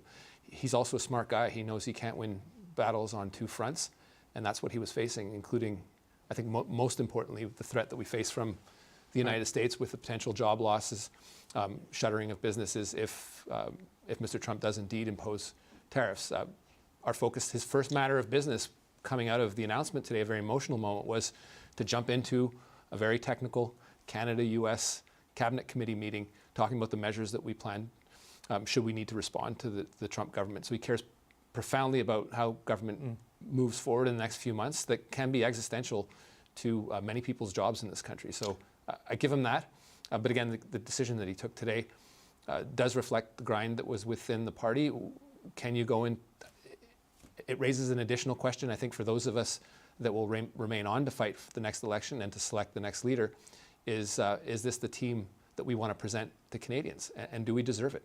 And that's something that doesn't go away with Justin Trudeau removing himself from the equation. This is a party that needs to screw its head on straight, that needs to stiffen up, and needs to rally behind a leader and present a number of policy options to fight a guy who was on display, Pierre Poilievre, today. Over the weekend, I called him a greasy walrus. You did, which is a little bit of locker room talk, but to a guy who's personally attacked the Prime Minister, it's mild stuff. But he was as greasy as hell today, classless, and that's what you see with Pierre Poilievre. He had one moment today to show a modicum of dignity, and he failed at that, and that's what we're constantly going to see with potentially a Pierre Poilievre government. But just to focus on your own party for a second, because you said this is a party that needs to screw its head on straight. I mean, is it the lack of an obvious urgency to fight Mr. Poilievre? Is it the infighting? Is it the lack of connection on the bread and butter issues that are driving politics right now? Because there have been so many of these things over the years that people have pointed to and say that there was a slowness to respond and a missing of the moment.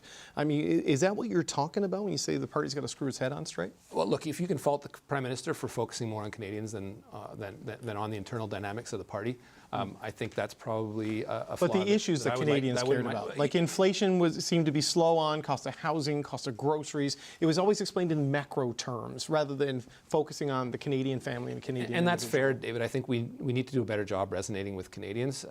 We have the job to govern, and these things aren't necessarily easy, but we need to be able to speak to Canadians, and we've been speaking to ourselves, and that's just the reality of it. I believe in the Liberal Party. I believe in its ability to work with Canadians to move our country forward. Indeed, the country is much better off than it was 10 years ago, thanks to policies that have been driven by Justin Trudeau. There are people alive today, David, that wouldn't be alive in some other G7 countries simply because of the measures we took during COVID. That is Justin Trudeau that drove that through. There are people that aren't living in poverty today because of that.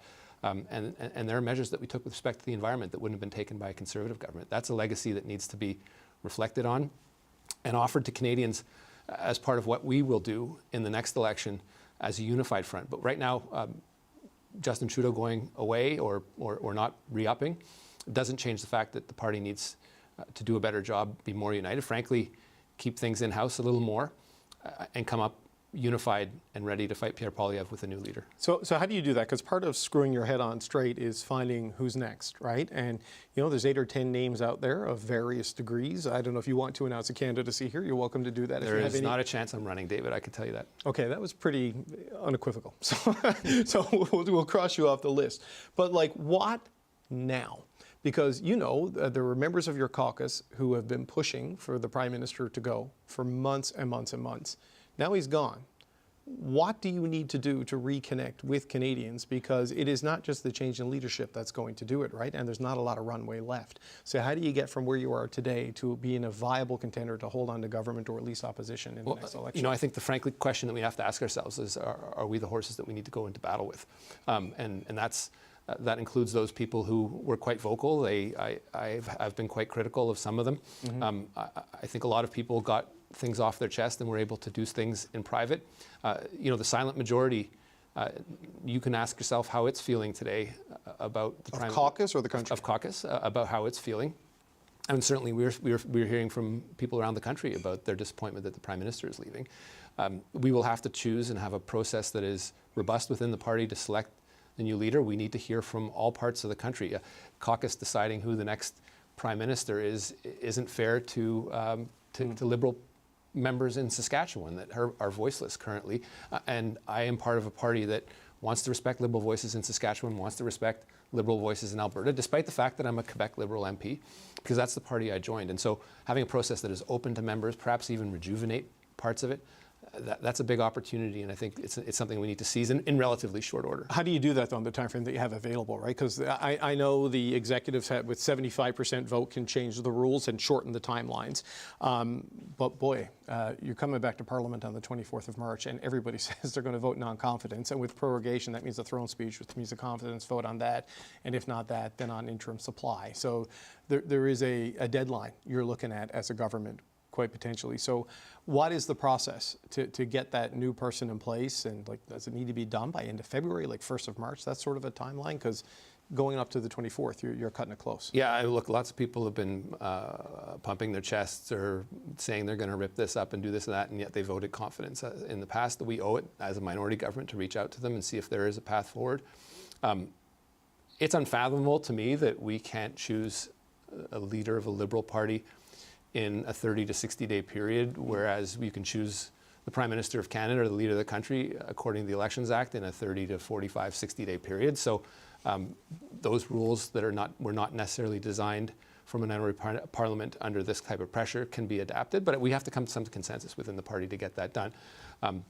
Some people will say it'll take 90, 100 days, but I don't think you have 100 days. Well, we don't, and otherwise, government essentially shuts down, and that wouldn't be right for the country. So, again, that's part of screwing our heads on right and getting the realization that we do have the capacity to choose a leader within a relatively short period of time, have a robust policy debate. As much as this has become personal in a lot of ways, we need to start talking about policies and how that resonates with Canadians. You're not getting into this race. I don't know if you're ready to say who you want to be the next leader or someone you'd like to encourage to get into this race, but what are your thoughts on who is the right choice to replace your good friend Justin Trudeau? Look, I will be speaking to, there's been a lot of speculation about who is and who isn't in. My expectation is that we will put forward someone that can take it to Pierre Poilievre, because I don't want that guy in power, and I will do everything I can to make sure that is the right person. But there's the ability to go toe-to-toe with a very pugilistic leader of the opposition. But then there's, I guess, the sort of the embodiment of the values and focus of the party. And there's been some criticism, even from people inside your caucus who love your policy direction and are personally fond of the Prime Minister, that maybe gone too far to the progressive side of things. Maybe a pullback more to that sort of traditional brokerage centrist position that the Liberals have occupied throughout a lot of its history as a party. Where do you think the party needs to go, sort of between those two poles of where it is and where it's been? It's a fair question. I've said this publicly about political parties generally, as we've tended recently in Canada and other countries to be defined by the zealots in our parties. Yeah. At the same time, being able to be a diverse group of people, but we can't pander to them, right? And so people that have issues that are near and dear to them, whatever it is, are ones that should feel safe to express them within the party and express that disagreement. I'll have to listen to the candidates, and I think members of the party who get the same number of votes that I do, we'll have to evaluate what those candidates bring to the table, and I'll be looking for someone that has a reasoned voice, and that is someone that I think can lead the country, regardless of whether we get seats in any particular part of that country, but speaks for all of Canada, for a progressive Canada that cares about everyone. Okay, just one last question before I let you go. You're in cabinet, you're not going to run for the leadership. Do you think anybody in cabinet who seeks a leadership has to leave cabinet? There's no way you can stay in a cabinet and seek the top job. Is there, it seems to create ethical and competitive challenges there? Intuitively, I think they would have to leave cabinet. I don't know how we could get work done with someone that decided to stay. People would probably make it a political issue that they were leveraging their cabinet, but that shouldn't be the perception that is conveyed as we're trying to run this country through a difficult period. That decision isn't mine, David. It'll be one that the Prime Minister ultimately will have to make when he sees the slate of candidates. And I assume out of own personal ethics and actually management of your own time. Management you have to talk to people. The conversations aren't necessarily 3 seconds. They can sometimes be 30 minutes to an hour. You have to sign people up. you can't get proxies to do that. You have to speak directly to people. It's one of the Prime Minister's qualities is he did speak, he spoke to the little guys and consistently spoke to people that you don't see on news shows or prominent people, but he rallied everyone into this party. It's the reason I got into the party. And I expect the next leader to do the same. I would imagine you had a heads up before today. I'm just going to assume your smile tells me I'm correct. I know you're not going to tell me the details of that, and I know there's a cabinet meeting today, a full cabinet meeting at around 3 o'clock. I know you're not going to break your cabinet oath, but I just wonder if you can give me a sense of the reaction, the mood, and the message from the Prime Minister to the inner circle as you go into this sort of new phase. It was very emotional. It went over the time that we were supposed to talk. I think, the Prime Minister did his announcement outside of Rideau Cottage, which is not a formal government setting. No. I think his care for government and the process of government impelled him to make sure that the people that had gone to war for him and were in his cabinet that he had the confidence in had the ability to talk to him and he had the ability to talk to them. It's sad to see a guy like that go that cares so deeply about his country. I think everyone realizes it was the right decision. And so I think that reflected the time it took to get through that cabinet meeting. But there was lots of discussion about how we move on in the government, but a lot of thanks for his service to the country. I think all Canadians, I think most Canadians are showing an enormous amount of class today about what the Prime Minister has done, and that's much of the sentiment that was conveyed in cabinet. Immigration Minister Mark Miller, I want to appreciate thank you for your time. I appreciate you coming in on a busy and a difficult day personally, but thank you for being here, sir. Thank you, David. Well, after this announcement, all eyes now turn to who replaces Justin Trudeau. A number of contenders are in the speculation mix, and Catherine Cullen, the host of CBC's podcast, The House, she joins us now. So, Catherine, we'll start to learn soon who's putting their hat into the ring. What are you hearing at this point? Yeah, it is, as you alluded to a few moments ago, David, quite a considerable list of people who are at least thinking about it. So let's talk about certainly starting with the more prominent names. Let's start with Chrystia Freeland, former finance minister, and in many ways the catalyst for what we saw today from the Prime Minister. Interestingly, her name even coming up at the news conference, right? The very dramatic public resignation, the letter, certainly attracted a lot of attention to her. It does have some people, we know she was getting plaudits, hugs at some of the caucus meetings. There's a lot of attention on her right now. She has been making calls. I spoke to one MP who received one of those calls from her and said, really, she didn't do a lot of talking. She did a lot of listening. It does seem like that process is underway. I've heard people talking about her strategic abilities. At the same time, referencing that news conference earlier today, the Prime Minister did explicitly say of Freeland when he was asked what happened, she's been by my side for 10 years now. She's been an incredible political partner. And that does speak to one of the key issues in this race. People who are seen as being too closely associated with the Prime Minister, if indeed Canadians are looking for a change, as opinion polls suggest, from what they've seen so far. Let's talk about Mark Carney, too, another name that has loomed large over all of this, of course, acting as an economic advisor to the Liberal Party for a few months now, best known as the former Bank of Canada governor, former Bank of England governor. He put out that op-ed in the Globe and Mail over the holidays, sort of laying out his vision for Canada. Again, somebody who's been making phone calls. There's a sense that there is a infrastructure around him. He's got those economic bona fides. What he doesn't have is the political experience that some of these other folks do. Christy Clark, too, somebody who seems to have quite a machine up and running, former Premier of British Columbia. She, unlike a lot of the other names on this list, not a member of Justin Trudeau's government or even closely associated with him. The flip side of that, though, is some folks who might argue that she is not, in fact, truly a Liberal and will be needing to make inroads in the party.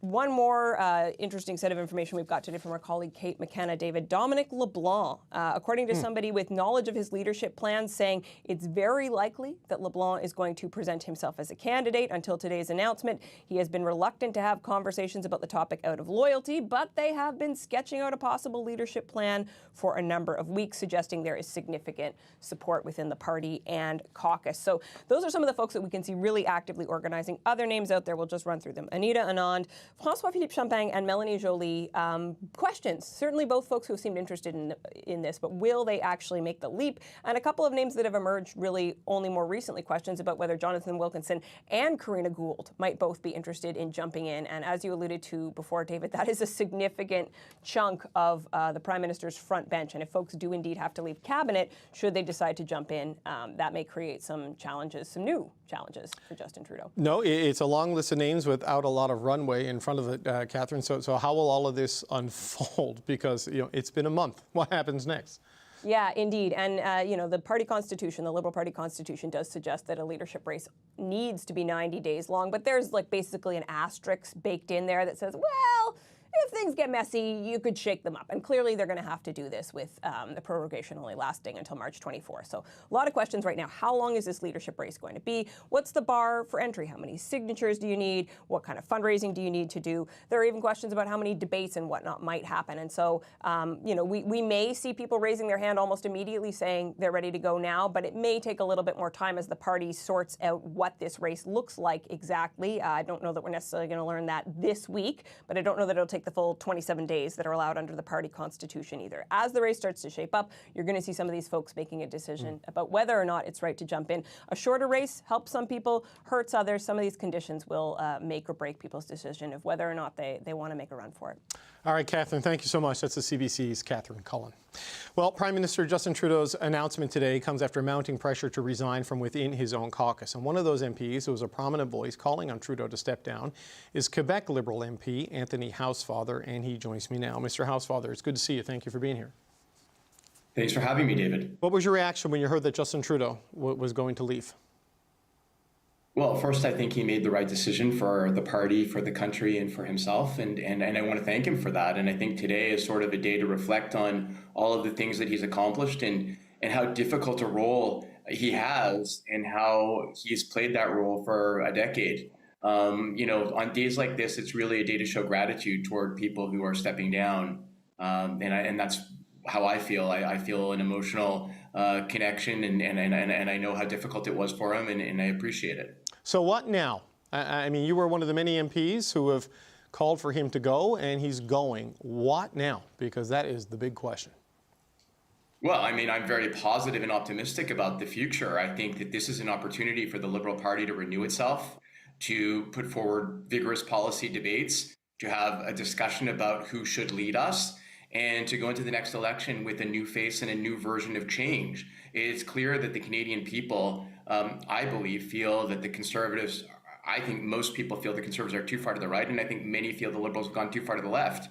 And I think we've got to show how we're moving back to the center and listening to Canadians, and whether it's with respect to how we're going to deal with the incoming Trump administration and use this as an opportunity to enhance our relationship with the United States instead of as a threat, whether it's increasing trade with countries like Vietnam and Indonesia, whether it's border security and reviewing our immigration system.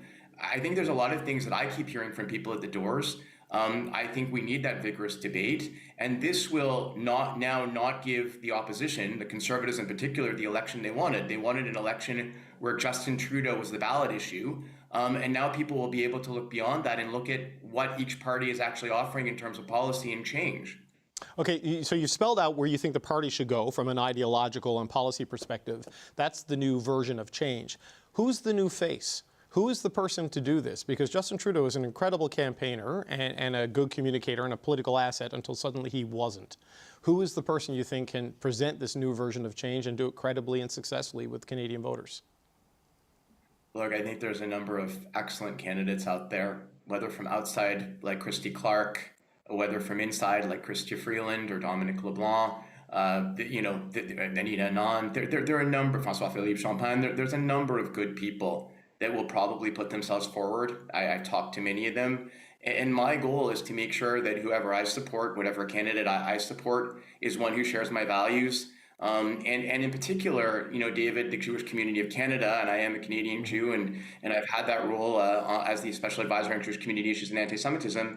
I want to make sure that the Jewish community of Canada sees that there's going to be an emphasis and a change in how we handle anti-Semitism in Canada. And that's going to be one of the things that I am going to, work very hard to make sure is the case with whoever becomes leader. Nobody should feel unsafe in their country. And I think that all governments in Canada have not done enough to fight anti-Semitism. We've got the forum coming up next month. And that certainly will be one of my many focuses in terms of policy issues. When you say you've been speaking to some of them, does that mean just over the course of your career, or does that mean rather intensively since the efforts to push the Prime Minister to make this decision have escalated? Are we talking about just getting to know you through the course of professional conversations, or are these leadership-focused conversations that are recent? I mean, I think you can assume that they're both. I think that I certainly have a strong interest in who's going to be leader of the party. I have deep friendships with some of the people that I think are going to be running. I've known Christy Clark since I was a young Liberal, and she is a Liberal. She has always been a Liberal. I've known Chrystia Freeland since I was first elected and have developed a very close relationship with her and hold her in the highest of respect. And I work with Don LeBlanc on many public safety issues, and I hold him in high esteem. And Anita Anand was my minister at Treasury Board. Like there's a lot of people there that I have a lot of fondness for, and I'm certainly talking to them. Okay, you've mentioned Christy Clark now twice, and I know she is a Liberal, but she was a British Columbia Liberal, which is a different coalition than, say, the Quebec Liberal Party. I think that is a very safe way to describe it. She has taken out a membership in the federal, because federal Conservatives would have been British Columbia Liberals when they wouldn't necessarily be, in your party is what I mean. But she has taken out a membership in the federal Conservative party in the last number of years to vote in the leadership for Jean Charest. I mean, is that the sort of thing that you can sell to Liberal voters in 2025? Look, I'm going to let each leadership candidate make their own case, and I'll make my own decision as to who I support. But I personally believe Christy Clark is somebody who was elected Premier of Canada's third biggest province, and she would be a formidable candidate in a leadership. She's highly intelligent. She is very personable. She has a huge charm, and I think incredibly highly of her, as I do of Chrystia, and others. I would like to see a broader field rather than a smaller field. I would like to see Canadians have a choice. All Liberals across the country, anybody can sign up to, who's a Canadian citizen or permanent resident, 14 years of age and older, and have their say as to who our leader should be. I'd like to see Canadians see a plethora of voices. I think that is actually how we're going to regenerate our party. That's how we're going to surge. But I certainly would never count somebody like Christy Clark out. You say you want to see a lot of names and a lot of voices, but there isn't a lot of time. There is, Parliament is prorogued until the 24th of March, but it sounds like there's going to be a series of confidence votes very quickly after it comes back, and you can do the parliamentary math as well as I can. So is there enough runway for whoever this is to be in a position where you can compete to win the next election, or is it just enough time to maybe get to the point where you can mitigate the defeat in the next election? Look, again, Canadians will make their own decision. I am confident that today's decision will leave us in a far better place as a party and as candidates in each riding of the country in the next election, and we will do far better as a result of this process that the Prime Minister unleashed today. And I think that, with the party executive and board working with the caucus, we can find a way to select a leader in a relatively short time frame and allow ourselves to come back to the House with a focus. And if there's going to, the statutory provisions that the Conservatives themselves passed when Harper was in power have the election in October. If there's going to be a quicker election, we'll be ready. But I'm glad that we're going to be able to offer Canadians a different vision, a different face, and a type of change, because I think what Canadians are going to want. Mark Miller was here earlier off the top of the show, and he said this is a party that needs to screw its head on right.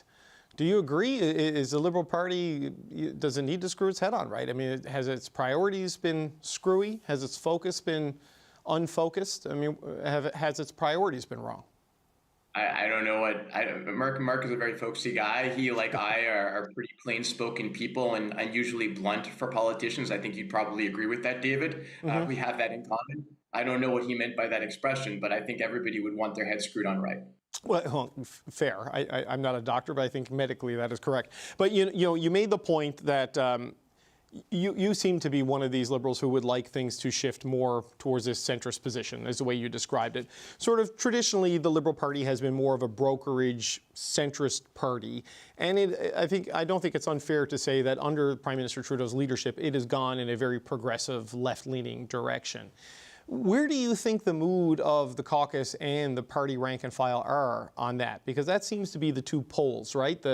Lean into the progressive identity or shift back to that more centrist identity. Where do you think the mood is in your party?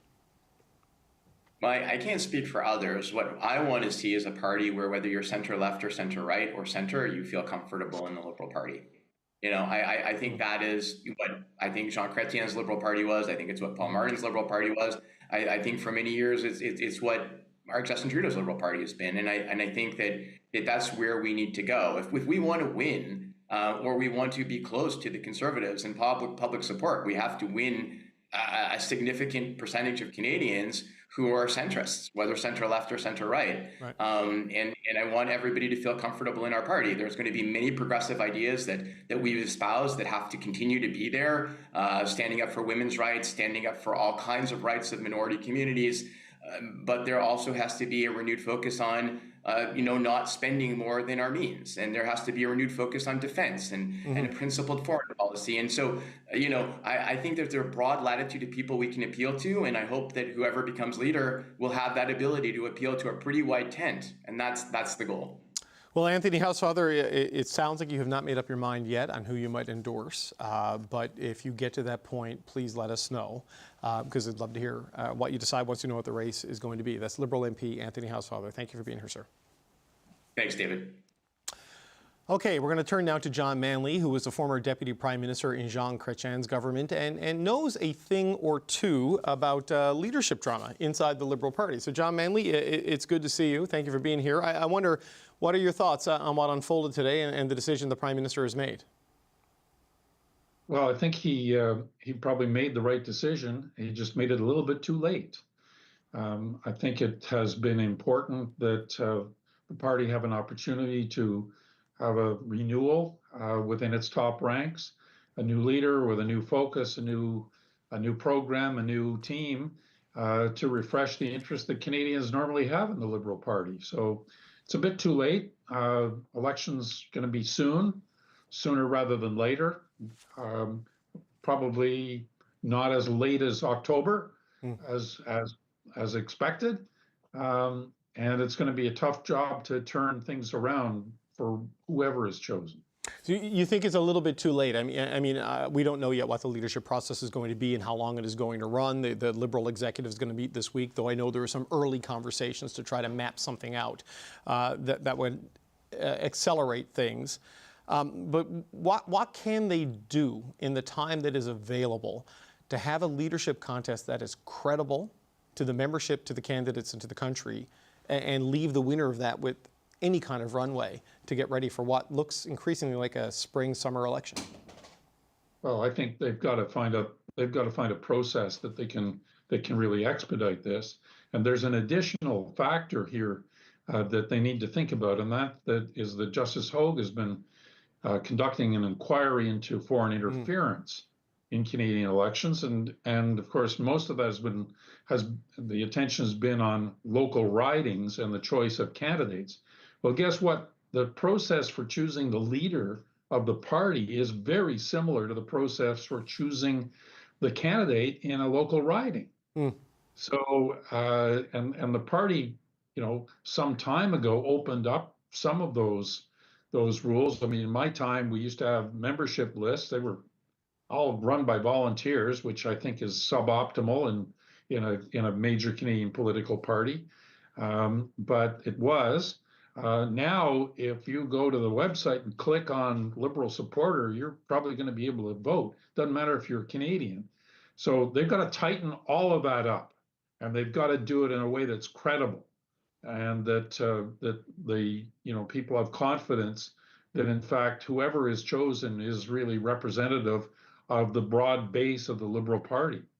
No, there's no doubt about that. I mean, this was raised, as you say, at the inquiry about the issues around Don Valley North and other things in terms of how nominations were run. And this is now a situation where you're not just picking a Liberal leader, you're picking a Prime Minister. And so the stakes are that much higher in terms of, who comes out of this process at the other end of it. So obviously the executive needs to figure that out. But when you look at the calendar, when do you think this person needs to be in place? Is it March 1? Because if Parliament's coming back on the 24th, you need to come up with a throne speech. You need to figure out a cabinet. It's more complicated if you're not an elected member of Parliament, for example, and you're going to be the leader and Prime Minister. Like, when do they need a winner? Well, it depends what the new leader actually wants to do. I mean, I would say that they would want at least 2 weeks before the end of the prorogation, so before the 24th of March. And quite honestly, were one of them to call me for advice, I'd be happy to give it to them. And my advice would be, you need a new cabinet. You need a cabinet that includes people that are not currently members of parliament. Bring in your newcomers, give them jobs now, get your program articulated, should be very consistent with what you have put forward in the leadership campaign. And you should ask for dissolution and go to the people right away. Don't go back to parliament. Right. Don't wear the mantle of the past government. You want to be a new team with a new plan and a new leader. Go to the people and ask for their support.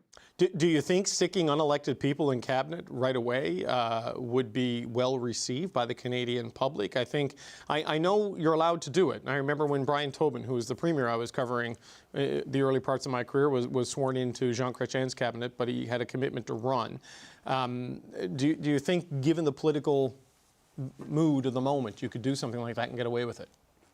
Well, you can do it because you're going to immediately call an election. Right. You're going to call an election that's going to be held, within 5 or 6 weeks. So it's this is who my team is going to be. Right. And if you can assemble a team that's credible, that brings that represents the country, that shows that it's real change, as opposed to going into Parliament with the current team without change, then you're just putting on Justin Trudeau's mantle. And however worthy of praise he may be in the aftermath of his prime ministership, right now he's kind of a toxic figure. You don't want to put his mantle on and go to the public. So you're going to have to find a way to really represent this is a turning point. Now, I'm not sure it's impossible, because I'm not sure that Canadians are all really totally all that sold on Pierre Poilievre. I think they looked at him as the best alternative, given that they were, quite honestly, sick and tired of Justin Trudeau. But I think given a real choice, and as Anthony Housefather was saying, a choice that can appeal to those, middle of the road people that are, fiscally prudent, socially progressive, don't want to be on the far right, don't want to be on the far left. They've been without a party for quite a while now. I think there's an opportunity there to build a real movement. But do you think there's enough? This is a final point.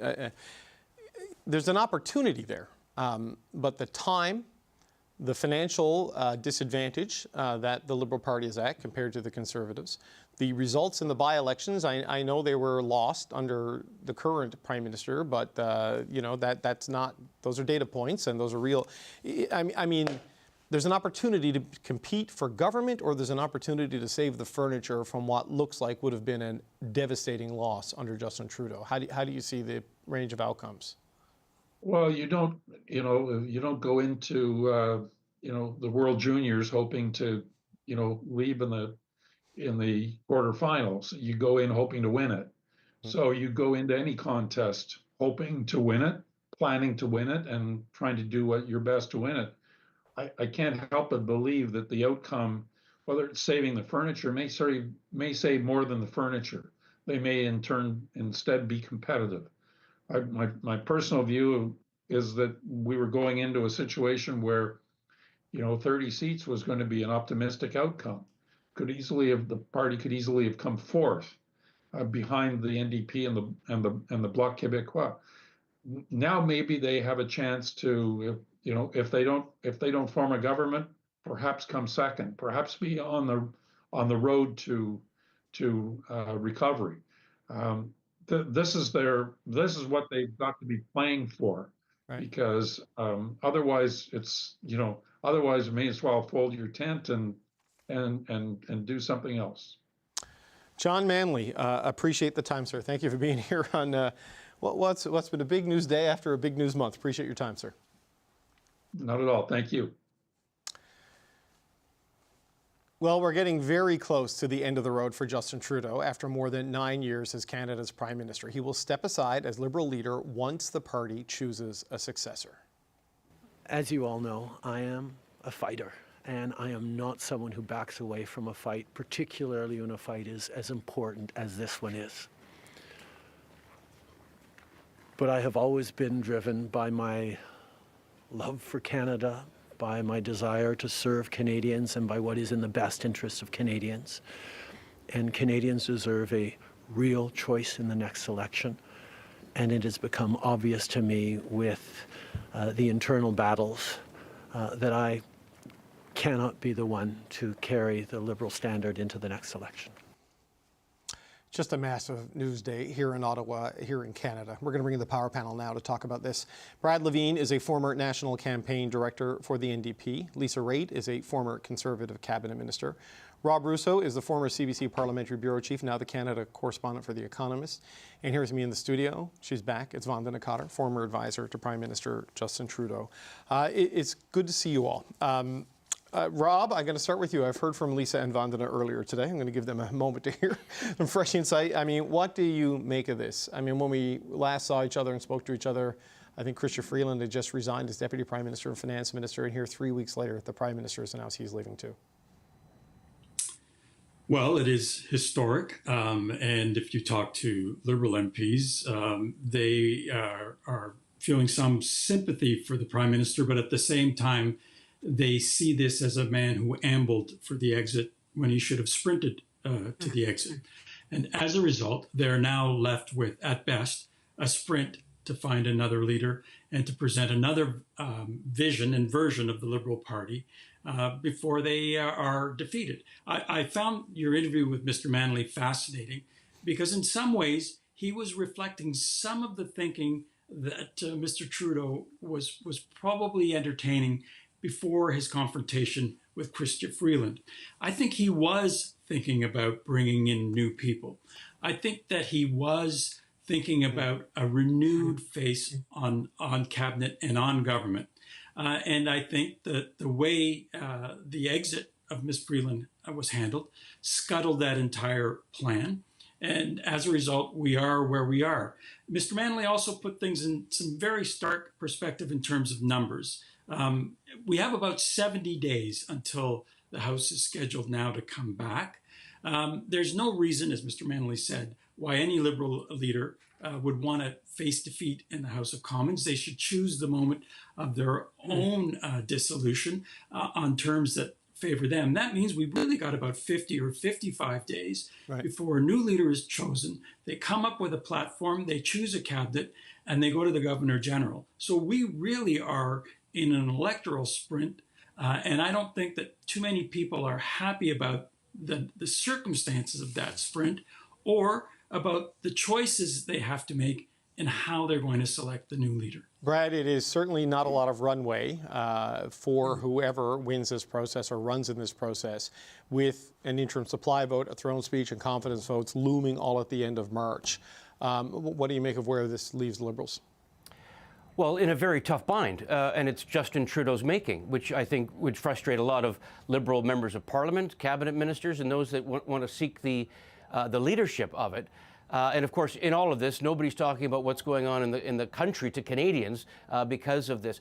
You know, when we broke just before the Christmas break, we were speculating that this was inevitable. That Justin Trudeau was going to step down. He was not only did he just lose his Deputy Prime Minister, Finance Minister, but he was losing day by day the trickle of members of Parliament who at one point were secret, then they became public, then over the Christmas holidays. All that did was give time for more people in the Liberal caucus to tell Justin Trudeau that his time was up. Something that I think that overwhelming majority of Canadians could see.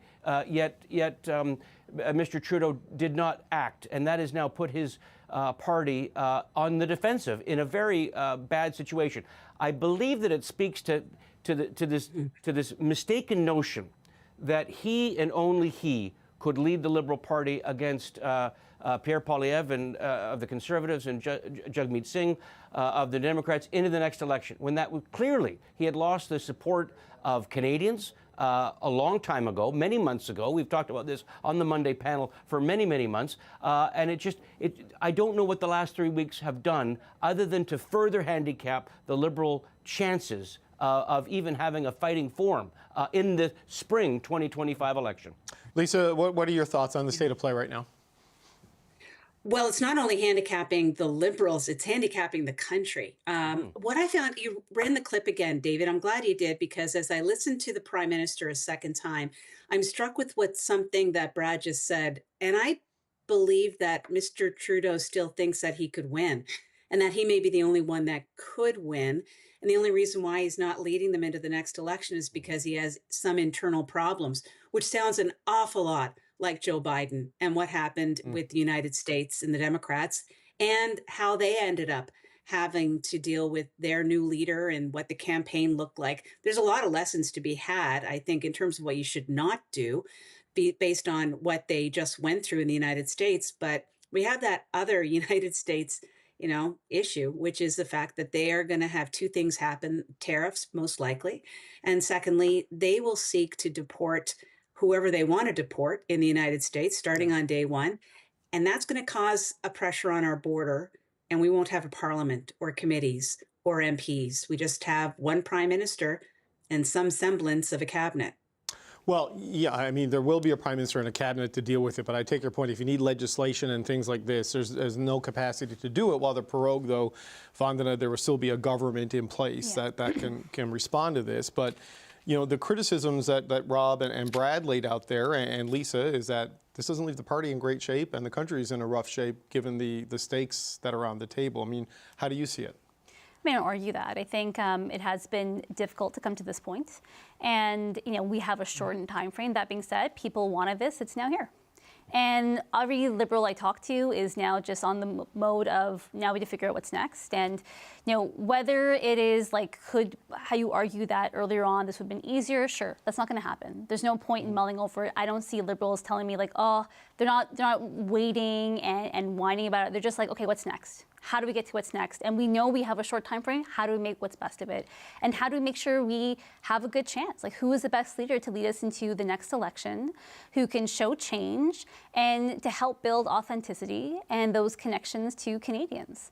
What Mr. Trudeau faced is something that every incumbent faced, which is global inflation that affected many people. And I think they're going to have to figure out who the best person is, who can take that fight to Canadians and show that this Liberal Party. And earlier in the show today, we talked about people, is it the party or is it the PM? And I will say, sadly, people were talking about Justin Trudeau. And when people talked to me, it was about Justin Trudeau, not the party itself. Right. The party is very wide. And the thing is, with different candidates, it gives Liberal memberships and caucus a chance to choose where do you want the party to go. Right. So on that, but I know you're personally close with the Prime Minister, and I know he was very much central to the success of the party, right? Like rebuilding it around him. It almost became like a personal movement. How do you now surgically remove that, in the way that is necessary between now and the next election with the time that is available? I think, looking back at that time, it was never meant to surround around him. He is a great campaigner. Yeah, no, I don't say it as a criticism. I know. I'm just saying the point was to build around positivity, about doing politics differently. And I think you still, that framing still matters. People are tired of their institutions. They feel that our economy's not working for them. They feel like I've done all the right things. I went to get an education, I worked a good job, I still can't get a home. So that still sense of doing politics differently still applies.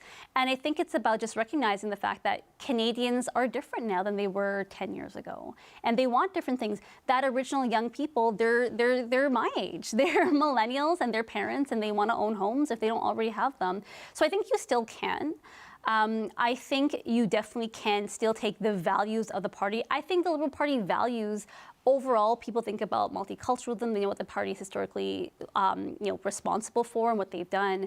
And it's about how do we rebrand that but still be the party. So I still think as much as people feel like it's centered on the PM is now the PM, and he's not going to be the next leader. So you can still feature it on the Liberal Party and what this iteration of the party will be. So, Rob, what should the next iteration of the Liberal Party be based on what the polling data tells us, what the outcomes of by-elections tell us? Like, what is a path for competitiveness or maybe survival at the bottom end of the range of outcomes? What do you think? Who should the leader be? Well, the Liberals have been in power for about, I think, 90 of the last 128 years. Mm-hmm. And the reason why they were able to stay in power over that great length of time is because they were a party of the dynamic center, let's say, center left when they needed to be and center right when they needed to be. Did Jean Chrétien run on renegotiating NAFTA and cutting the deficit and cutting expenses? He didn't. He did it because he needed to. He was compelled to and was rewarded for it. That's an example of some of the dynamism that has made the Liberal Party a difficult party to defeat over Canada's history. That being said, there is a moment that needs to be met now.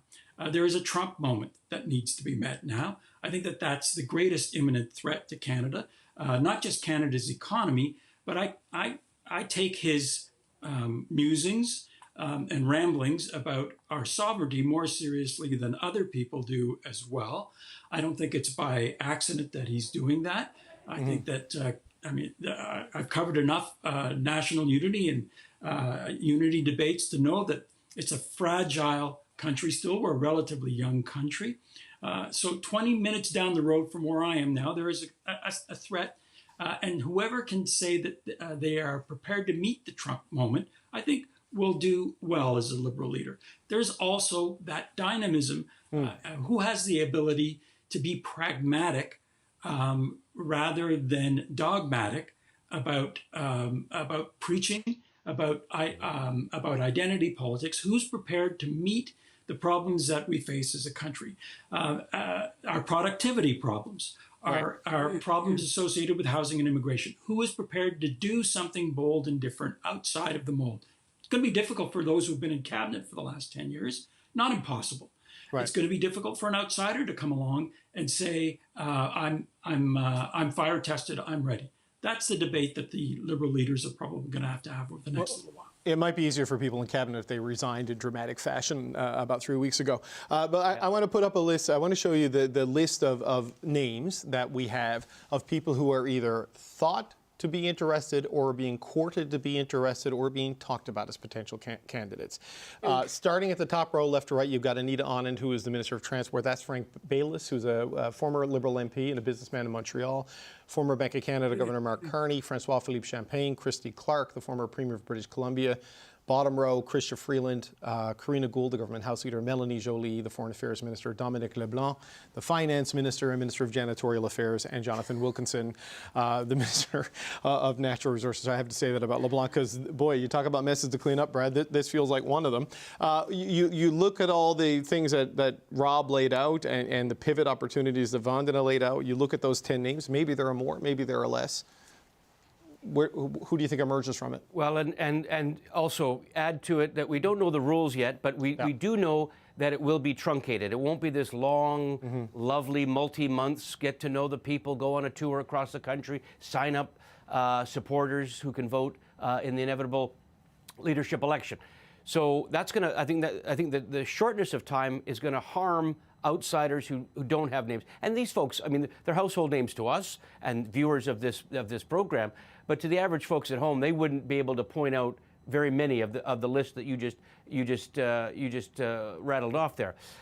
I think that one of the key things, if Trudeau is so disliked by so many Canadians, even those that voted for him in the past 3 elections, certainly there will only be success to either come up with a different approach or distance themselves from, which is going to make it hard for those that have been in the Trudeau cabinet. You have to talk down your own record, right? I have to, yes, exactly. I talk down your own record, or say we were wrong when we did this 3 years ago. It'll be easy for Singh and others to say, well, why didn't you speak up against the carbon tax when you were in cabinet, or X, Y, and Z, or dental care, or whatever they run against. But to distance themselves, they can't run on Trudeau 2.0. the legacy is just so sullied and so, just so poorly supported in this country right now that they're going to have to distance themselves from that. It's going to make it very difficult in a short period of time for any member of the cabinet. The outsiders, I mean, Carney's got a household name. Christy Clark's got a relatively large name, obviously in British Columbia, where she served as premier. Right. But there's not much. So there's disadvantages to the situation for both insiders as well as outsiders who are running. Lisa, is the legacy sullied? Because, when you look, the carbon tax is its own thing, right? Like, I think it's pretty clear public and broad-based support for that has utterly evaporated over the last number of years. Pharmacare, dental care, child care, Canada Child Benefit, a lot of these things still very popular according to the public opinion data that we've seen. And there is enough numbers out there to suggest that there's, I don't know, anywhere from 10 to 20 percentage points of the electorate that are willing to reconsider voting Liberal if there's a change in leader. So, how do you use those positives as they are to come back from this? Because you don't have to completely repudiate the record when some of the policy achievements people do like. Well, given the shortness of time that they have, both in terms of a leadership campaign and in terms of an eventual election, should they not make it through the first speech from the throne, the reality is that regardless of whether or not the Liberal is center, right, left, progressive, whatever label they self-choose, they got to be a hell of a communicator. And they're going to have to be able to communicate their way around these thorny issues like the carbon tax. Like, is there a reason why Pierre Poilievre keeps calling Mark Carney carbon tax Carney? Well, you put your finger on it. Canadians do not like the carbon tax, and they're going to tie him to it as much as they can in terms of him being the father of the carbon tax or a big supporter of the carbon tax, both here in Canada and on the general worldwide global stage. So the opposition is going to do a great job of putting forth all of their issues with respect to this Liberal government. Whoever is the eventual winner of this leadership is going to have to be masterful in communicating their way out of it. And I saw the 10 you put up, and I'm not seeing it. Well, you mentioned Mark Carney, and this is the one that the Conservative leader has been focused on by calling him carbon tax Carney.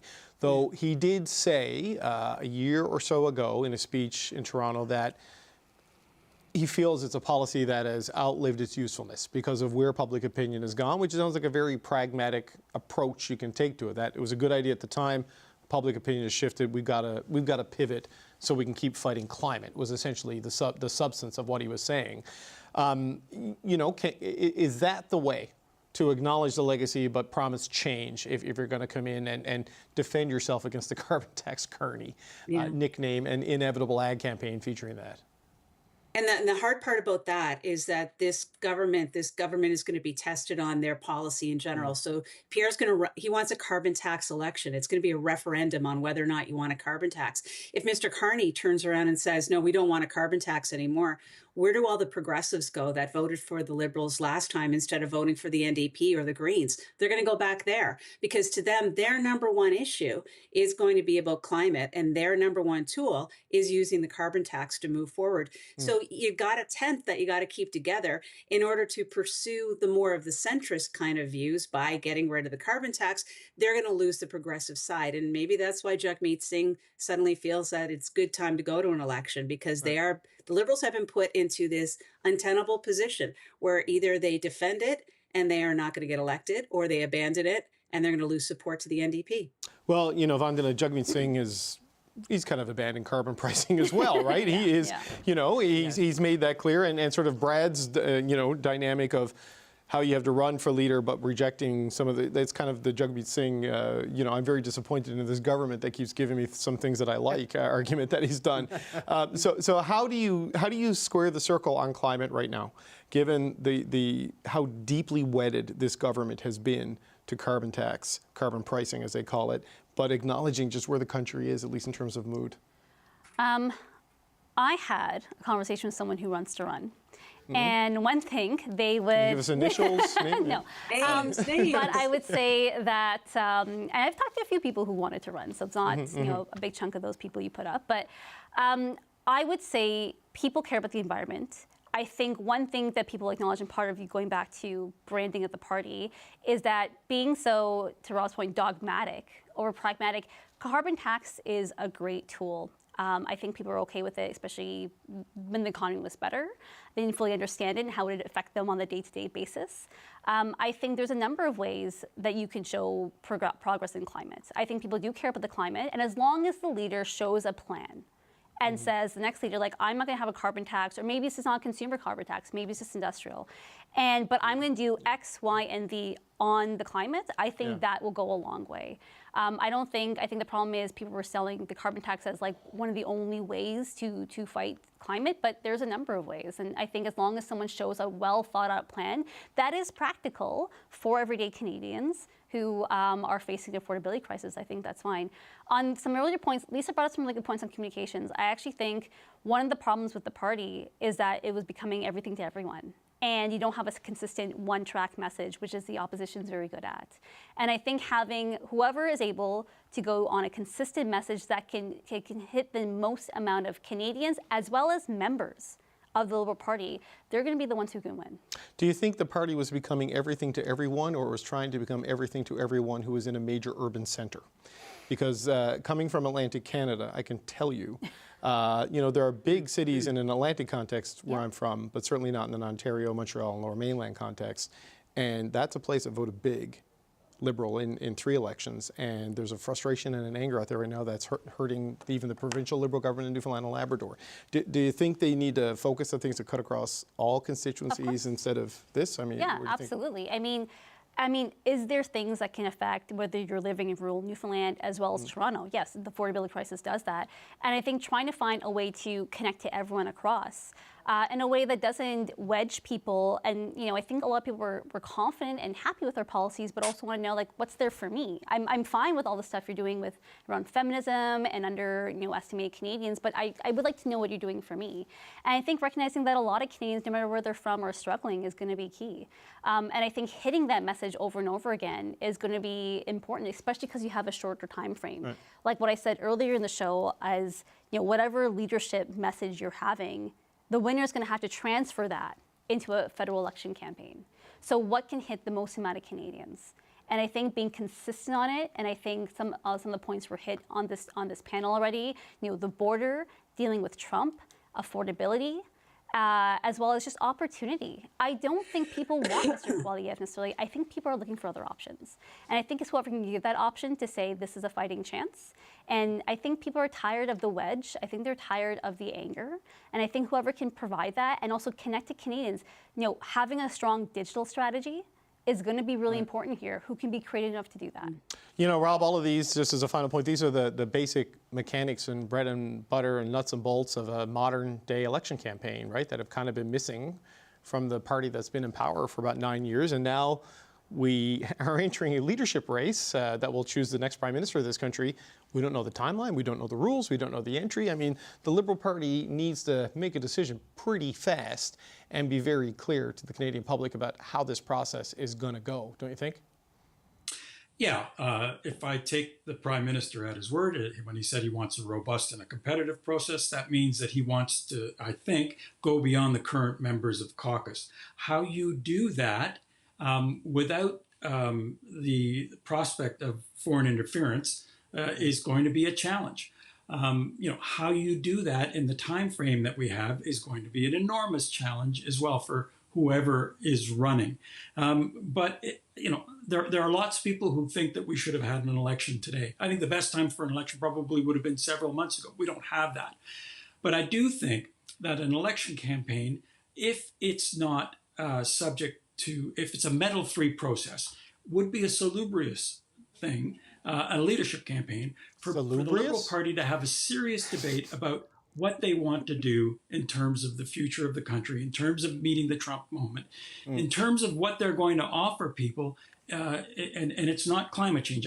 We all know that that's not the number one priority, but what they're going to offer people in the way of hope, not just in the next 2 or 3 years, but really over a 10-year horizon. I think every leader needs to be asked how serious they are about plans for things like housing. These are not problems that can be solved over the next 3 or 4 years. We can make a start, but what are we going to look like 10 years from now? And that's a serious discussion, and it should begin with a serious leadership campaign. Okay, because I've been on the air since 9 a.m. straight, I had to Google salubrious. It means healthful and wholesome. So there you go. That's what Rob is talking about there. Spot the print reporter on the panel. Look, we got to leave it there. We've got David Lametti standing by and some other guests I want to get to. So I want to thank you all for being here. Vandana for doing a long shift with us, and Lisa as well today. Rob Russo and Brad Levine, we appreciate it.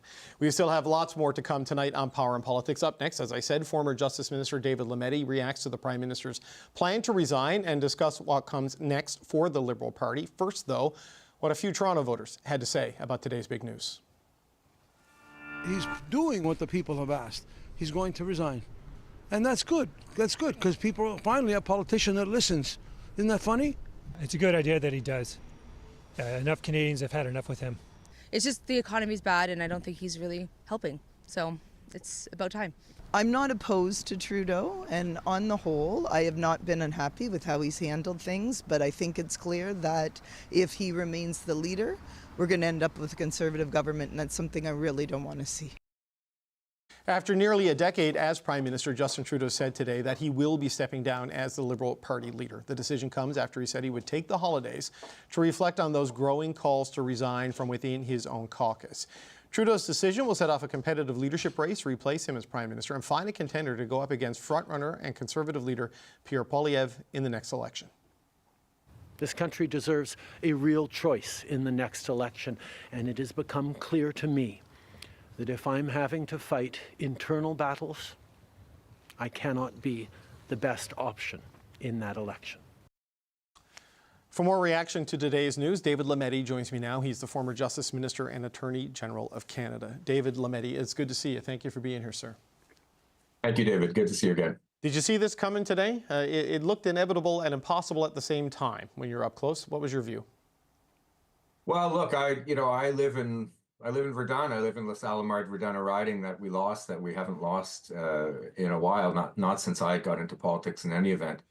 And I think voters in that by-election were sending a message to the Prime Minister. So I'm not surprised. Look, I have to say at the outset, David, that it's a bittersweet day. I mean, the Prime Minister, I think in the fullness of time, his record will go down as being very positive, a very progressive record. A lot of positive changes that have affected greatly Canadians in a good way. And I was really proud to be part of that as Minister of Justice and as Parliamentary Secretary to two ministers. That being said, time ran out, and people, I think people wanted a change, and he became emblematic personally of that change.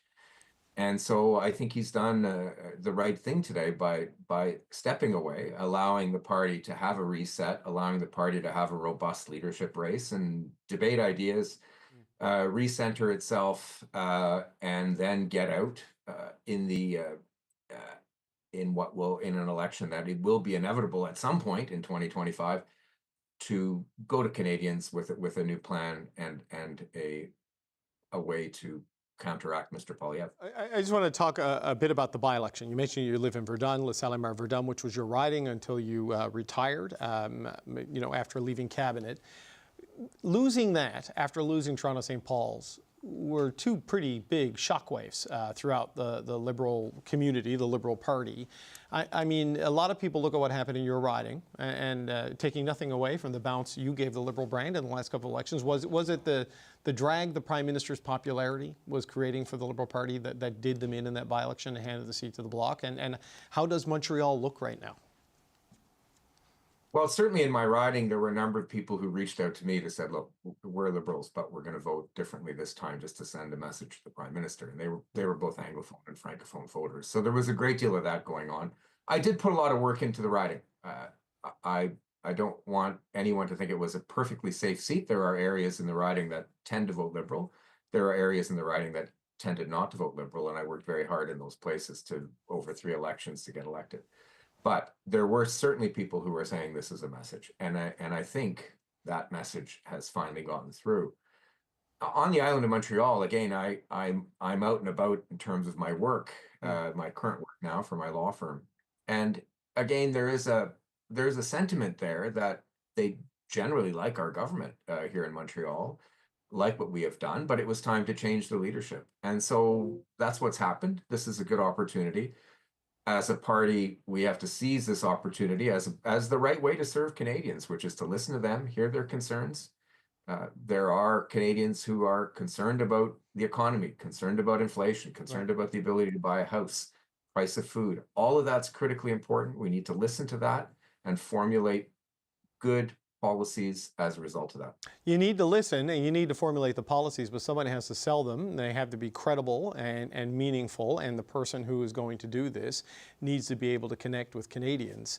And there's not a lot of time for any of that to happen. So, you know, it's a tall order. Who would you suggest is the best person to step into this difficult task? Well, look, there are a number of good people who have put themselves out as potential candidates. If you know, if the rumors are true, they all happen to be friends of mine in some way, shape, or form. Either I have served with them in cabinet or in caucus, or you know, in the case of Mark Carney, he's been a friend of mine for 35 years. And so again, they would all be fantastic people. I certainly have known Mark the longest, and I would have confidence in his ability, but I'd also have confidence in the ability of anyone else that the party put forward through a good process to lead us. Okay, is that an endorsement of Mark Carney or just an expression of confidence? Should he? It's an expression of confidence. I'm not gonna get out in front of any of the candidates. Again, I've served with Chrystia Freeland. I think highly of her. I've served with Anita Anand. I've served with François-Philippe Champagne, and everyone else who seems to be considering. So this is again a positive moment for the party. We have good people who are prepared to step up. What do you think the expectations can be for the Liberals going into this next election? I know nobody likes to concede up front that something is unwinnable because, you know, there are no facts in the future. The polling data shows a difficult path, and just history after 9-10 years, which is when it would be, shows a difficult path. Maybe easier with the departure of the Prime Minister today because it takes away some of that negativity that may have been pushing the Conservatives up and the Liberals down. What do you think is a realistic target? Do you think there's a path where the Liberals can hold on to government in this next election now that Justin Trudeau has decided he's going to leave?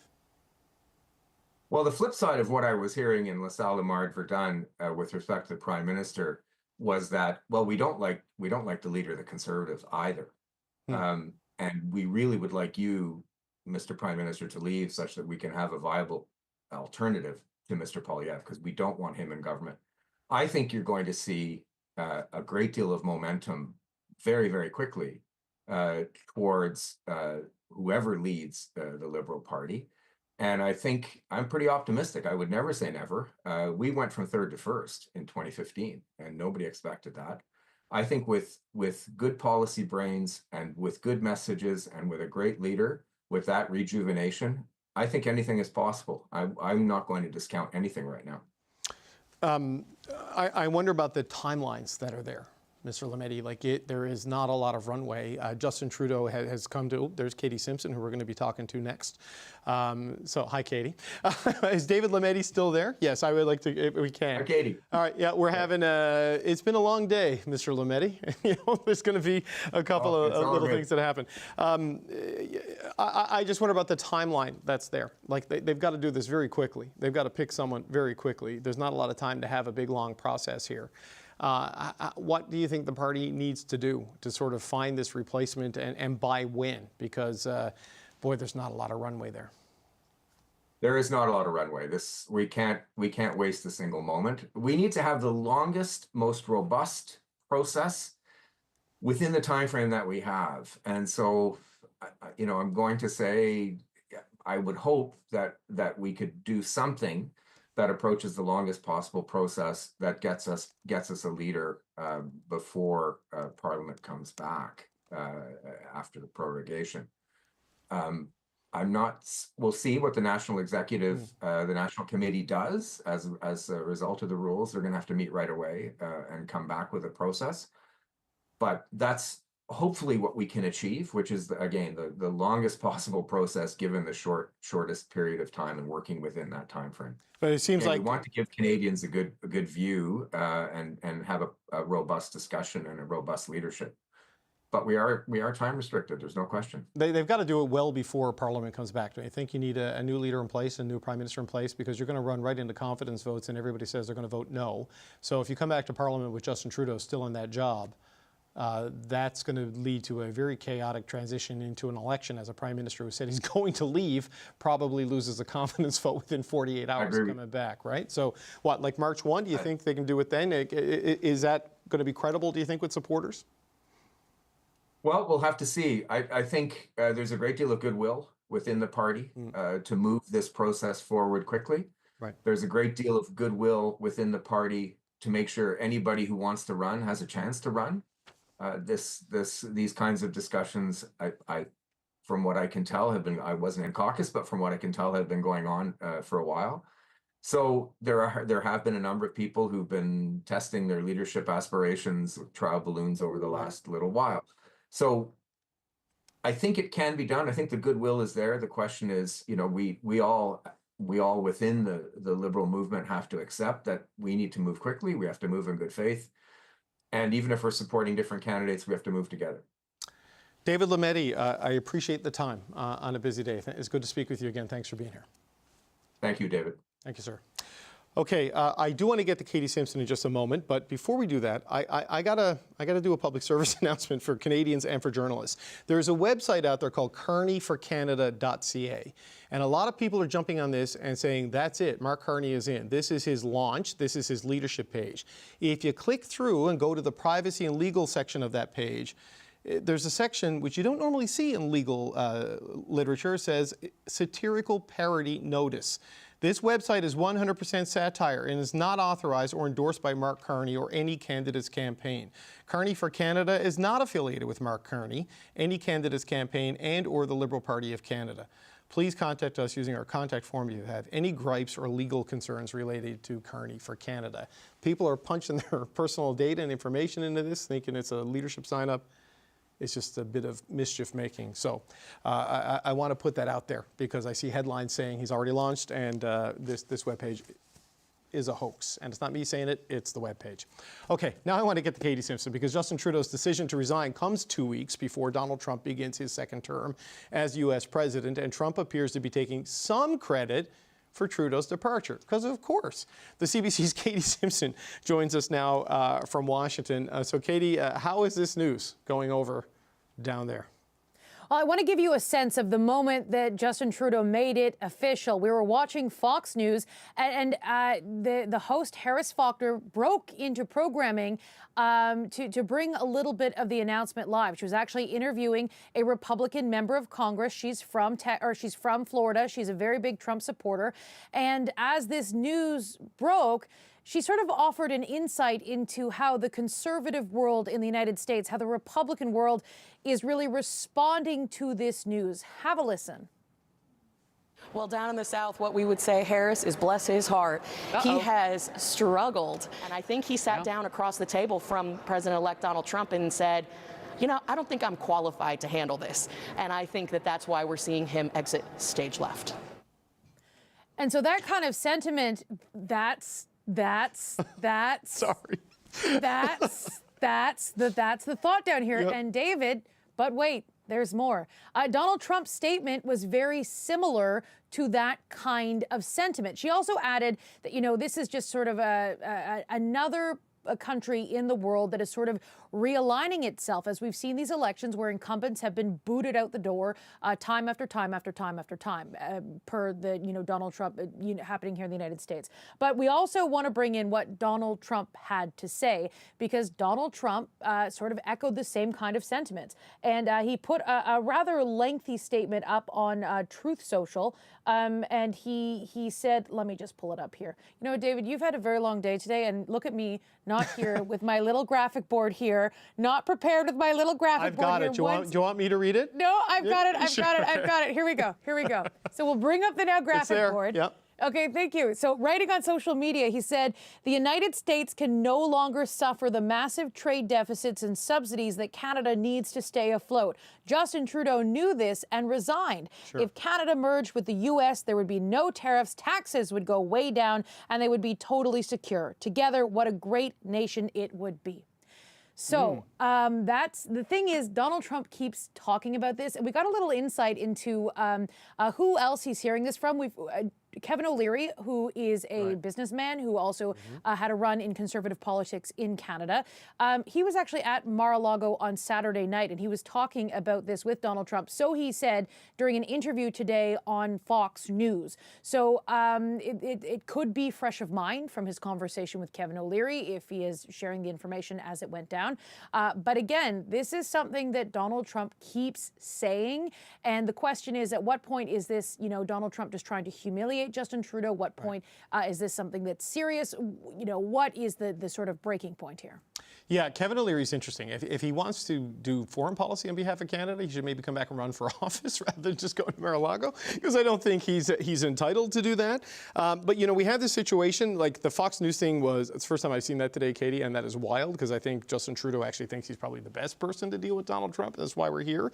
But all of this is happening. What should Canada do next in the wake of all of this? What are people you're talking to saying about that? So I have spent the day sort of working the phones and chatting with the people who know how these kinds of things work behind the scenes. What you should expect to see premiers stepping up, expect to see Doug Ford really taking on a leadership role in the voice of this, perhaps even Danielle Smith as well. Both have already sort of stepped forward with leadership voices on this. Expect maybe more of that. Expect business and industry leaders to step forward and try and fill the gaps as well. Because as it stands right now, even though Justin Trudeau is still the Prime Minister, the support, his power is diminished very obviously. So I also called up David McNaughton, who's Canada's former ambassador to the United States, appointed by Justin Trudeau. And he suggests the timing of all of this, it's pretty brutal. Well, Obviously, it would have been better had he done it several months ago. And we had a new person in place and maybe even an election. It's going to be difficult over the next few months, where there's a sort of a policy void in Canada, to really get Americans to step up, because they're going to say, well, where is Canada going to go? And right now we can't answer that. So it's unfortunate. Just a reminder to Canadians that Donald Trump, the election was actually certified here in the United States today.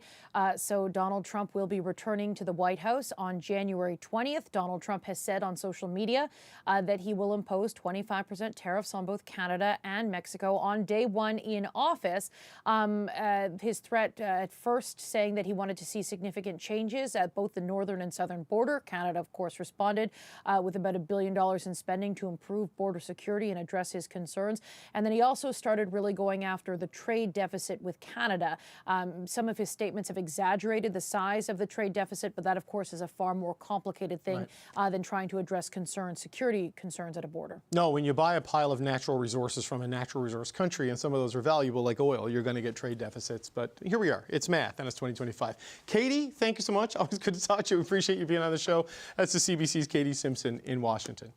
Well, after this announcement today by Justin Trudeau, all eyes now turn to who replaces him.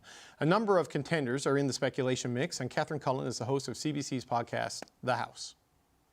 So, Catherine, we'll start to learn soon who's putting their hat into the ring. What are you hearing at this point?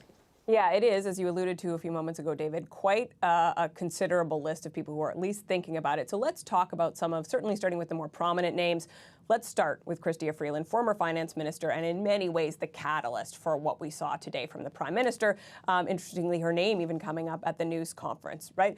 The very dramatic public resignation, the letter, certainly attracted a lot of attention to her. It does have some people, we know she was getting plaudits, hugs at some of the caucus meetings. There's a lot of attention on her right now. She has been making calls. I spoke to one MP who received one of those calls from her and said, really, she didn't do a lot of talking. She did a lot of listening.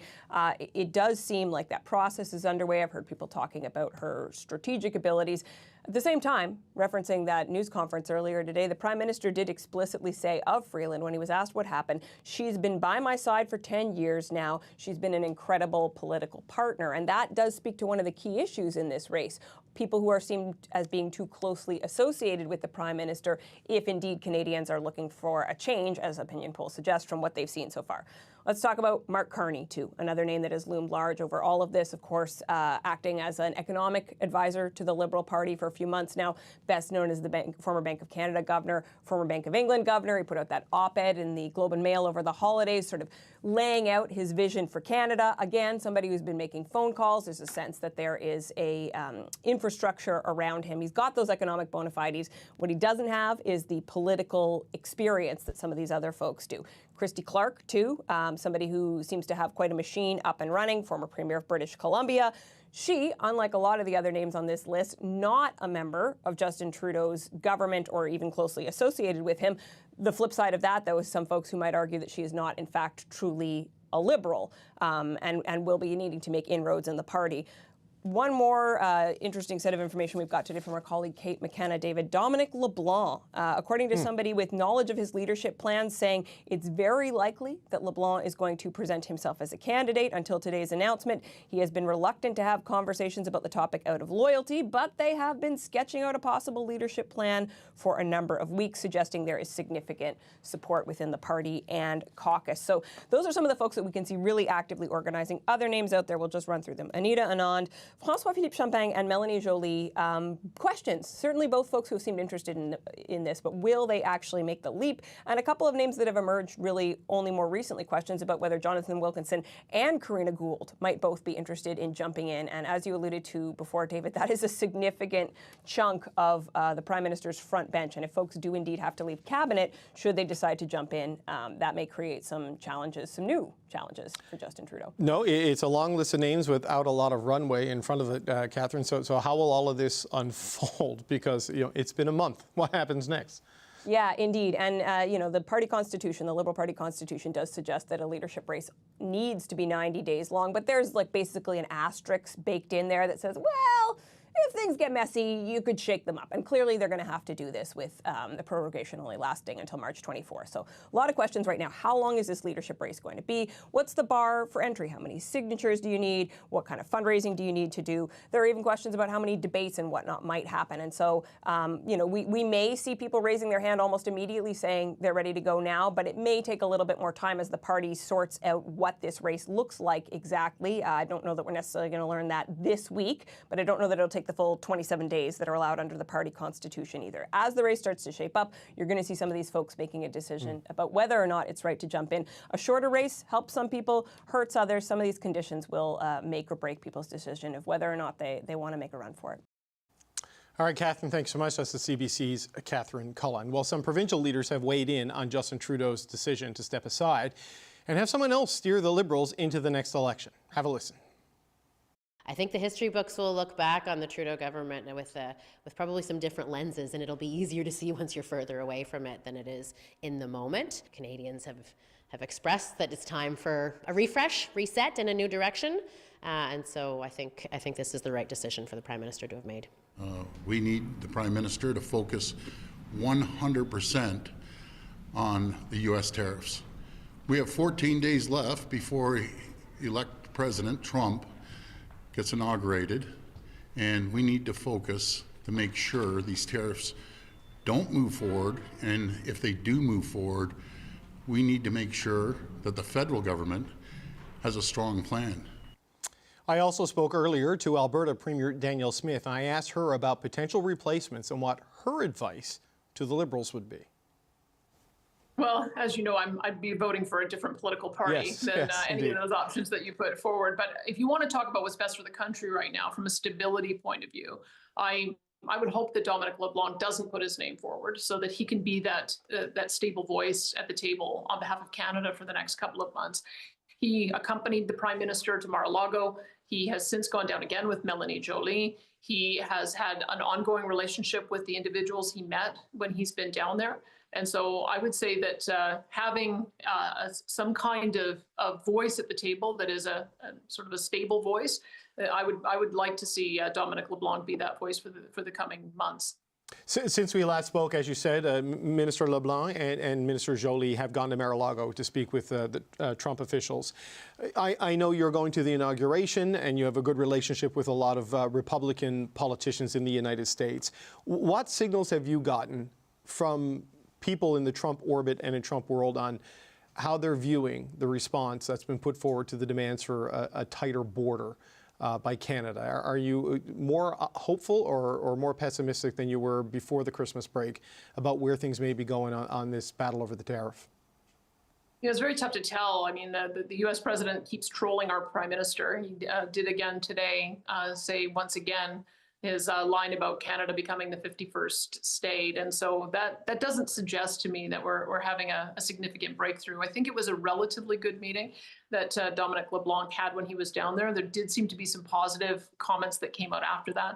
The proof will be in how quickly we can get the resources at the border. We already had started about 18 months ago on training people up so that we could do the commercial vehicle inspection, get the dogs so that we could sniff out drugs, and then also start acquiring drones so that we could do that aerial surveillance. Getting that rolled out across the entire country when we're this far behind. It may be that it's not fast enough to be able to avoid tariffs. I hope that's not the case, but I'm not really encouraged to see the same kind of language coming out of the U.S. president. It does seem to me that he still is looking at us as a junior player and hasn't demonstrated that he takes us seriously when it comes to border and security issues. And I think we've got to do more. Premier, what's your sense in terms of what the threshold would be to convince the President-elect Trump that Canada has taken this seriously? Is it?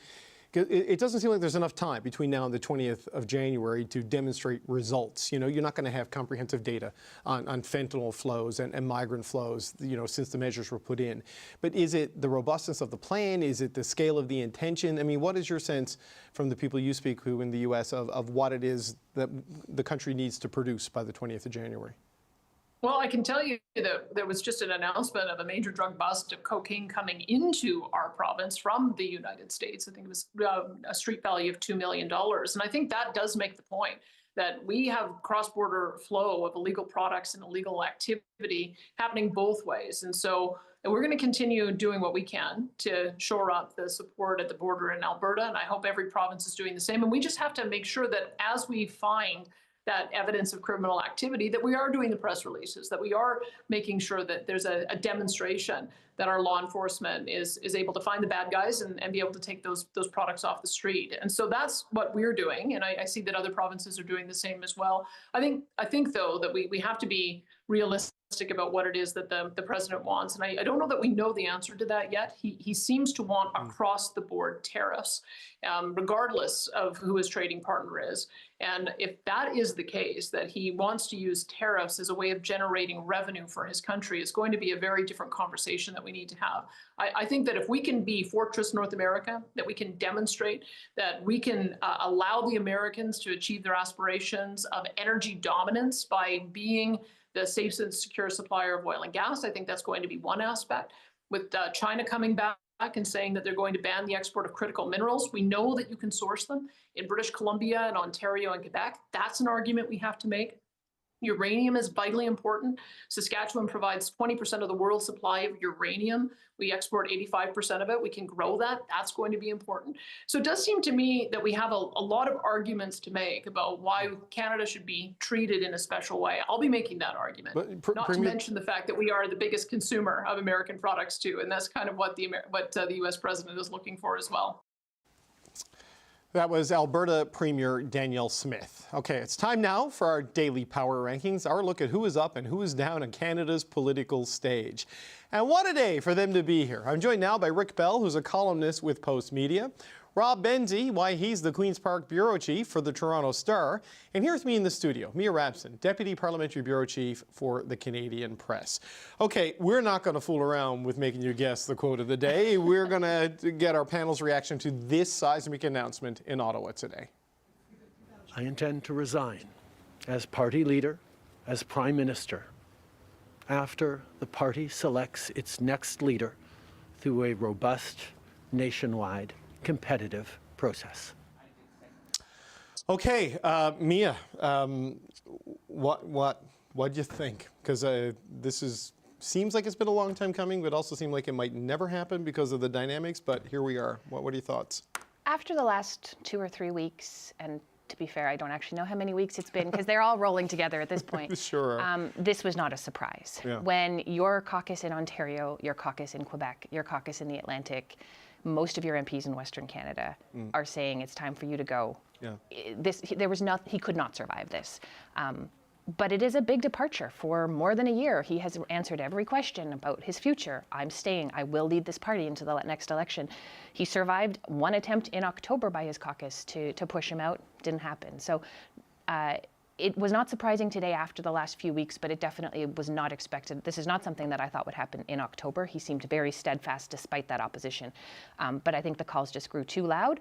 And when they start to come from that deep inside your own house, he really just didn't have a choice. Rob, what were your thoughts? I mean, we talked about this kind of before Christmas, where everything was, and boy, here we are today. What do you think? Well, David, it's 196 days since the St. Paul's by-election here in Toronto. June 24th by-election, the Liberals lost to the Conservatives in a seat that they should never have lost. And that's 196 lost days for the Liberal Party. I think the writing has been, and the writing was on the wall even before that by-election. We've talked about this many, many times on this panel, and I think I'm just to everyone's point throughout the show. It's why now and what took so long. It does seem. It seemed like it was an inevitability for such a long time, and to Mia's point, it's here, it's arrived, and it's sort of like a now what? It's like the car chasing the dog chasing the car, and then it catches the car. Now what? I mean, this has been such a dumpster fire of badly rolled out bungling and incompetence from a group of people who are not incompetent. These guys won 3 elections. The Liberal Party of Canada is and has been for the most of this country's history a huge institution, and it is startling to see it having gone through this weird kind of this year of weirdness.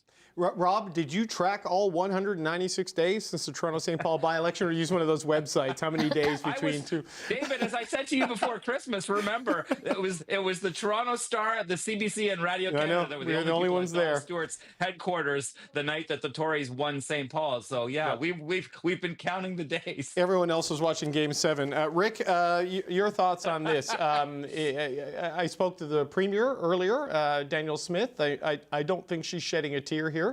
Necessarily, but she wanted an election. What are your thoughts on Justin Trudeau's big decision today? Well, remember, I'm here in a place where in one of the recent polls, the Trudeau Liberals had 8% support. So that's high for Alberta, though, isn't it, Rick? 8%. Yeah, it was. No, there was a time in the Sunny Ways era where that was the first time since Trudeau mania of the Pierre Trudeau era. There were actually seats won in Calgary. So the drought ended in 2015, but again, we went right back to, in Calgary, right back to zero.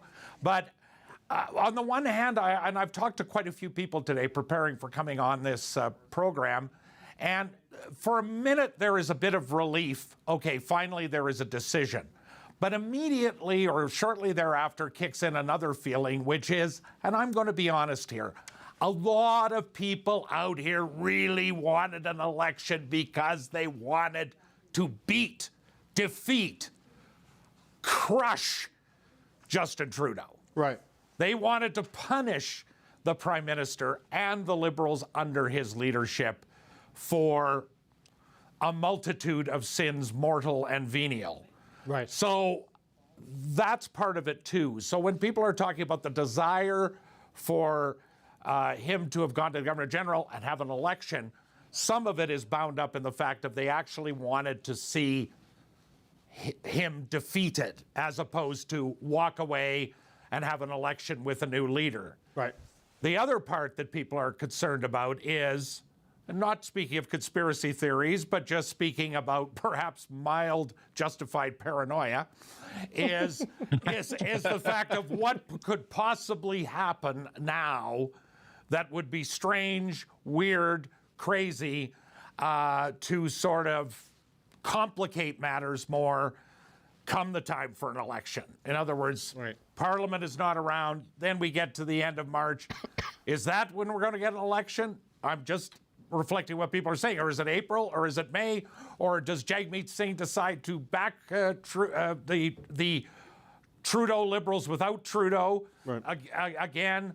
So there's all of these indeterminate variables. Whereas if Trudeau had, if we had an election now, you would be seeing people buying rounds of beer and cheering and out on the street.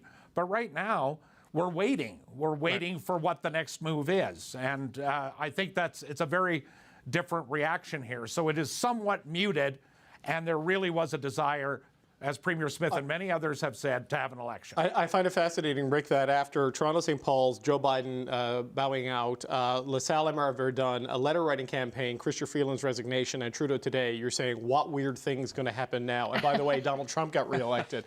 So, there we are. And just one point on Calgary, make sure I'm following you. They had a breakthrough in 2015, lost all their seats in 2019, but then George Chahal did win Calgary Skyview in 2021. You were talking about the 2019 zero. Okay. All right. So here we are, right? And Mia, we do our ups and downs here. I think all of the picks are going to be focused on this particular issue.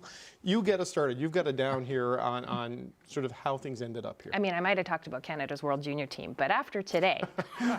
they left some of their best players off the roster. There might be a lesson in that. There might be. Yeah. So my pick is, to be honest, the Prime Minister's office. I think Rob was getting at this a little bit earlier. I don't know that this could have been handled worse for the Prime Minister, for the Liberals, for this particular government.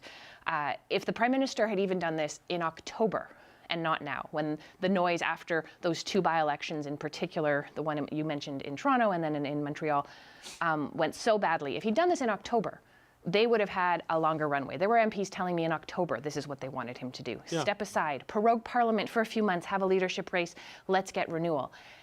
He was being stubborn. His advisors were clearly either not getting through or not giving him the right advice, and depending on which advisor you're talking about.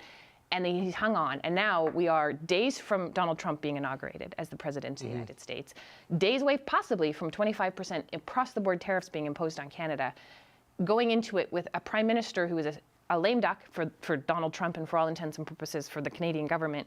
We don't know who the leader is going to be. Many of the people who might have been able to help with that battle with Donald Trump may now be running for that leadership. I'm thinking of Dominic LeBlanc, Melanie Joly, Chrystia Freeland. Do they stay in cabinet? What role can they play in the race if they are in this fight with the United States, if they're also running for the Liberal leadership? So it throws into even more chaos, a very difficult situation that Canada was already facing, one that could have been avoided if the Prime Minister had done this and listened to people within his own caucus and his own party months ago. So is the down the PMO or the PM? Because ultimately, the staff can tell you everything. You got to make that choice as the boss, right? I mean, I think clearly the Prime Minister is down today. I mean, he stepped aside, right? Yes. So I think that one was obvious. Yeah, fair enough. but I think his office, he has a very small number of people who he listens to, who he has surrounded himself with, and for whatever reason, they were either not giving him the right advice or they were not allowing him or getting him to listen to them. And neither of those things speaks well to a Prime Minister's office that is supposed to be governing this country. Benzie, it is remarkable because this has been such a politically successful figure and team, going back to when he won the leadership, resoundingly stormed into a majority government in 2015, survived blackface and all of those things in 2019 to form government and get reelected in 2021. It's been the past year to 18 months. It's really gone south. But, here we are. I mean, what are your thoughts on Mia's pick? It's a good pick. I mean, it's Black Monday, right? You and I are NFL fans, although my team's still in the playoffs and the Niners are not. But go Pack, go. Okay, Rob, it's been good having you on the show. Sorry. But it's Black Monday. Even Bill Belichick, the most successful NFL coach in terms of winning Super Bowls, got fired. I mean, at a certain time, doesn't matter how good you are, politics is like pro football. You are successful, you win, they love you. And when you don't win, they don't love you. And I think Mr. Trudeau has been successful. There's no question about it. He took a party that was moribund and brought them back to life a decade ago, more than a decade ago, brought them to office 2 years after that, and then has been in government for 9 years. And to have two majority governments get the country through a pandemic. Canada did better than other G7 countries in terms of death rates and all these other things, vaccination rates. But at a certain point, your shelf life is your shelf life. We've just last year marked the passing of Brian Mulroney. I'm old enough to remember when Mr. Mulroney left office in 1993, how he was very unpopular in polls. And, all these decades later, he's remembered, he was at his death remembered fondly. You and I talked about it on the air. Rick talked about it. It's one of those things that in this moment, it's a dark moment for Mr. Trudeau, but history may judge him in a different way down the road. I think that looking at it, what Susan Holt said earlier today, through a different lens, people might have a different feeling. Right now, emotions are raw and they're high, and I think Mia's right. They made the decision to do what they did, the way they did it, and it didn't work out very well for the PMO. And that doesn't mean that they're suddenly dunces, but it doesn't mean that they were always geniuses either. They are, like everyone else, human. Rick, it leaves the party with not a lot of time and not a lot of money, and they've got to run a leadership, and then they're going to have to turn around and run a leadership campaign or run an election campaign. Right, and I don't know, if the issue is competence or stupidity. I think it may be more selfishness, that they hung on and hung on and hung on and hung on, and were more focused on the hanging on and maybe being able to get through this rather than looking at it from the point of view of even their own party's fortunes, let alone the situation the country is in. So I think this is a great choice because it does point out now where his party is, which is not in a good place. For the reasons you've just pointed out, but also the country is not in a good place. This is the worst possible time, but I don't think anybody, you are closer to planet Ottawa than I am. I don't know if they were sitting around saying, I wonder what would be good for Canadians. What would be good for the governing of Canada? I don't know if they were sitting around saying that. I would think they were probably saying, how is it that we could save our sorry butts at this point? And then at a certain point, it became obvious they could not, and that's where we are now. And we're in this muck mire, and there's going to be more drama from the drama teacher before this is all over. So I think it may not be. They may have done this well or that well or the next thing well, but I think in the end, they wanted power. They wanted to keep power. They did everything possible to keep power. And the clock was ticking. And I don't think they either didn't hear the clock ticking or more probably they didn't care that the clock was ticking. And now who gets to pick up the pieces? Primarily the Canadian public. Secondarily, of course, his own party. Yeah, I mean, just to let you to close the loop on this. I don't know if they weren't thinking about the business of the country, but when you've never lost, it's hard to conceive that you could lose, right? And there is a belief by the Prime Minister and the people around him that he's still the best guy to go out and stop Pierre And Poilievre. I still think that they think that today. Yeah. I don't think the Prime Minister left today because he no longer thinks himself that he is the best person He just can't beat his caucus, it seems, right? I think he's saying, clearly I can't do this because my caucus wants me out. In fact, I also think that, yes, they certainly were clinging to power and wanted that, but they also do have this strict belief that them being in power is better for Canada. That is that is their thought. They were not able to sort of see outside of that to be, maybe he's not the right person to fight this fight right now. Maybe 10 years in office does make people, move people against you. Yeah. Many politicians will say that you should leave before they force you out, and most don't. Well, Benzie, most political careers never end in joy. They either end in a forced departure from the ballot box or like we kind of saw today, and that kind of brings you to your pick because you want to talk about the Liberal backbenchers and their role in all of this. Yeah, I mean, I have as an up, David, Liberal MPs, backbenchers. I mean, his father, Prime Minister Pierre Trudeau, famously said of backbenchers that they were nobodies 50 yards from Parliament Hill. Now, Mr. Trudeau Sr. in 1969 was referring to Tory MPs, not Liberals, but his feeling and contempt toward backbenchers was well known. And I think the backbenchers struck back, I guess. I mean, I spoke to, as I know you did over the Christmas break, a bunch of Liberal MPs, and they had some difficult conversations with one another, and it was not an easy thing that they did. They know that a lot of them owe their jobs to Justin Trudeau. In 2015, he helped them get where they are. But at a certain point, nobody lives forever. And they are, remember, they are like franchisees. They are representing the Liberal franchise in the Liberal brand in their riding, whether it's in Edmonton or whether it's in Toronto or in Montreal or in Ottawa, wherever. And they know that when they're hearing at the doorsteps that people don't want Justin Trudeau anymore. Here in St. Paul's, Justin Trudeau was on the cover of the Tory brochure.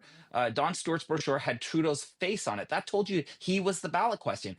Over the Christmas break, I was at parties talking to friends, and people were saying, we're still Liberals, but why is he sticking around? Nobody wants him anymore. And I think you saw that in the Streeter that you guys aired earlier in the show, David.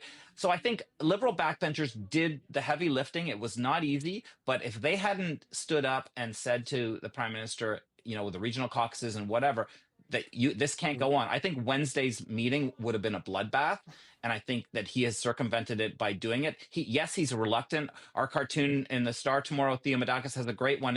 It's Justin Trudeau's walk in the snow, and it shows Trudeau being dragged through the snow by Liberal caucus. And I think that's how it has rolled out. Rick, it's interesting. The backbench certainly was forceful, but they gave him an unsigned letter at the caucus meeting. Yeah. Chrystia Freeland's resignation letter had her name on it, and that may have been. She's now a backbencher, so it kind of adds to it. So, Rick, I mean, what are your thoughts on this? I mean, it was a deliberate push that finally got him there, and I think if he had gone into caucus on Wednesday without this answer, the letter writing would have escalated with more names, and I think a couple MPs I talked to were probably going to go sit as independents. It would have been really rough for the party. Yeah. Right. But remember this courageous, deliberate effort as it's being portrayed. Fair enough. But we all know the motivation. With Trudeau at the helm, they would have been out of a job. Pure and simple. That's a pretty big motivation to be courageous if the option is political extinction or stand up. I'm actually amazed that because I've seen a few party revolts, including recently here in Alberta, and the numbers were nowhere near where Trudeau was at, and people were already mobilizing. So I was actually a bit surprised that more didn't come out earlier. Well, they like him. I mean, this is the weird thing about this revolt, right, Mia, is they generally support the agenda. A lot of them like the guy personally, but it's the political situation has become so untenable. Right. And that's what motivated this. It's not like they suddenly started hating the guy. It's just like, look, this is where we are, buddy. I mean, I think some of them started to have some dislike for him because of how stubborn he was being in all of this. In response to it, yes. Some of them started to, but yes, I mean, was it courageous to do this? I mean, it's always hard, I think, to stand up and tell somebody that you've respected and who maybe helped get your job in the first place that you don't think they're the right person for the job anymore. That said, it might have been more courageous for more of them to do it in October or to do it in September or to do it in June. When or like Ken McDonald in 2022 or 2023, I mean, like he was the first guy out, There was a small number, and they kept trying to bring people to their side, and for many reasons, which I think the largest one, which you've already got at, is many of them owe their job to Justin Trudeau. He rebuilt this party. He pulled it back from the ashes in 2013. He brought them into government in 2015 at a time very few, not even people within his own like inner circle thought they might win that campaign initially. So they feel like they owed him a lot. They had a lot of, this was not going to be a Chrétien Martin era Liberal infighting. They wanted to avoid that. But ultimately, when you are 20, 25 points back in the polls over and over again for months on end, yes, they want to save their jobs, but they also want to save their government. They want to keep the Liberals in power. And so, it's a little bit courageous, but I think everybody was too slow on all of this. Yeah, I mean, look at people like McDonald, Wayne Long. They were out very early, and they weren't running again, so maybe it made it easier, but they weren't doing it to save their job. They They're also doing weren't doing it surreptitiously. They were quite clear and open and public as to with all these sort of private liberals, in the background. No, look, I have a great respect for Atlantic Canadian politicians because they just go on camera and say stuff, and I've always preferred that over the other way of doing things.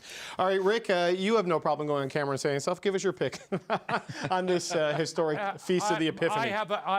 I have a down, and the down is the down affects Canadians. I'd like to keep Canadians at the focus of this story, not the leadership race, not what prorogation means, not what is going to be the future of the Liberal Party, not how sad people who Trudeau got them their job feel today.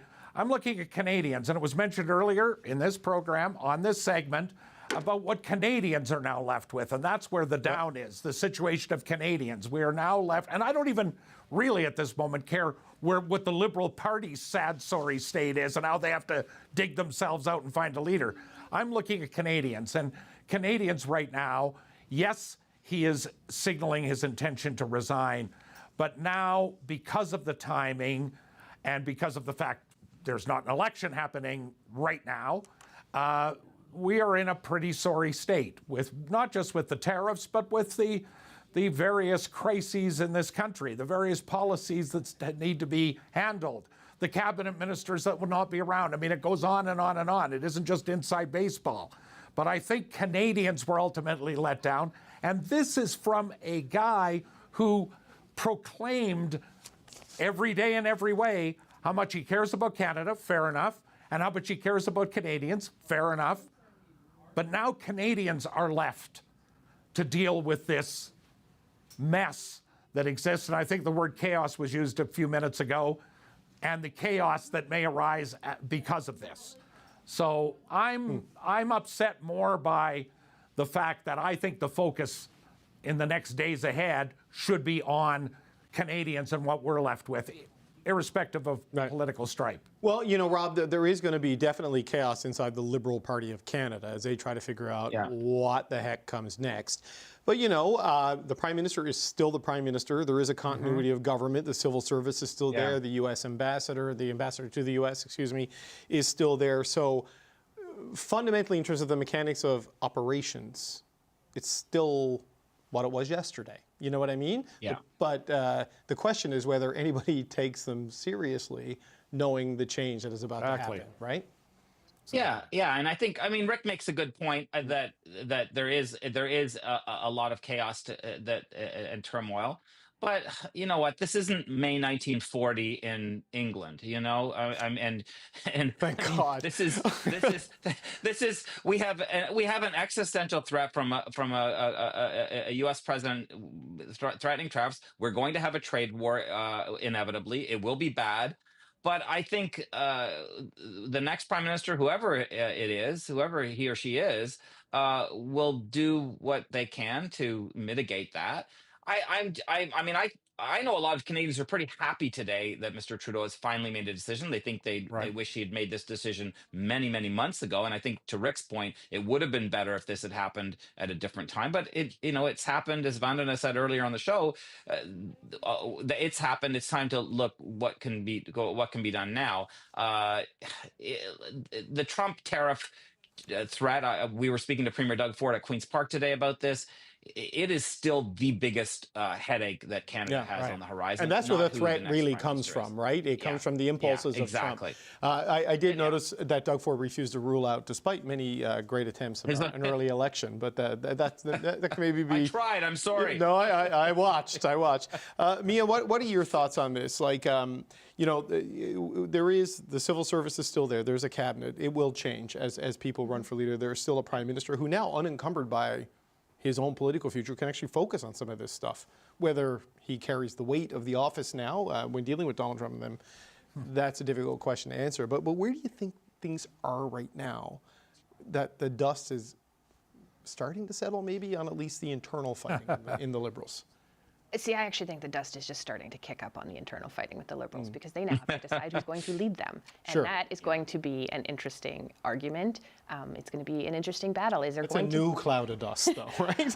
But it's one that is going to be pretty fast, which is also going to be why it's going to be a little dusty, right? I mean, if they are going to have a new leader in place by March 24th, that probably will be the fastest leadership race, official leadership race, the Liberals have ever had. They'll probably do it even faster than that, right? Because you need a throne speech, you need to come back. Like, you could have someone by March 1, give or take, right? It's going to be very, very quick. It's not going to give a lot of candidates the chance to get to know, to be known if they are not well known already. So you also might see some who decide to give this one a pass, thinking that whoever wins this one might not be around so long. So it'll be really interesting I think within the next week, we will have a sense of who's going to run because they don't have much more time to think about it. But leadership races are usually messy for parties. They're not usually great. For Canadians, this is not great timing, but even if we were in an election right now, it would not be great timing. And the United States is going to use our own political chaos, and Donald Trump and his White House will use our own political chaos against us every chance they get. This just gives them sort of a little bit more fuel than they would have otherwise had. So Canadians definitely are not winning right now, but that is not just because of Justin Trudeau. But the election would not be in April or May of this year. The election, I mean, it's not happening, but the election would be happening earlier than that.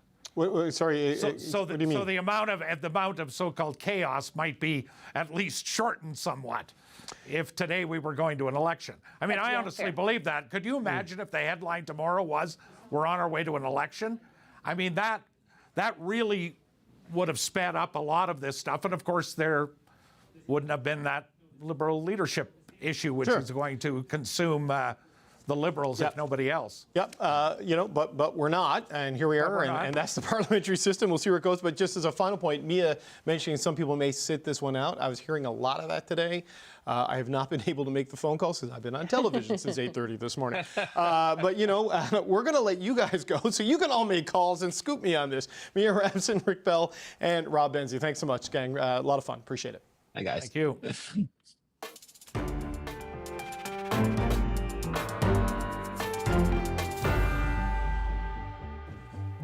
All right, we're going to continue this special edition of Power and Politics on an extraordinary day in Canadian politics. After reflecting on his future, Justin Trudeau has announced he will resign as Prime Minister and Liberal leader after his party holds a leadership race. This country deserves a real choice in the next election, and it has become clear to me that if I'm having to fight internal battles, I cannot be the best option in that election. Justin Trudeau also revealed today he has asked Governor General Mary Simon to prorogue Parliament until March 24th, and she has granted the request. Here with reaction to this announcement, all of this stuff, is Ontario Liberal MP Mark Gerretsen. He joins me now. Mark Gerretsen, it's good to see you. Thanks for being here on a busy day. Thanks for having me, David. You have been one of the government's biggest defenders on social media and in committee and in committee of the whole. I mean, what do you make of the Prime Minister's decision today to bow out and pave way for new leadership? Well, David, I think if you've been paying attention in the last few weeks, we all kind of saw this coming. I think that the Prime Minister made the right decision. I think that the legacy of Justin Trudeau will live on for a long time. I think that his administration will be looked at very highly in the future and as people reflect on it. When you think of the things that this government has brought in, I'm extremely proud to have been part of the Trudeau government that brought in dental care, brought in pharmacare, brought in $10 a day national child care. These are programs that, if properly protected by future governments, will go on to seriously define Canada and the Canadian society for years and decades to come. So although it's, as we reflect on this, we can offer a lot, and I've been watching the show and listening to what people have been saying. But it really is a day, I think, of reflection as to what Prime Minister Trudeau has offered our country and what his legacy will be. And I'm very proud to have been part of it. You're very proud to have been part of it. You, I think, like a lot of others who were loyal to the Prime Minister, said he had earned the right to make his own decision and choose the timing of his departure, which is what he's announced today. Did he wait too long? I mean, you've got some confidence votes coming up. There's not a lot of time.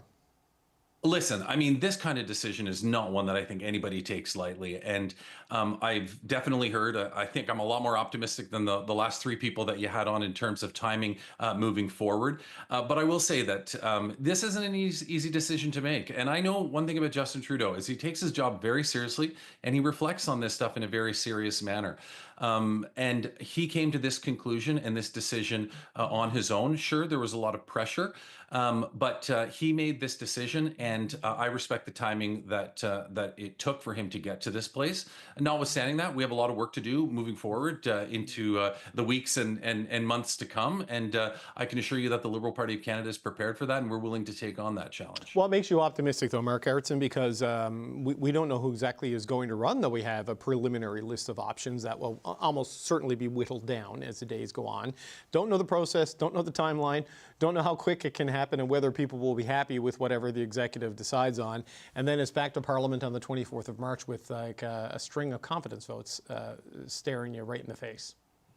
Yeah, I'm optimistic because I know that the way our party works when we come together in times like this, and we need to work on creating and finding solutions. And I know that we're extremely capable of doing that. And we have bright minds in the party and people that are dedicated to the Liberal brand and the Liberal values and ensuring that we put our best foot forward.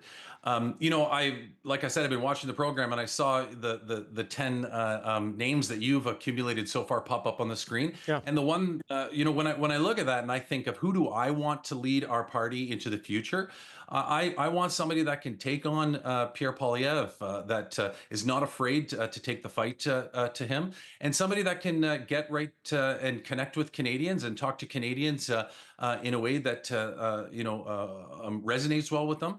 And so I think of somebody like Dominic LeBlanc, for example, that I saw on the screen there. That's somebody that, you know, I think will have the ability to take on this task and to take on Pierre Poilievre as we move into the next election.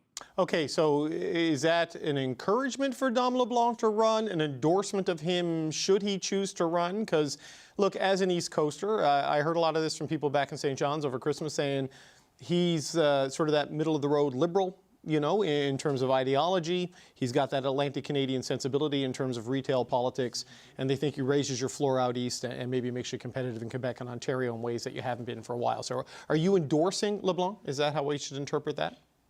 Well, I would certainly wait till Dominic LeBlanc signals his interest before even endorsing him. But I would say that what I'm looking for is somebody like that, somebody that knows how to take on Pierre Poilievre, somebody that's not afraid of Pierre Poilievre, and quite frankly, someone that I think Conservatives are afraid to see as our leader, that would put them in a position where they're worried about what's to come and whether or not they'll be successful in debating and taking him on. I've had the opportunity to work with a lot of great people who have put their names forward that you were talking about earlier, and I know that a lot of them would bring various different things. I think what we need right now is somebody who has the ability to take on Pierre Poilievre, that isn't afraid of his style of politics and confronting it head on, and somebody that can get down and talk to Canadians, on a really direct level and be honest and open with them. And I see somebody like LeBlanc being that person. A question on that, and I'm not in any way denigrating Minister LeBlanc with this. It's just the counter argument, I guess, is he's very close with the Prime Minister on a personal level, going back to, what their fathers did and the relationship there. And famously, there was a story that he once would babysit the Prime Minister because he's a little bit older, back when they were kids. So if the Canadian electorate wants a stark departure from Justin Trudeau, is the lifelong friend and loyal cabinet minister that kind of a departure, or do you think that doesn't matter? I've been friends with a lot of people for many, many years, and a lot of my friends, despite the fact that we're very close and we consider ourselves friends throughout life, we're completely different people, and we approach things differently. And I think that you can put that, you can suggest that for anybody who puts their name forward in a situation like this. So I mean, that certainly is not something that raises any concerns for me, and I don't think it would for anybody that would have the opportunity to speak to somebody like Dominic. So when you look ahead, and I know you say you have optimism, and I suspect a lot of people will have optimism publicly. Privately, some Liberals I've talked with, I'm sure you've had similar conversations, are very worried about where this was going had there not been this change, that third, fourth place based on polling and seat mapping based on what you're seeing right now. What do you think this opportunity creates for your party? Is this a chance to actually win government next time, or is it to mitigate the challenges and you know, avoid finishing behind, say, the Bloc Québécois? Where do you think, what's the range of outcome you're looking at right now? Whenever you look at history, and you even look at our party historically, in early 2015, we were not projected to come anywhere close to getting a majority, yet we did. And so I don't put a lot of stock in looking at the polls and what's going on now. When I talk about optimism, I talk about this is an opportunity for us to reset the direction of our leadership, to have a new, fresh voice, a new set of ideas, a new way of approaching things moving forward. And so for me, that's what I find optimistic. That's what I find encouraging about looking towards the weeks and months to come. Look, I take your point, but as a final point, public opinion polls can change, but we do have the by-election results. That's not opinion. Those are actuals. Those are outcomes. Do you think sort of the challenges the Liberals faced in Toronto, Montreal, the Lower Mainland of British Columbia, do you think those are erased with the change at the top? I think it all depends on who we put forward as our leader, who is the one that will lead us into the next election. And I think that that's why it's incredibly important. And that's what makes me optimistic about having different people come forward and put their names forward and test them through the various different ways that we can do that within our party and get to know them, despite the fact that it might be a short timeline, and then pick that person and we move forward under the leadership. That's the optimism that I have. And no, I don't think that you can look back at what happened in the by-elections and think it's going to be an instant repeat when we have an entire new, fresh vision ahead of us. Mark Gerritsen, Ontario Liberal MP, thank you. Thank you for your optimism. Thank you for your time. It's good to talk to you, sir. Thanks, David. Okay, we're going to see if another Liberal MP is as optimistic. Manitoba Liberal MP Kevin Lamoureux joins me now with his reaction to today's announcement. Kevin Lamoureux, it's good to see you. Thanks for being here. It's great to be with you this evening. I believe you had said that there were a lot of MPs saying, if Justin Trudeau is leader, I won't run again. But you had said, if he's not the leader, you won't run again. Where are you today? He's decided to leave. What do you do? Actually, what I indicated is that at the end of the day, I made a commitment to Justin Trudeau a long time ago that as long as he is the leader, I will be running in an election. Right. And you know, I approached today with very mixed emotions. At the end of the day, I've really had the opportunity since 2010, when I came to Ottawa, to really get to know the individual. Our Prime Minister, or Justin Trudeau, and yes, things have changed. You know, I remember the first time I had the opportunity to meet with them, and it was shortly after I was nominated in 2010, and we all went to this wonderful event in which I was asked if I would be okay to host Justin Trudeau, and I thought, yeah, sure. And the warmth and the love. And just the number of people that showed up, I was completely blown away. At that time, I was a parliamentarian for just under 20 years at the Manitoba Legislature. But the number of people that showed up, and they just wanted to touch him, to talk to him, to get pictures with him. And it was quite a sensation at the time, because I didn't previously really experience that, where I had someone so dynamic that was actually helping me get votes back then. Right. And a lot has changed. Over the years, as I say, that friendship is there. It was sad. Like when I watched him this morning, it was a difficult thing to watch. I was talking to Hazel, one of my staff, and she was crying over it. At the end of the day, I told Justin a while back, whatever he decides, I would support 100%. Right. I genuinely believe that he was in a position to take on Pierre Poilievre. Based in terms of the discussions that I was having with people, there is a very strong percentage of the population that truly cares about Justin Trudeau. And to be able to come back, back in 2015, going into that election, or better yet, when he was running for the leadership, right. He was saying to people, well, we're going back for a majority government. We're getting 170. and people didn't believe him. And we did. We came from third party, and we formed a majority government. But things are obviously very different. Very much like, so. you know, you saw it throughout the campaigns and to the last election. The security around him had to be heightened. There's gravel throwing, protesters following him. Those flags are everywhere. So you can believe in someone and value the contribution, but recognize that the time is kind of over. So I mean, that's what a lot of your caucus colleagues sort of came to. I mean, do you think he made the right decision today? I support the decision that he has made. I don't believe that it was an absolute given that we would have lost with Justin Trudeau as our leader. You know, many of that hostility. You know, there was a time when I'd walk into the Manitoba legislature and there was no security. Today, the premier of the province is walking around with security. It's not just Justin Trudeau. Yes, there's a higher percentage, a much higher percentage of feelings that change is there. But what I found is that the more people got to know Pierre Poilievre, they started to rethink it. And I think where Justin Trudeau is at best is actually when he's talking with people, the one-on-ones during a campaign. It's tough for him to do that now, though, with the crowds and the protests and these sorts of things, right? There's a security challenge that he didn't have in 2015. I'm not naive. Yeah. I do believe it would have been very difficult to go into the next election.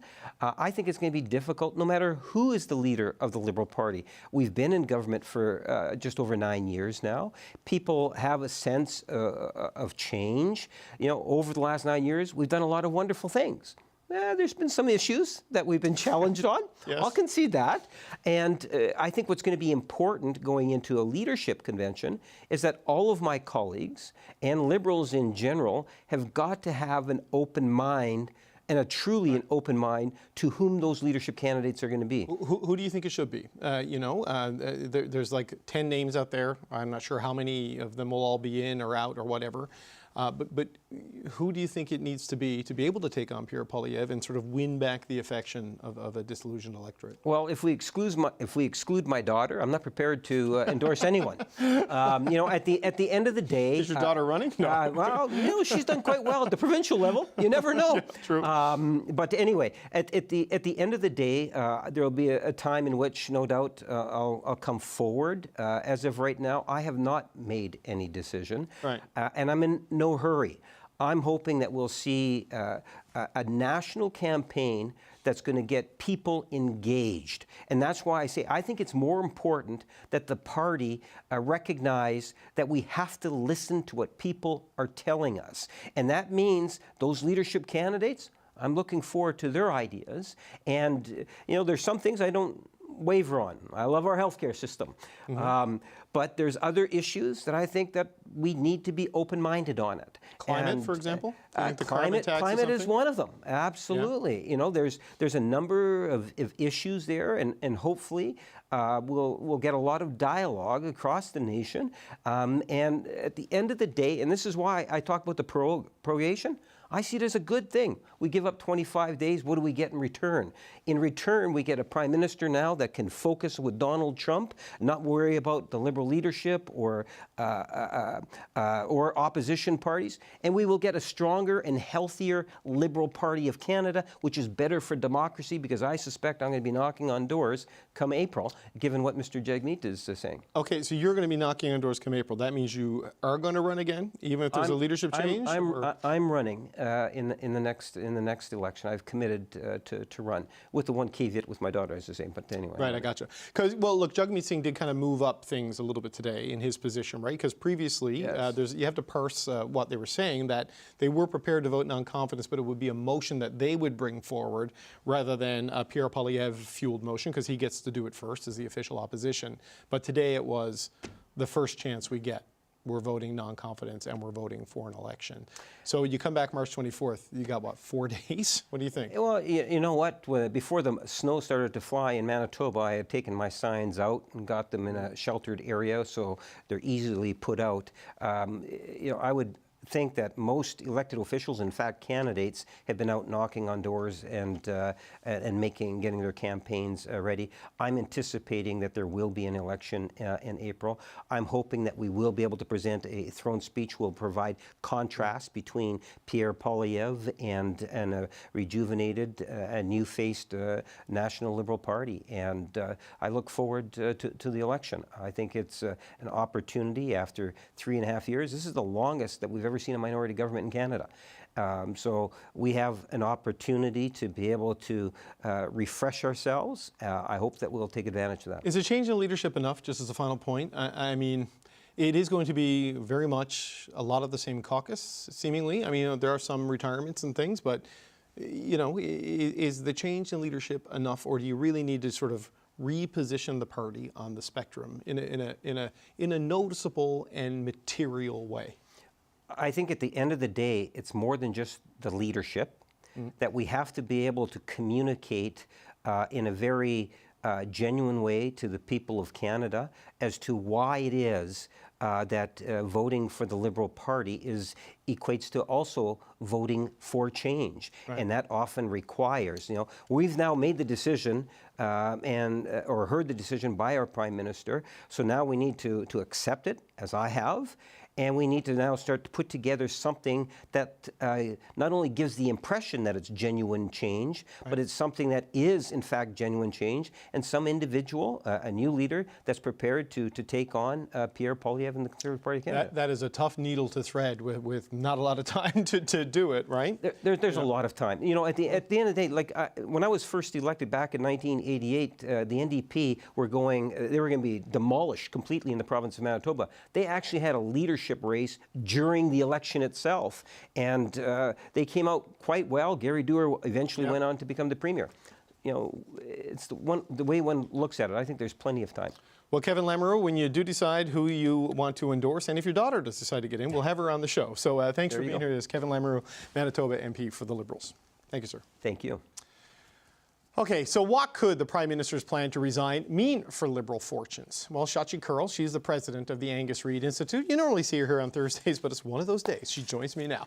Shachi, how you doing, David? Are you staying hydrated?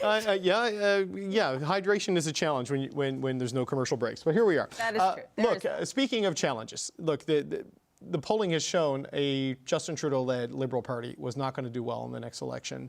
What kind of room does a change in leadership open up for them? Depends on who the leader becomes, who eventually succeeds Justin Trudeau, because you know, the notion of would you vote for the party if Justin Trudeau wasn't there? Well, depends who's at the helm now, and the fact that they weren't going to do well had the Prime Minister continued on is frankly an understatement. So we did some polling post-Freeland resignation, a pre-New Year, to understand where Canadians were at. We found that the absolute floor for Liberal support was down to 13%. With decided and leaning voters, it bumped up to a whopping 16%. That really spoke to just how bad and how dire things had become for the party under Trudeau's leadership. We also saw that his approval had slid, and it wasn't really high to begin with. It was in sort of the high to mid-20s. It had slid several points down to 22%, which again is not the worst, right? Brian Mulroney was lower, but it did speak to an absolute nadir, a floor for him. So now we pivot. Now we talk about what some of the successors might look like. A lot of the names that have come out of cabinet, for example, that are people who say that they're thinking about running, they're making calls about running. We've talked about them on the show. Anita Anand, Champagne, Joly, LeBlanc, others. You know, frankly, they are not going to be the ones to set the house on fire, because what we additionally did was put up a number of names and asked, okay, in a head-to-head with the Liberal Party led by X, and you know, we put plug that name in, against the Conservatives led by Poilievre, the NDP led by Singh, and in Quebec, obviously, the BQ led by Blanchette.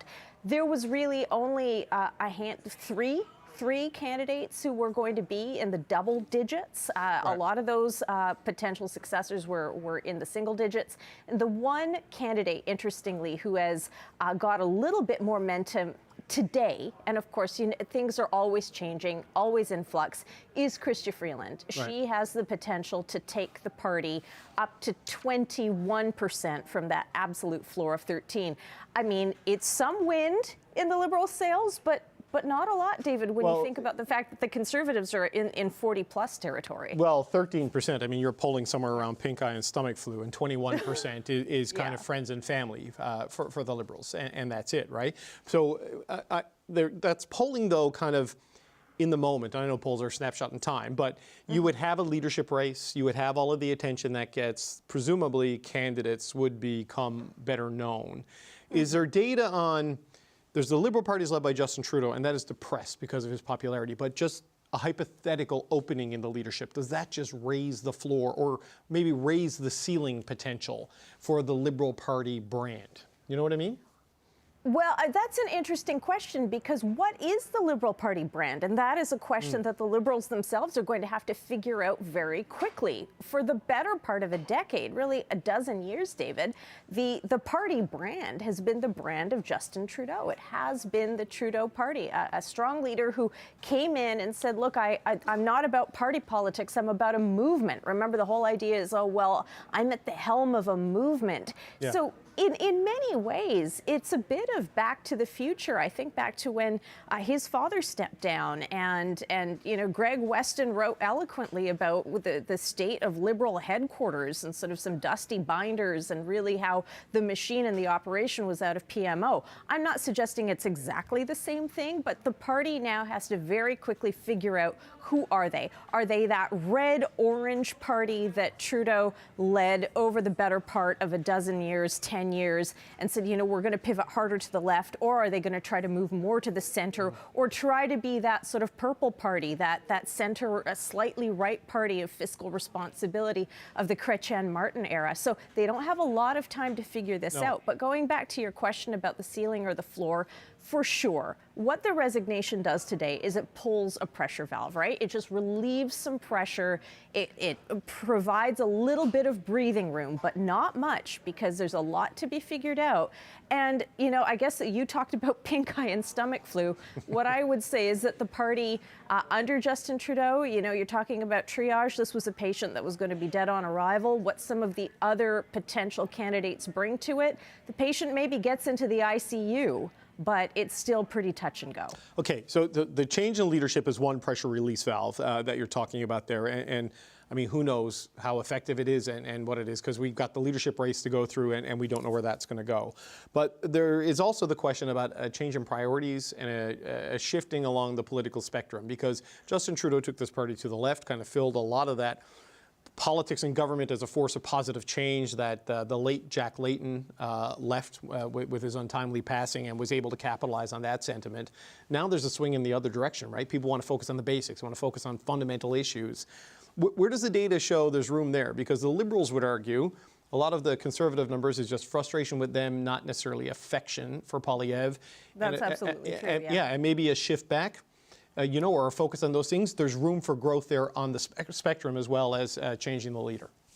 I mean, never say never, but I think, again, one of the main challenges for any Liberal contender would be is if they have anything to do with the party, with the history of the party. If you're Chrystia Freeland, if you are somebody who is trying to put themselves forward now in a leadership position, it's really tough to now say, hey, I'm the new person with new ideas and fresh ideas. It's very much the John Turner effect, again, going back in time, where he had a hard time articulating how he was any different than Pierre Elliott Trudeau. It's the Hillary Clinton effect. It's the Kamala Harris effect. Right. If you weren't going to do all the wonderful things you say you were going to do, if you haven't done it already, then what's the point about talking about it now? So that does speak to a challenge. But never say never. You could see some of these disaffected Liberal voters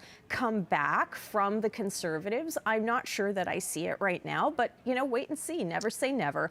But the big issue here is that Pierre Poilievre could really. There's still time for him to screw this up too. He is not. People are not swooning over him. His unfavorable numbers are higher than his favorable numbers. Right. So this is the Liberal hope and Hail Mary, and I wonder, like, the very realistic members of the Liberal Party, look, anyone who's going to run for leadership thinks they can win the leadership and become Prime Minister. Others are saying, we got to come second, because right now they're going to be behind the Bloc Québécois if an election were held today based on all the polling data we have seen. And who knows if they even come fourth, behind the NDP if somehow the splits don't go their way. Do you think this opens up the likelihood that they finish ahead of the BQ, and even if it is a crushing defeat, they are at least the official opposition and have a reasonable base to potentially build back from if an election were held today? Right. It's really about maintaining dignity. And at this point, when you're still, based on the numbers that we're seeing in real time, and yes, you've said this already, it's a snapshot in time. Let's see what the next few weeks bring and whether that surges any more momentum for the Liberals. But where we are today, even with Justin Trudeau having stepped down and some of the hypotheticals around potential successors, this is about maintaining dignity. It's not necessarily about forming opposition.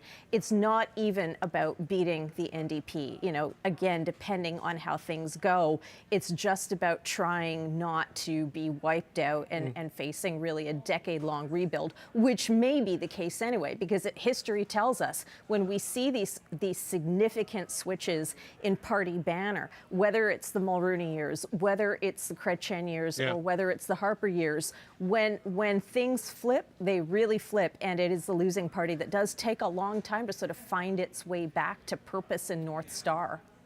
Shachi Kurl, appreciate you answering the bat signal on money. I get a feeling you and the other pollsters in this country, they're going to be busy this week, and we're going to get a whole bunch of new data over the next couple of days. Very tired, David. Yeah, I can imagine. All right, Shachi, thanks so much. That's Shachi Kurl at the Angus Reid Institute. So look, here we are. After 9 years in power, Justin Trudeau says he thinks there should be a new name at the top of the Liberal ticket.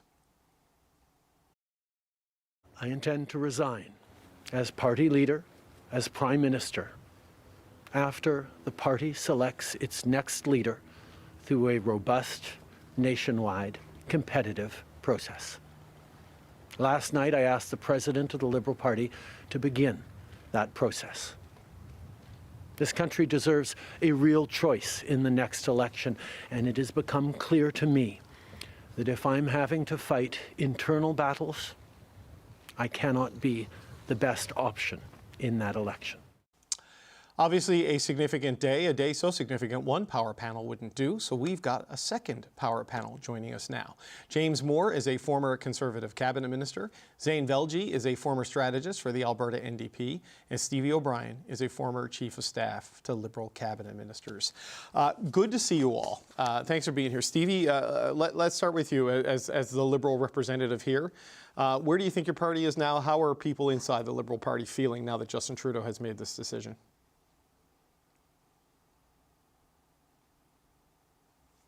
In the wake of Minister Freeland's departure, but it's still a sad day. A lot of people spent a lot of Liberals spent a lot of time. He said 9 years involved. They're very proud of the legacy that they're leaving. Many people still love and respect Prime Minister Trudeau, even admitting that it's not the right person to go into the next election. There's still a great amount of love and respect for him, and so it is a sad day. Zane, what are your thoughts watching this from, I assume you're in Calgary? What are your thoughts from out there? Yeah, in Calgary right now, listen, I think this is not a surprise to many. I think many people expected this. Many people suggested, predicted, advised that this happened months ago, if not a year plus ago, for the Prime Minister to leave enough runway for someone to have a chance at success, not just elect someone who's clearly going to get a portrait as the next Prime Minister, but maybe sign themselves up to be a crash test dummy for the Liberal Party to try to save the furniture. But listen, I think folks here are digesting the news. I think many people in their partisanship are happy about the news. I less so. I think Justin Trudeau despite my criticism of him on this show and other places, think he's been a good prime minister, perhaps one of the best prime ministers we've had in this country in my lifetime. I know many would disagree with me on that, but I'm happy to say that. And I think it's a sad day when you have someone who looks so sad and torn up about wanting to leave. Should he have done it a long time ago? Of course, but there's a massive human element to this that I hope we do spend some time unpacking. Maybe not on this show, but on other places as well. Well, James, I'm going to go out on a limb and say you may be one of the people who disagree with Zane on his assessment of the legacy here. You've been quite critical of where this leaves the country and the government with the decision taking so long. What are your thoughts today? I'm what you call the counterbalance of this panel. Look, there's nothing that happened on January 6th that shouldn't have happened on December 6th or November 6th or October 6th. The writing was on the wall that Justin Trudeau was probably going to lose the next election campaign, and he held on for, frankly, far too long. And now this is all about Justin Trudeau and his legacy and his ability to avoid a confidence vote in the Parliament, a confidence vote of his own caucus, and frankly, a confidence vote of his own cabinet. So he's choosing an exit that is good for him. It's not good for the country. We've got Donald Trump is going to become president 2 weeks from today, possibly imposing a 25% recessionary inducing tariffs on Canada. And then, frankly, shortly thereafter, if he follows through on his other promise to have a massive deportation of hundreds of thousands of people who are in the United States who he deems as illegal immigrants, many of whom will flee to Canada. We're going to have a parliament that is shuttered, a cabinet that's in competition with itself, and a prime minister who's a lame duck. This is not good for Canada. It is what it is. We'll have to manage our way through it. We'll move forward as effectively as we can. But we're basically going to lose the first 100 days of calendar 2025 as the Liberal Party sorts itself out. That's not good for the country.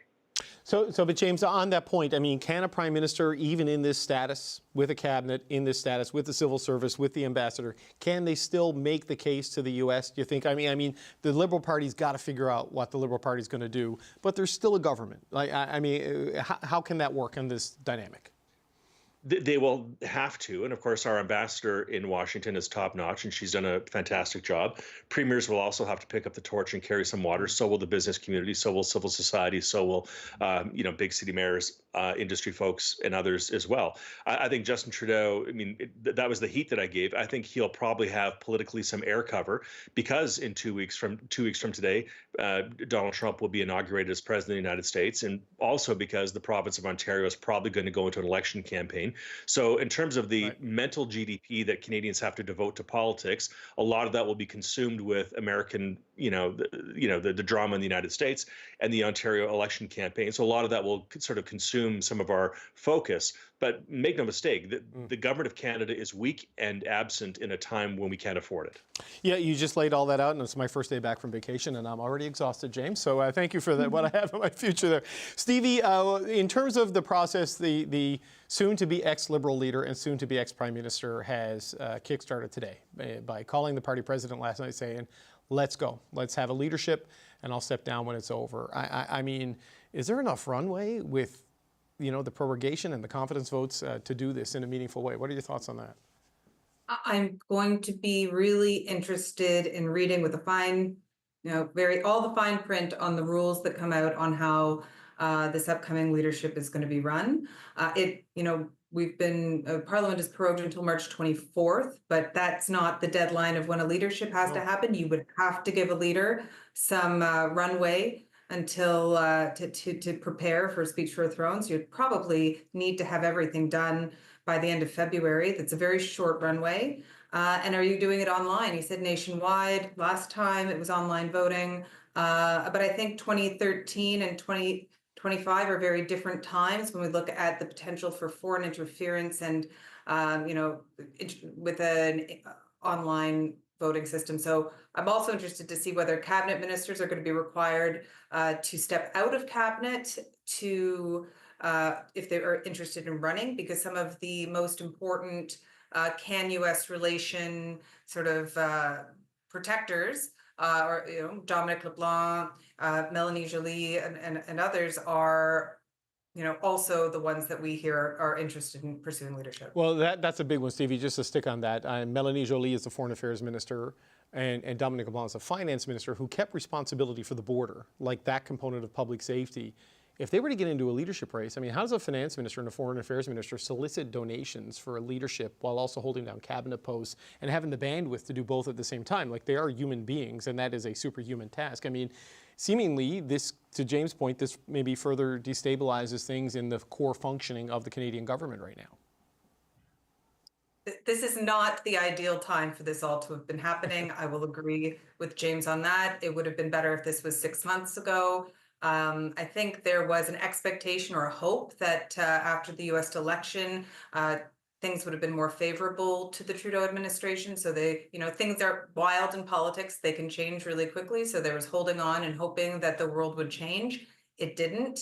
And now we're unfortunately trying to do two very important things at the same time. And you're right, there's only so much bandwidth. You know, Zane, Stevie said she's going to be going through the leadership rules, the fine print of that very closely. I was talking about this earlier with Rosie. It seems to me what they decide the rules will be and what the response to those rules will be is critical, because it's been months of infighting, and if there's infighting in the leadership race where a candidate or a camp or caucus don't see it's legitimate, it's another potential disaster for them. I mean, how do you throw out the rule book as it exists because of the timeline as it is and come up with something that satisfies candidates, caucus, and Canadians? It's going to be very difficult for them, but they should have been preparing for this. And arguably, I'm not going to give the hindsight as 2020, but let me do it for a second. Arguably, this was been done months ago, right? So in this situation, right, you have an extremely truncated leadership. The fact that the Liberal Party uses this supporter model, which is an open tent for many to come and join the party, probably causes them a bit of concern right now when they feel like potentially a special interest can co-opt the party for whatever case or purpose that might be in a very short timeline. So they got to watch out for all of that, but they also have this additional aspect of it. Because I agree with your point, David. Is today the end of the fighting, or is today a beginning of another chapter, the infighting, I should say? But the other aspect here that is really unique is that the Liberals will have to run this leadership. Every candidate will have to run this leadership, and then whoever wins automatically has to take whatever they've run with and use that as the basis of the next election. Usually we allow our candidates a bit of time in order to, run to the extremes in their membership or their leadership race and then moderate to the rest of the country. But in this case, the Liberals will have no choice. This is for the national spotlight throughout. And so when you're running to be the Liberal leader, you have to pretty much take that baggage that you've run with and accumulated in those 60 days, for example, and use that and take it with you as you run for, and are faced with an election sometime in April or May. So James, just looking at the calendar and you look at the task, I mean, how do you even begin to plot a leadership and then rolling right into a general election? Because that's what this is almost certainly going to be. Well, for the most recent comparable in the federal scene, you have to go all the way back to 1993, right, with Jean Charest versus Kim Campbell, because all the other transitions happened outside of power. And 1993 is going back multi-generations in terms of technology and the way in which we campaign. So the dynamic is completely different. But the point that was just made is an important one, right? Is that anybody who's running for leader they have to recuse themselves from cabinet immediately. And the prime minister should insist on that. The party should insist on that as well, because obviously there are conflicts. And when you're a cabinet minister, you have a full complement of staff who are all earning six figures, and they have the ability to work in ways and off hours and off the side of their desk. That is a complete disadvantage to somebody who's an outsider like a Christy Clark or someone else. So I think that should be insisted upon. But yeah, look, the leadership race in the way in which we consume information technology, you can sign people up. I always say that a smartphone is really a Swiss Army knife of politics, right? You can use it to, do interviews like this and raise money and sign up members and push stuff on social media. So politics is done through the phone now. And so I think that shortens the time, shortens the distance, makes our continental nation a lot smaller and easier to reach out to and to pursue in terms of audiences for your message. So we'll see how it goes, but it's certainly going to be messy. And in the meantime, we have real problems and challenges as a country, and all of this drama is going to be going on. And I think this will make the Liberal Party, I think, that much more distasteful broadly as a brand to Canadians, because Canadians are going to be anxious. about losing their jobs to tariffs, anxious about the deportation efforts that are happening in the United States, and a lot of things that are going to be frustrating them about the status of and the stagnation of the Canadian economy. And the Liberals are going to be running around talking about, who's more bilingual and more pro-choice and more anti-gun. And Canadians are going to think, like, what is going on here? Who's our government? Well, I mean, we'll see, because I think there's going to be a push to try to move off some of those issues, in this race. Yeah. Certainly, that's what we're hearing from some of the MPs. But you make an interesting point there, because Mark Miller, I think, said it earlier in the show. Right now, the Liberal leadership race is longer than a general federal election, based on the timelines. So you can shorten that. Look, we just had a graphic up there. I want to show it again. I want to walk people through this, because this is the list of names that we have heard are either being asked to consider running, have said they're running, or we know they're organizing, they just haven't said it. And so they're on the top row, starting from left to right. That's Anita Anand, the transport minister. Next to her is Frank Baylis, who is a former Montreal MP and a businessman who says he is in this race. He's the first guy out, so we'll see if he gets the first mover advantage. Mark Carney, the former governor of the Bank of Canada. Francois-Philippe Champagne, the industry minister. Christy Clark, the former premier of British Columbia. The second row, starting with Chrystia Freeland, of course, the former deputy prime minister and finance minister. Karina Gould, the House leader. Melanie Joly, the foreign affairs minister.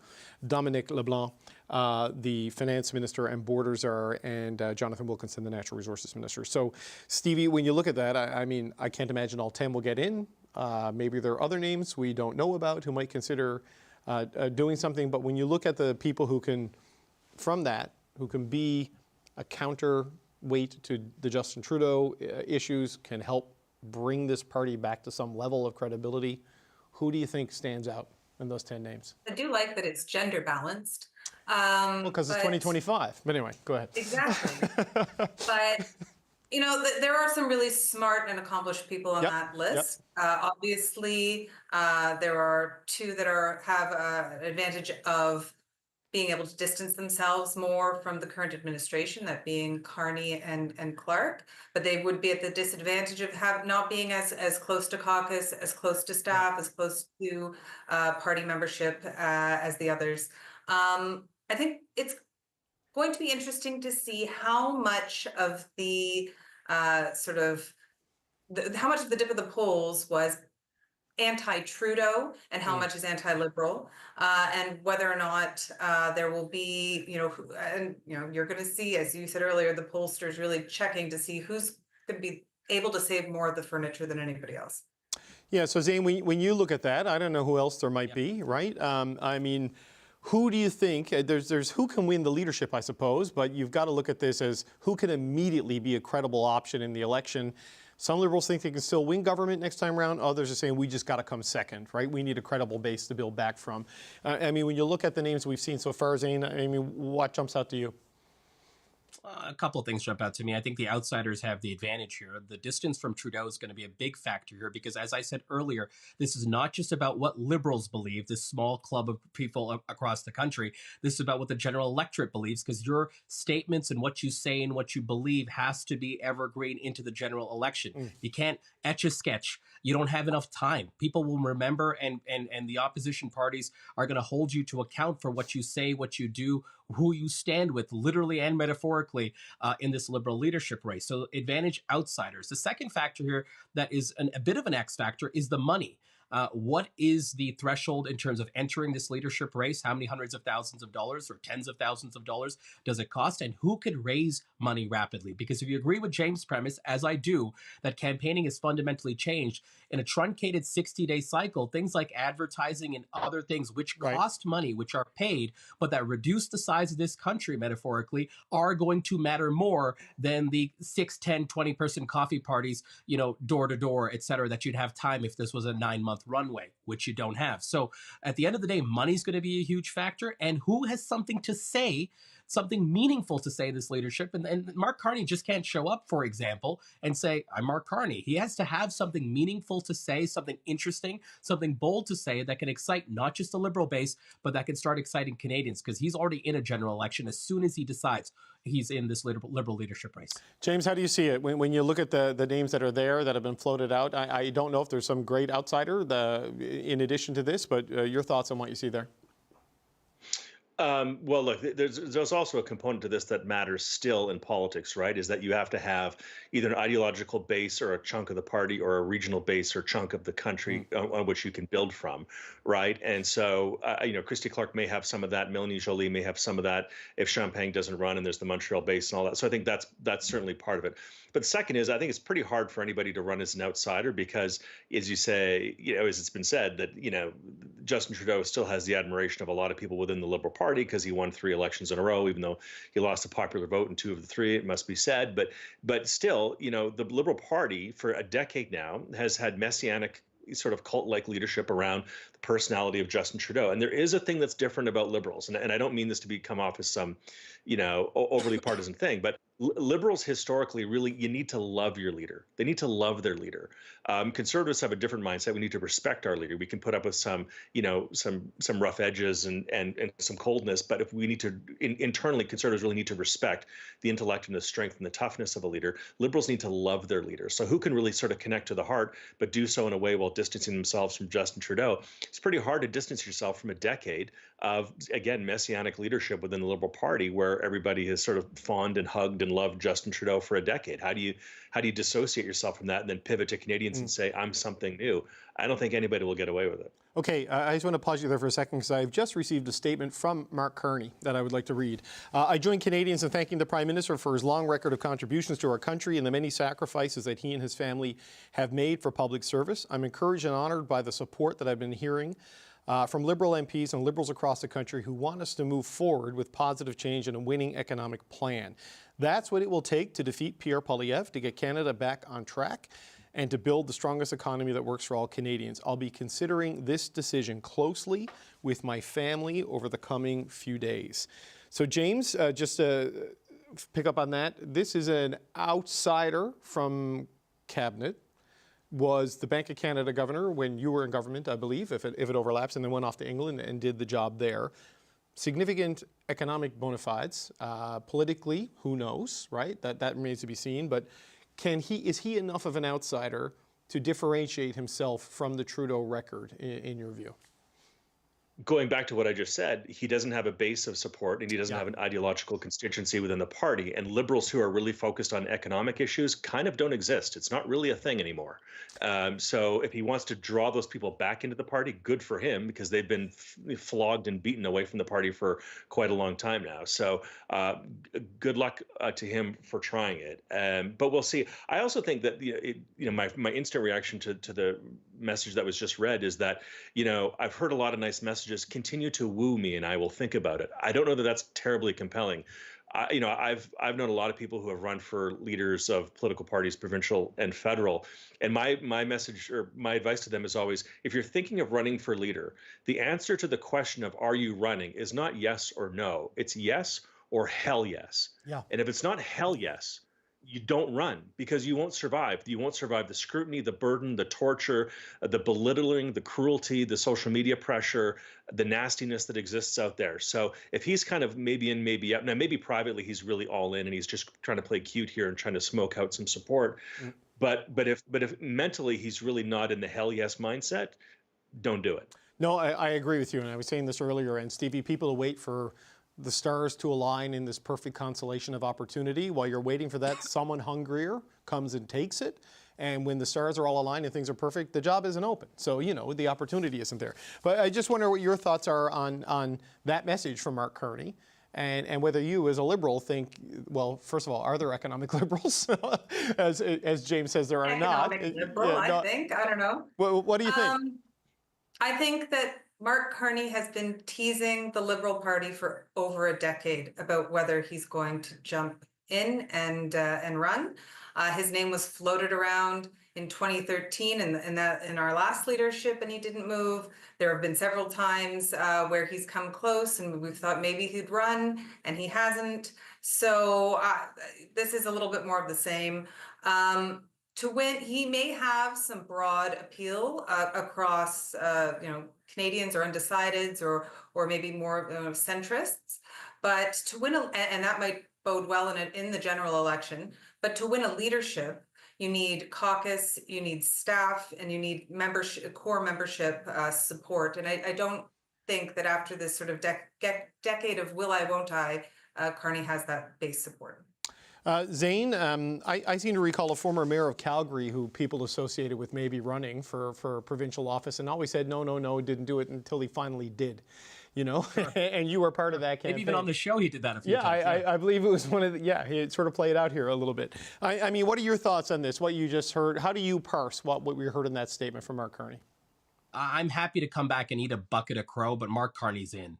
Like Mark Carney's in. He wanted to make sure that the conversation didn't end this evening without himself in it. Sorry, you should have just seen James' eyebrows. We'll get to him in a second, but they went up about 3 feet. Anyway, keep going. I mean, listen, this statement is textbook. I'm gonna do it. Watch this space here. My branding is being worked on. This is a classic. Don't forget about me. I'm also real. I'm also around. I made a statement in the beginning of the day. I want to end the day. Mark Carney is going to do this in mere days, I imagine, or maybe less than a week, so to speak. But to me, this is just, I like James' phrase. It's playing cute, but it's also playing politics. I think everyone knows where this is headed. James, I saw you react to Zane. What? You caught me. I raised my eyes because he talked about eating a bucket of chicken, and it sounded really good. Okay, well, it's crow, actually. I said a bucket Sorry, of not crow. chicken. So, okay, I thought you were reacting to his saying Mark Carney was in. So, okay, well, that sounds good. That's about it. Okay, all right. Well, look, we can split the bucket, James. All right. Well, in these times, it's expensive. Look, but James, look, I'm not going to ask you who on that list scares the Conservatives. I don't think they're scared. And even with this change, I think they're disappointed that they're not going to get the run against Justin Trudeau for a whole bunch of reasons. But who is it, do you think, could potentially raise that Liberal floor from what it would have been had Justin Trudeau stuck around? Let me answer your question a little differently. Okay. I'm not convinced that the next election won't be fought against Justin Trudeau. Uh-oh. I put that at 10 or 25% maybe, but I think it's hard for me to rule out the possibility that throughout the entirety of the month of January, the entirety of the month of February, and the entirety of the month of March, that there is no scenario under which the Parliament of Canada might not be recalled for some kind of crisis moment. Whether it's there was the first, not to be too speculative about this, but there was a death with H1N1 virus down in the southern part of the U.S. There's, as I said, President Trump is coming in. There's going to be border issues. There's going to be tariff issues. The government of Ontario is going to go through a campaign. We can't just leave. You can't just leave the window completely painted shut. Right. That the first quarter of the calendar 2025 won't see a recalling of Parliament, and possibly the necessity of having some kind of a money bill or an expenditure or measure come before Parliament that wouldn't be deemed a confidence vote, that might not trap Justin Trudeau in a confidence vote without his choosing. Sometimes governments do fall by accident, by lack of design, and by lack of clarity. So I think there's a possibility that the campaign may happen with Justin Trudeau still as leader, in spite of all these best laid plans. Okay, so another 15-hour broadcast day. But James, on that point, if with Parliament prorogued right now, there is an issue of such urgency that has to happen, can the opposition credibly look at the country and say, we're going to bring them down, even though this emergency has arisen and needs to be dealt with? Do you know what I mean? Like in terms of looking out for the national interest? Conceivably, because Justin Trudeau prorogued Parliament. If Parliament comes back, frankly, if such a circumstance were to happen, it was badly mishandled by the Prime Minister. You would have to get the government out of there. The government still is more than 20 points down in the polls, and if they handle a crisis like that poorly, then the public would want to get the government out of there. So. This is speculation on speculation, but I think Canadians want a change in government. They don't just want a change in Trudeau. So Stevie, on that, and we got about 60 seconds left before they actually let us get off the air today. There was a lot of talk before Christmas of the need to maybe do some legislative moves to pass the border package. All of that's gone right now, right? With prorogation, like you can't deal with it until the end of March. I mean, what do you do as a government on that? Cabinet still has a lot of power through, the executive can still do many things. Cabinet committees are still meeting. The Prime Minister can still sign off on many things. Yes, cash management is going to be a little bit more challenging, but they're not without any tools. It's not completely frozen. Okay, gang, we're going to leave it there because we've got to sign off and turn the network over to Adrian Arsenault because it's kind of a big day. So the National's going to start an hour early. But look, I want to thank you all for answering the call on a busy day and being here. James Moore, Zane Velji, and Stevie O'Brien. We definitely appreciate it. Thanks for being here today. Great job, Cochrane. Good coverage. All right, thanks, man. And thank you all for watching. I'm David Cochrane. Thank you for watching Power and Politics on this extraordinary day in Canadian politics. We're going to be back in 21 hours with the next edition of the show, give or take. But stay right here on CBC News Network for a special early edition of The National, hosted by Adrian Arsenault. Chief Political Correspondent Rosemary Barton will bring the At Issue panel together to discuss the resignation of Prime Minister Justin Trudeau. And I'm going to make an appearance just because, why not? The National starts next right after this quick break. Thanks for watching, everybody. We'll see you again tomorrow.